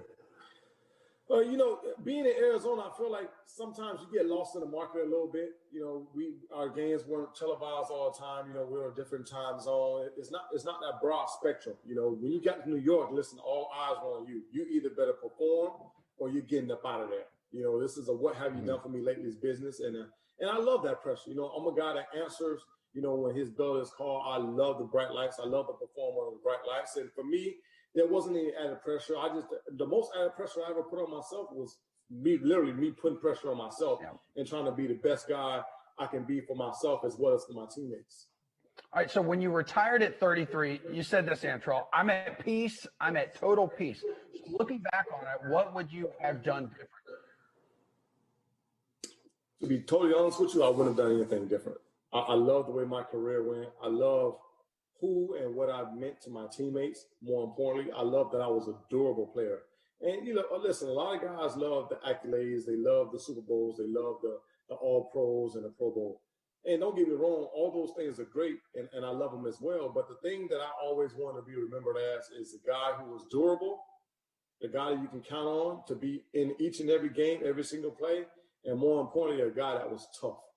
For me, those two things, being a guy that was durable and being a guy that if you ask a player, how was it playing against Inshuro? I don't care if they say he was slow, fast, quick, ugly, fat. I don't care about anything. I just want them to say that, you know what, that guy was tough. For me, that means everything. So, Antral, then how often do you think, man, maybe I could have pushed it like one more year? I think I definitely could have pushed it one more year. But at that point in time, I was a brand new father. I was enjoying my son. I experienced 2 injuries in Chicago, which obviously led to my release. And at one point in time, I really entertained the thought of going back. But the longer, I was home with my son, and I was just enjoying my son, enjoying the family time. And, there wasn't anything else left for me to do out there. I think, I was fortunate enough to have 3 contracts. I was fortunate enough to win Super Bowls, Pro Bowls. And more importantly, like I say, just be there for my teammates and be the guy that they needed me to be. And once we put all that into perspective, I just felt like it was time for me to let the game go. Yeah, you do have a Super Bowl ring, and you got that Super Bowl loss with the Cardinals too, which I know it's one of the more heartbreaking losses. It has to be up there in franchise history. How often do you think about that Santonio Holmes catch in the corner of the end zone? Man, listen, all the time. That's one of the Super Bowls that hurt, and it hurts very, very bad, But it's also a Super Bowl that I respect to the highest level. And the reason why I say that, because when you look at 2 teams, for one, we weren't supposed to be in there. No one would have ever imagined us going to It would have been one of the greatest Cinderella stories. Absolutely, absolutely. But we earned that, and we fought so hard as a team, collectively, to gel together and have that team chemistry to the point where we over-exceeded expectations, even sometimes for ourselves. But going up against a Pittsburgh Steelers team, as good as they were, the game could have gone either way. The game could have easily gone either way, and I respect that game for the way that it ended. If it had to end on a miraculous, once-in-a-lifetime catch, I can live with that. Yeah. I can honestly live with that, and they deserve that championship, without a doubt. All right, but then what was it like getting redemption, years later with the Giants and against Tom Brady? Evil Thanos. Right. Listen, that guy there he's the best. I don't care what anyone say, he's the best. May not be the most talented guy or have the strongest arm, but he is the best at doing what he does, which is winning. And, a lot of times we know he doesn't have all the pieces of the puzzle, but he makes it work. But I wouldn't say redemption. I would say more like growth for me. I was a young guy. I felt like I was a piece of the puzzle in Arizona. I mean, I think I made a lot of great plays for them. I think I was definitely a big piece of the puzzle. But playing for New York and in that time period, and with my leadership skill and being an older guy, I think I was able to lead more by example. I was able, to put other guys on my shoulder. I was able to actually have expectations and have other guys looking to live up to those expectations. And I think for me, that was the biggest transition. That was the biggest upside to winning that Super Bowl 46. I loved every moment of it. We came together as a team, another Cinderella story. We were 7-7 going into our last 2 games of the season, and we won out. We won against some very, very tough opponents, going to San Francisco, going to Green Bay. No one gave us a chance in hell, but, we made things work, and that's what happened when a team comes together. All right, so what's going through your mind as you're chilling on the couch now, years later on the weekend, and you're still watching Tom Brady play at this high level at 43? Listen, like I said, I think the guy, he's one of those freak of natures. I think you can put him in the same category as a LeBron James or, Manny Rivera, those guys that have been doing it for so long and they're still at the peak of their game. Who would have thought Tom Brady would be doing this at 43? Who would think LeBron would still be running the show, being the best player in the NBA at 18 years of being in the league. But these guys are different specimens, and more importantly, they work. Their diet is amazing. They work on their craft, and more importantly, they want it. They have the eye of the tiger. You know, you can't coach that. Any chance you're picking Tom Brady and the Bucs to make another Super Bowl run here? Right now on the DraftKings Sportsbook, we have the Chiefs as the favorite, plus 200 to win the Super Bowl. Well, how do you feel about Tom Brady and the Bucs? I think they have a strong chance. They're going to have to run through New Orleans this year. And then and they've lost to New Orleans twice already. We know that. So maybe third time's the charm. Who knows? I honestly just think that New Orleans is a bad matchup for them. You know, sometimes that happens. Sometimes you go against that team that when you're playing, you're like, oh, my God, I hope these guys just don't make it. Because I know when I was in New York, I didn't want to go down to New Orleans to play them. I've never won New Orleans in my career. I've never won down in that black hole in my career. I didn't want to go to New Orleans. So when San Francisco upset them, listen, I was like, Lord, it's working in our favor. Like, thank God. Because those guys, they put a good whooping on us earlier that year. So I just feel like New Orleans is a bad matchup for Tom Brady. But I honestly do not see anyone beat the Chiefs. Really? No one on the so like not even like the Packers if the Packers end up making it there. I don't see anyone beating the Chiefs. And the reason why I say I think they have too many weapons. And then when you have that little guy back there with that little mohawk and that curly little thing hanging back there, when you have that guy at quarterback, listen, there's no lead that's comfortable. There's no lead that's big enough. That guy can go out there and make things happen. And, he's a special breed. Yeah, Patrick Mahomes has like a different level of swagger to him as well. You're right. Absolutely. And then they have so many weapons. And Tyreek Hill has been playing absolutely out of his mind this year. Crazy. Their special teams come into effect. And listen, defense does just enough to make sure that they win those games. And it's hard to beat a team like that. Really good catching up with the intro roll. Thanks a lot for hanging out with DraftKings today, dude. No, I absolutely appreciate it. Thank you.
Madden After Dark is next, people of the sim. But first, here's what else is happening on DraftKings right now. We still have NBA contests available tonight, including a 2-game late slate that locks at 10 p.m. Eastern.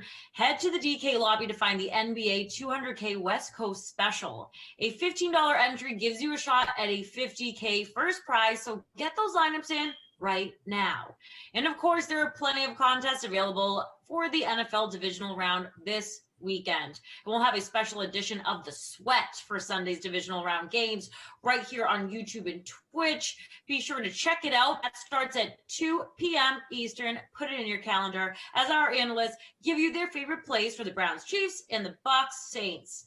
You can also check out all of the action over on the DK Sportsbook for tonight's games, as well as the NFL divisional round, college basketball, the NHL, UFC, and we got plenty more where that came from. But it is time for me to say goodnight.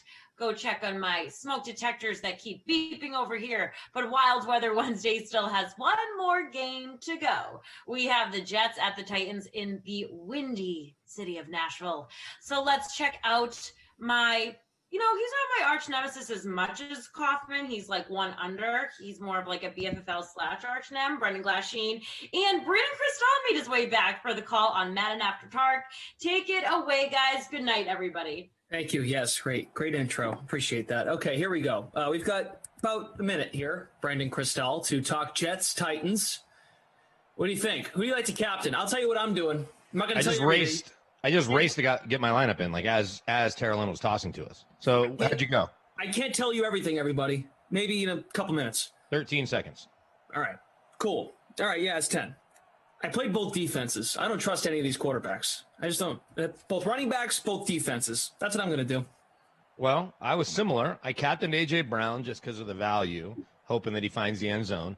Then I went with both running backs, Perriman, Jonnu Smith, and the Titans D, because I think Darnold is always ripe for the picking. So we'll see how it works out. The Jets are like weirdly good in this game sometimes. Yeah. It's weird. I have to sneeze. Hold on. Good luck. Good tight. Woo! Bless you. I was a disaster last game. I think I finished 157 out of 165. Koff won on a meaningless Josh Allen 28-yard run at the end of the game.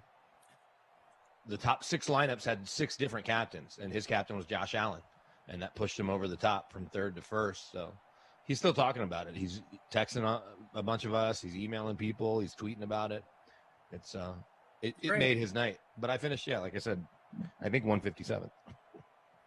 Excellent. I'm happy for him. Hope I beat him in NBA because it's not looking great. I'm actually hanging in there. Down 10. I was up a lot, but he has a bunch more West Coast guys than I do. I'm almost done. He's going to beat me. I'm down 10 with each of us with 3 guys to go. Not that anyone cares, but that's where we are. So, and also at like 10:27, I might have to like tinker just to see what the heck's going on in those late games. But we can talk whatever the heck you guys want here tonight. Look, I know that the NBA news today was insane, so we can certainly discuss if anyone has if it tickles your fancy to get into. And of course, look, like the Titans, I know we were talking last night a bit on Madden After Dark. Do we think the Titans are going to be back in the postseason? Do we like how that roster is constructed? Or have they hit a roadblock after what happened against the Baltimore Ravens? Like, is Ryan Tannehill enough to put that team over the hump? I know there was some news with the Broncos today. They hired a new GM. Yeah, George Payton, we talked about it a little bit last sim. If anyone's interested, we could do it again. I don't know how much of a breakdown we need to do other than the quick Cliffs Notes is a guy that is widely respected all around the league, from people that have worked with him to people that have interacted with them via trade or potential trade talk or met him along the way on the scouting trail. I've talked to a bunch of people about him, and no one has a bad word to say about him, but he's turned down upwards of a dozen jobs or pulled his name out of jobs that he was a leading candidate for, including that Browns job a year ago where Stefanski wanted him to come along to Cleveland and they were set to hire him. And this is a job that he ultimately took on a 6-year deal. So we'll see exactly how it all plays out, but people are excited just to get some fresh blood in. It's not that everyone doesn't love John Elway, but it's like, hey, there's a lot of talent on this roster. We know the quarterback's a huge question mark, and not just lock, but the position. but let's get a guy that's really highly regarded and see what he thinks about what they have. Sounds good. If you guys covered it last sim, we don't need to continue, but glad to hear that you are hearing from the Broncos faithful that people are optimistic. Optimism is good. Yeah, well, I think change can be good unless there was somebody that you really wanted. When it was Vance Joseph and Kyle Shanahan a couple of years ago, a lot of people felt like Kyle Shanahan was going to be a really good coach, and I think we've seen that. I understand he's only had one winning season in 4 years, but that one winning season, they went to the Super Bowl and were a couple of yards off of winning the Super Bowl. So, you might have a situation like that, but usually when there's change, look at, we're watching the Jets right now. Everyone's excited about who the next coach could be, and they were excited about Adam Gase, I think, because that was a new coach, and then they'll be excited about the next coach after this coach gets fired. Sure. So it's windy in the Music City. Chris Hogan with the catch. Sam Darnold's first pass is a completion for 11 yards. Glash and Brandon Cristal with you to take you home on Wild Weather Wednesday. I'm back. Was here at noon, back at 10 Eastern. Love it. Bookends, baby. Producer Michael is here. Andrew as well. Zach and Tate updating the scores tonight. Were you watching any of the Nets and Knicks on ESPN? I was. So I caught the very tail end of it right before I came and hopped back on camera and saw Steve Nash hug RJ Barrett. And I was like, oh, they're both Canadian. Cool. And I don't know if they're allowed to even hug at this point because of the COVID rules. So maybe they'll get memos from the league. But I didn't realize, so the Steve Nash postgame, he's RJ Barrett's godfather. So I didn't realize that. I'm guessing that Steve played with his dad on national type teams or something. I don't know what RJ Barrett's dad's story is. But he said it was weird, quote, I root for every shot he takes to go in. But tonight that wasn't ideal. He said he's very happy for him, and it's cool to see him develop. And odds are, because their teams are in the same city, I get that Brooklyn and New York aren't always at home at the same time, right? They'll usually, even though they're not sharing an arena, have one on the road and one at home most of the time. One will be on a West Coast swing while the other one's hosting 4 or 5 games. But they can probably cross paths in a non-pandemic in years to come. Sure. Which is cool. Very cool that they're nearby. Yeah, holidays and stuff, right? Mm-hmm. All right, that was Hogan again on a catch a moment ago. Lev Bell, 2 carries, 4 yards. It's good to see you guys here in the chat. Thanks for hanging on a Wednesday night. Sam Darnold, 26% owned. Lev Bell, 59% in the flex. Jamison Crowder, 32%. He has superstar traits nowadays. In Simland, we ended up with 151 entries in the free roll. Very nice.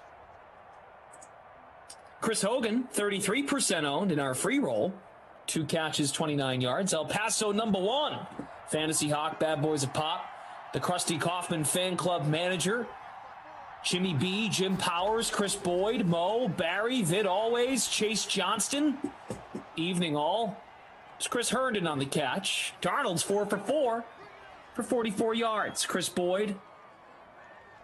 Johnston said he went with kickers, I believe. Yeah, double kicker stack in the wind. So I did a little quick dive on RJ Barrett's dad, Rowan Barrett. Rowan Barrett, a 6'6", 225-pound wing player. Had a cup of coffee with the Raptors, but mostly played over in the Sixers in 97 and 99. Mm-hmm. Played a lot overseas in Argentina, in Israel, in Greece. And on top of playing for the Canadian national team, presumably with Steve Nash a bunch, he now runs the Canadian national team. He is the GM of the Canadian national basketball team, Rowan Barrett. The Canadian basketball team, they're not going to win any world championships, but they're not going to be the easiest out between RJ Barrett and Wiggins.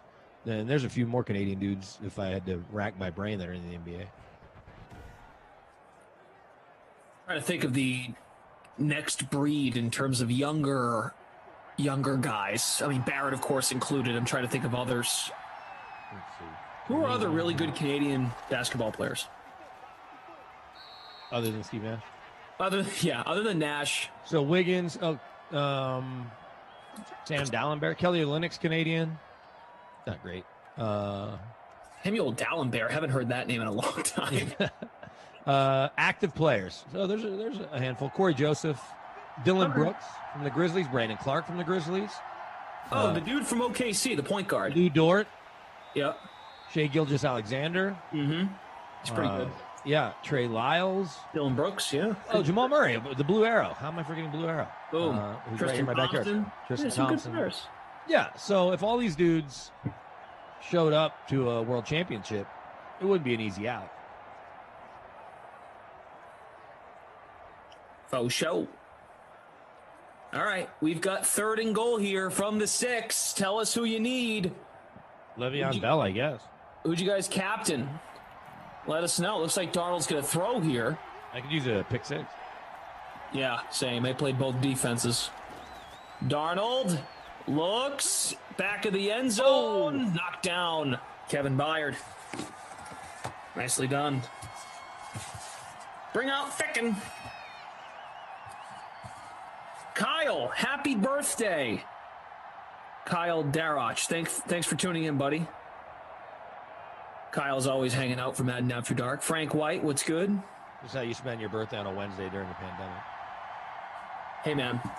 I'm trying to think about how many times we've shouted out people on these Sims. Happy birthday, happy engagement, happy birth of your child.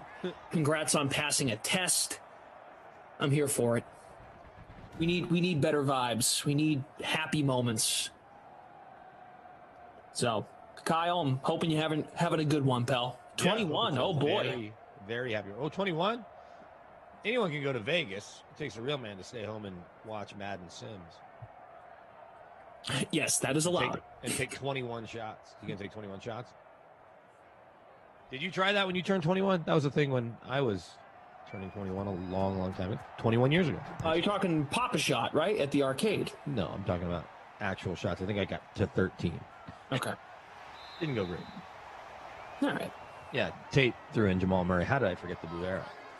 Blue Arrow has superstar traits. He just is choosing not to use them right now. He's waiting until he goes back to the bubble. He's killing my fantasy team. And the Nuggets' real team. Chris Brumwell, evening, sir. How is you? AJ Brown, or rather, is that Corey Davis or AJ Brown? That's Corey Davis. Or no, it was Jonnu Smith. I take it back. I take both back. Jonnu Smith. A handoff to Jonnu Smith. And he fumbles. What? I mean, normally it's like a jet sweep to a receiver, not the tight end. Hey, I'll take that. As long as it's positive yards. That's true. Good call, because you both play defenses. Well, no, I have Jonnu Smith. He got 0 yards there and lost the ball? Or Yeah, he fumbled. He just gave it up. Well, then I lose points. Right. You have both defenses. I have the Titans D. So Okay. that sucked for me all around. Mo says, didn't Glass just say we need better vibes? Oh, he's going at Lindenbaum. That's tough sometimes for Lindenbaum, but he'll get there. In good spirit. I mean, I'm sorry that I botched the name there, everybody. Like, what the heck? Jonnu Smith on the first play from scrimmage? Give it to Henry. Give it to 22. They ran a jet sweep with the tight end? Yes. Are we sure Arthur Smith should be interviewed? Oh, that's a touchdown. This guy's wide open. Chris Herndon touchdown. Should Arthur Smith be interviewing for all these jobs if he's handing it off to Jonnu Smith on the very first play? What in the world? Wow. Chris Herndon, everybody. Did I play him? No, I thought about it, and then I went Crowder. Say it, Frenchie. Crowder. We talked about Arthur Smith's financial situation the other day, right? I don't think you and I did. No, maybe Koff and I did. So Arthur Smith, he's interviewing for 6 jobs, right? I believe, including 3 today that he interviewed for. Yep. I'm not sure how he's getting around. There's a chance he's taking his dad's corporate jet, as his dad owns FedEx. So he's already the richest coach in football, and he's not even a head coach yet. Chris Herndon, guys, 51.8% in the flex, about 7% captained. The defenses, Titans D in the $500 free contest, 21% owned. Jets D, 13.7% owned in that $500 free contest. We ended up with 14,259 entries. Give yourselves a round of applause and hit that like button because that's a great number for a late night on a Wednesday. Appreciate that. How many different entries can you make?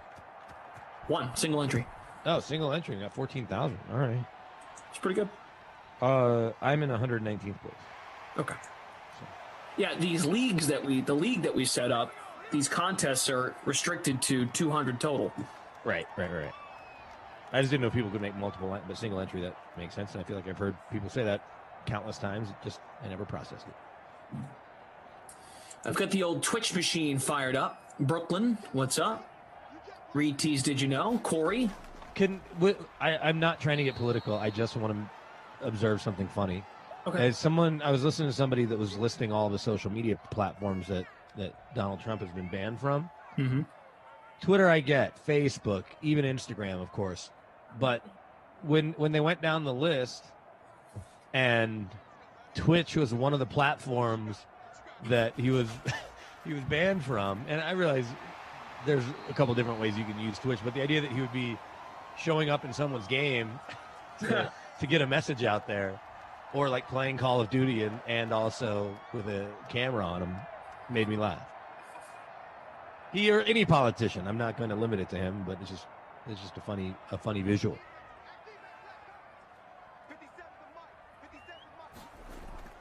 $10-0 Jets. There you go. Hand it to Henry. That's more like it. Second rush, 9 yards. By the way, first time chatting on YouTube says, "What's up, tubers?" Splash and BK. Step to hit the like quick. Appreciate that. What's up? Splash, we need an El Paso Steven Montez shout out. He almost came in for Washington. Steven Montez, pride of the University of Colorado. Air Montez on Twitter. Shout out, Steven Montez. El Paso, number 1. Meager 66. What's up, pal? See, Meager 66 is a great example. Meager 66 got married recently. I think it was late summer, early fall. Meager 66, I'm putting words in his mouth, but I imagine him as someone that would be hugging his new wife on the altar or wherever it is, and he's peeking over her shoulder with his phone watching The Sims, making a lineup. Like that Game Boy commercial.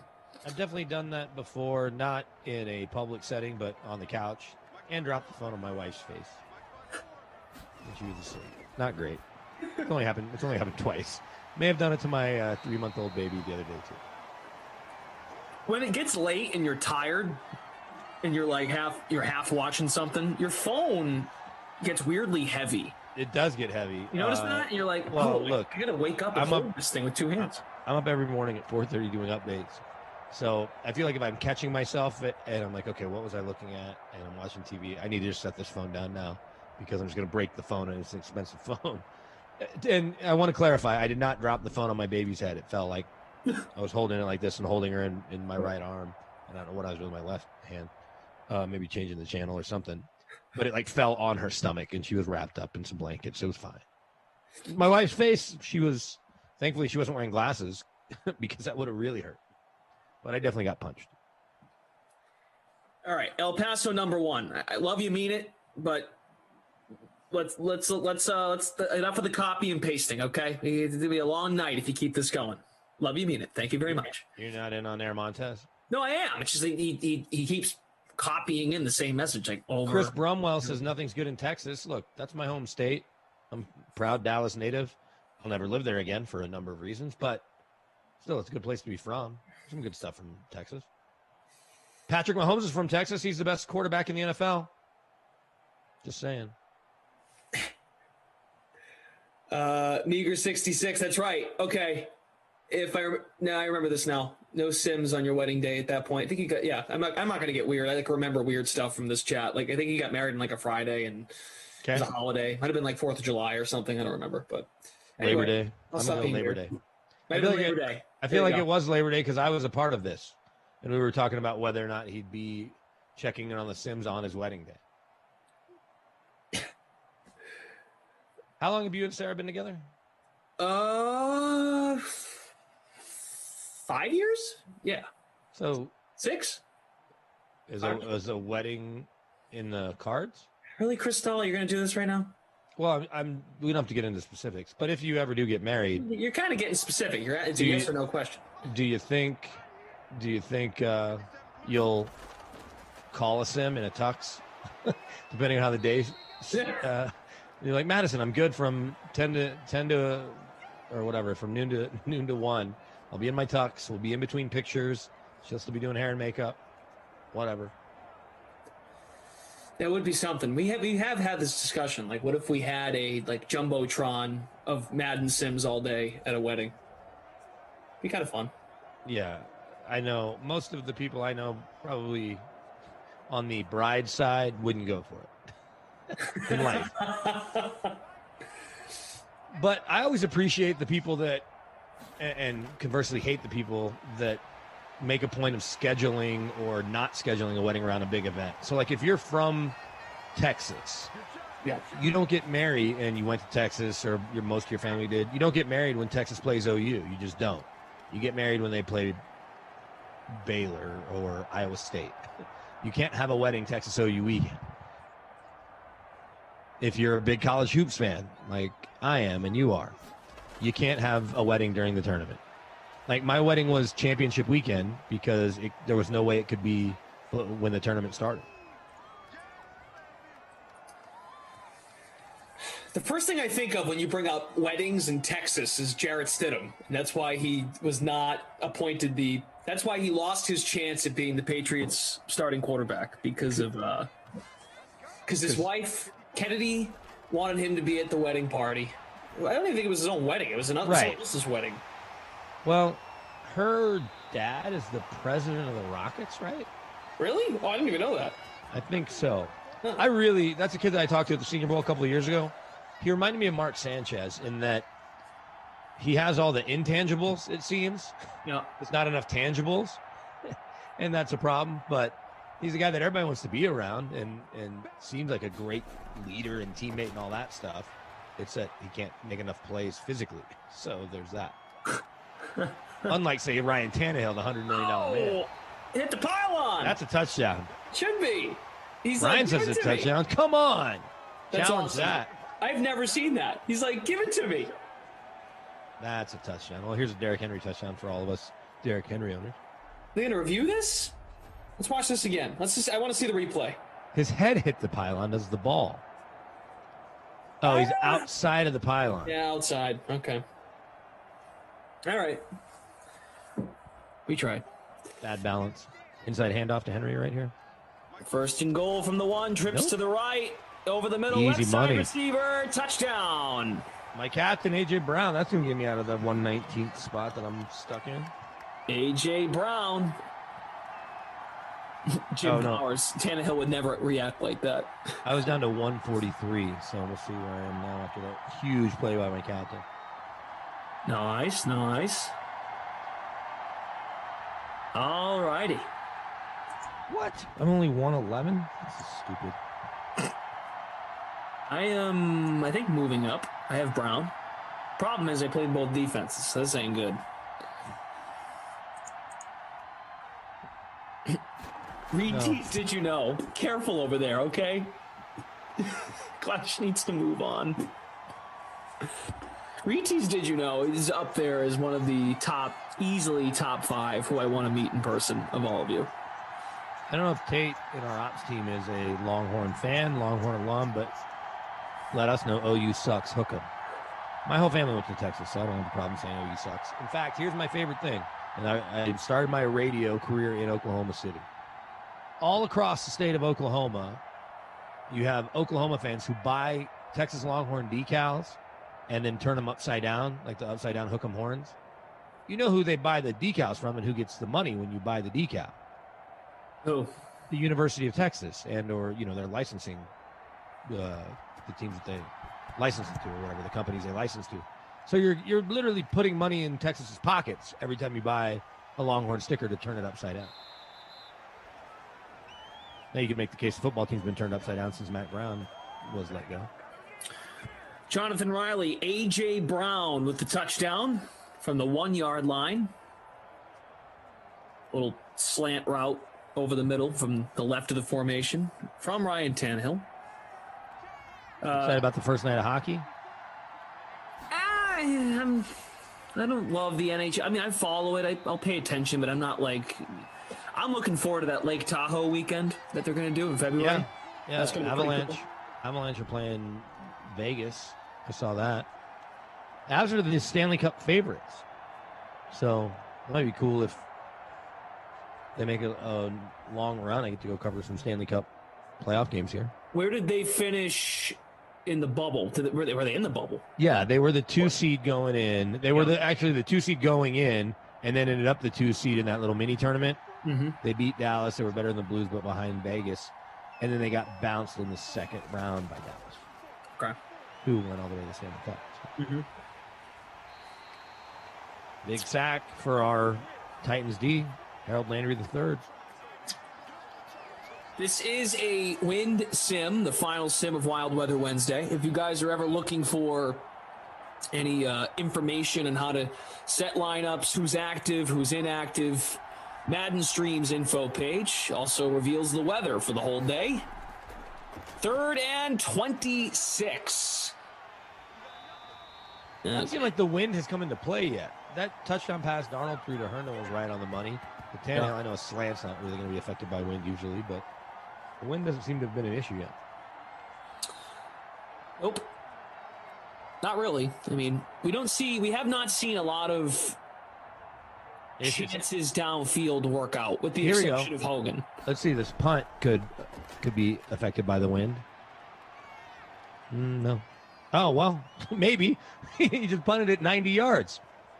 Wow. Okay. So the wind clearly at the Jets' back. That was it. He kicked the ball from the 10 to the other 10 to the 8. Amazing. All right. I'm all in on the wind all of a sudden. Krusty Kaufman fan club manager says, what wind? Evan says, any info on how the weather affects attributes? When we started these simulations last March, Babysitter Billy said one thing that the weather can do, rain or snow, and of course the wind, can affect the kicking game, punting, kickoffs, field goal attempts. What else is in the kicking game? That's it. Okay. I just wanted to make Onside sure kick, you I think. Yeah, onside kick. Right, there it is. And then, this is from Billy, months ago, and things have changed because we're on to a different game. And of course, we had a little update in December, which changed some of the superstar traits for some players. Quarterbacks may be more tempted, more set up to throw over the middle, like shorter route stuff. Over the middle to like a slot receiver. So Adam Humphries, the slot guy for the Jets, is Jamison Crowder. And of course, like in these weather games, you want to factor in the running backs, especially with this matchup when you have Henry and Lev Bell. So Lev Bell, of course, now on the Chiefs in real life. Lev Bell does not have superstar traits in Madden 21. Derrick Henry has the freight train X factor. 2 nights ago, we talked about quarterback rankings in the playoffs, and I had to clarify fantasy-wise. I had Josh Allen 6 or 7. Yeah, let's he's talk. sitting there. Let's talk. Yeah, it's not going to change much. Let's talk running backs though. If you're in some sort of fantasy game and/or just putting up a DFS lineup, who do you like the most this weekend? Because I haven't spent much time thinking about it. I need to at some point. It's hard not to at least look at Nick Chubb. That's where I'd start. But I could look up a couple lists. What about for you, though? Just off the top of your head. Because you got Aaron Jones, of course, against a really good Rams D. I guess you got Akers coming off a great game against Seattle. Yep. The Chubb Hunt combo. But you could only play one of them in fantasy, so.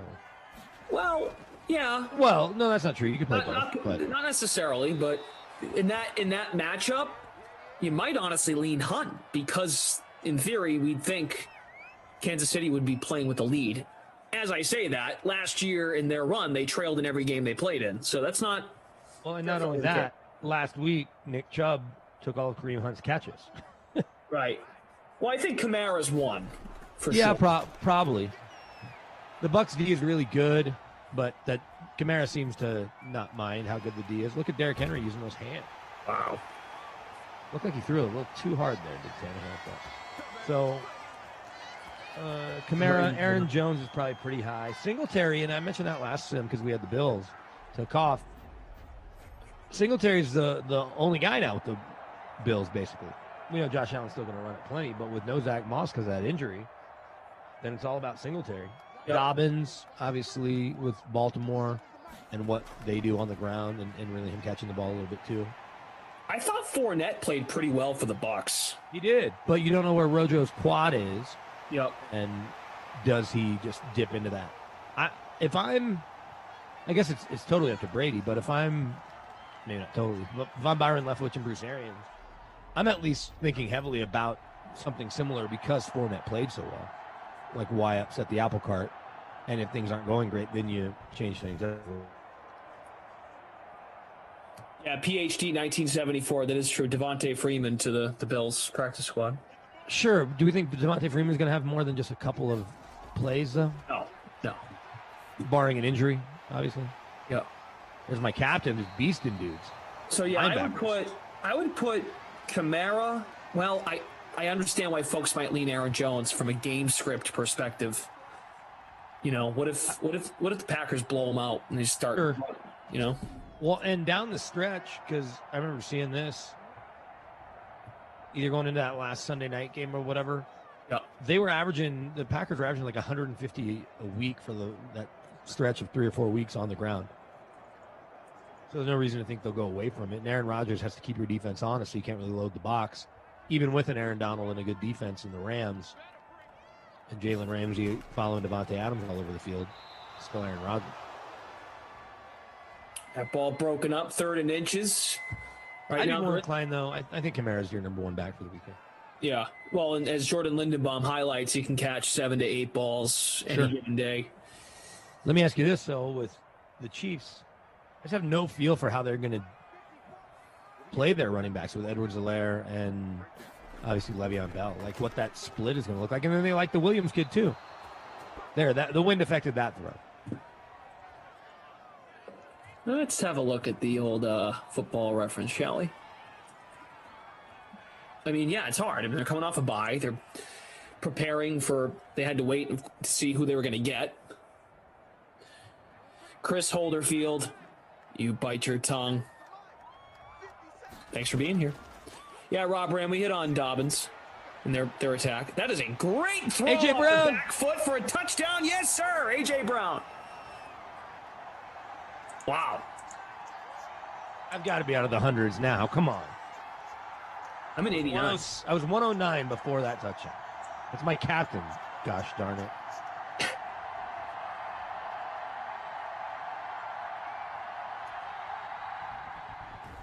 We shall see how it affects the contest. Oh, I jumped to 60 from 109. All right. That's what I'm talking about. You're in 58th. I am in. Oh, 56. Wait, hold on. I'm in 77th now. Never mind. I'm in 57th after that extra point. Nice. There you go. Let's see here. All right. So, CEH, of course, 13 starts on the season. I'm trying to just. I don't know, man. It's a tough call. It's a great question. I think he will be the back out there on first down. Will it be a 60-40 split? Will it be 50-50? Will they ride Le'Veon Bell down the stretch? Just because he's a little more dynamic, I think, in the passing game. It depends on what the game looks like, too. Yeah.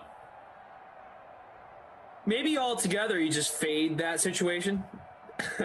Yeah, probably so. I don't know if you play either of them unless there's really good value, and I haven't looked at the dollar amounts for running backs yet. I'm just saying I was talking more in general. What will it look like? Yeah, it's a fair question. Sean Preston faded Brown. Fantasy Hawk says Jalen Ramsey is going to be on Adams like flies. Yeah, someone else brought this up, Carter Robinson. Yep, Koff won. I guess Koff won his free roll the last sim. Who played last sim? Yeah, it was the Bills. I did the game. Oh, yeah, you said Josh Allen was in the captain, and that helped him and then jump to the top. Right, and then I said that he was tweeting about it and texting and emailing. posting on TikTok. Oh, TikTok, huh? Nice. It's kind of a scary thought now that you just said that. Nice The Bills ball there. played. That was Herndon again. You'd think I could remember a game from an hour ago. Yeah. Rob Brand says, Glash, I personally think Bell. The Giants, right? G-Man. It was a think about percentage. Super Bowl 30. What Super Bowl was that? Super Bowl 26 rematch? My math right on that? Maybe not. Whatever 1990 was. Whatever Super Bowl that was. I don't remember. 90s? Well, let's see. The Cowboys won Super Bowl 30 in 95, so Super Bowl 24, 25.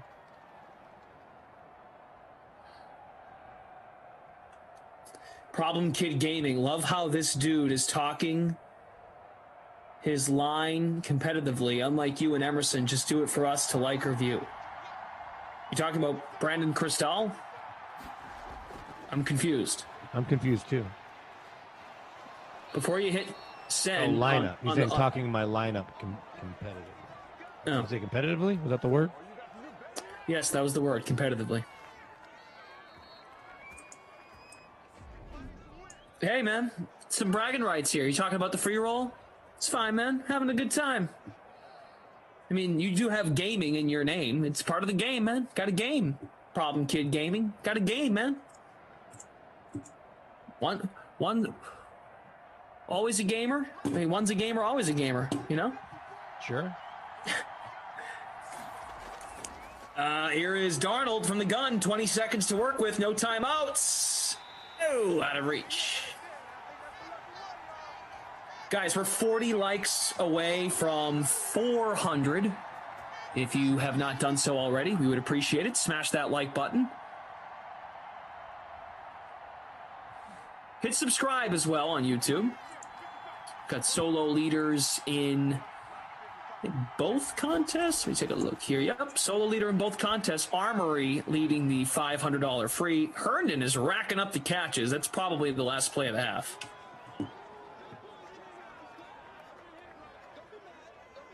I went ahead and turned my mic off to sneeze. I hope you're not offended. Oh, no, it's fine. Match you with on-air sneezing. Yeah. I should have done that for you. My bad. It didn't hurt my feelings. People sneeze. Super Bowl 25. Never forget Scott Norwood, my hero, along with Bill Buckner. There you go. Mike Bizzle. Mets and Giants fan there. So I was right. Super Bowl 25 when I did the math backwards in my head after a while. It's a long way to get to for me to not remember the Giants. So Tannehill has thrown 2 touchdowns. He's got 9 completions for the first half, and both of them to A.J. Brown. Nearly perfect. Derrick Henry, he's got a ways to go to hit that bonus. Le'Veon Bell has 96 yards to go. I'm not loving that rostering right now. Jonnu Smith, 1 carry, 4 yards. Better than his receiving numbers. He fumbled the freaking tight end sweep or whatever. I'm surprised he even gained 4 yards on that. Yeah, his 1 catch, 11 yards. Okay. Herndon, man, 6 for 85 and a touchdown. Yep, dropped the ball there. Was he and Crowder went the wrong way, or I'd be winning. Herndon feels like a must roster in the winning lineup. Mm-hmm. So, Crowder, 1 for 2.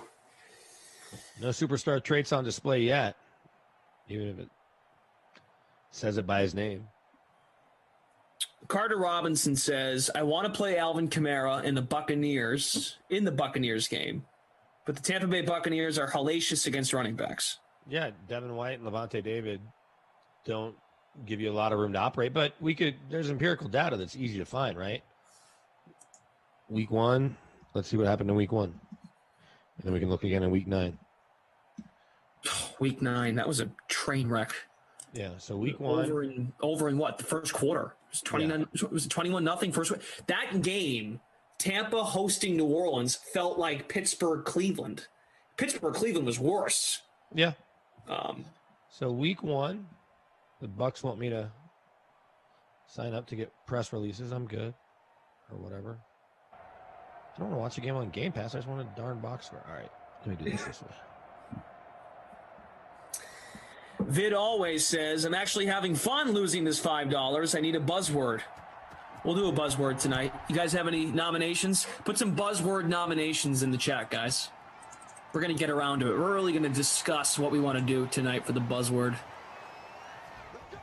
Also, producer Michael has informed us we were talking about Lev Bell versus CEH for this weekend, and CEH was back at practice today. But it just muddies up the conversation more. I guess it wouldn't be much of a conversation if he wasn't going to play. Then I think Le'Veon Bell got a lot more work. Week 1, 34-26. Man, NFL.com's website is stupid. I actually like that website, but okay. Well, just to not have you gone and tried to look up like box scores? No, but like Should've live just- stats, I don't mind. Yeah, I should have just gone to the. I'm doing it right now. I'm going to the NFL stats page. Oh, here. Saints. So rushing. Latavius Murray actually outrushed Kamara 15-12, 48 yards. Kamara only had 16 yards rushing in week 1, and then caught 5 passes for 51 yards and a score. Okay. Then we'll go to week 9. Effort to get there. I don't even think he was that good in week 9. He may not have been. You know when he was really good was week 16. When he had 6 touchdowns. Frank White, yep, I'm in 99th. El Paso #1. I love you, mean it, pal. But how many more shout-outs do you need? How many shout-outs is he still trying to get for Montez? He's something's up. I love the intensity. I can't be against it. 38-3 in that game, like you mentioned. Let's see. So, all three quarterbacks threw the ball. Breeze 26-32, 4 TDs. Taysom Hill 2 for 248. Winston 1 for 112 yards. Taysom Hill was your leading rusher, 7 for 54. Kamara only 9 carries, 40 yards and a score in the air. Right. In the air, he didn't do very much, but 12 different. Is that right? 12 different players caught a pass, and he caught 5 of them for 9 yards. Okay. So, yeah, they make Kamara's life a little challenging. There's other people they have to cover, unfortunately, and deal with, and that hasn't gone great for them. Yep. The Bucs secondary is really young and really aggressive, but they can put themselves in bad spots sometimes. How much of that is on Todd Bowles? Sure. Right? I mean, I don't know. They've been good up front, which is good for them. Oh, I got to charge my Apple Watch. It's low power. Damn. I just got a new Apple Watch for Christmas. It was much needed because I had the version 1, and I couldn't even get through 8 hours without it going to low power. Oh, well, yeah, right. What's the use of that then, right? All right, here's Corey Davis. First down to the Jets, 40, 14-10. A.J. Brown has 2 touchdowns for the Titans. If you're just joining in and you don't have a chance to look at your lineup, the Jets have a Ficken field goal, and Chris Herndon has scored a touchdown. Jim Volkmer, what's up? Always Blaze at 420 says buzzword should be spider bites. Oh, because I had a spider bite on my forehead that one time? Oh, Wait. it lasted like a couple weeks. Did we talk about this? Did you guys talk about this last sim? No. Months ago, I got bit by a spider above my eye, and somebody asked me what it was. I was like, yeah, I think I got bit by a spider. It lingered because spider bites will do that, and then I think it went away. I don't seem to have any scarring from it. Spider bite is if it's a bad memory for you, we don't have to do that. I'm indifferent. Spider bite's 2 words though. You just do spider. Derrick Henry. Wish there was a pro team With spiders? With the spiders. You know, Richmond, the University of Richmond has that. The spiders. Real quick here, the Bad Boys of Pop. For the first time ever, I have wifey watching the game with me on the big screen as we eat dinner. Can you shout out Angelica Duardo? Is that right? Duardo. Duardo. The amazing sad pop singer. Please help me on that pronunciation. Let me see. How far down are we? Oh, here we go. Yeah, Angelica Duardo. The amazing sad pop singer. There you go. Hope you guys. What are you guys having for dinner? Hope you're enjoying. We let the 2-year-old pick, so I had blueberry pancakes. I shouldn't say we. My wife did. Went upstairs, not knowing what it was. I knew we had some salmon in the fridge. Blueberry pancakes for dinner. Let's see. Justin Gardner, what's up? Just got home from work. Cracked a beer. What's up? Thanks for being here, guys. Much appreciated. We're climbing up on 400 likes. Hero says, Glass, you just butchered your name. Congratulations. Thank you. Well, at least we made it a memorable dinner on the big screen. Nicholas 3434, buzzword mute. We always have a choice. You can do that. Oh, Buffalo Wings from Buffalo Wild Wings. Nice. Very nice. Do you have an air fryer? Do you guys have an air fryer? No. Why is that such a thing that everyone's talking People about? are making wings, and they say it's a good way to reheat French fries. Okay. And you buy them to go because literally no one in the history of the world has figured out how to make the French fries taste like they do at the restaurant by the time you get home. But As opposed to just like reheating it in a microwave. Yeah, you reheat it in the microwave, or you throw your oven on. It's not going to taste the same. It never has, ever. Unless you live next door to a fast food place or a place you're getting fries. But you're in the car for more than 6 minutes. Sogginess sets in, and I think you'd be a billionaire if you could figure out how to do it without the air fryer. Because like just some sort of container is what I'm saying. If you could figure out a container that would house its taste and warmth, crispness. I do like to grill. Maybe I should get it. Jimmy B in the chat says, You don't grill with an air fryer. You don't grill with an air fryer. You just fry things. No, I know, but You're saying to expand your repertoire. Yeah, exactly. Right. Okay, yeah. I'm all for it. We didn't get one. I thought we were going to maybe get one at Christmas. We didn't. It's a matter of time. And I guess it takes a lot of the fat out, too. So. Oh, okay, nice. Lewis Daniel has one. Matthew Schmidt is correcting us that it's an oven. Well, then they've fooled everyone that has convection ovens to spend more money on air fryer. The marketing worked. We had a deep fryer at my fraternity house in college. That got more use late at night than it should have, and the cook that cooked for us didn't love it. That they'd come in and chicken fingers would be strewn about, and the fryer would have been left on accident. But there's nothing better than being able to fry your own chicken fingers and fries at 2:30 in the morning.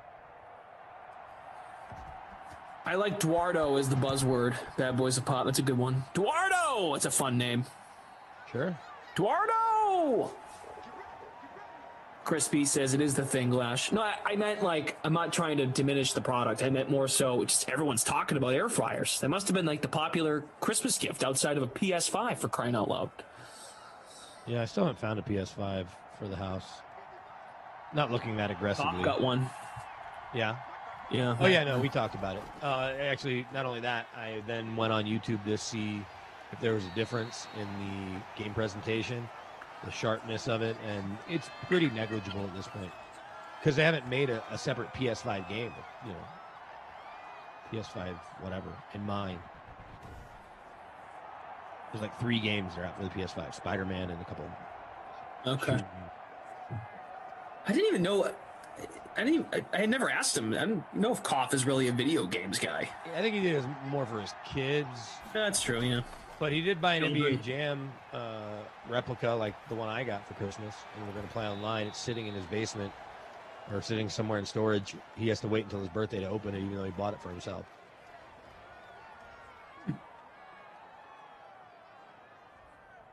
Rob Rand says, Glash, my wife graduated from Richmond. Go Spiders! Here's a fun fact that nobody really cares about unless you love college basketball or Bill Self, but the Richmond Spiders were the first team to come into Allen Fieldhouse and beat Bill Self early in his Kansas career. How long ago was that? Fall of 03. Wow, okay. But I was sitting there courtside with another guy I worked with at the radio station where DA and I worked together. Nice. And he had gone to KU and I had gone to KU, and had to be 4th, 5th game of the year. And there's about 8 minutes left, and I turned to him, I said, Kansas is going to lose this game. Richmond was like a Sweet 16 team that year, or at least won one game in the tourney, if not two. Nonetheless, there's your stupid Richmond fact of the day. But you're right, Spider is a cool mascot. You'd think like an expansion hockey team would be the Spiders. Yeah. That's What's cooler the name than of the Kraken. Yeah, I was just going to bring that up, the Seattle team. Did you ever call a hockey game, do you think? I've done hockey. I've done some games at BC and New Hampshire. I heard it's the hardest thing to do. It's really hard. Especially, I guess if you've played it, you can see it better, but to really see it has to be a challenge. Yeah, following the puck is tough. I've probably been to 100 hockey games in my life. I think I've seen the puck go in the goal like 9 times. I mean, that's not that crazy to think, though. I mean, when you put it that way, I bet you that's true. I mean, when you weigh it all out, you just get some bad luck, go to some low-scoring games. Congo Cab, BK, you're right. A fun fact nobody cares about. Who again? I don't know if he's saying who Bill Self or who the Richmond Spiders. Either way. I think he's just messing with you. It's all good. Is that A.J. Brown again? It is. I'm talking about. He's 47 yards away from the bonus. I don't know if he gets it. Meager 66. Most appliances have air fryers now built in. It's not worth it to get a standalone one. We got a microwave and a toaster off of our registry that both have air fryer modes. Well, that's pretty cool. That is cool. We have an Instant Pot, and so that's why my wife is reluctant to get the air fryer. Because like the Ninja Foodie has all that in one. And Instant Pot makes an air fryer, so I don't know. Like I said, it feels inevitable. We just don't have it now. I just want to be able to make wings at home. Throw on the run. Oh! Down. That should have been a pick six.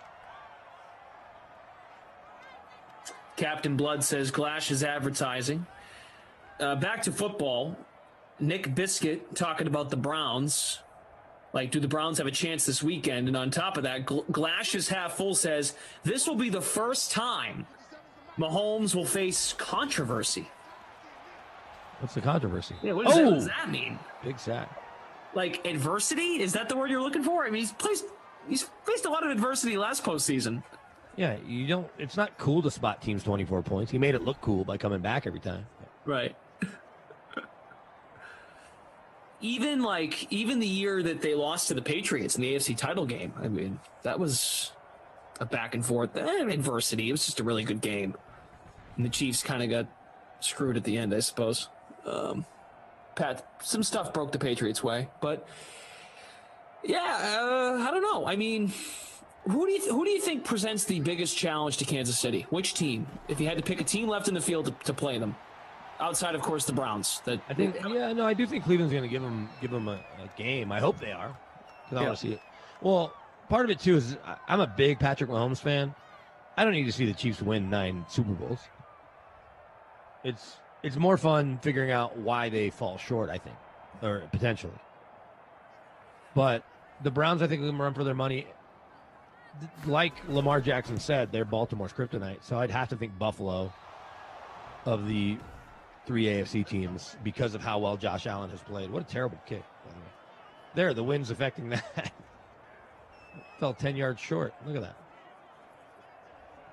So I'd vote Bills. Do you agree or disagree? I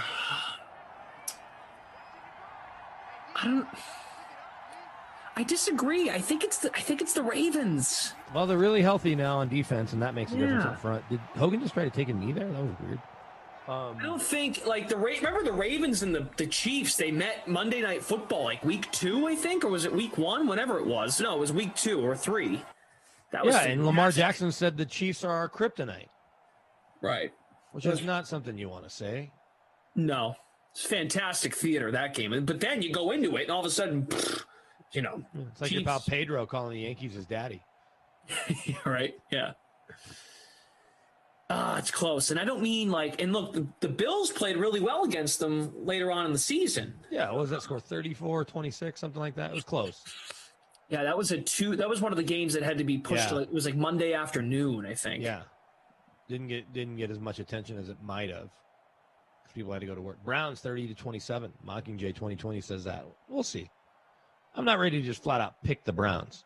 Yeah. It is worth noting, and I like to make the John Elway Patrick Mahomes comparison because they're the exact same size, have huge arms, and can make a million plays. There's plenty of people who like to jump on me, mostly Chiefs fans, that say Patrick's so much more efficient and this and that. Well, John Elway and Patrick are both 6'3", 230, run well, huge arm, throw across their body, make all these crazy plays. John Elway, in 16 years in Denver, only won the division 7 times. I get Patrick's 3 for 3, but it's not an inevitability. That Chargers team isn't going to always lose games. The Raiders may figure it out, and the Broncos have proven they've been able to beat the Chiefs pre-Patrick Mahomes, so I guess we'll see how it goes. PGZ Man 666 Ravens would make the best game against the Chiefs. Well, look, if you're saying the Packers or the Saints or the Bucs or the Rams, I mean, that's of course, I mean more so in the AFC. Like, who can knock them out before the Super Bowl? Yeah, I think all 3 teams would have a chance. I just wouldn't pick it. Yeah. In the NFC, the Rams offense just doesn't have enough that they could keep up with the Chiefs. As good as their D is, they're just not operating the way they were a couple of years ago when they had the most fun game of the regular season in LA, right? 54-50 or whatever that score was. You know what I'm talking about? It was a Monday night game, that shootout. Yeah, it was supposed to be in Mexico City, but it ended up not being there. Yep. Fun a game as we've seen. So the other 3 teams, though, maybe. I just don't think Drew Brees can make enough plays with his arm to stay with Patrick Mahomes. Why was Le'Veon running the other way? That was weird. The Bucs are more complete, even though I think the Saints might win this weekend. The Packers for sure could win the game because Aaron Rodgers can go toe-to-toe with Mahomes.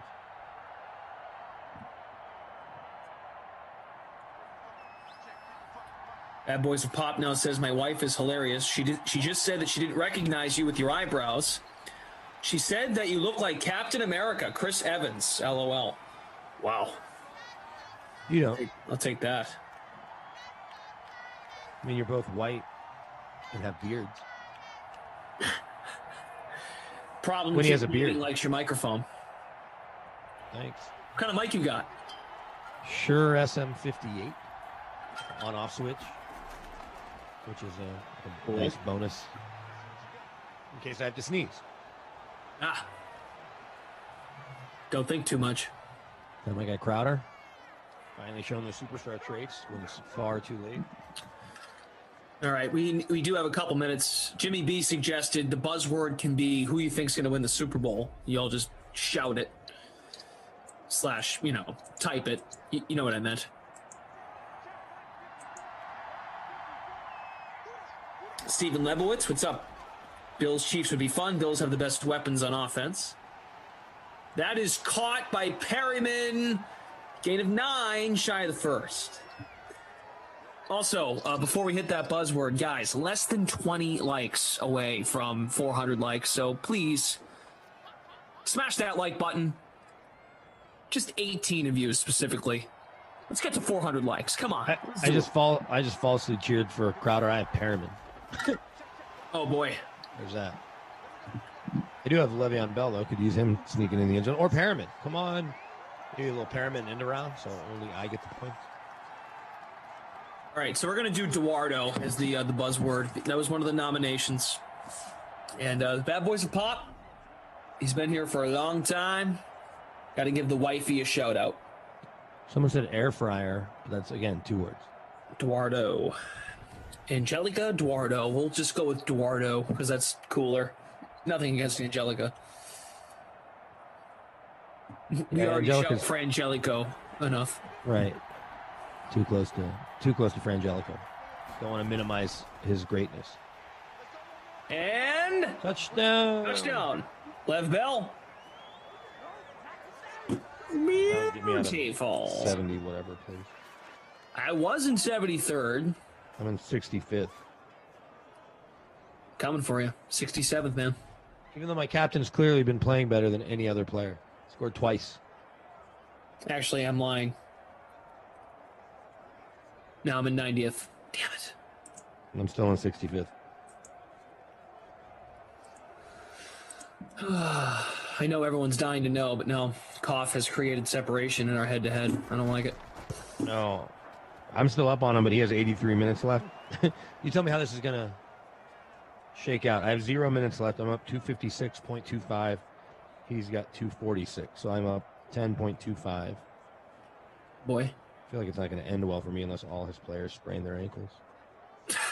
I still have Ibaka, Carmelo, and we're both playing Ingram. He's got McCollum and Alexander Walker. My biggest miss of the night, Edwards, the rookie from Minnesota, was garbage. 7.25 points. Yeah, Koff has Ingram going against me, the Alexander Walker kid. I think we're probably playing against the same lineup. Yes, for sure.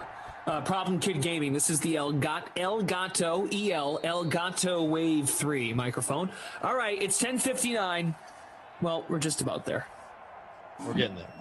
We're getting there. Here we go. We're gonna do Eduardo in honor of the Bad Boys of Pop wifey. In 3, 2, 1. Eduardo, Eduardo, Eduardo, Eduardo. Brandon, Eduardo, Eduardo. Eduardo! Eduardo!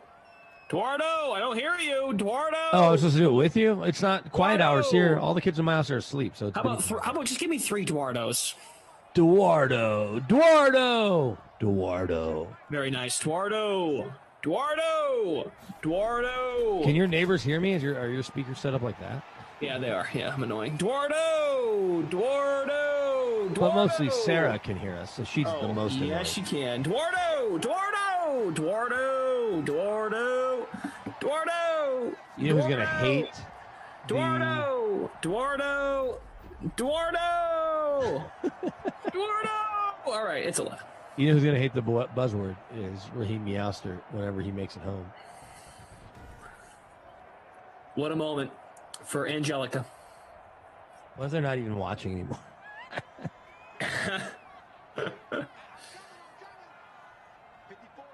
Stephen Boss, 11th place right now in the SimFam contest. Good stuff. Tom's Microwave, not Doritos. We are only 6 likes from 400, so if you enjoyed the buzzword, even if you hate it, please hit the like button. Man, I really want some wings. Oh, blueberry pancakes for dinner just isn't cutting it. I wonder if the tavern by me is still open. Probably not, because everything's closed. Like you can't go sit there. Yeah. I'm doing this 21-day fixed diet, so that's a no-no for me. Good for you. Why? Just want to tighten it up. Sure. So no ready booze, for none of that stuff. Beach season, assuming that we Yeah. can actually go to beaches again. First week of March, I'll wrap it up, but I'm really trying to just watch what I eat. Yeah, that's the thing people don't realize is you kind of have to do both if you want to get in better shape. I know. It's like 80% diet, 20% the exercise. I don't have a problem with the exercise. Sure. I have a Peloton at my house, and I have a problem getting on it. It's literally 10 feet from my bed or 20 feet from my bed. This does say that the Waterton Tavern next to me is open till 11. All right. Wow. Oh, closes at 10. Well, 10. I still have an hour. Opens at 11. Closes at 10. What if my wife would go for some wings? She didn't have dinner because she ate a super late lunch and then made pancakes for the 2-year-old and me. I'm not complaining, but now I want wings. Yeah. Bad Boys of Pop. Yeah, Fantasy Hawk, we're done. You know the drill. It's only a minute. I'm pretty consistent with the minute. That's it. We don't go over. We don't go under. You don't want a letter from the people that run the apartment. Exactly. It's a hard out at 11. It's 60 seconds of a 12-hour stream. Everything's fine. You can rewatch it over and over and over if you love it. See, you can.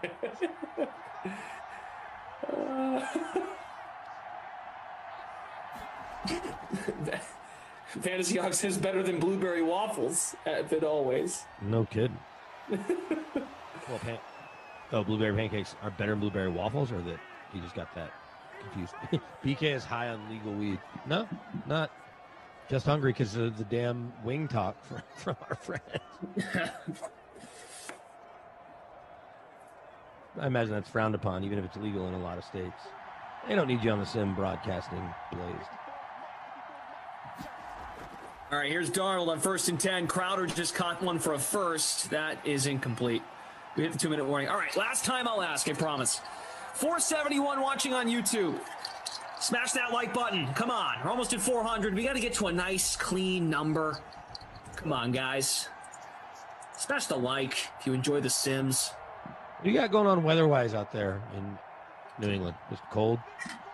Yeah, high 30s. I actually went for an outdoor run earlier. It's different. I hate That'll running outside. That'll get in your lungs. It'll wake you up pretty quick. Kind of punches you in the chest. Yeah. It was 60 here today, and they were expecting upwards of 75-mile-an-hour wind gusts on the western side of the city. Wow. Well, my wife's down for wings, or at least getting something from the tavern when I get wings. All right, we hit over 400 likes. Love it. Good stuff. You guys rock. Have you ever gone to the Anchor Bar in Buffalo where they invented the buffalo wing? Buffalo? Yeah. Have you ever been to Frank and Teresa's Anchor Bar? Oh, no, I have not. I thought Pretty you just asked good. me, where do they invite the buffalo? No, I didn't. I said, have you ever been? Oh, where did they invent the buffalo wing? Yeah. No, have you ever been? It's pretty good. It's, in downtown Buffalo. I think I've been now 3 times. Oh, I've been to Buffalo before. I went to Buffalo last June for a lacrosse game. I wish now that. How'd you play? Oh, I didn't play. I was broadcasting. Yeah. Damn it! Walked into that one. It's pretty good. We ate at the Buffalo Wild Wings inside. What the hell's the owner's name again? The owner of the Bills. Pagula's? The Pagula bar with the big TV. That place was awesome. Sounds awesome. I did not know what you're talking about. It's but next time inside I the go to hotel. Buffalo- What the hell's the name of that? Next time I go to Buffalo, I'm going to check that out. Buffalo. Broncos played there last year. We went to a steakhouse because we had clients with us, and I went with our sales guys, and then went to the Anchor Bar for dessert wings, essentially. This is going to bug me now. And then they actually have a place in Buffalo called Duff's, and I'd be willing to bet people in the chat that have been there. Some people tell you Duff's wings are better than the ones at the Anchor Bar. Bad Boys of Pop says you're welcome for the wings, BK. Well, he's not buying them for me. Just inspired me.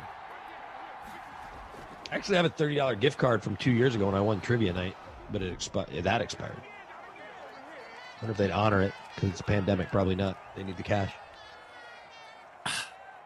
Hold on. Maybe it wasn't at Buffalo Wild Wings. Now everyone's giving me crap because I said, why I would don't know you if they have Buffalo Wild Wings in Buffalo. I think. Yeah, what the heck?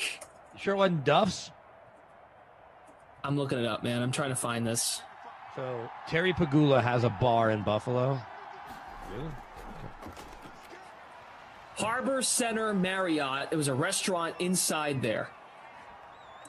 I'm looking at my Gmail messages. Okay. We did not stay there with the Broncos. Oh, beautiful hotel. Sounds like we stayed at the hotel. We said was old and redone. It was nice, but it wasn't the Harbor Center Marriott. What the hell was it? Buffalo Marriott at Lacombe Harbor Center. Okay. Sorry, this is bugging me, guys. 17-17. This is great game analysis. Dining. Waterfront restaurant? I'll figure this out and give it to you tomorrow. Panorama on 7. A stunning atmosphere in our on-site restaurant, casual dining. Maybe it was 716 Sports Bar. 716 Food and Sport, providing the premier fan food and sports experience. Yeah, I think that's what it was. Oh, yeah, that screen is the whole size of the bar. That looks like a good sports bar to watch a game at, or games. Yeah, it's awesome. Inside the hotel, place was sweet. So as big as that TV is, they've got a Gaylord Hotel out here in Denver that's next to the airport. Gaylord of the Rockies, they do those big resorts. They've got 4 of those TVs in their sports bar. It's insane. Problem is, it's not near anything, so why would you, you wouldn't go out there on March Madness unless you wanted to spend all day there and get a room. And now that I say that out loud, isn't the worst idea. That's what it is, everybody. 716 Sports Bar in Buffalo. So I imagine those wings are okay, or maybe they're good, but it's not the historic Frank and Teresa's Anchor Bar in downtown Buffalo. Ficken for the win. Just like we all predicted. Just like we all predicted. Whoever said at the beginning of the sim they were going to stack the kickers, I hope that really helped you. Let's see what place I finished in miserably.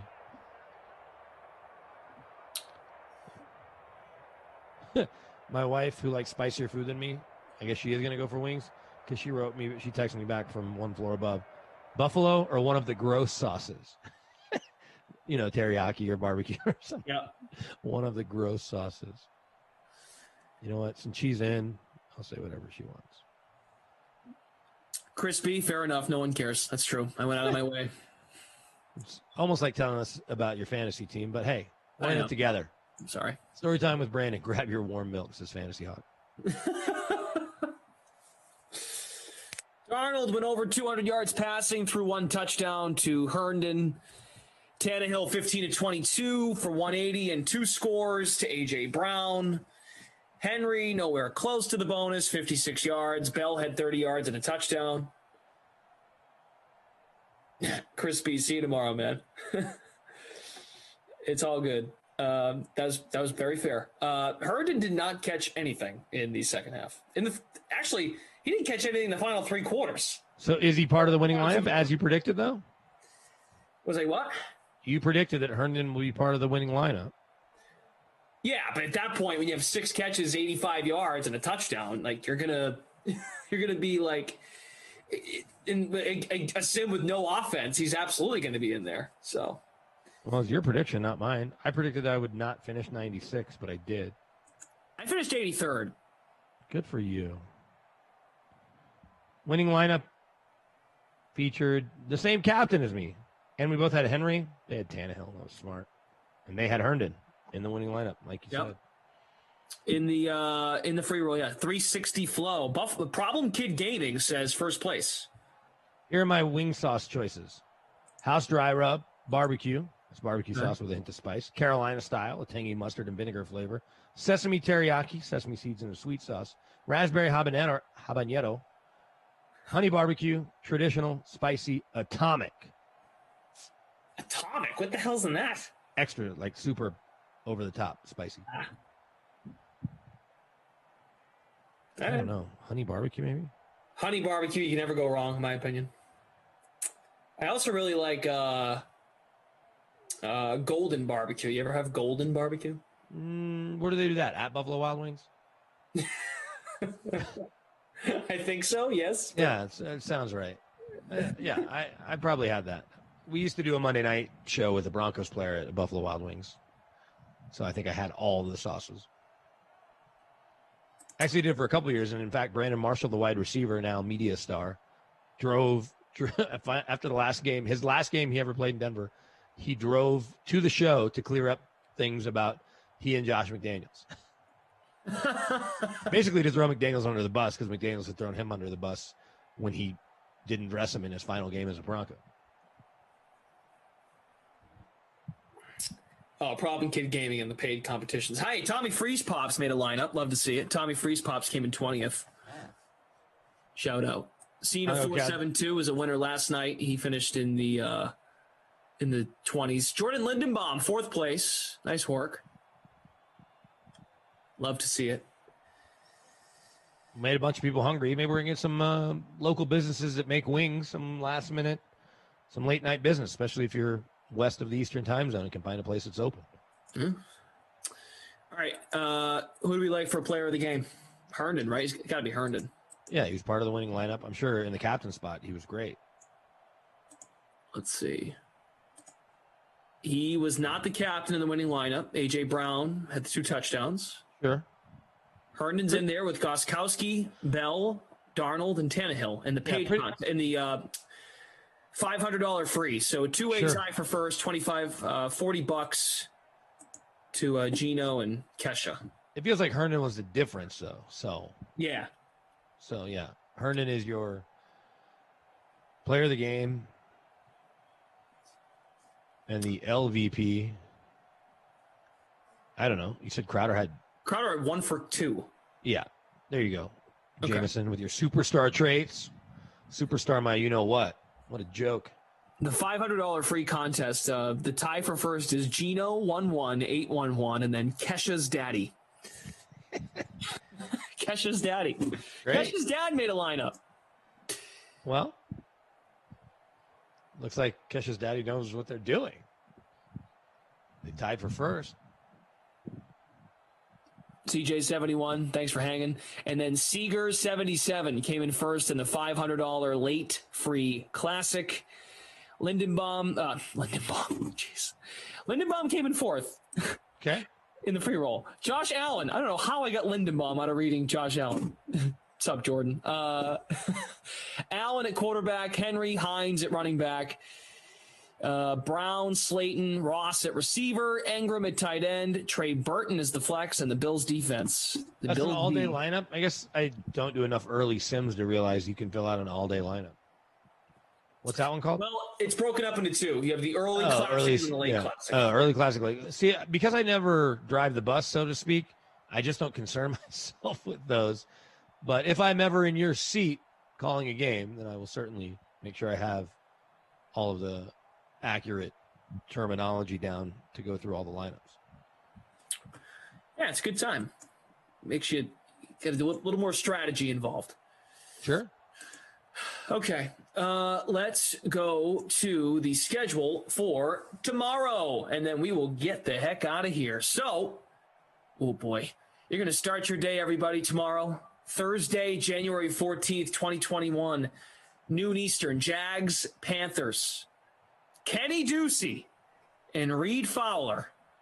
Right off the top, you get Ducey.